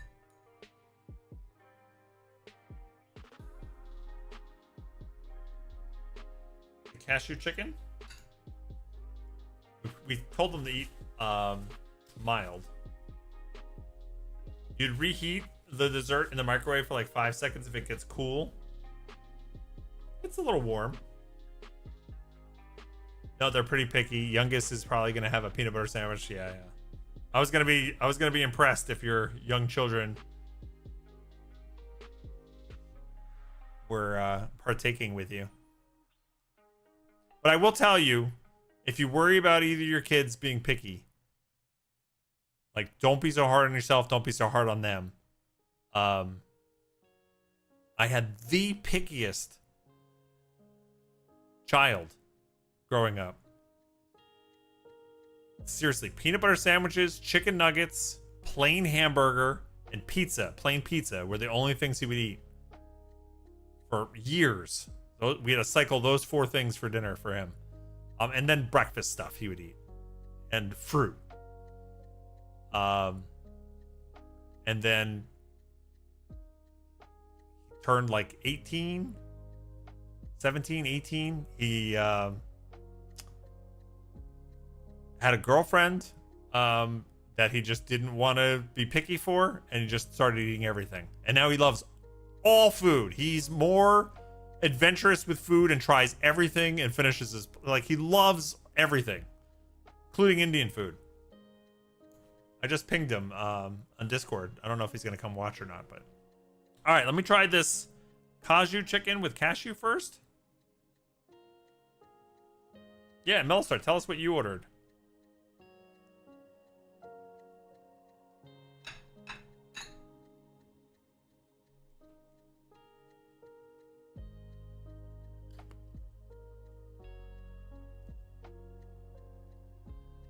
That's pretty good. I have no idea how hot this is going to be.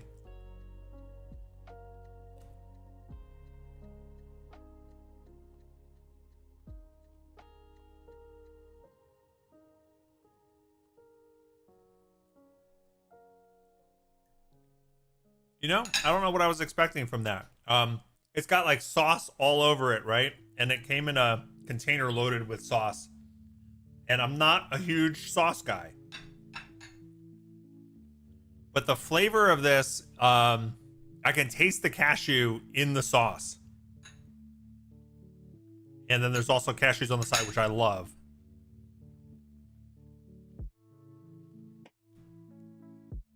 It's great.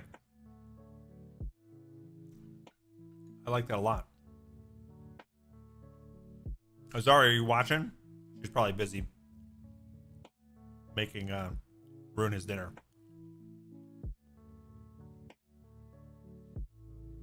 You're here. Try the cashew chicken when you have a chance. I think it's great. Bro, it's also good. You've tried everything already? Have you tried everything already?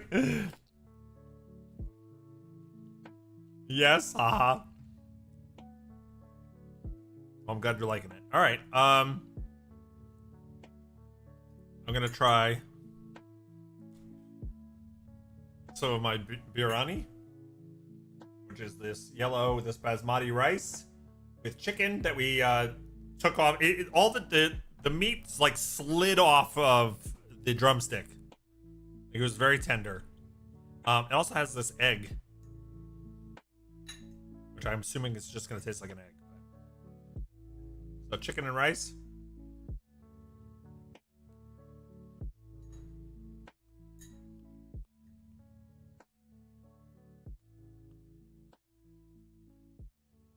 Okay.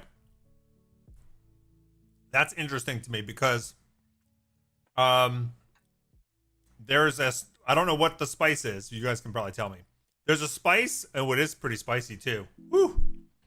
There's a spice flavor that I'm not familiar with at all in this biryani. I don't know what it is. It's not a bad flavor. Just something I'm not familiar with at all.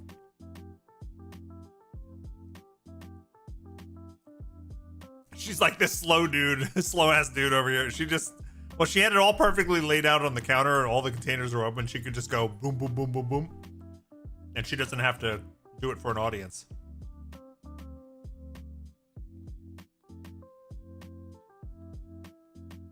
Yeah, I don't know what that is.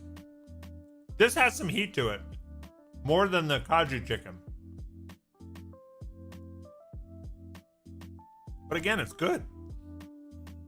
And I think probably the more I got used to it, the more I'd like it. I love rice. I love white rice. I like fried rice. I like Spanish rice. All different types of rice. I just have to get used to this spice.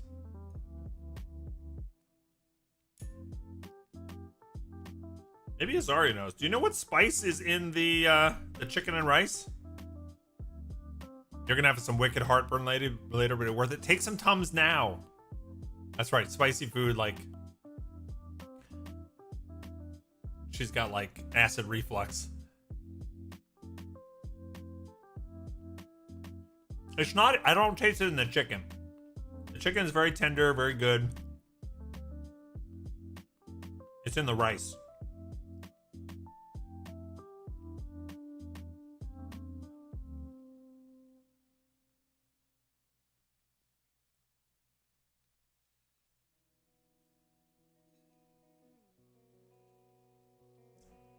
I'm enjoying all this so far.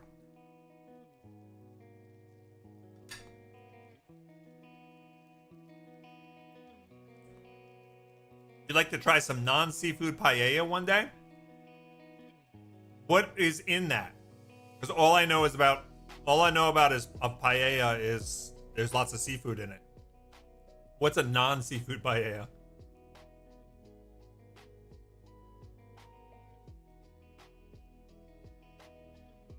You think it's garam masala? I'm not sure you've ever had it before. Is the rice like yellow?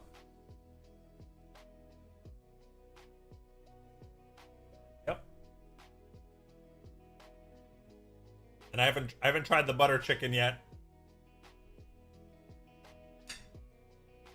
Now, when you have like naan, do you load the naan up with some of the food you're eating, or you just eat it on the side by itself?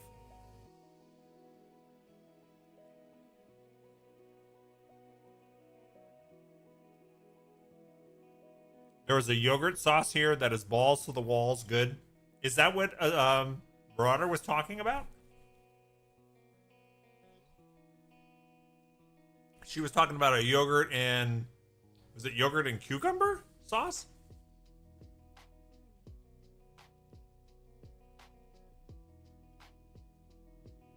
Whichever the way you like with the naan. Yeah, that's pretty good. Garlic, it's like garlic bread. All right, let me try the butter chicken.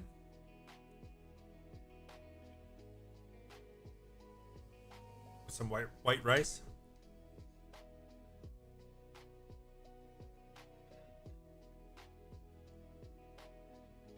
Oh! Word of our community's acclaim. Oh my spreads. God! Scared the absolute crap out of me. In a good way. What is up? Holy crap, that's a monster raid from Loranity. Hello. That is so many people coming in. Holy crap. Whisker Brew, hello. Sheldon, hello. DJ Darth Knox. Welcome. Newman. Thanks for the follows, gang. Hi, everybody. My name is Richie, aka Bog-Otter. Welcome to my stream. We're doing a special 12-hour stream today. What's happening right now is I'm actually eating dinner, and we unlocked a goal earlier today. I'm a picky eater, but with chat's help, I ordered Indian takeout for the very first time. And I've never had Indian food besides one wedding I was at maybe like 20-something years ago. So I'm trying all this Indian food for the first time. And so far, so good. It's really good. I'm having my palate expanded as you watch. Let me give a shout out to Loranity. Thank you so much for bringing your community over. I hope you had a great stream today. And gang, if you were watching my stream, go and check out Loranity. She was streaming Guild Wars 2 today. Hey, Chelsea, what's up? How are you? Welcome. Hey, Blood Oak. And Avoidance. What? You're saying what because I've never had Indian food before? It's true. I was telling the stream earlier today when we came up with this this goal. Probably close to 30 years ago or so, I went to an Indian wedding once, and that was the first time I ever had Indian food. And then I've just like never ordered takeout or been to an Indian restaurant. I'm pretty timid when it comes to trying new food. And we decided to break down those barriers today and give it a shot. And so far, I've only tried, I've tried most of it now, but so far it's all really good. So, yeah, we got Peachy here too. It's like a meeting of the Guild Wars streamers. Welcome. Yeah, we heard there was a Bog-A-Thon. Yeah, I haven't done a Bog-A-Thon like this since March. So I figured at the end of my vacation from work, why not end the vacation with an extra long stream today? And we've had a blast so far. We're also checking out the game Lootbound, which is coming out next week. But now we're taking a quick dinner break. I should probably be on Just Chatting while we do so.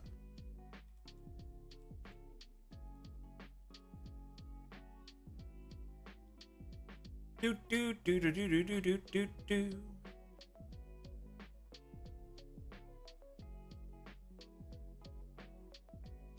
Hey, Obi. Yeah, getting adventurous. Yeah, my wife is similar. She's never had it either, so she's upstairs with our 2-year-old, and she's trying it now too. Right now, I'm trying. My wife got butter chicken with white rice, and that's what I'm attempting to try right now. I've already tried a little bit of the other stuff. We had it for an appetizer, cashew chicken fry, which is like a cashew chicken.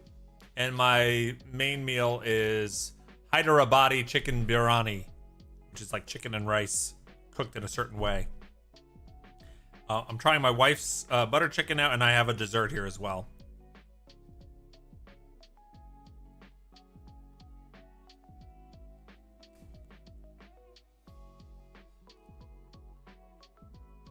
That's pretty good too. I think I actually prefer... I'm not big on sauces. And that is loaded with sauce.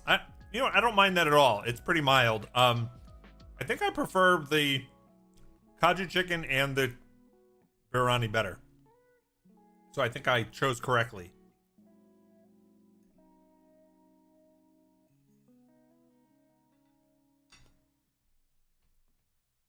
Chicken biryani is delicious. I'm really enjoying it. I'm not I don't really like spicy food all that often. And we did choose mild, which is probably a good thing. But I no issues with what I'm eating here. And the flavor on this cashew chicken is really good because I'm a huge fan of cashews.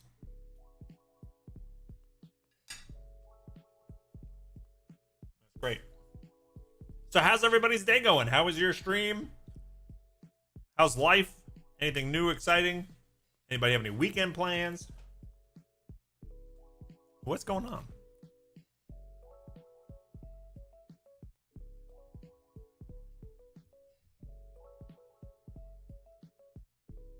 To be fair, it could be intimidated if you don't have someone to help you through it. That's why I thought this was a great goal for this stream. Because I was like, you know what? I'm literally going to take screenshots of the menu, bring it up, and tell you folks what I like and what I really don't like, and then get your advice. And it's worked out. It's great. I have a dessert here to try as well. I'm probably going to try this next. I don't know what this sauce is exactly. And this is gulab jamun. And Edot said to eat it while it's warm, so I don't want to wait too long. Like a fried dough ball.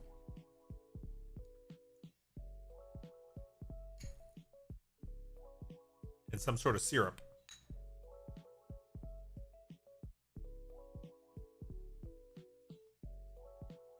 Wow. Whoa. That is delicious. I don't know. I can't even identify what. There's a little. I mean, you can taste that it's a fried dough ball, right? It's kind of like a wet, syrupy, sugary donut. Did you try this? Why have we been sleeping on Indian food for so long? It's so my wife. Good. It is so good. What I was most surprised about, Yeah. okay, is that I ordered everything mild except for the butter chicken. The butter chicken was medium, but I feel like your dish has more spice. My to dish it. is way spicier. Right? That's weird. Well, maybe. Yeah, this rice. It's just spicy. This rice is the spiciest thing. Yeah. Yeah. Oh, it's so good. If you have the chicken by itself from the biryani, it's there's no spice. I didn't have the chicken. I had the rice. And I thought the rice had a little heat to it. Yeah. But this is so good. This is so It's good. excellent. Richie's gonna be excited that we can have. I know. What's my oldest son when he comes to live with us in September? He loves Indian food now, and like we never get it all together because Azari and I never had it. No. Here, this is the chicken from. But you'll see that's not spicy. No, that's not spicy at all. No. It definitely has to be the rice. That's just very tender chicken. It actually doesn't even have a ton of flavor to it, right? No, it does. It does. It A definitely little bit. does. Yeah. Because it's been cooking in whatever broth they have because it's so tender that it literally just falls. It fell off the bone. Yeah. This is all absolutely fantastic. Butter chicken isn't made to be spicy at a base level. Yeah. Oh, it isn't. Okay. I didn't know. Did you try this chicken? I tried everything, Richard. Everything, including She calls the me dessert. Richard. It's so good. Nobody else calls me Richard. No, just me. Just her. I can call you Dick. Hey now. This. I never understand why that's the shortened like nickname for Richard. I don't know, but ever. Yep, and I had an Uncle Dick. My dad's name was Richard. It never went by Dick. My name's Richard. Never went by Dick. But my uncle. You want me to call you Richie? Yeah. What am I supposed to call Richie then? The other Richie. The other Richie. little Richie, who's 22. Okay. This is. I think I like this cashew chicken the best. It's so good. But it's weird that there's like almost like a presentation issue for me with it. Oh, okay. I understand.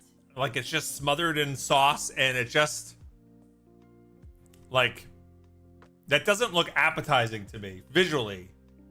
But like once it's in my mouth, it's great. Like many other things. What? All right, Richard. All right. No, I think it's fantastic. Yeah. What I did was I took a piece of the naan and I put some of the butter chicken in it with the rice. Oh God. Nice. And like I literally just soaked it in the sauce. It is so good. This is. Did you just order the whole menu? We got over $70 worth of food just to try a whole bunch of stuff. Yeah. It's pretty expensive. Yeah, it was honestly. This was a very, very good introduction into Indian. But we got an appetizer, 2 entrees, a side of naan, and a dessert. Dessert, yes. Yeah. The dessert, by the way, have you tried that yet? Yeah, I just did when you came down. Oh my God. It is great. That is so good. It is The so sweet syrup. Yeah. Yes.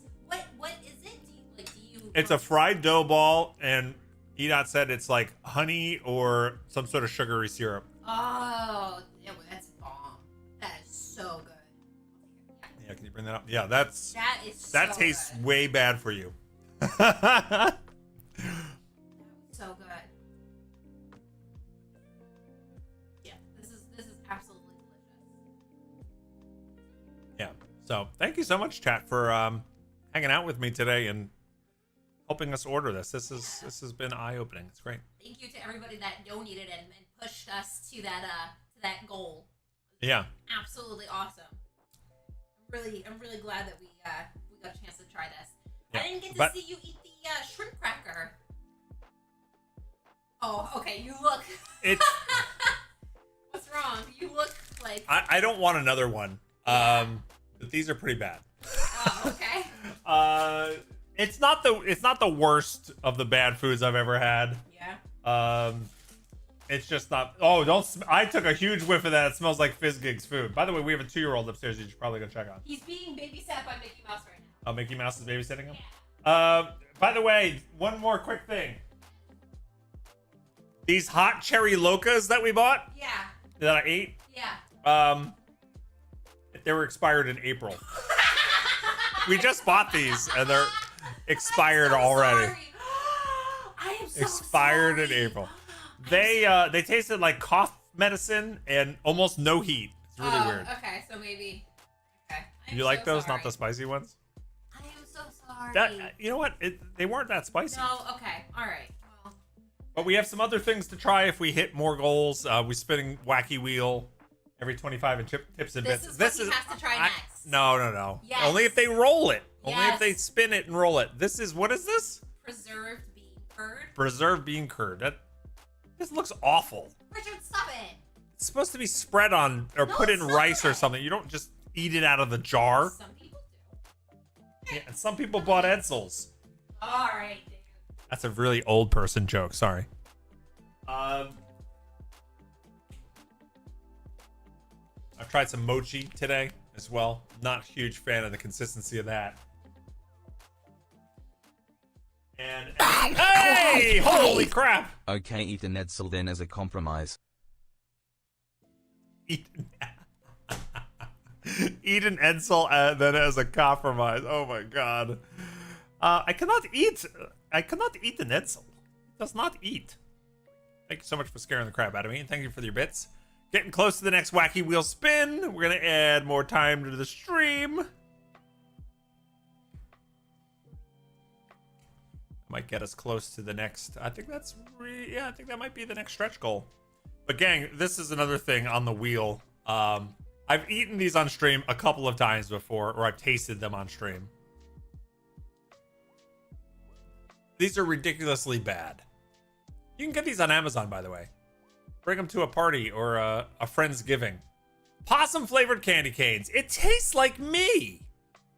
It's possum stewing in a pot of baked beans. What could go wrong?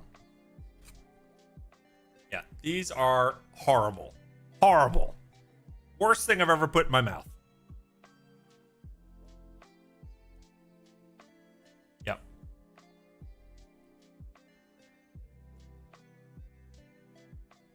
And Edsel is the bean curds of cars. Oh my god. Bean curd is yummy. Yeah, I don't even know what it is either, Mellowstar.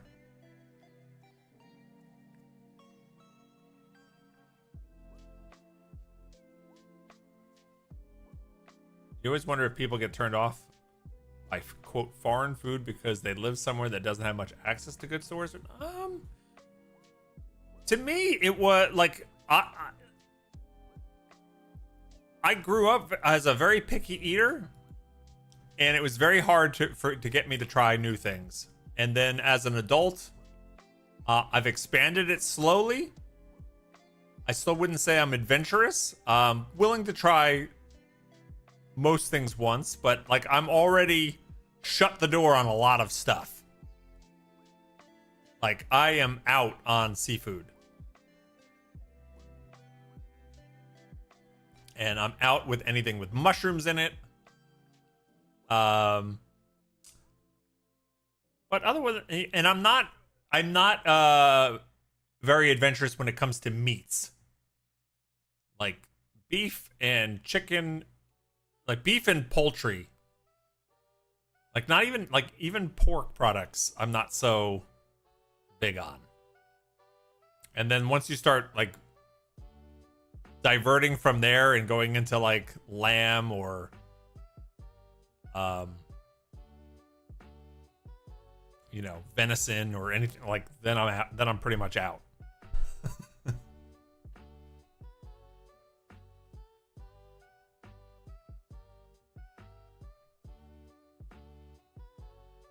Oh god, roadkill cowboy chili. No. I know, I was talking about how you had shrimp tacos on our vacation and you loved them even though you don't really like seafood.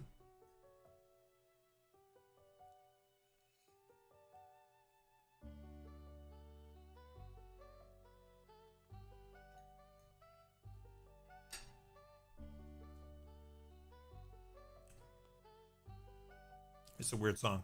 Let's get rid of it.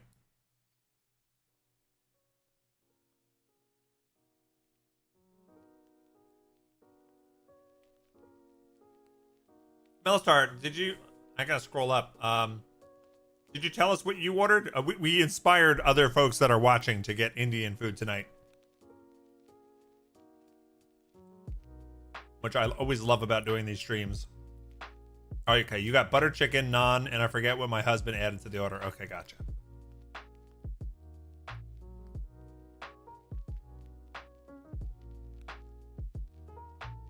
Your Jack Chi caught in a possum last night? It wasn't dead, just playing. He let it go after we told him to put it down. Aww. Hey, Ottery Pop, what's up? That's my son. That's my son, Logan. Did you already try the Indian food? Yeah, I've tried it all, but I'm still eating it. And you know what? Azari and I both like everything we've gotten, pretty much. So, it's really good. Now, I know your brother likes Indian food. Do you like Indian food?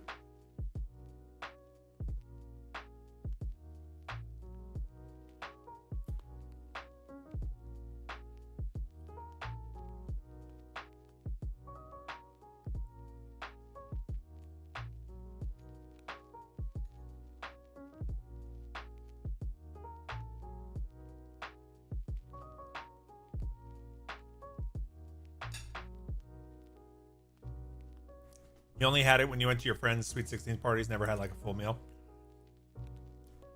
I think you'd like it. We had the advantage to like show the menu to the stream today and get their suggestions based on what they know I like, and that was really great. So we ordered an appetizer, two meals, order of bread, and a dessert, and it was great. The only thing I didn't like is the price.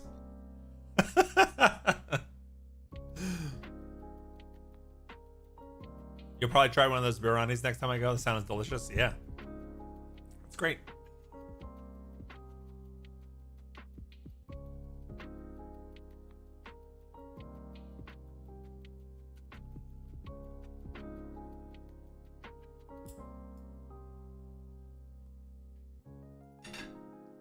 Honestly, what made it even better is sharing it with all of you and seeing your reactions. So thanks for being here.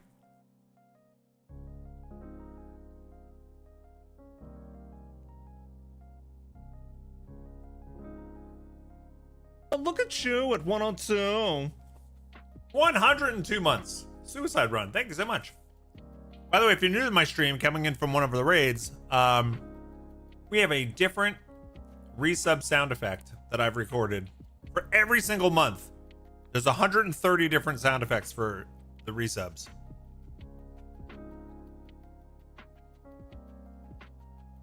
Because it's going to be 11 years in September since I got my partnership. It was just wild. Gotta add 5 minutes to the stream for your resub. Thank you, Suicide Run.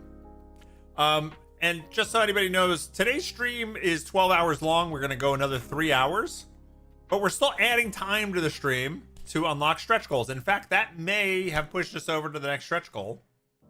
Let's see, it's at 8 hours on the timer plus 9 hours, 11 minutes live. Yeah, so we're at 17 hours, which I think means we unlock the next stretch goal.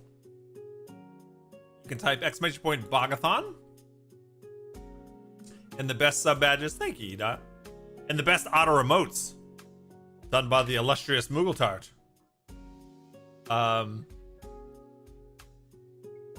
This is where you can find this document to see what we're doing today.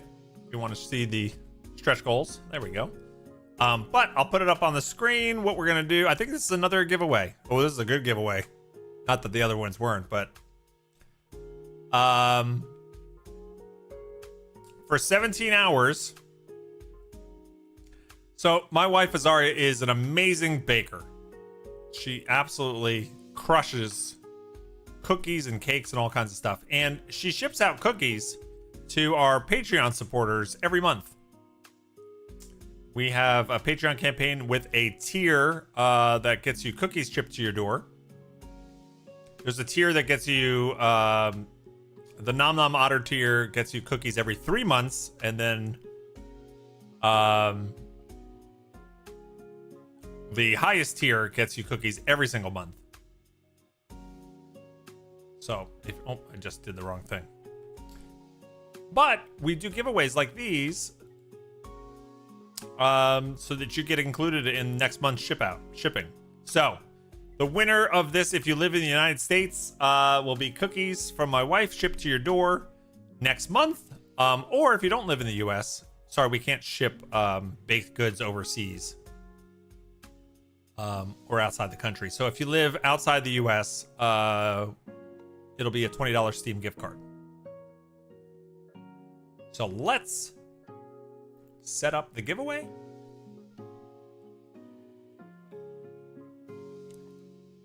And do that now.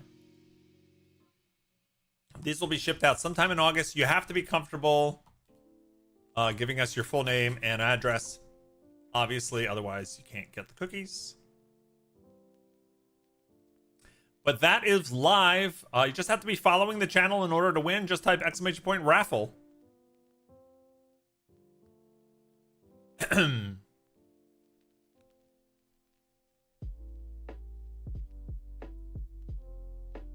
That's really kind of you, Sparkwood.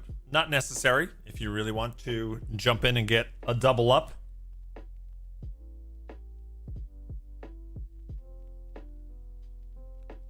And I will say that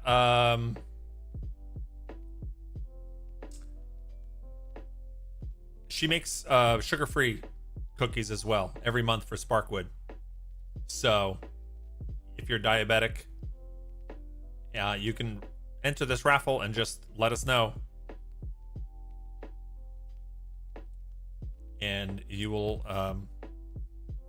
share in some sugar-free treats. Can you join? I think you're a viewer of the stream. You don't live here currently. Even though you are our son, why wouldn't you want treats, right? Wait, where are we going to ship them to you? Are you going to still be... Oh, it'd be in August. We could probably... Yeah, we can ship it to your dorm. Yeah, why not?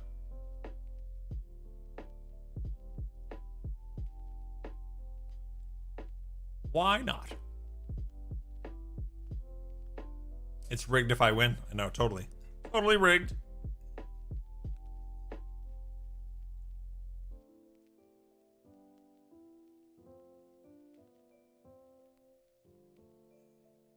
You know, if you were living here, I'd say no. That would be weird. Just brings them upstairs to you.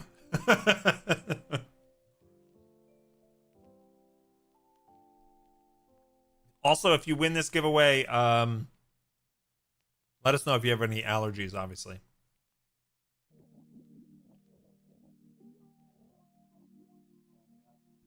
So once again, just type !point raffle.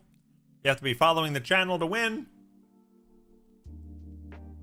You're going to get cookies from my wife shipped to your door if you live in the US.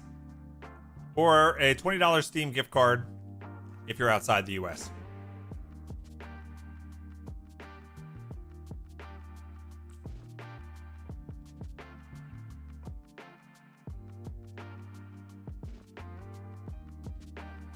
Skip that song. It's annoying me.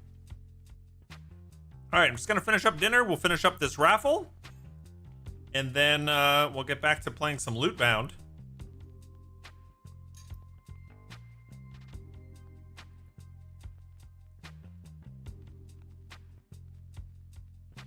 And then let's see.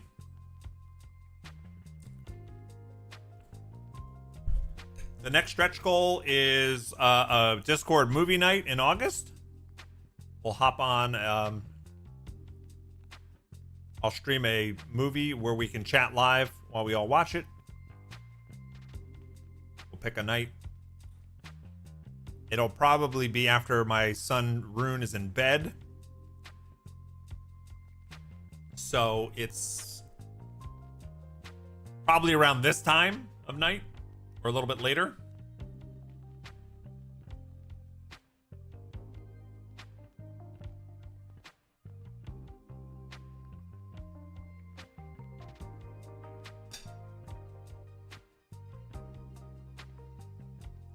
And then we have a bunch of things on the wacky wheel.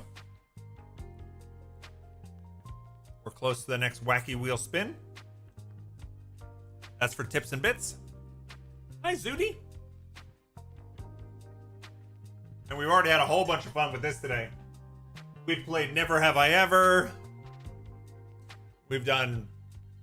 I've done 40... push-ups. I've eaten random snacks. I've had Bean Boozled, which tasted like a wet dog. I've showed off some cool things. We even wore some hats and wigs.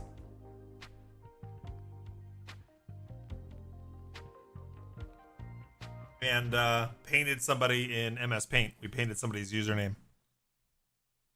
So we did a lot of fun things today. I'm pretty full though. I was a little surprised at the dessert dough balls that we got from this Indian place. I think it was like $5 for the dessert. We got two fried balls. I don't know if that's typical, but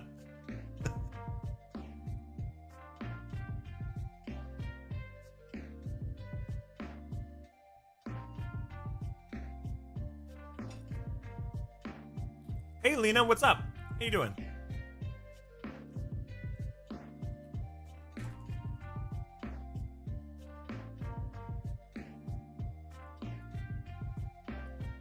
Dude, you arrived home from Awustria? What's Awustria? You're so tired. What is Awustria? I don't know what that is.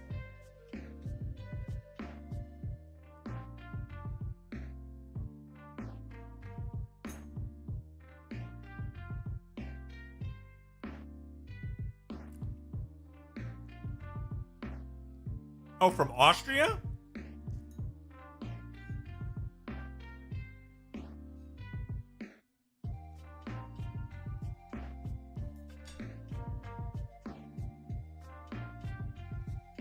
And where's home? Is that a long trip?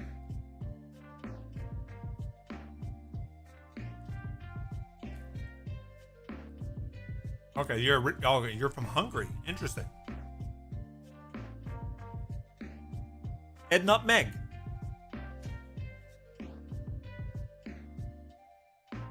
Hey guys, look at this! 8 months in a row. How you doing? It's good to see ya. I have hard time to keep up on Twitch things, but hope all is good. Otter folks woo woo.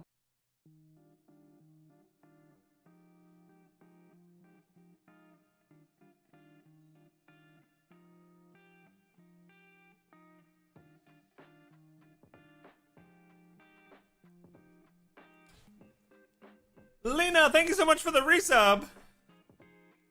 It's good to see you too. I have a hard time keeping up on Twitch things, but I hope all is good. Otter folks, woo woo. Well, thank you so much for the 8 months. And no worries about trying to keep up. You catch the stream when you catch the stream, and we'll be here when you get back. Right now, I stream every Saturday. That's my schedule. I'm doing this rare Bog-A-Thon where I'm streaming 12 hours. But but I'm streaming every Saturday around 10 a.m. to about 2:30 p.m. Eastern time. That's my schedule right now.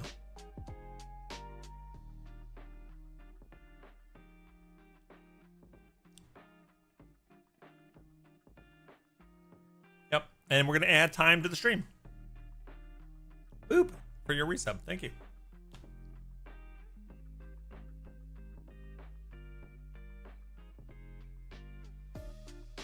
That sounds normal nowadays. Real food is so expensive, Sparkwood. What do you mean? What was that in reaction to?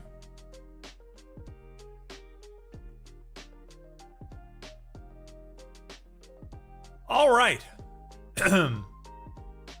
Let's jump back. Was there something I had to do? Oh yeah, we have a raffle, right? Okay, last call on the raffle. That's what we were doing. Type exclamation point raffle to be entered to win cookies from Azaria in August.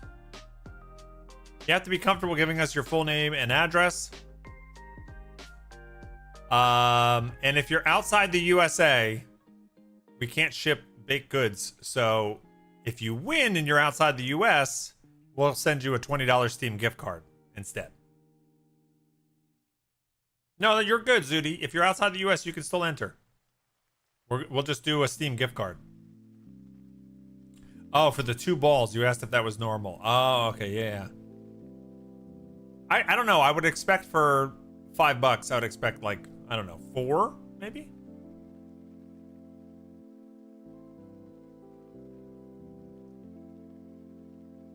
All right, last call on the raffle. For the 2 balls, you asked if that was normal. Yes, 2 balls are normal. Yeah, get in on the raffle, gang. There's not too many people in it. Right now, it's 1, 2, 3, 4, 5, 6, 1 in 7 chance to get cookies shipped to your door in August by an amazing baker, aka my wife. Hey, Marauders watching on YouTube. Dinner was great. Both Azaria and I liked our meals quite a bit. My favorite was the cashew chicken appetizer. Yeah.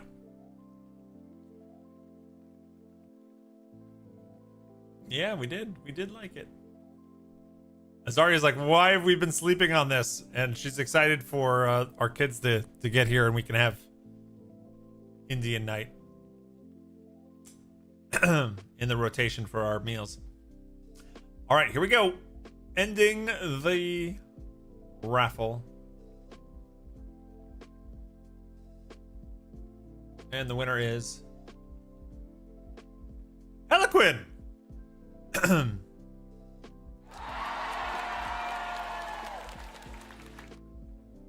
Heliquin, I believe, like I said earlier, you're in France. So that will be a Steam gift card. Congratulations.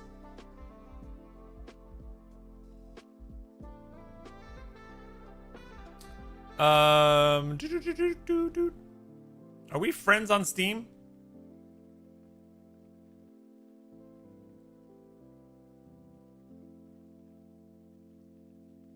You're very glad you took Tums. Oh no. Hope you're okay.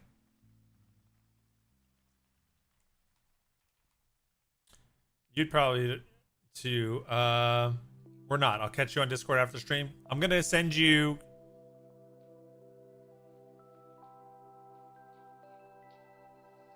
my friend code.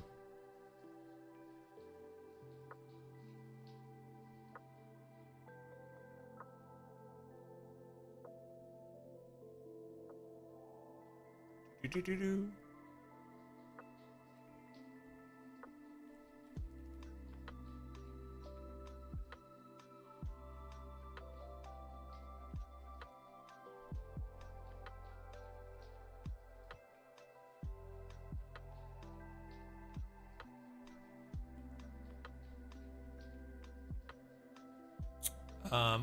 I think I sent it to the right. Well, I actually have 2 Heliquins in my DM list, if you can believe that. I think I sent it to the right one though.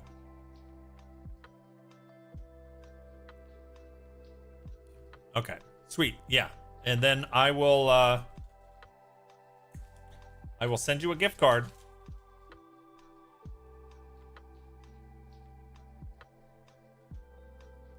Probably tomorrow. Congrats. Here we go. I got your request. Accept. We are now friends. Sweet. Scott says, I did not enter because I have devil luck. You won once at the bank today and another in the Bog-A-Thon stream. What did you win at the bank today? That sounds good.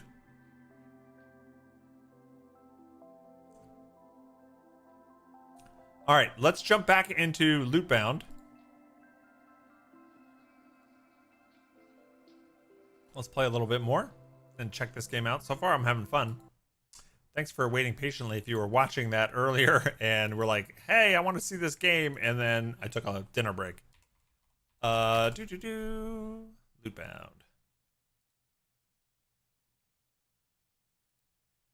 So this is a game that comes out next week. The developers were kind enough to send me a copy of the game and said, you can stream it early. And I double checked. And they said I could. So we're in our very first run. It's got some Slay the Spire elements. But also like you get followers and you're managing an inventory. And there's like a little bit of a Tetris component to it. Like how much can you hold and like where can you fit the items in? Kind of strategy element to it. And you can rotate stuff. Yeah, so like right now I don't have to play these games that much, like because I have plenty of space, but this is probably gonna quickly become something we want to optimize, you know?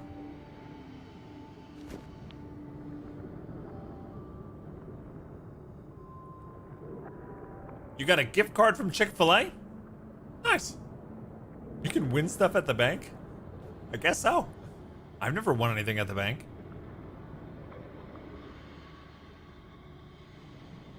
If you're old enough, banks used to give away toasters. Really?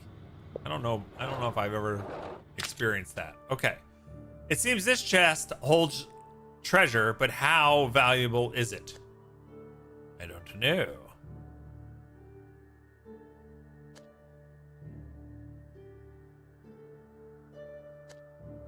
Are these going to affect spots in my inventory? Affects plate armor. Affects instruments. Affects armor. Plus 2% dodge, 18 thorns. Plus 8 initiative, plus 6 order. Plus 40 armor, plus 8 crit chance, and plus 54 thorns. Wow. Item rotates automatically after each battle. What is it? Oh, okay, so it's gonna spin. Divine helmet. Legendary instrument. Rare necklace. And there's the difficulty class. So we learned before we took the break for food that I can go for getting this helmet, but the difficulty class is 13. I have to roll the die and it has to be over 13 in order to get this thing.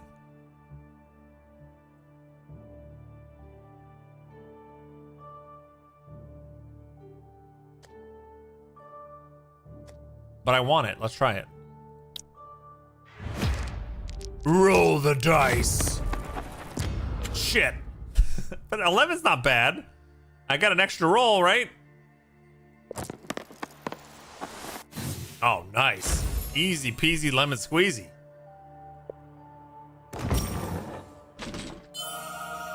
Alright, some items possess a special property, an aura. Items with auras grant bonuses to adjacent items within their area of effect. To activate an aura on adjacent items, trigger its activation condition. Important, some auras will only affect certain item types. Alright, let's see how this works. So I've got this. It affects plate armor. Do I have plate armor? Is this plate armor? I don't know. It says it's a helmet.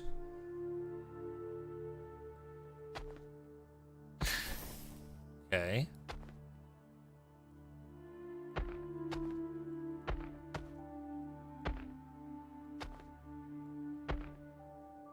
I'm assuming not. Oh, wait. It can affect above and to the side. Hold on. Hold the phone. Hold the phone. Hold on.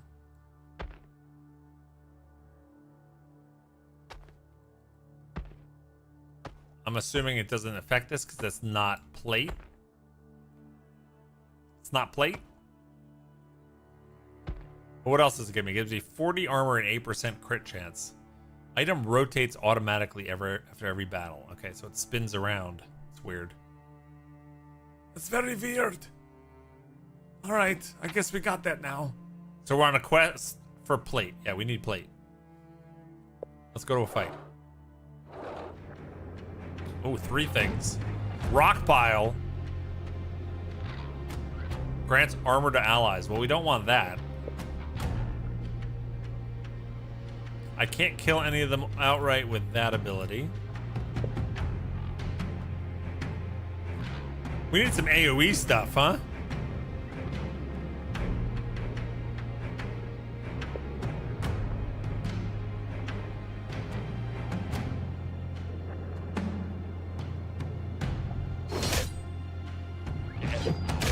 Ow. Nice. You finished that guy off. That was perfect. Okay. And then...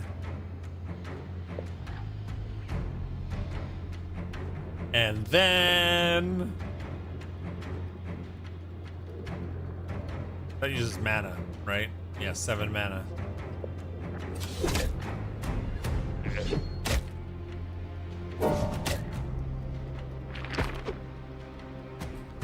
Dodged.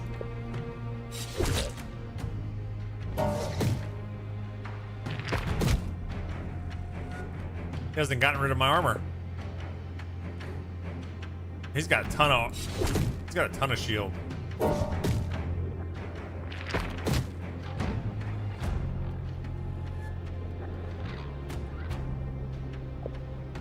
I can't finish him, huh? No. So what I'm gonna do is get my armor back. Oh, the bar just destroyed him. Beautiful. Is this the Slay the Spire devs? No. It is not. It definitely has some things that are inspired by Slay the Spire, but this is coming out next week, Sophisticated Wolf. It's called Lootbound. Okay, so we can pick getting the Patchwork Hood, which is 25 health and 4 mana, or Hood of the Seeker. Neither one of these looks like plate. 4 mana, 3% dodge, 4 mana, or 25 health. Our dodge right now is 8%. This is smaller.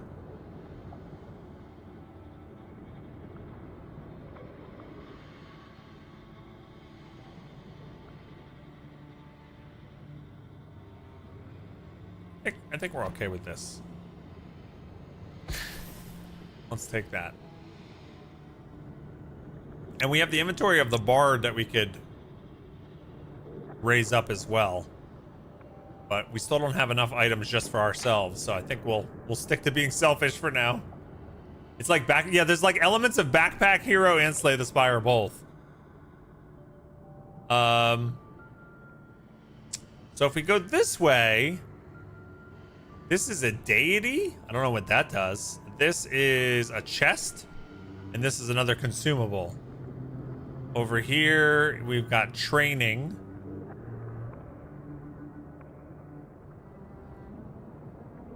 I'd like to see what deity does, so let's go this way.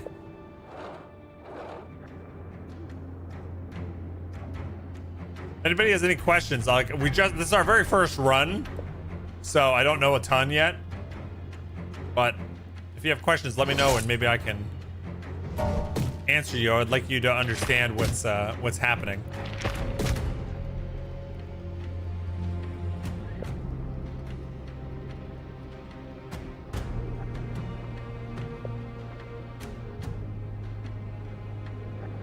Yeah, we'll just do this. Oh, we dodged. I don't like when you dodge my attacks. That's not very nice.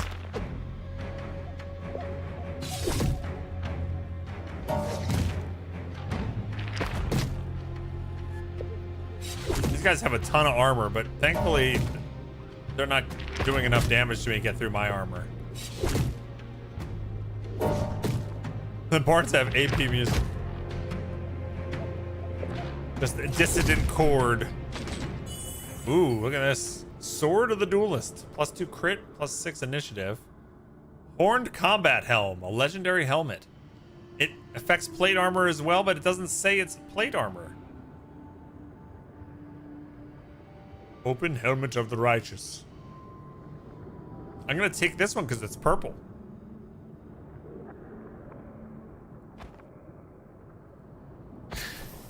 All right, let's see what we can do.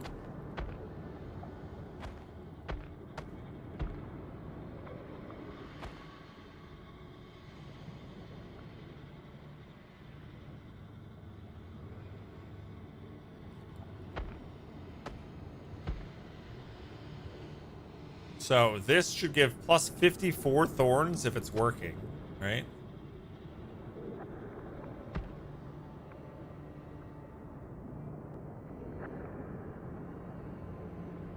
Is it working?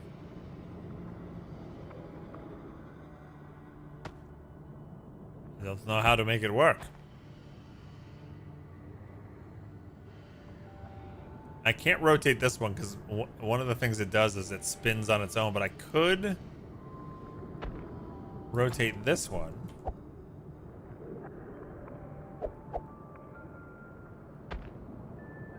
Are either one of these triggering the other?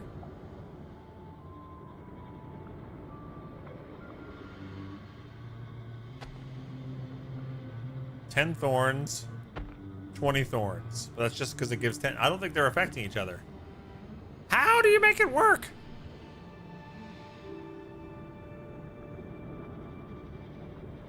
It's a bit unusual to start a game with those huge numbers. I mean, 300 armor for basic enemies with those numbers will look like in several levels. I don't know. Yeah, I mean, this is just the first level of the dungeon, so I'm assuming it gets way harder. They're easing you in. My only guess is this doesn't count as plate. It affects plate armor, and this doesn't count as plate.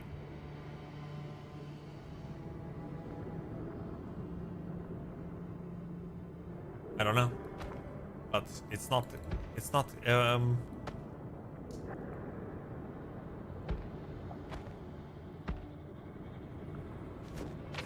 it's not synergizing yet. Who's this big guy? Shield bearer? Thorned attack. Attacks the, okay. Applies thorns to itself. Well, that's not good. This guy's ginormous.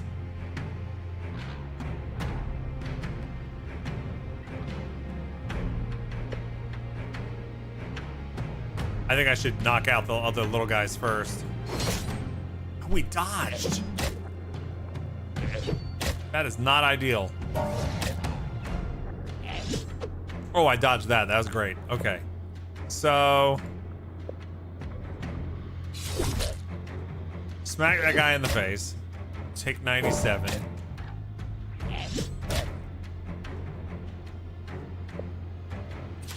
Take that guy out. Alright, we're just about to run out of armor.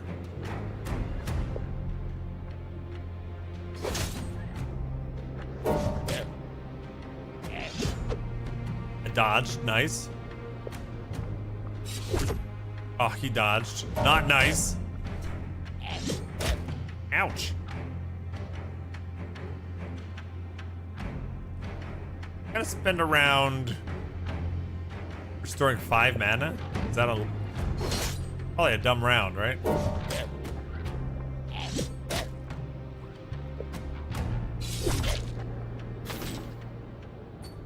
Stone Sledgehammer versus the Acid Staff. Oh, minus 24 slash damage, but plus 30 acid. I think we do that. We're doing the acid build. We're going for it.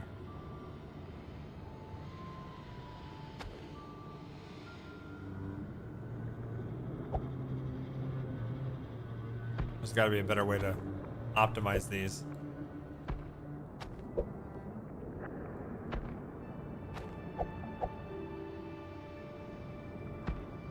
I failed shapes in kindergarten.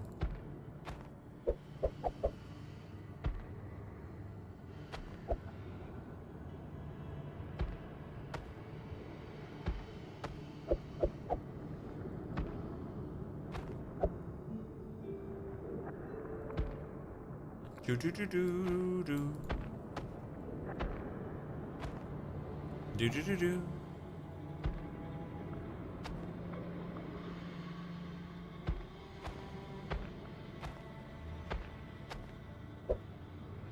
Ah! Is there a way to make this work?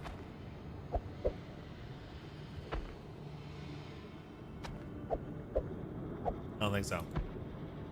I'm gonna give...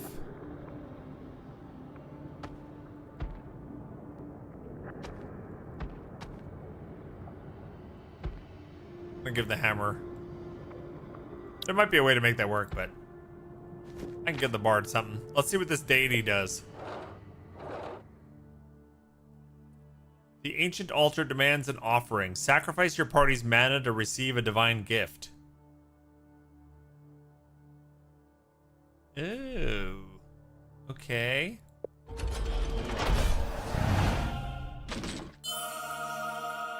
Amulet of Flesh. Plus 120. Okay, this affects any armor, not just plate. 120 health minus. Oh, it's minus acid damage. That's against my build. Plus 24 order, minus 4 chaos. I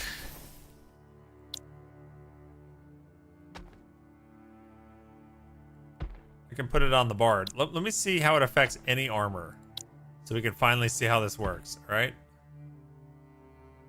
So the bard's got 400 health. Okay, there it goes up. 520.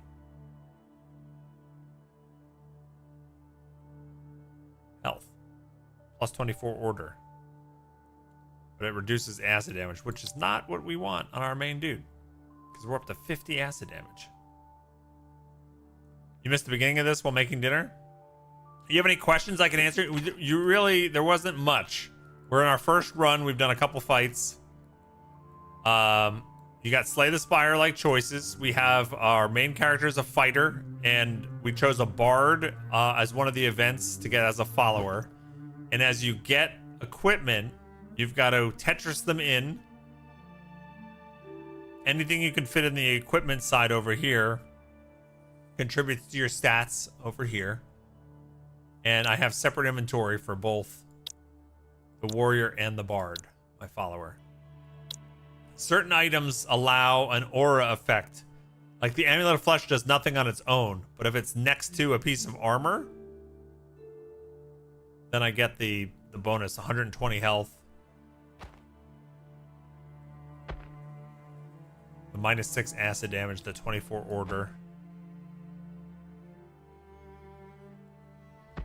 Yeah, but it's got to be like connected. I wonder, I want to test something. What if we take another piece of armor, right? This is armor as well. Oh, wow, it stacks. Holy crap. So you can just go crazy on the health and... Oh, nice. So if I have even more armor, I can give it to him and do that, but... Can't believe I have two things that requires plate armor.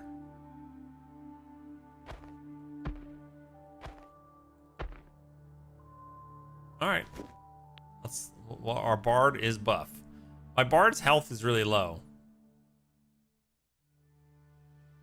I didn't realize.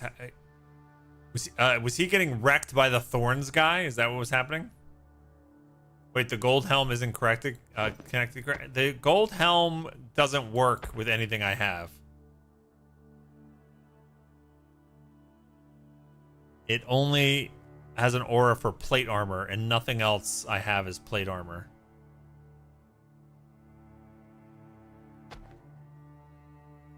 We played around with this, but just to be sure. And this item is weird because it rotates at the end of every battle. Like, I can't rotate it manually. Like, I can rotate this one.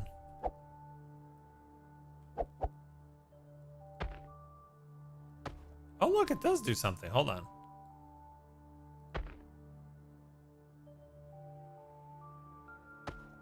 No, it's not giving me the huge thorns, right?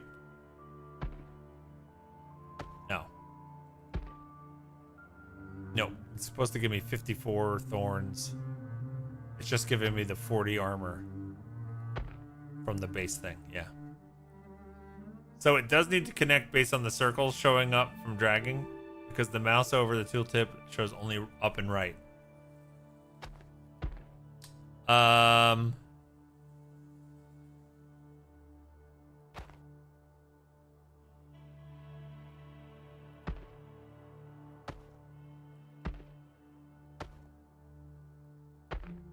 I see what you're saying with the little, but I think it's the dots.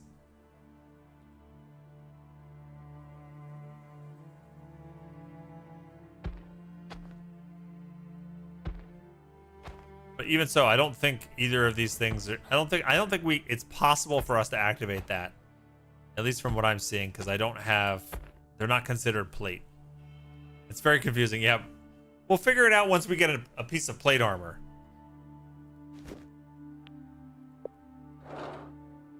Now you want to know what that mouse over thing for? I know, right?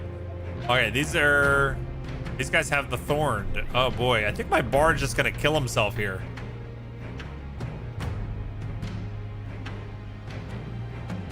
I think it's time to use a bomb.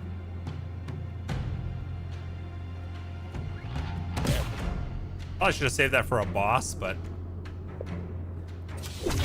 I can just take him out.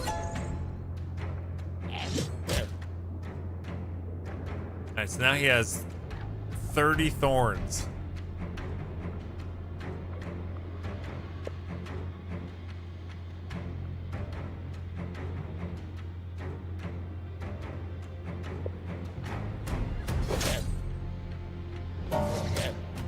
Yeah, he takes a lot of damage from that.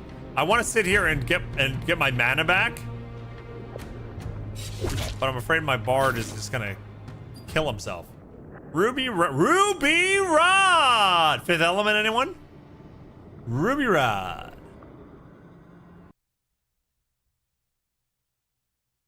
Okay, I'm gonna take a quick break and say goodnight to my my son.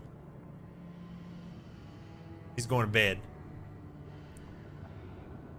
Same reaction you had, Ruby Rod. I think that's the one we want though, right? Oh, there's more acid damage, but this one's rare. Minus 25. Oh, this is even more acid damage. Yeah, we're taking that one.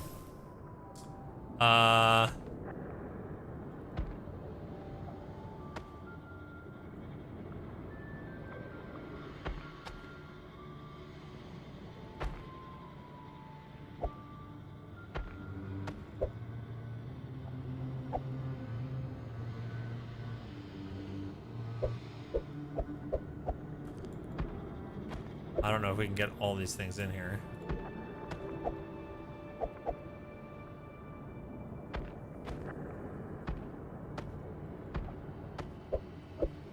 Yes, we can. 36 vampirism. Okay.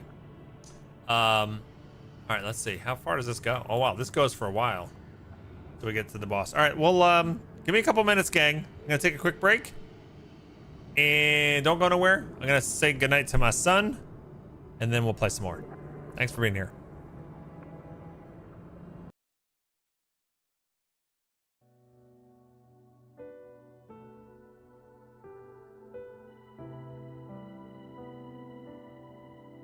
I will, Fat Body. That's really sweet of you to say. Yeah, he didn't get to see much of his daddy today.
Okay. Let's get back to it.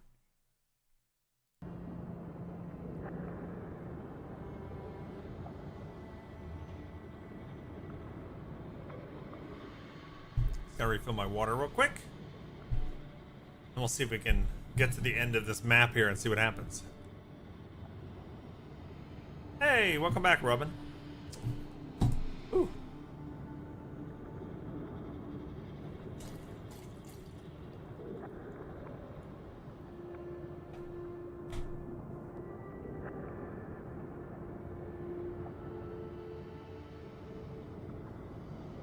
All right, we still have 2 hours left. Can do some more wacky wheel spins. We're close to the next wacky wheel.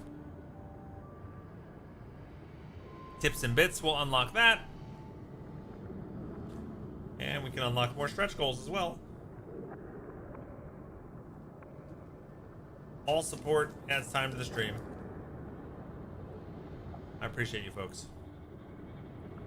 All right, we're playing Lootbound.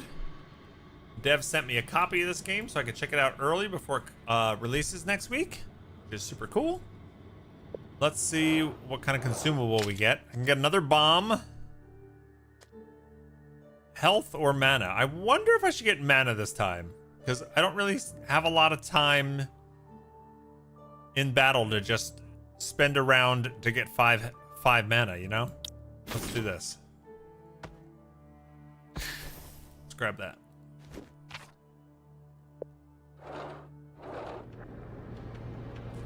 I don't like these shield bearer guys.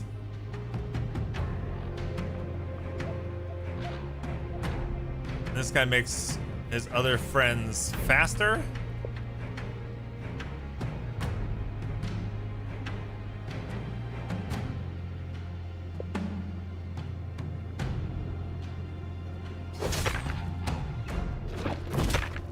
Ooh.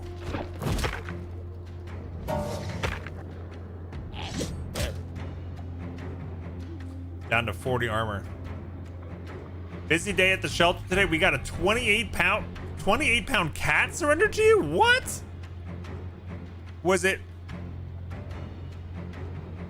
like a Maine Coon and like a really large cat, or like a normal cat that is extremely overweight?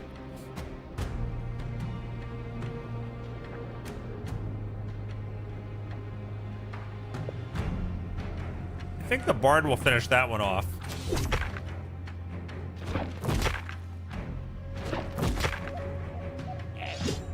Yeah, we're starting to take a bunch of damage now.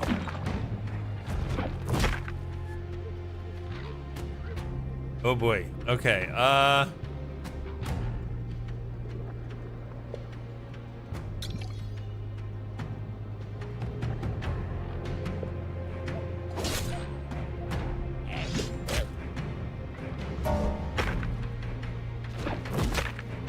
damn, these guys are eating through my armor now. I spent that last round literally just getting my armor back, and it's already gone again.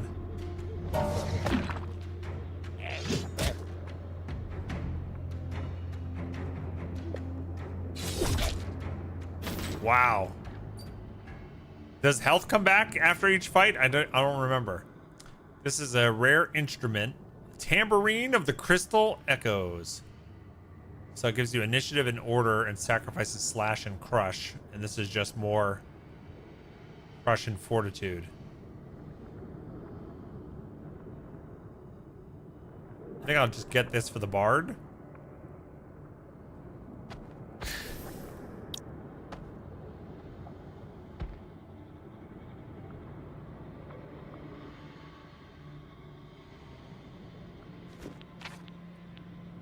All right, so I can go to the blacksmith camp. I think I need to go to camp, right? Because my health is so low. Let's see what this does. Can you remain calm in battle? I can, but then the expedition will become unbearably dull. War is no place for jokes. On the contrary, a war without jokes quickly turns into a graveyard. It is already a graveyard. I'm not arguing that. I still prefer the dead to be enemies during the battle. I simply prefer the dead to be enemies during the battle, not allies, especially not in conversation. The dead accompanies us always. Yours are yours, mine are mine. The only respect we can give them is silence. But what else should I expect from a jester? No words left? There are. I just feel I will lose my head if I said them. Damn! He's big and fat, not a Maine Coon though. I'll post some pics next week. Sounds like such a big cat. Okay, your warriors rest by the campfire. You can heal one of them. Oh, I wonder which one I should heal. All right, we definitely needed that. Onward. Ah, another one of these shield bearers. Oh, this is a wall dragger? He grants armor to allies. What a pain in the butt.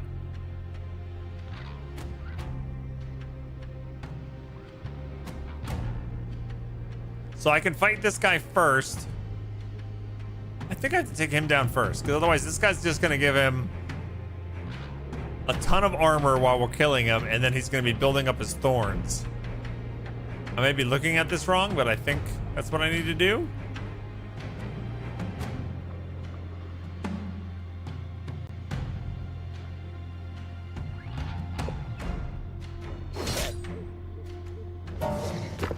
Why did you hit that guy? Oh, because of the lower health? Oy. Oh, I crit. Nice. And I dodged. That was very clutch. I like that a lot. Nice. I think my acid is really what's killing everything, because I can ignore that huge armor total. And does the bard?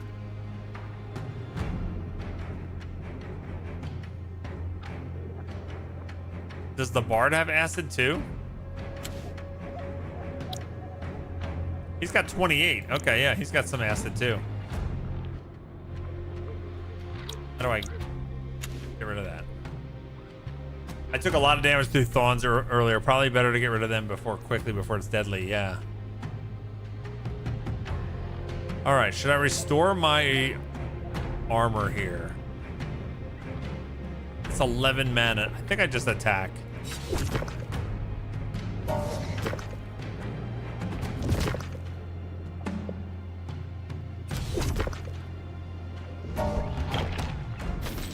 Nice. You've really enjoyed this game? Have you played it? Was it available on like a free demo or something? Tricorn of the Ore. +3 dodge, +6 initiative. Or the sturdy sledgehammer. 10-8, 10-4. Oh, you played the demo on Steam?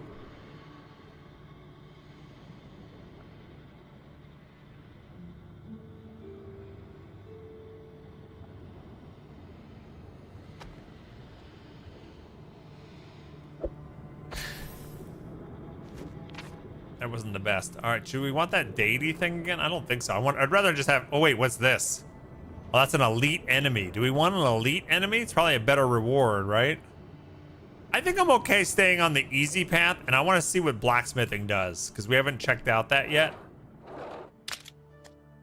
Oh, is this plate? Oh, divine plate armor.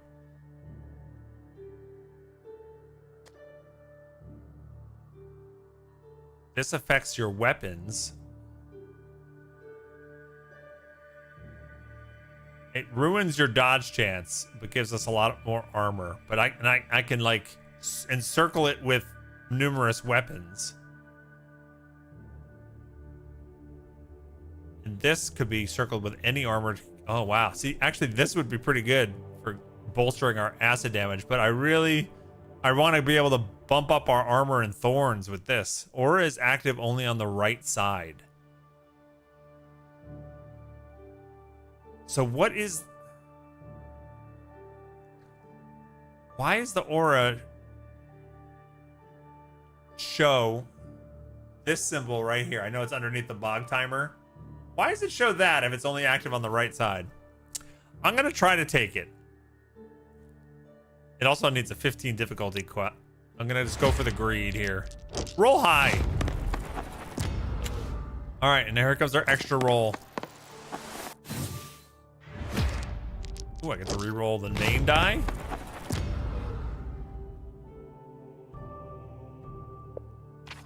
So we just don't get anything. Oh, we still don't. We are cursed. We're never gonna be able to see what that plate does. Oy.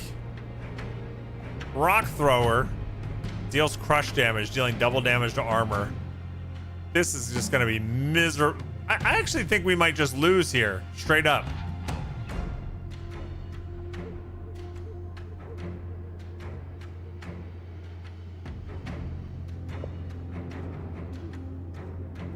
That guy's gonna eat through our armor like super fast.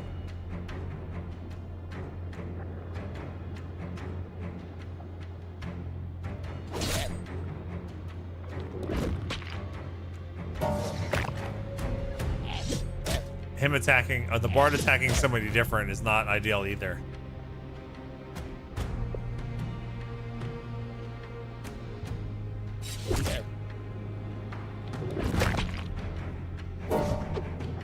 Oh, not good.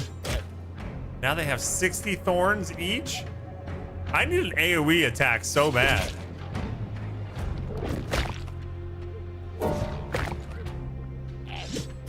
Now it's up to 90.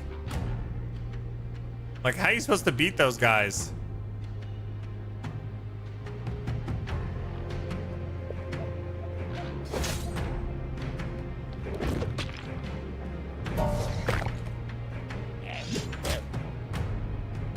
I take 120 just by swinging at him.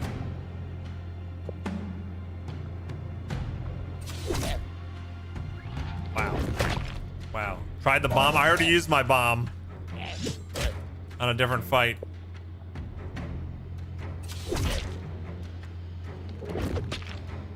Oh, good. That was a good dodge.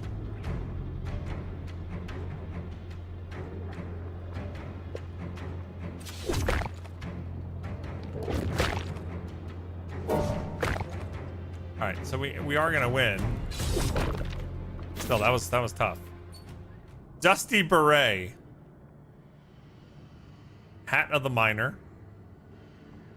Cracked horn. Jimmy cracked horn, but I don't care.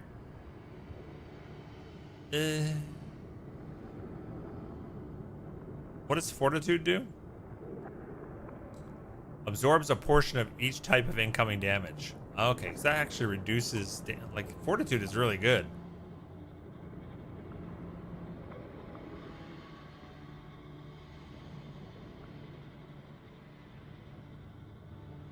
Hey! Word of our community's acclaim spreads. My goodness, another raid. Madigon, what is up? Thank you so much. Hey, Zim the Bard. How are you doing? Thank you so much for bringing your community over. Vidalian, what's up? How you doing? Greetings. Happy Saturday, everybody. Thank you so much for bringing your community over. Let me give you a shout out. Go follow Madigon. Just streaming Guild Wars 2, another one of our Guild Wars 2 ArenaNet partners. Happy Christmas in July, indeed. My name is Richie, aka Bog-Otter. I stream on Saturdays. Today we're doing an extra long stream, so we'll be live for another 2 hours. We're doing a 12-hour stream today. Checking out a game that's coming out next week called Lootbound. The dev sent me a code and said I could stream it early. So far, it's pretty fun. It's a combo of like Slay the Spire and like Backpack Hero. But yeah, welcome on in. Feel free to say hi. And appreciate you being here. Let me know if you have any questions about stream or me or the game or life. Why not? Thanks, and I hope your stream was great, Madigon.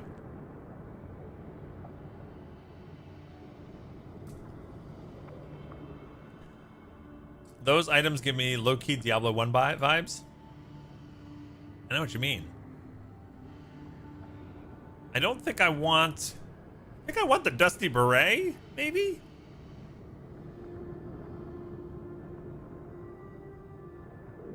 No, you know, let's get this and give it to the Bard. Increases mana and his order. I don't know if I fully understand the order stat. Increase the effectiveness of plus. I guess it's I don't know if it increases the healing he does to others, or if it increases the healing done to him. I hope it's the healing done to others. I probably actually have to be on the lookout for more armor pieces too, because they will synergize.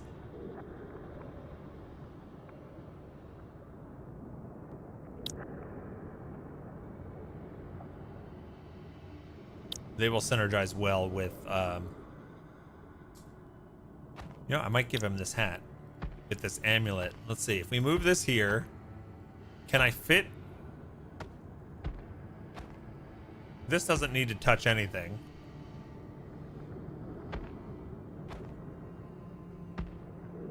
Wow, he's up to 800 defensive power. Because it synergizes here, here, and here. But he's losing the acid damage, right? Yeah. That's okay, though, I think. I think that's fine. We'll do that.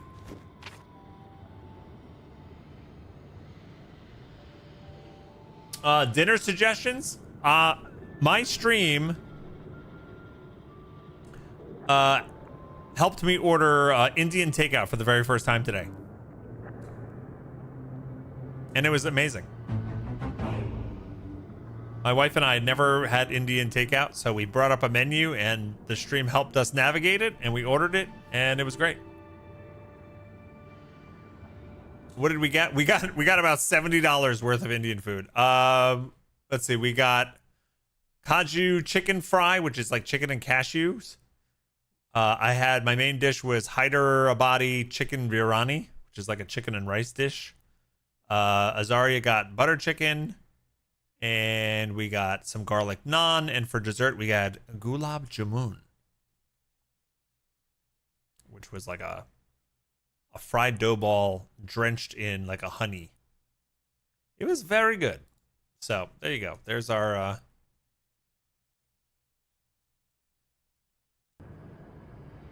recommendation for dinner outside of our comfort zone. Yeah. Life tips, please. Ask me something specific, and I will do my best.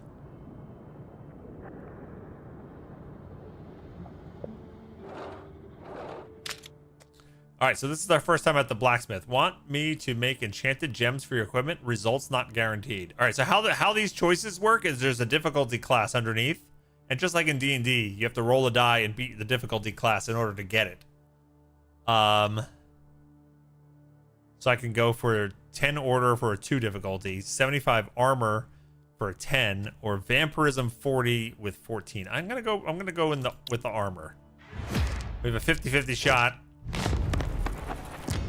Oh, I suck. So that means I get nothing. You get nothing. Good day, sir. Thanks for the follows, by the way. And this is an elite monster coming up. Didn't I say this was the easy path?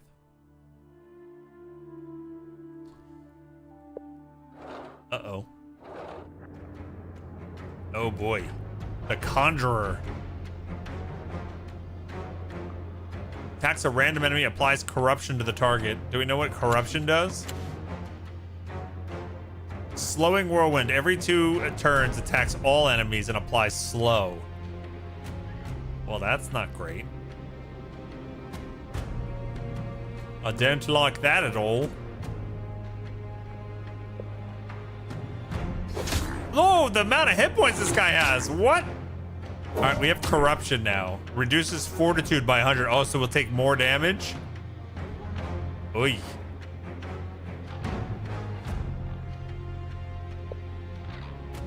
It's not a lot I can do. I just gotta wail on this guy. Oh, he slowed us both.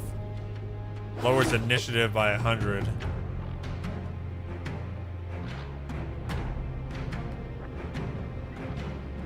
I do kind of want to do this and get my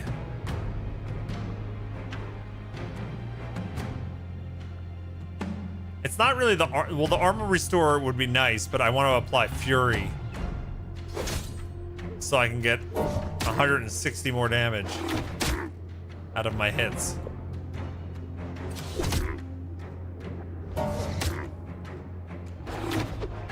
Oh, he dodged. So now we're doing 482.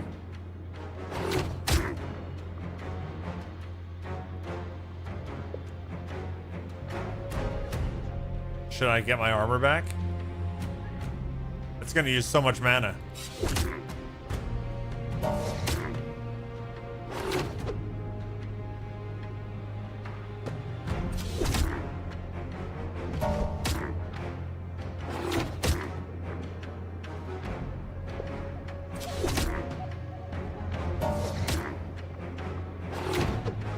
Nice. Come on. Oy. Overall, though, I think we did okay. My first elite death. Look at this thing. Top hat of the Eternal Melody. It affects jackets. Plus 175 health and 3% dodge. And this is a fancy schmancy hat. Hat of the Cavern Sonata. Also affects jackets. I don't have jackets, right? Not a single thing I have is a jacket.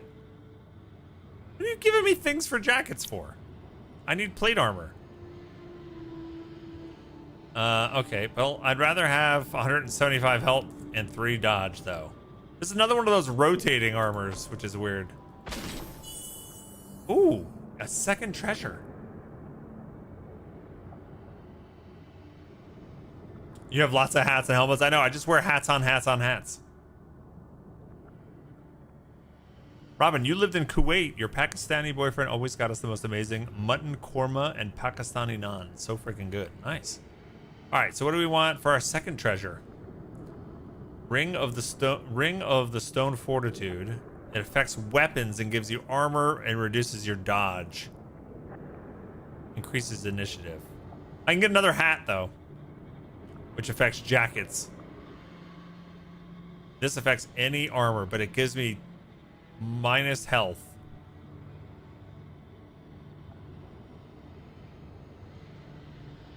Chaos affects debuffs, right? And I don't think anything we do does debuffs. I guess we'll take the ring. The ring?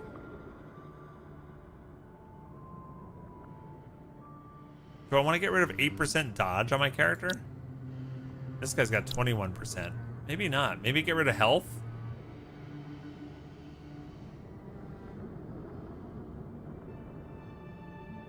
But I don't know how much mana, order, and chaos is going to do for me. I guess I'd take the ring. All right, we have to figure out what the hell we're doing now. Now we got some choices to make. So if I have the ring, the aura is all around it. And it triggers based on weapons? Weapons. So real quick, if my dodge should go away if this works. Yeah, so does the dodge get even worse with this? It doesn't go negative dodge, right? No. So at this point, it's all benefit. And I get another 120 armor just by putting that nearby. And another +8 initiative, yeah? Okay. This will keep happening if I keep putting weapons near it.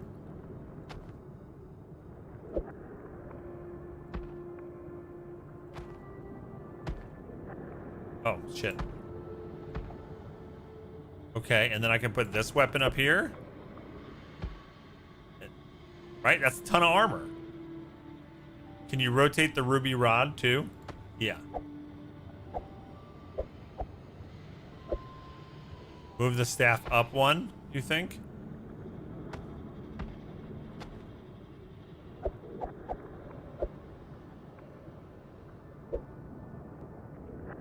That was 2? Sorry, I've been streaming a long time. Oh, okay. So I see what you're saying. All right, sweet. And then I can still throw that in there. And I can't fit this Mama Jama anywhere, right? I can move this whole system up one though.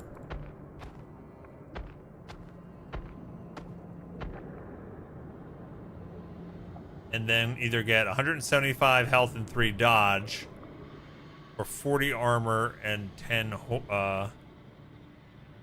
thorns. What?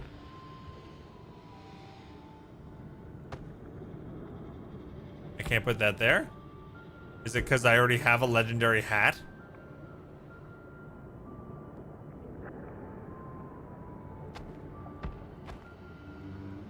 Oh, it just doesn't. What? Oh, is this Bard only? Oh, it's Bard only. I didn't even realize that when I chose it. Okay. Wow. All right, then.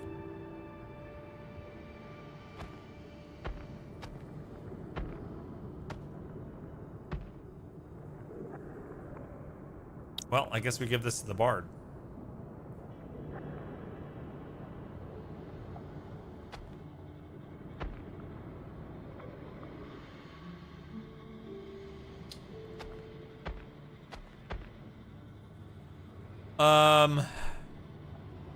Maybe it just doesn't synergize.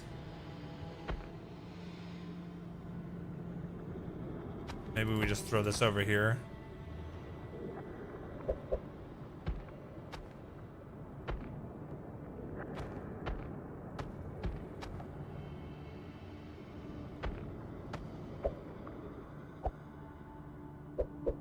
Unless you guys see something better.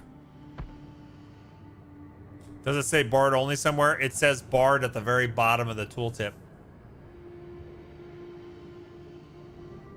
Yeah. You don't have 1,000,000 clams, Azaria? Oh no. Yeah, I didn't notice that until just now. All right, well, we equipped everything. Let's see what consumable we get. What do you think we need? A bomb? Or more mana again? Once I run out of mana, I don't have a way to get it back. That's the issue. Like, I can spend a whole turn to get 5 mana back. But that's like in combat, getting beat on to get 5 mana back. And like, I think my cheapest spell is 7 mana, and I have another spell that's 11 mana. So to be able to use an 11 mana spell one time, I have to spend 3 turns just sitting there with my thumb up my butt.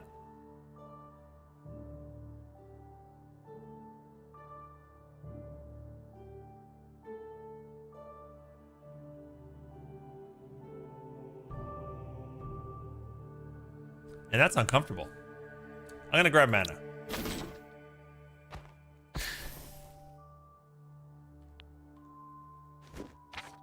Oh, another elite. Oh, goody.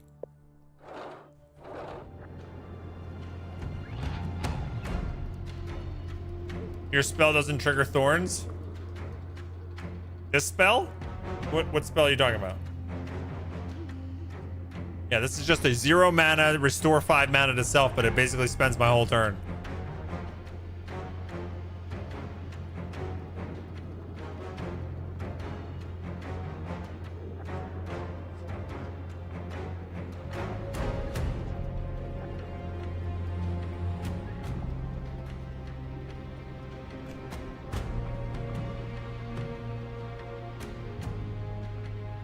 Oh, it's not a spell? Look down here on the bottom left here. So these are the 4 things I can do. I can just do a basic attack for no mana. I can give myself 5 mana back and do nothing else that turn. I can restore my armor and apply Fury, which gives me more damage. And my order bonus is doubled for 11 mana. And for 7 mana, I can damage the target for the same amount as my main attack, but apply speed and focus to myself.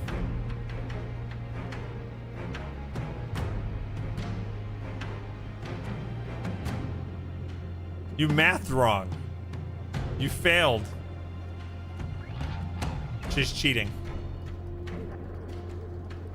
All right, so I think we're going to start off with giving myself, well, doing damage. Because that gives me my initiative up and my critical hit power up. What does this guy do? Attacks the enemy with the highest defense power, applies armor to self. Every 2 turns, attacks all enemies and applies fury. So he's going to do more and more damage the longer he stays up. Terrible. I hate everything about that.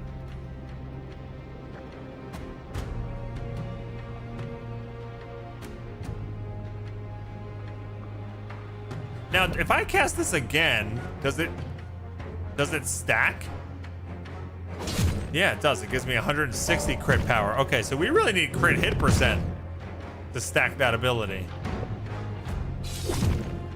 206. This guy's got so much everything.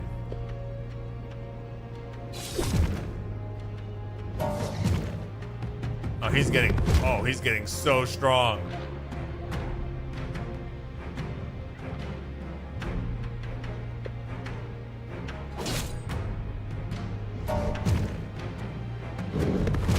I think this guy's gonna kill me.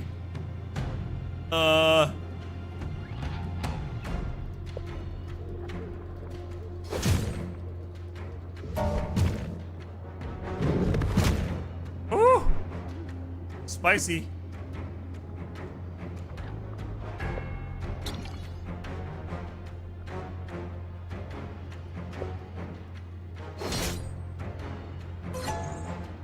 Oh, he did a big heal there. That was the hey! That was the spiked healing. Oh man. I guess giving clams isn't working. It's giving you 10 every time or something. Thank you so much for the 666, Robin.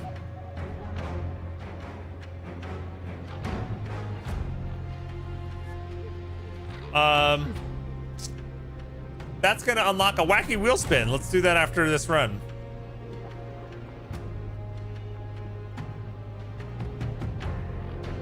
If I smack him, starting to do a lot of damage, but I think I'm going to just die.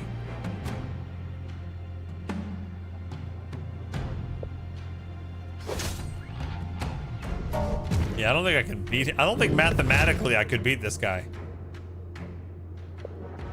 At all.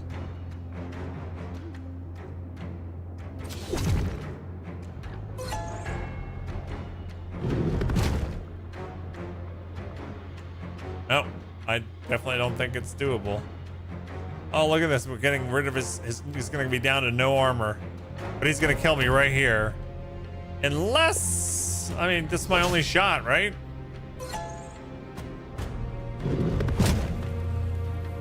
My bard's dead. Hey! Whoa! By the skin of my teeth, but my bard is dead. Did all of his armor, his items go? No, I can still get his armor, his items. I wonder if he resurrects because I won. The Whirlwind of Cleaving. Plus 16 slash damage. So slash damage deals double damage to health once the armor is gone. So really having like a crush and slash combo would be great. Crush to get rid of the armor quick and then slash to destroy the health. Oh, I didn't mean to select it. I wanted to see what the ring was. Oops. We can get another one of these rings of fortitude. Here's plate mail. That's gonna be thorns. Of course, this is a good thorns ring too. Wow, that's a really good thorns ring.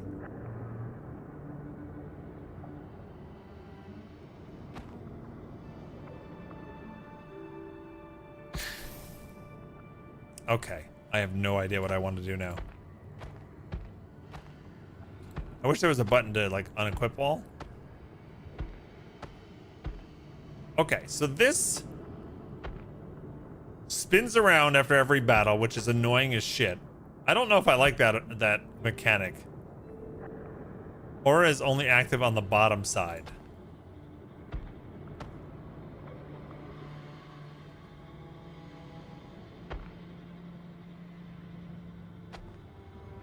On the bottom side, meaning the bottom of... Oh, I have to be down here? Oh, interesting. But then it affects everything above it? Okay, hold on. If I do this by itself, my thorns are 64. If I do this, it's 106 thorns. And will it also give it to this? Yeah, 136 thorns.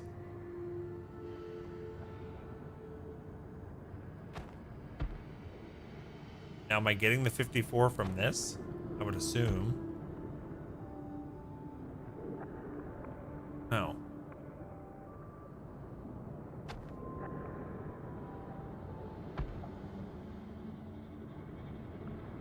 Weird. I don't understand why this doesn't get it.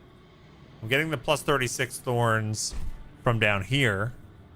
Oh, yeah, I guess it says plus 54. Okay. Yeah, I guess I am. Weird. This weapon affects swords. Of course, I have 0 swords. This affects weapons.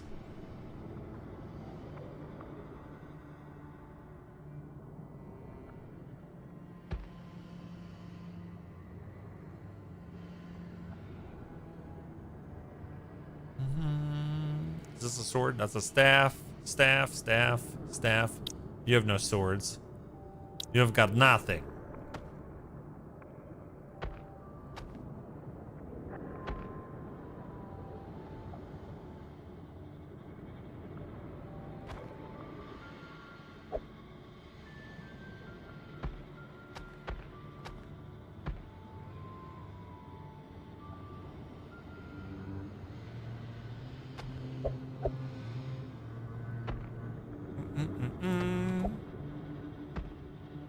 Something like that, maybe? I don't know. I don't think I really have much room here to do anything.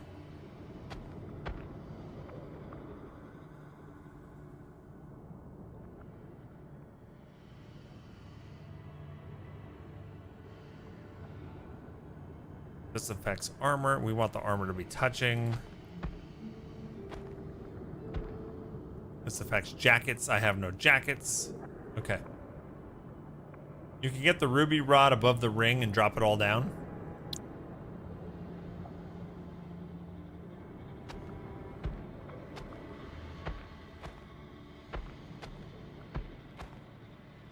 I like the way you... I like the way you think. Nice. All right. And then this fancy sword. I don't think I can do anything with those unless I drop.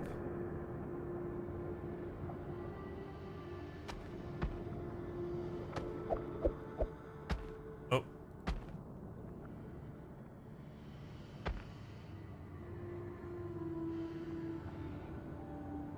Tambourine.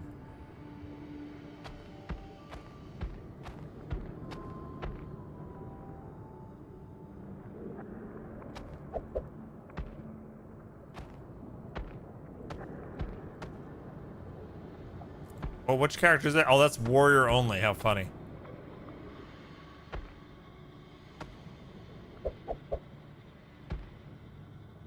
Okay, so universal. That's a warrior only too. All right, I think that's as good as we get. I think we have to rest. Yeah, my bard is dead, by the way. I repeat once again, during battle we need silence. I need silence. And I need an audience. That is known as a conflict of interest. An audience, then perhaps you should sing your songs to the monsters. A soldier must listen to this commander. An obedient soldier is a living soldier. Sometimes soldiers listen to the one who helps them not be afraid. Fear is held back by discipline. I am trying to instill it in you. But this seems like a difficult case. The role of discipline is overrated. I am not denying it should exist. I love how they're fighting. Your warriors rest by the campfire. You can heal one of them.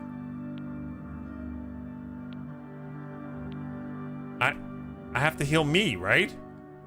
Can you sell or break down items? Not that I know of.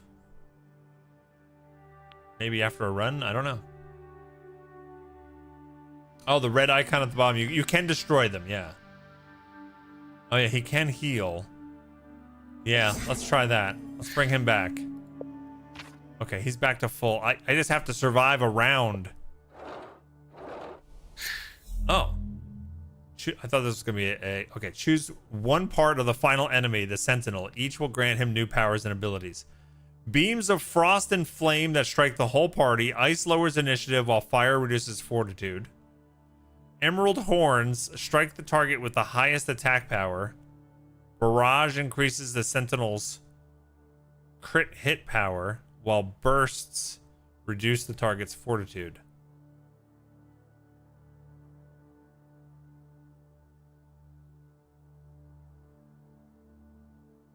Yeah, how about none of these?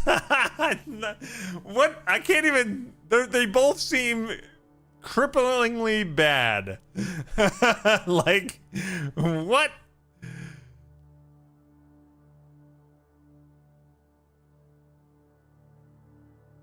This seems less. I don't know. It's probably so not right. Grimwood. Oh, okay, wait. So wait, the Sentinel is maybe not until the end here. Oh, okay, maybe you have to beat a couple of levels while constantly picking the Sentinel's powers. Oh yeah, the Sentinel's not here. This is a Sentinel part. Look at the legend. That's still another part. Okay, so we're nowhere near the end boss. So we might actually be able to live for a while. Morsel catcher?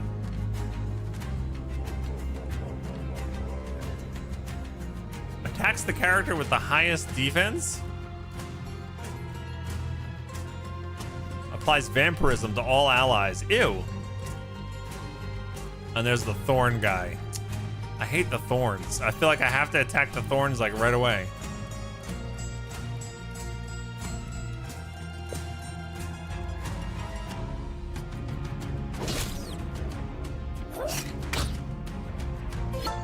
Heal. Thank you. It was definitely right to get the bard.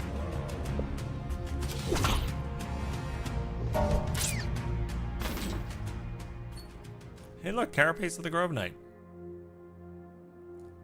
A wooden rattle. Those 354 thorns you had looks good. How did I have 350 though? I only have 136 here. Look, and now this spins. Does the spinning like hurt me at all? I don't know. Oh, with the buff of the bards? Okay. I don't know if I would use any of this.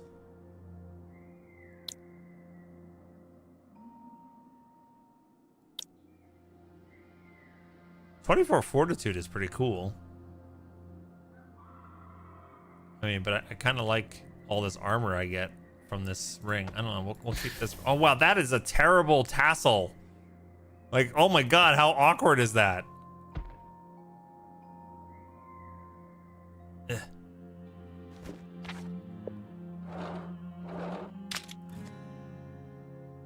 Acid damage plus 35. Ooh.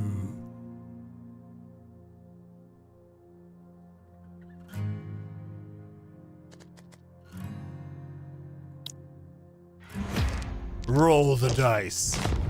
Do not fail me. Extra roll. Sweet. Give me that. Blacksmith gems allow you to improve your item stats. Drag a gem onto one of your items to upgrade it. Oh, only one item. Each item has a limited number of slots for gems. Upgrades cannot be removed or transferred. Okay.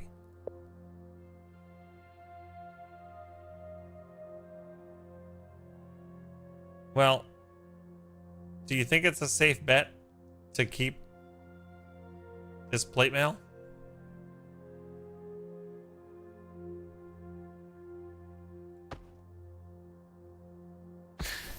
I think that's a safe bet.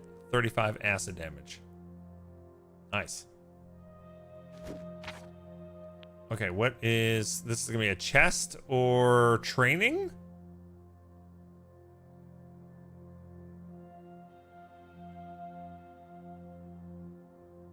Guess we'll try training.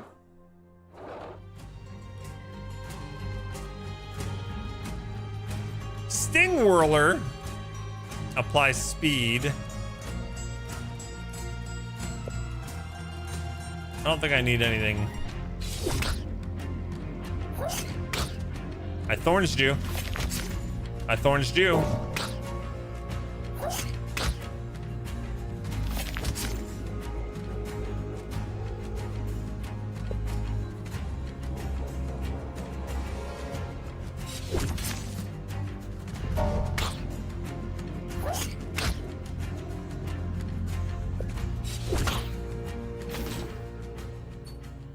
Mossy Cloak. That's another really big, awkward weapon or item. 125 health, 12 mana. Crush damage and order.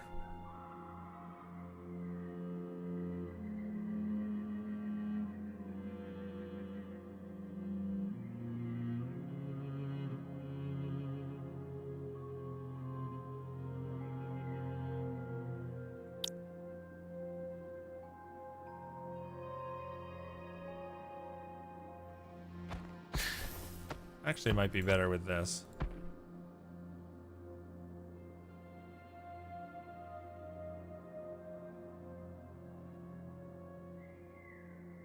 It's got a lot of order now. Let's see what the training gives us. Training time, but will it do any good? More acid damage. How important do you think 200 health is?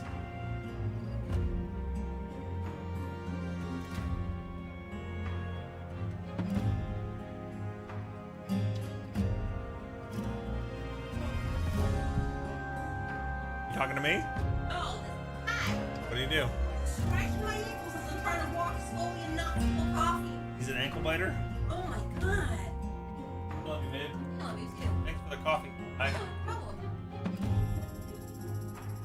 I haven't had a night coffee in months. In a very long time. I know. I hope you're I know. I'm going to mess up my sleep tonight, but you know what? I need it for the Bog-A-Thon.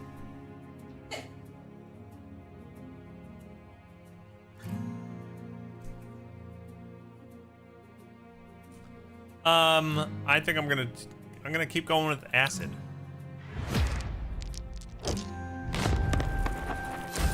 There we go.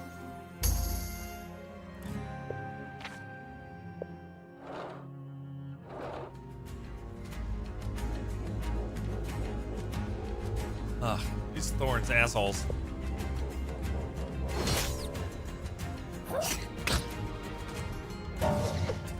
Ugh.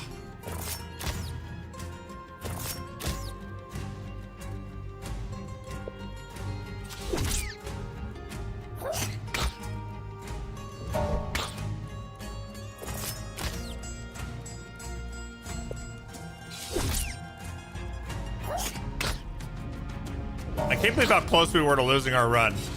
And we've made such a comeback. Resing that bard was the key. Tattered Mantle of the Forester. Oh, this is a jacket. What do we have? What did we have that needed a jacket?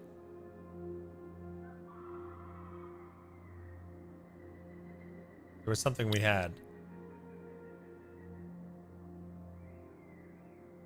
This hat.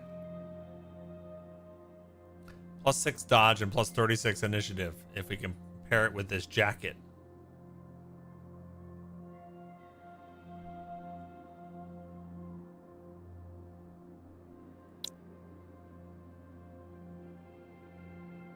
I wonder if there's a way to like improve the size of your inventory.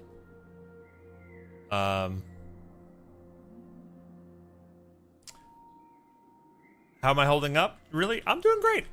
Yeah, the day's flown by. Obviously, it's a long day, but I've had a lot of fun today. It was a good day. I'm gonna try to make the jacket work, I guess. Oh wow, it's such an awkward piece.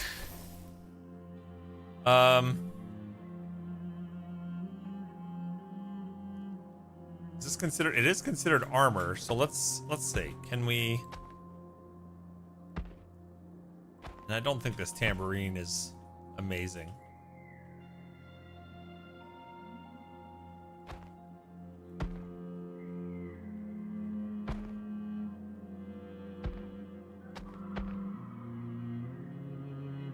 %6 dodge. It's not working because it needs to be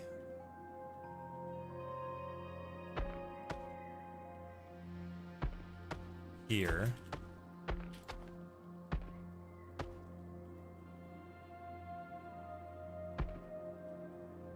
There we go. So it's giving me the 36 initiative and the 6% dodge.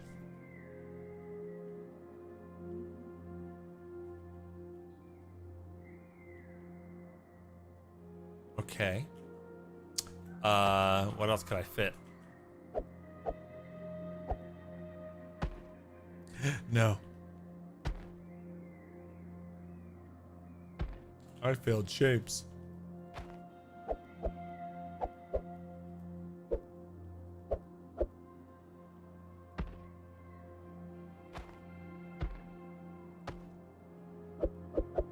All right, what do we want? Four mana and 3 dodge? 4 mana, 5 order? 25 order? Can't fit any of that, right? Yeah, I discovered a whole new type of food. Yep.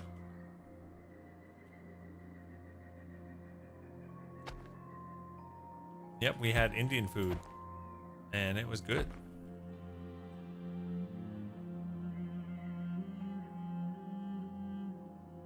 Let's do that. He's got a 30% dodge now.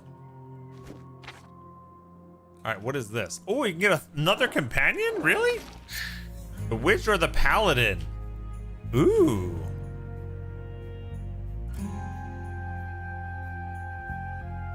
You're listening to yes? Nice.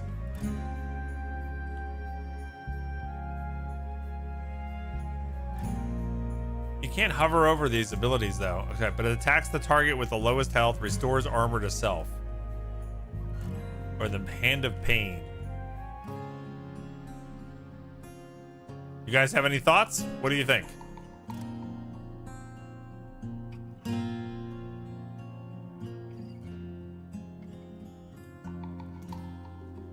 Paladin, a big beefy paladin, or a witch?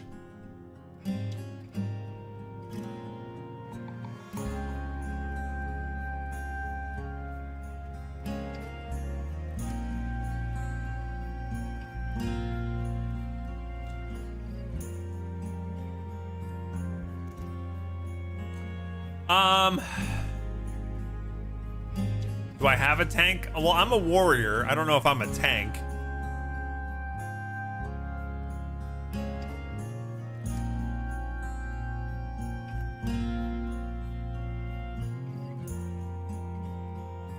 Let me grab... I don't know. I'm having a hard time with this. Let me grab the... I think I have more items that might fit the paladin. So let's do that. Restores an ally's health and armor. That's nice. Fortress of Faith. Yeah, take that. For 3 mana. Alright, let's see.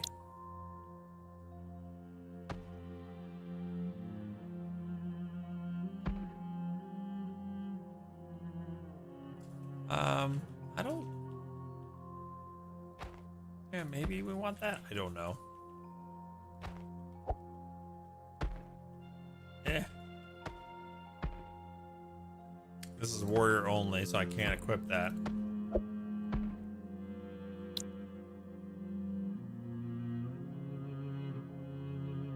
Oh wow, all three of these things are warrior only.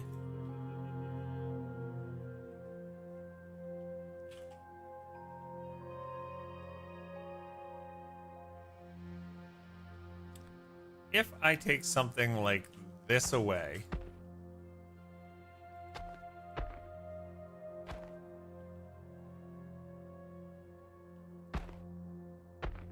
how can I make this work somehow?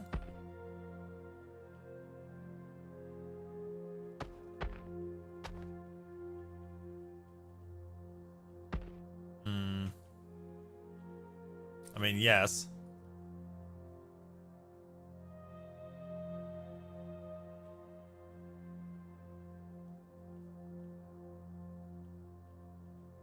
Then I'll have more stuff to give the paladin at least.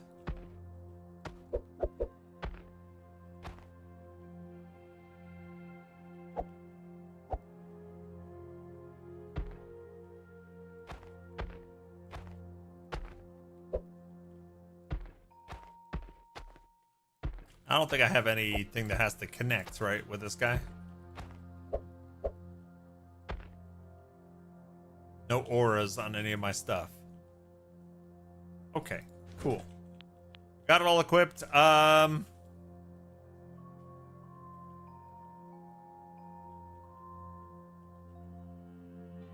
We want training or a blacksmith? I'm gonna go to the left because there's a campfire in case we need it. Ooh, a scorpion guy. Poison tail. Deals acid damage ignoring armor. Well, we don't want you doing that.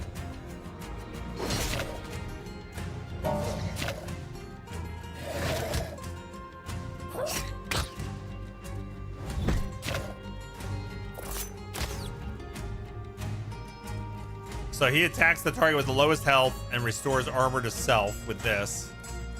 Triggers if a party member's health is below 50%. Okay. Same thing with him.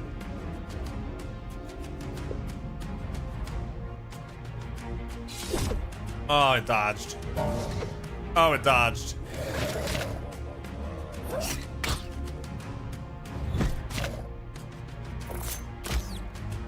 All right, we have to kill this guy in the middle.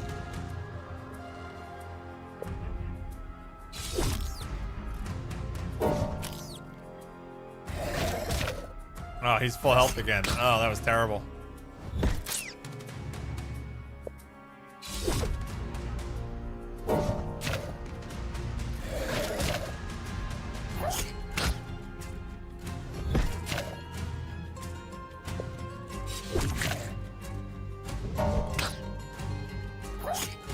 Alright, I don't think this guy alone is too dangerous. I'm gonna actually restore some mana while my friends kill it. Oh, I spoke too soon. I've got no armor left, but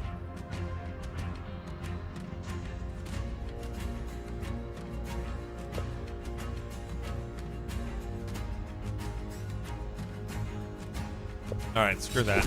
Get out of here. Saber of the Cleaver. Chiming acorns.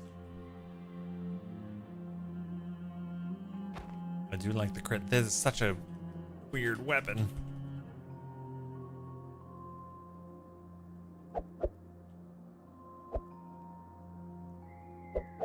Takes up so much room.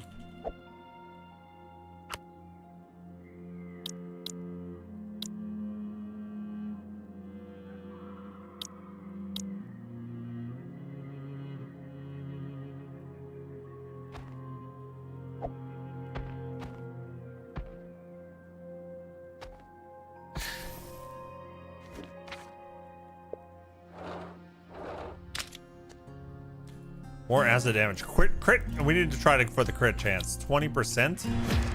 Come on. Don't fail me. Yes. That's huge. Absolutely huge.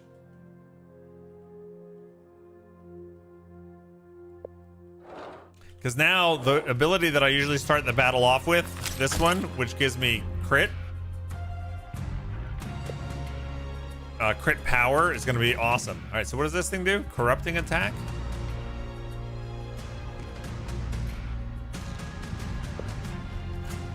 out of here. So now my crits do more damage.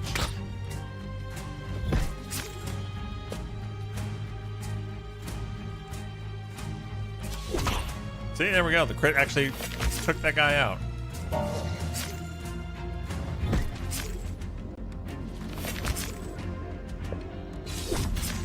I probably should have got my mana back there. The bagpipes of the branches. 27 vampirism's pretty nice. Helmet of the Horncrest. Minus 12% dodge. Okay.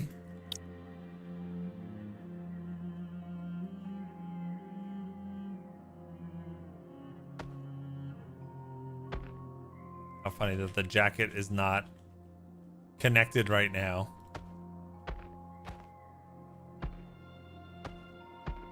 So I really don't like that mechanic at all, that it rotates after every battle, so you have to go and make sure. Ugh, I actually don't like that at all. It's kind of annoying. That is a very awkward item. Do we need healing? I don't think so. I think we could go for the deity or the treasure. I'm gonna give the deity another shot. Is it always taking your mana? It's always mana? Really? I was hoping it'd be something else. You need to avoid those items that auto rotate. So much loot anyway. I know, but these are like legendaries.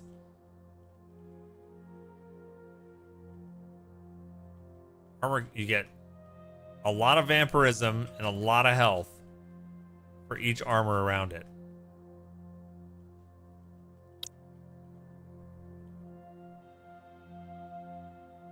But you lose armor.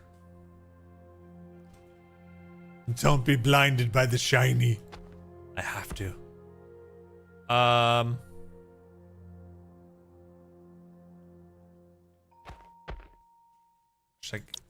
Should I get this on my character?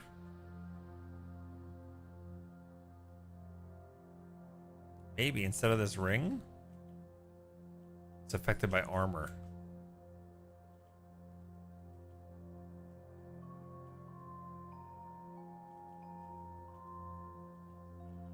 Mm-hmm.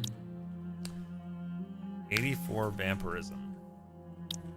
Vampirism is restore health while dealing damage to the target.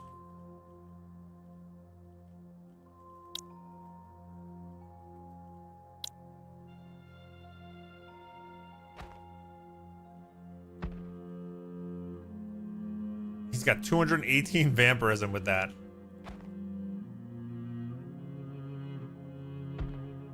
Just by putting it there like that. Sure. Whoa, what is this guy? Gnasher bug? Deals crush damage, dealing double damage to armor. These things are insane. Look at the amount of health they have. Hey, Regal Peach, what's up?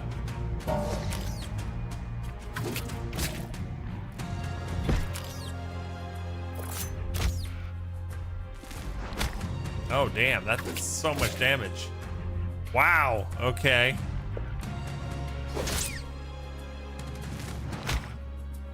I have no mana left. Heal me!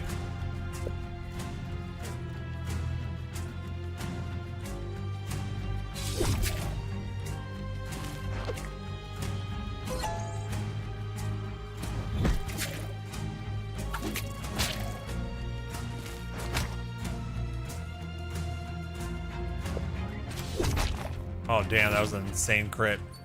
That was so good. Blade of the Bandit. Swamp Helmet.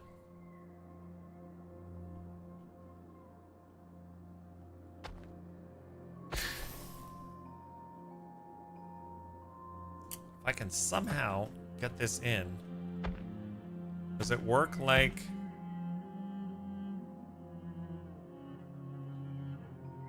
Oh, it's not gonna... It's not gonna be the best, is it?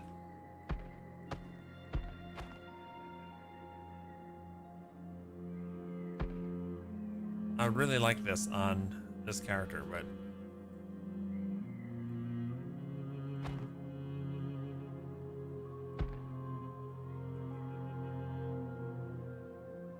we lose so much thorns.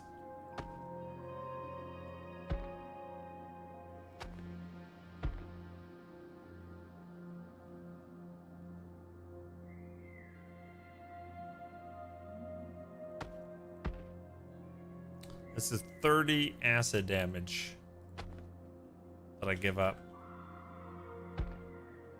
Oh, I can do it like that. 104 months. That works. Much love, sir. Smile. Thank you so much, Sar. What's up? How you doing?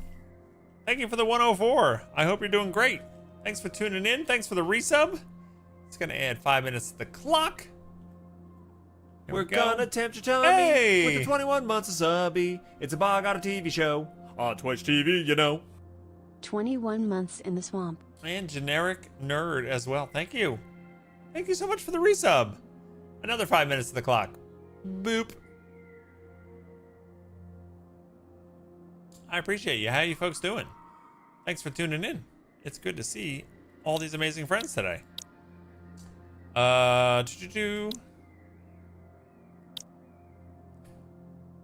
So I get the 300 plus thorns when the bard triggers the heal. Okay.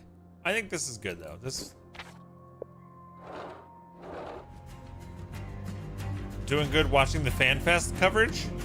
What's the FanFest coverage?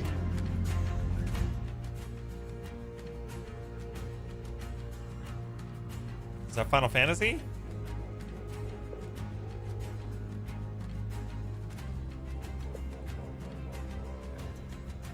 Final Fantasy 14's announcement? Oh, nice. What are they announcing?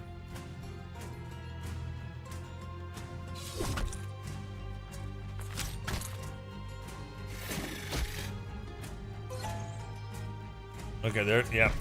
There's the big thorns. Restores health and applies thorns to the target. Yeah, you're right. Okay.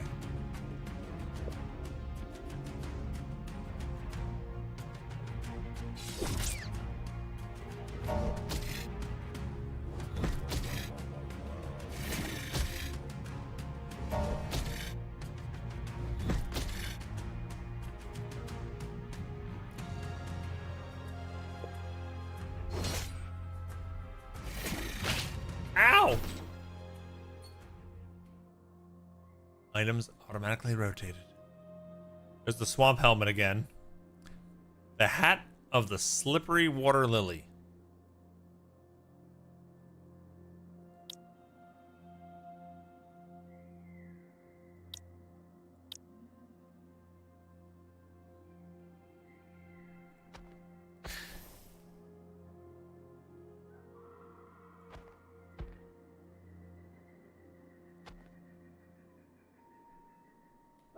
Let's see.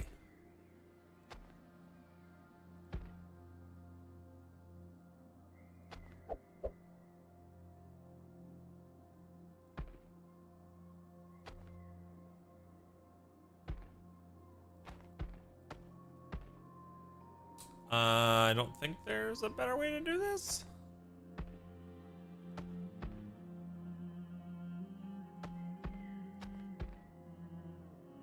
Maybe? Yeah, that's pretty good.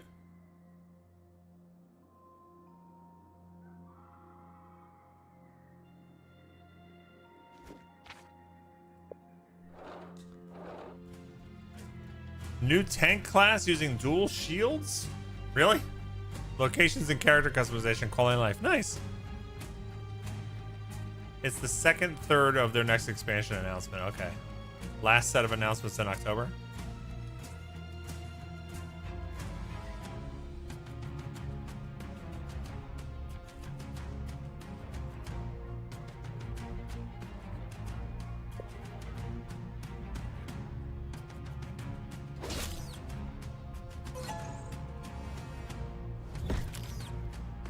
See, I want the paladin to be the one to restore me when I go lower than 50% health, because he'll restore my health and armor.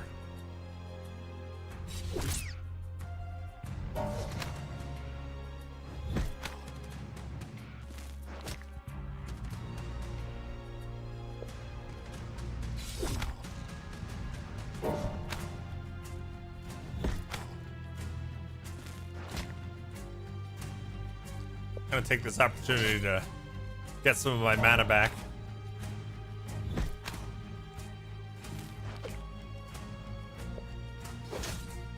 Slowly but surely. Oh yeah, Evercold. Okay, I remember hearing about that.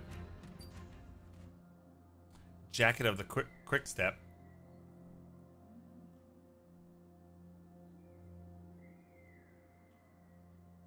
I mean, I feel like we haven't seen any of the progression yet, but I really want there to be a way to expand the inventory. Time to learn a new ability. The choice is yours.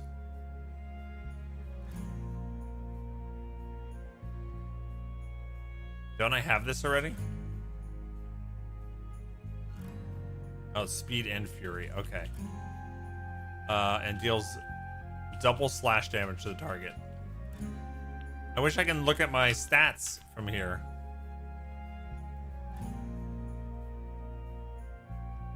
Well, speed and fury on my ally. This takes a lot of mana though. Nah, we're gonna take it anyway.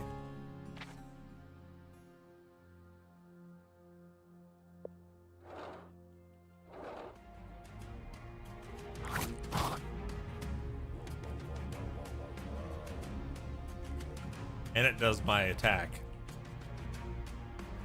I'm gonna save my mana though. Wait, what does this thing do?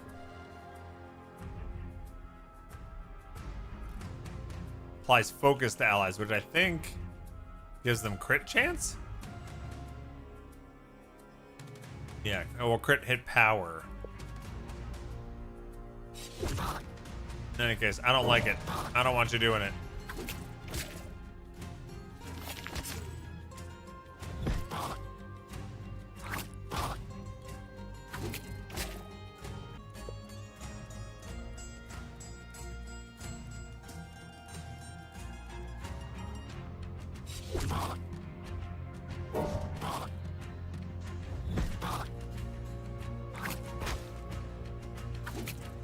My thorns took that guy out.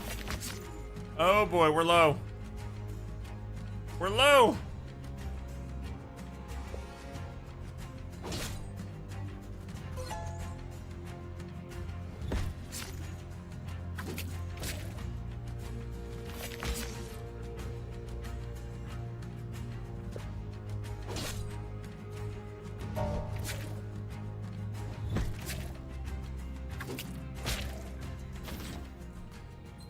All right.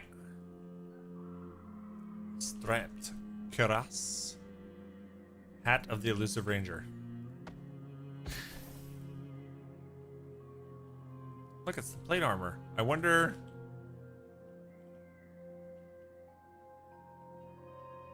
$75 and $60. This one doesn't rotate. No, I still love this one.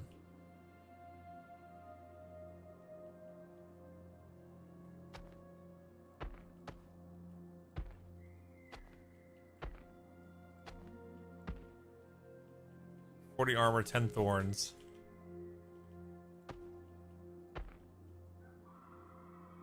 $60 armor, 25 health. But then this also gives more thorns, right? Yeah, my thorns go up to 136. I think I gotta keep that. Potion. Deals 1,200 damage. Restores 100 mana or 600 health. All right, give me the bomb.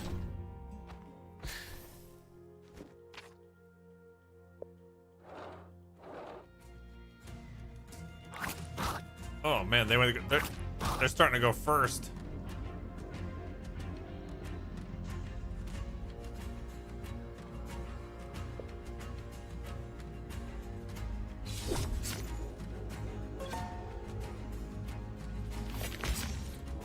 Love it.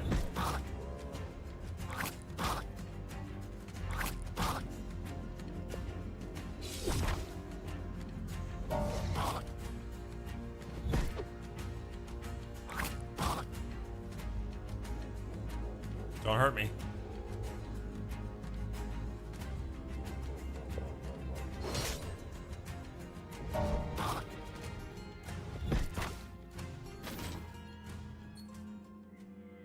Mallet of the Grove. I like that it's small. Well, 47 months, he did some. It scared the absolute hell out of me. But it was Hell, great. Why can't you give Elsa a balloon? Because she'll let it go. Let it go, let it go. Thanks. Thank you so much, Dallas. How you doing? Thanks for tuning into the Bog-A-Thon. It's good to see you. We're going to add 5 minutes to the stream. You guys have to tell me if we hit another stretch goal. We got 53 minutes left in the stream. Yeah, I can fit this right here. Look at that, it fits. Small items are good. You want the blacksmith or the training? This path will have an elite and another elite. So I think I'll just stick to the left. That made you jump? It made me jump too. The thon is going really well. I'm gonna go for the crit chance again. This will be insane if we can get this. We got it! Oh my god! My crit chance is 55% now. That is great. So now I gotta just start off every battle with increasing my focus, which does more crit damage, right? So I have my crit hit power goes up by 80.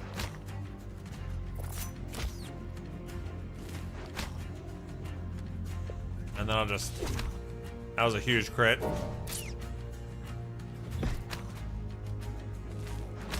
Now, he crit me.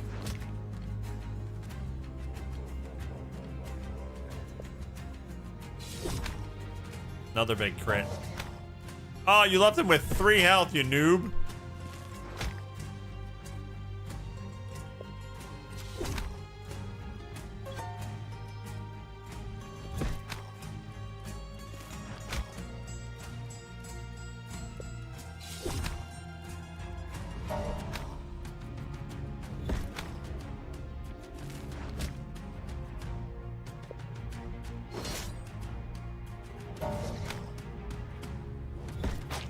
There we go.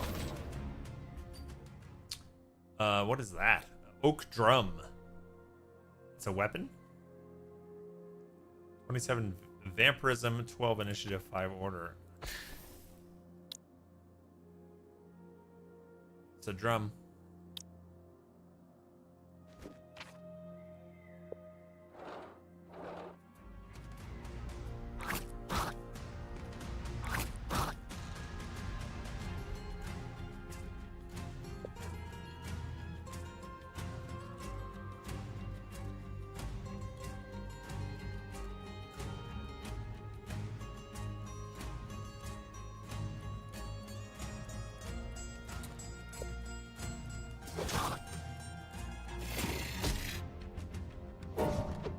Ugh.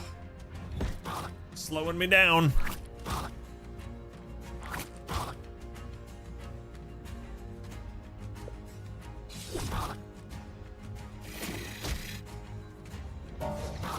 Oh, come on, kill him. Thank you. Whoa, he did a crit to me. Almost took me out. Oh my god, I'm almost dead.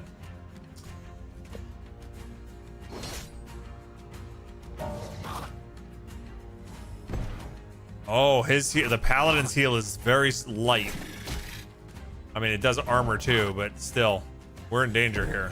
Oh, there we go, another heal. Okay. Oh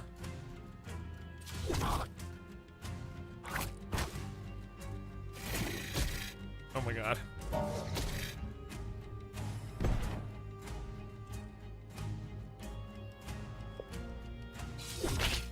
Nice. Ring. That's great. And it does it with weapons, just like this.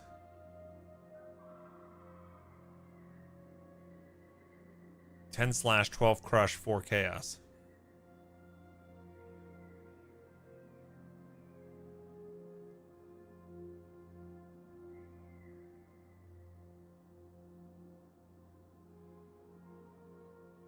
Yeah, I'm not good at this optimizing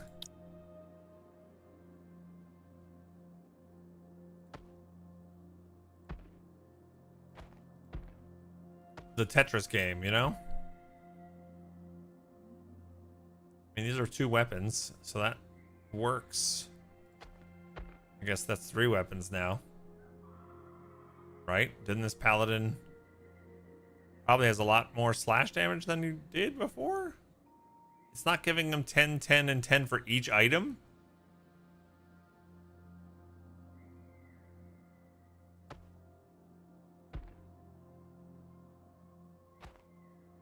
So it's giving 10 for this. It's 10. Oh, I wonder how that works. It's not like each one?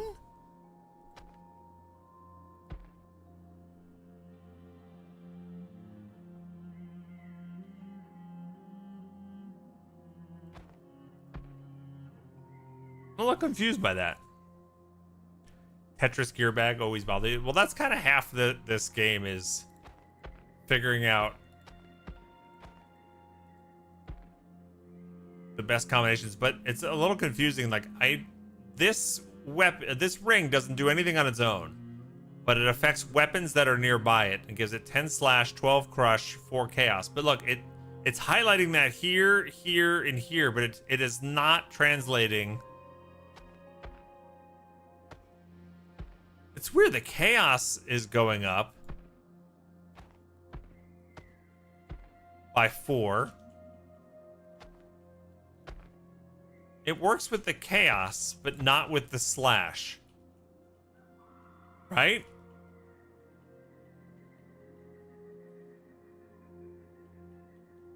Oh, you guys can't see it. It's underneath. Oh, yeah, you can. Yeah, it's underneath the Bog-A-Thon timer. It's not affecting the slash, but it does affect...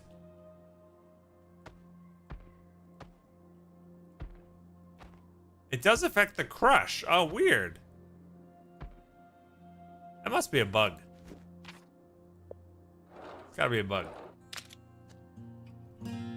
Acid damage plus 70. Let's do it. You got this. I'm feeling lucky. Nice. Another plus 70 acid. I just keep putting it in here. 105 acid damage.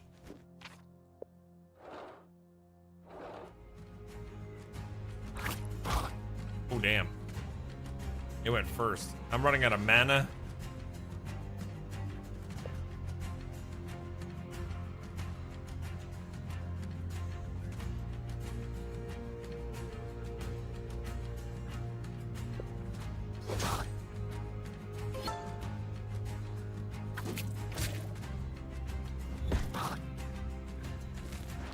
Go ahead, smack me. I have tons of thorns. I really need to have some sort of AoE ability. Maybe the witch has AoE abilities?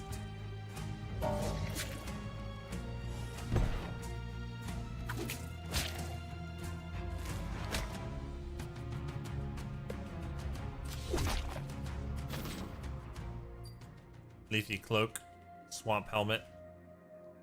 I'll take the swamp helmet just because I'm the Bog Otter. And I don't think I'm going to beat this fight. I think this is where the run ends, right here. An elite monster. What is this thing? Spore Giant. Every 2 turns attacks all enemies and applies thorns.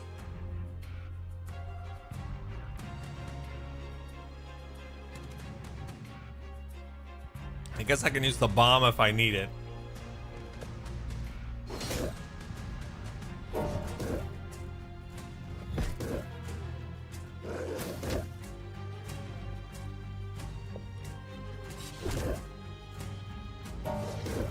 So he's got so much shield, but my acid is what's gonna kill him.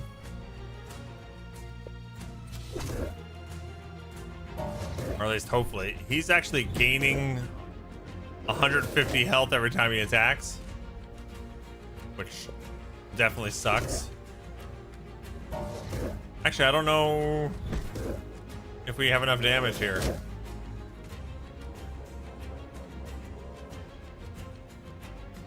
He's back to full health.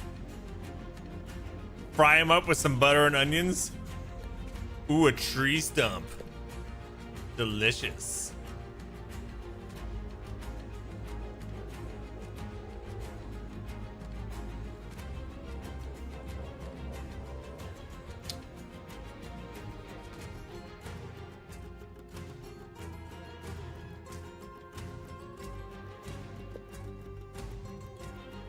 It's just gonna hit his shield.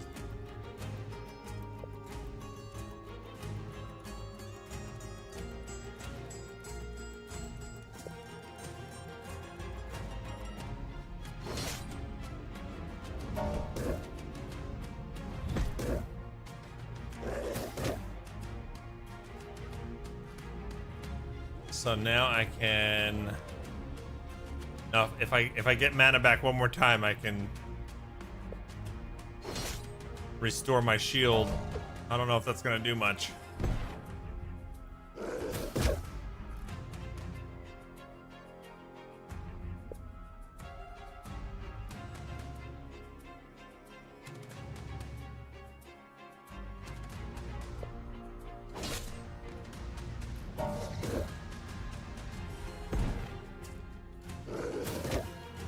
Damn, he just eats through. Oh, he had a lot of thorns I didn't even notice. Die on the run for the first time. All right, well, not bad for a first run. It took us 2 hours and 10 minutes because we had a dinner break in there. So now we get to see what the progression is like. So our most valuable, bless you, most valuable item was the cuirass of the Molten Forge. We cleared 48 rooms. Discovered 32 new items. All right, what do these memory shards do? We unlocked a new room, the barracks.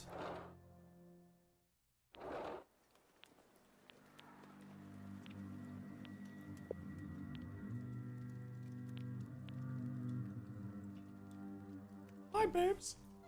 Where are you going? Upstairs. Yeah? Yeah, I gotta wash baby bottles. Okay, love you. Spend memory shards to increase your character's power during runs. Okay, so... Oh, okay, and you spend this for each character you unlock? So I guess it's Bard, Witch, and Paladin and the other classes. So I can start with 50 thorns, 30 slash damage, 50 initiative, 40 order, or 10% crit chance for 2 grand. Why?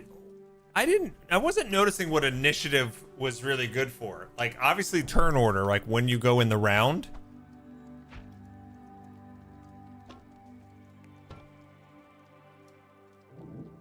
But it feels like it should do something else.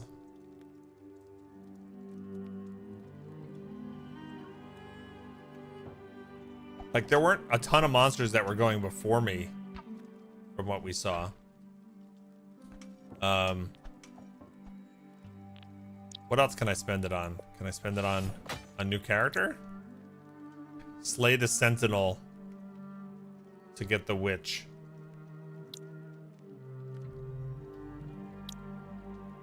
Oh, you have to do it 1 time, 2 times, and 3 times to unlock all the classes.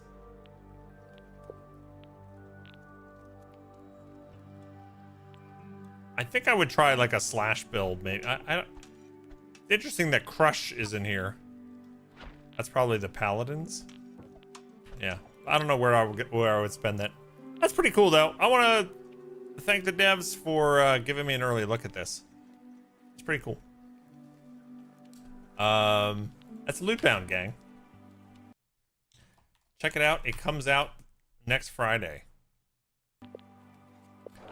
Throw them a wish list. They would appreciate it. Like I said, they gave me special early access to it. So, all All right, we got about 40 minutes left in the stream. I'm cool hanging out and chatting, or I could bring up some eugenics. And play a little of that. We wouldn't get super far, but I'm always down for that.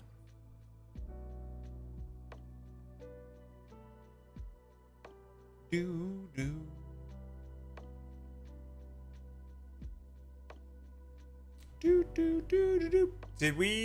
Do I owe a wheel spin? I think I do, don't I?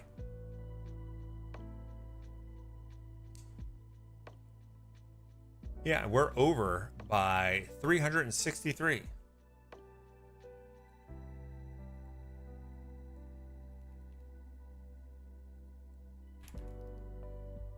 I forgot about that. That was from Robin, right? I'm sorry. I completely slipped my mind. There we go. We reset it. Wheel spin. What are you guys hoping for?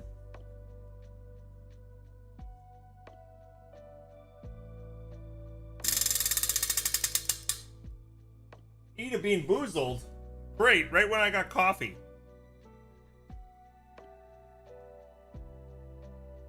Right when I got coffee. Hey, Emily, what's up? You be down to see Mugenics? Okay. Bean paste. It's not bean paste.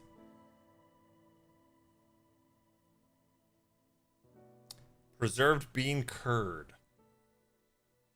All right, here we go. I choose this one. It's not the same as before, right?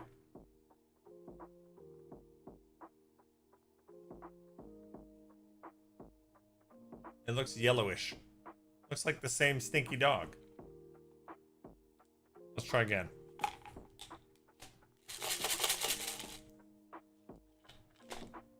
This one. Oh boy. Oh no. Okay, so this is either cappuccino, which will go nice with my coffee, or liver and onions. Come on. Give me liver. Give me the good one. Give me a nice cappuccino. End this long stream on a high note, on a good note.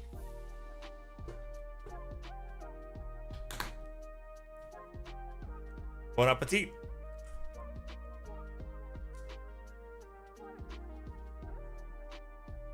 Ah!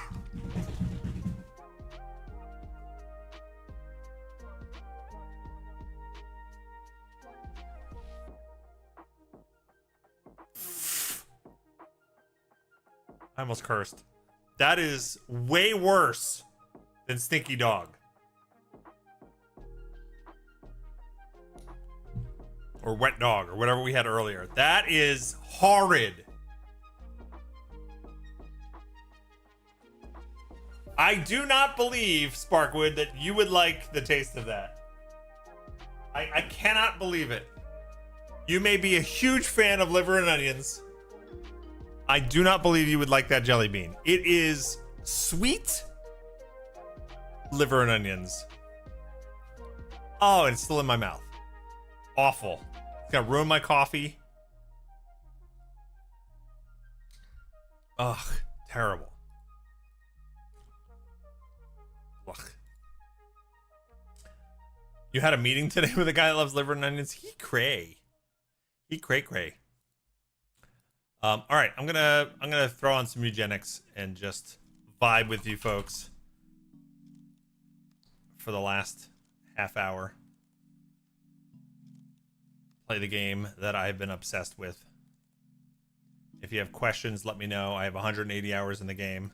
I don't know everything, but I did actually beat the final boss the other night.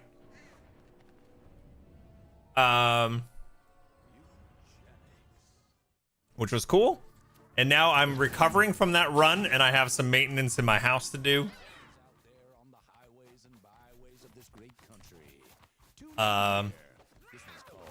Lonesome Road. All right, so what I need to do is my heroes from that last run are coming home. The Lonesome Road. Queen of Farts.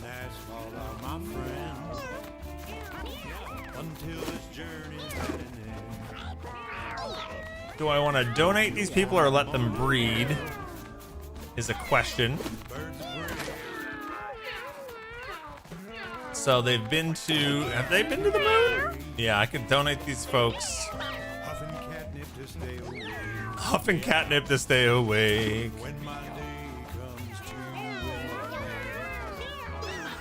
He's got dysentery. 50% chance to make a burning poop when you end your turn. All right, I'm gonna donate these guys.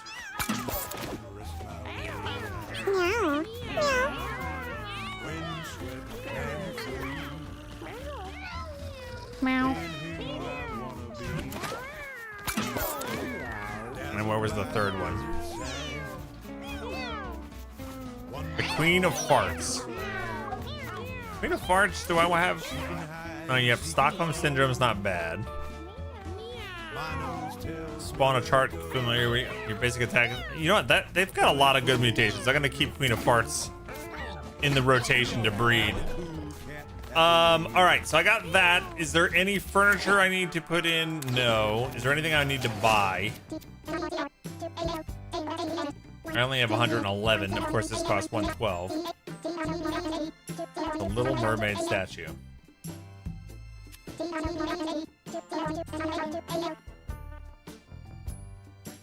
Two stim, two appeal. It's not bad. I don't think I have room for it anywhere, though.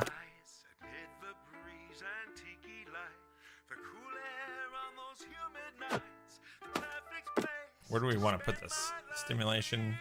-2 comfort is not really something I want down there. Yeah,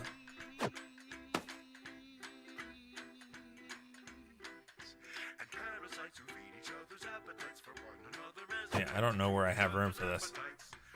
That's 4 stimulation on those books.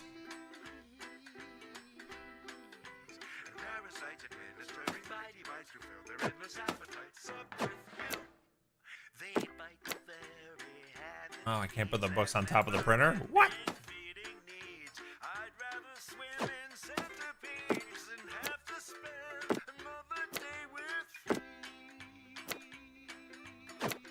I don't think I have room for everything I want here.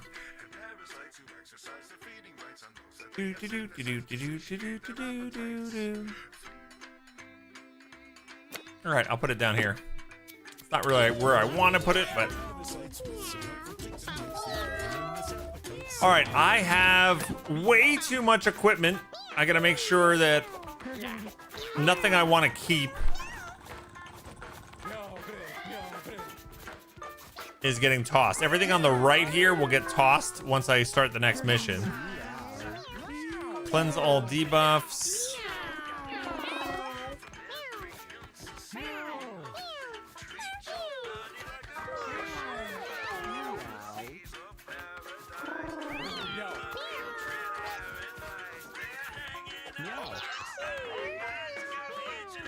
I don't think there's anything over here that I really need. The anointing oil's okay. Feather mask is all right. Medieval helmet +2 brace is nice. Lead shoulder pads. Let's get rid of the lead shoulder pads. Let's put those over here.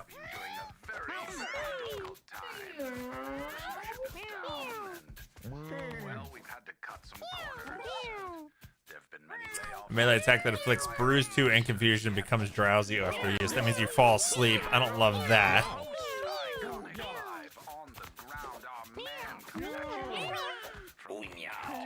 Yo, all my cats are making so much noise. I think...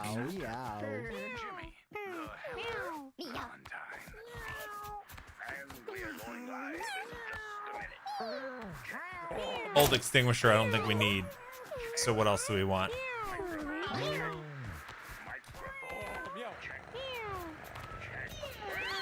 That Famboozled went perfect with my mug.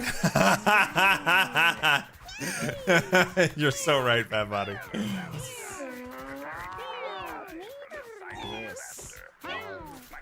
So 100 plus litter boxes. I need those. I need a ton.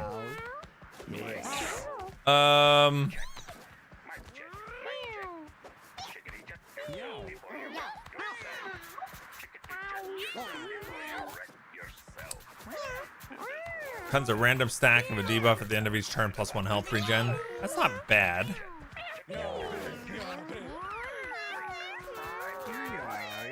Perks. Percocet. Oh, I like this. Make your weapon unbreakable for the rest of the adventure. Let's take that. That is good. All right. I'm glad I saw that. All right. So the rest of those items I can get rid of. She's got nothing I need to buy.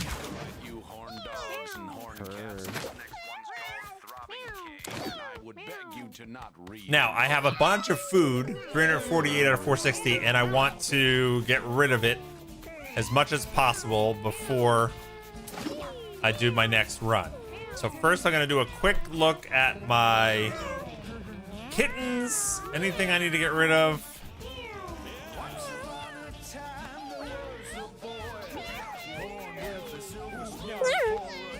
Sumka is up there. Lord Grubbins. Anybody who's got all 7s like Romeo. Like Romeo here. Can go up to the top. Hachi's up there. Fungus. It's down on the bottom. He's got a bad defect. Special Sophie. Gets away with murder. Gets away with murder. Roxy got trampled. This is a good one. And then Hypnotoad is age 28. Do, do, do, do, do, do.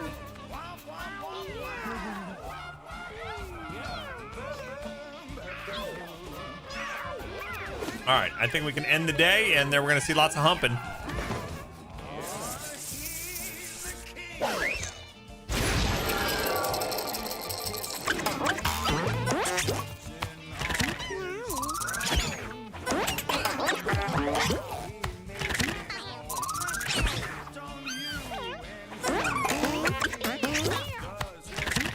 Two kittens, Sneggles and Esther.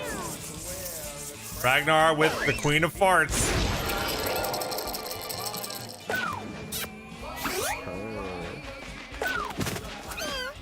What is this silliness? Well, every time you end the day, your cats mate, and then they inherit parts of their parents, some of their stats, some of their mutations.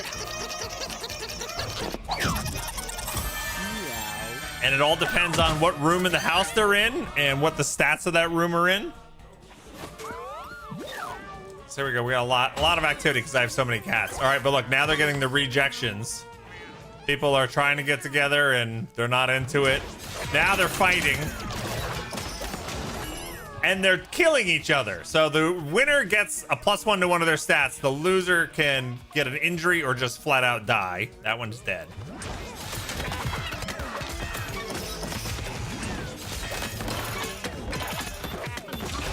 No winners on that one. Peachy started a fight with Bola. Peachy suffered jinxed. Oh no, Peachy got hurt. Vanilla suffered a broken rib. Oh wow, Queen of Farts. Faye died. Damn. There's a lot of fighting going on here. Alaska versus Hypnotoad. Alaska got killed on stream. Some of this is a bit grotesque. Remember, you kept saying the cute cat game? Peachy has evolved. All right, nice. These are the mutations.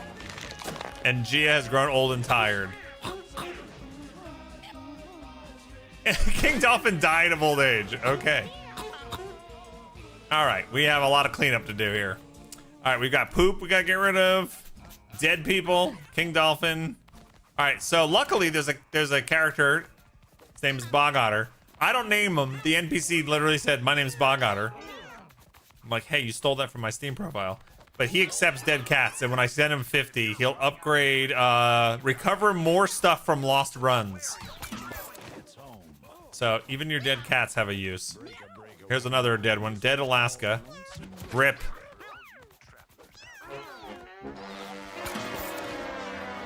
Clean up the poop.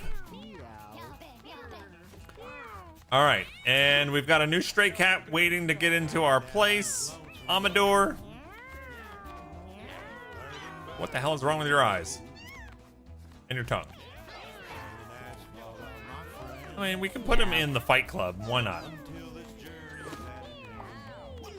Now, we gotta check all the cats, all the kittens that we just got.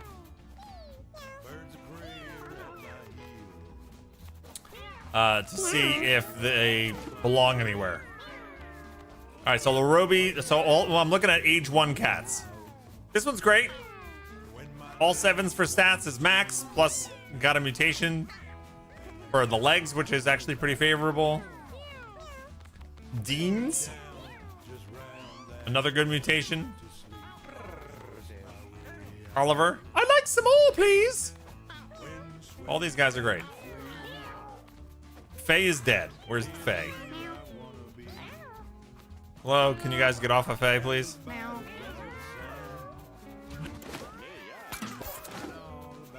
All right, so Oliver, and then it goes up to Maxwell. Oh wait, Maxwell's dead too?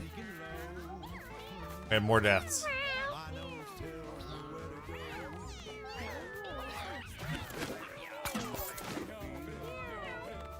All right, and that goes all the way up to Hypnotoad. All right, so where are the other ones? Lewis? Lewis has 5 mutations. Real nice, too. That's all great. In my book, Lewis is great.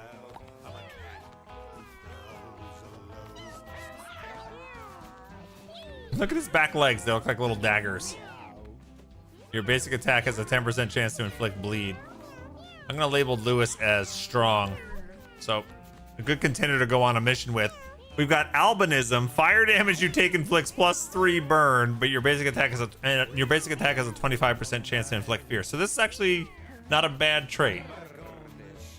Oh, fire damage you take. Okay, so it takes increased fire damage. I'm just gonna get rid of this cat. I don't want that trait being bred. Rupert. You're fine. Nothing great. Bean Hammer. I love the names. They're so good. Maisie. Maisie has a mouth birth defect. Can't eat food or use consumables. You clipped it for Alaska? Really? Throw it on Discord and tag him. That'd be great. Don't want the mouth defect. Millie, we don't need Millie. Okay, and anybody got injuries? Horatio Quallen has the flu. We definitely don't want you hanging around with the flu. Get out of here. Queen of Farts.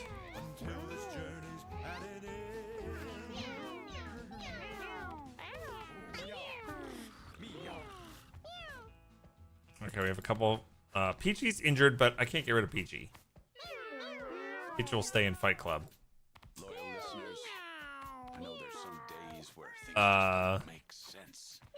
Vanilla got hurt. Vanilla. We want injury cats. That's okay, because we can donate Natasha.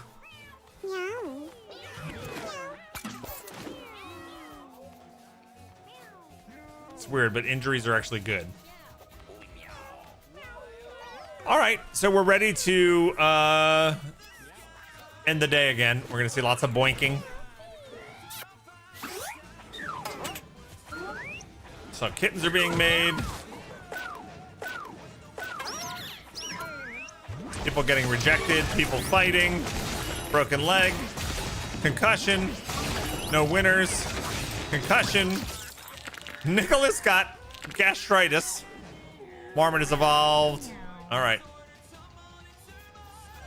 We have a new stray at the door. Declaw, a melee attack that inflicts -1 damage and bleed. I don't know if we need that one. There's poop here. We're gonna get rid of. Nobody died that night, right?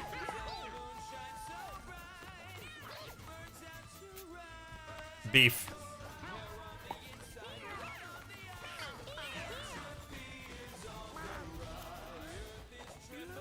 Entropy is on the rise. This has -9. Is it because we have too many people? No. Well, poop is a bad effect. Yep, we got some hidden poop here.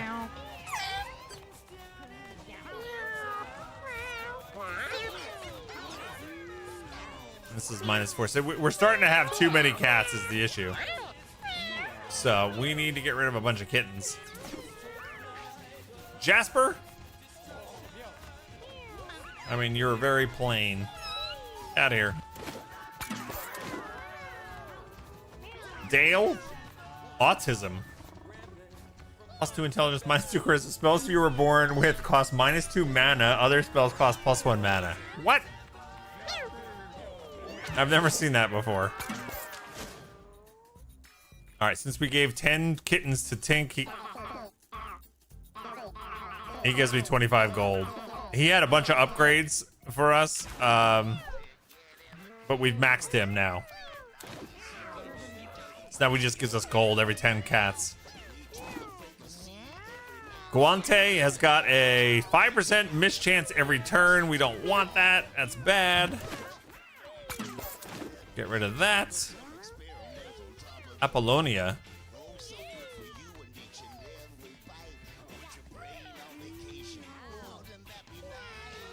That's not bad. Iro? Uncle Iro. Hunter ability, -2 luck. I don't love that.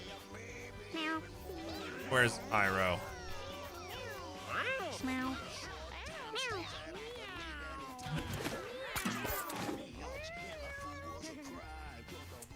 Estrella. See, I hate this birth effect. Start each battle with a mobile. It can't move the first turn. I hate that. First turn of battle, not being able to move is terrible. Sobek has no ears. Sobek has no ears at all. We'll get rid of that. Kitty Boy. Hey, that's good. Kitty Boy's good. Pia Gold Petal. Also pretty good. And there's Hypnotoad. Hypnotoad, you're getting real old, so you know what? There you go. Arwen is also very old. Plus can go to Frank, because it's a retired cat. Yeah, let's do it.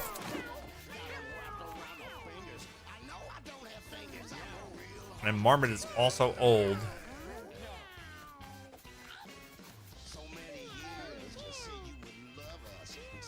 Anybody else get injuries?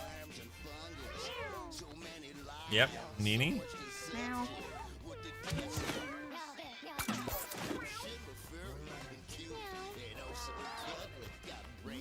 Ragnar got hurt.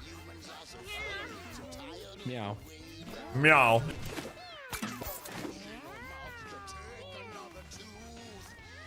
Peachy we keep, even though she's hurt. Because it's Peachy. I really don't like the birth defect that one had. We sent 10 cats to her, so she's got another idol goes up for sale tomorrow. At this point, I assume you're the only one that's buying these things.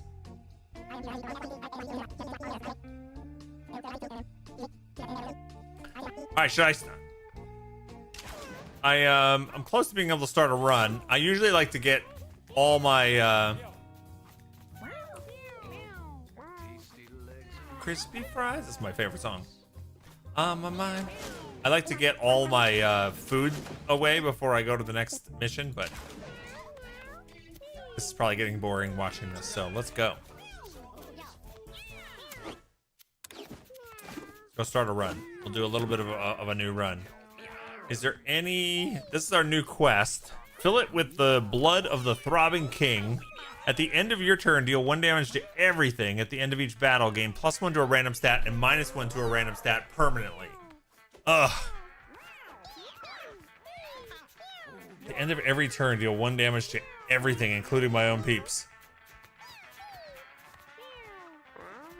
Okay. Who has to go to the Throbbing King? We have to check my spreadsheet.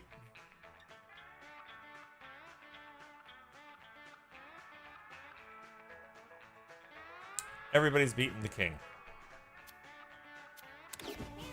So I can just play with whoever I want for this mission. All right, we need 4 cats. We said Lewis was strong.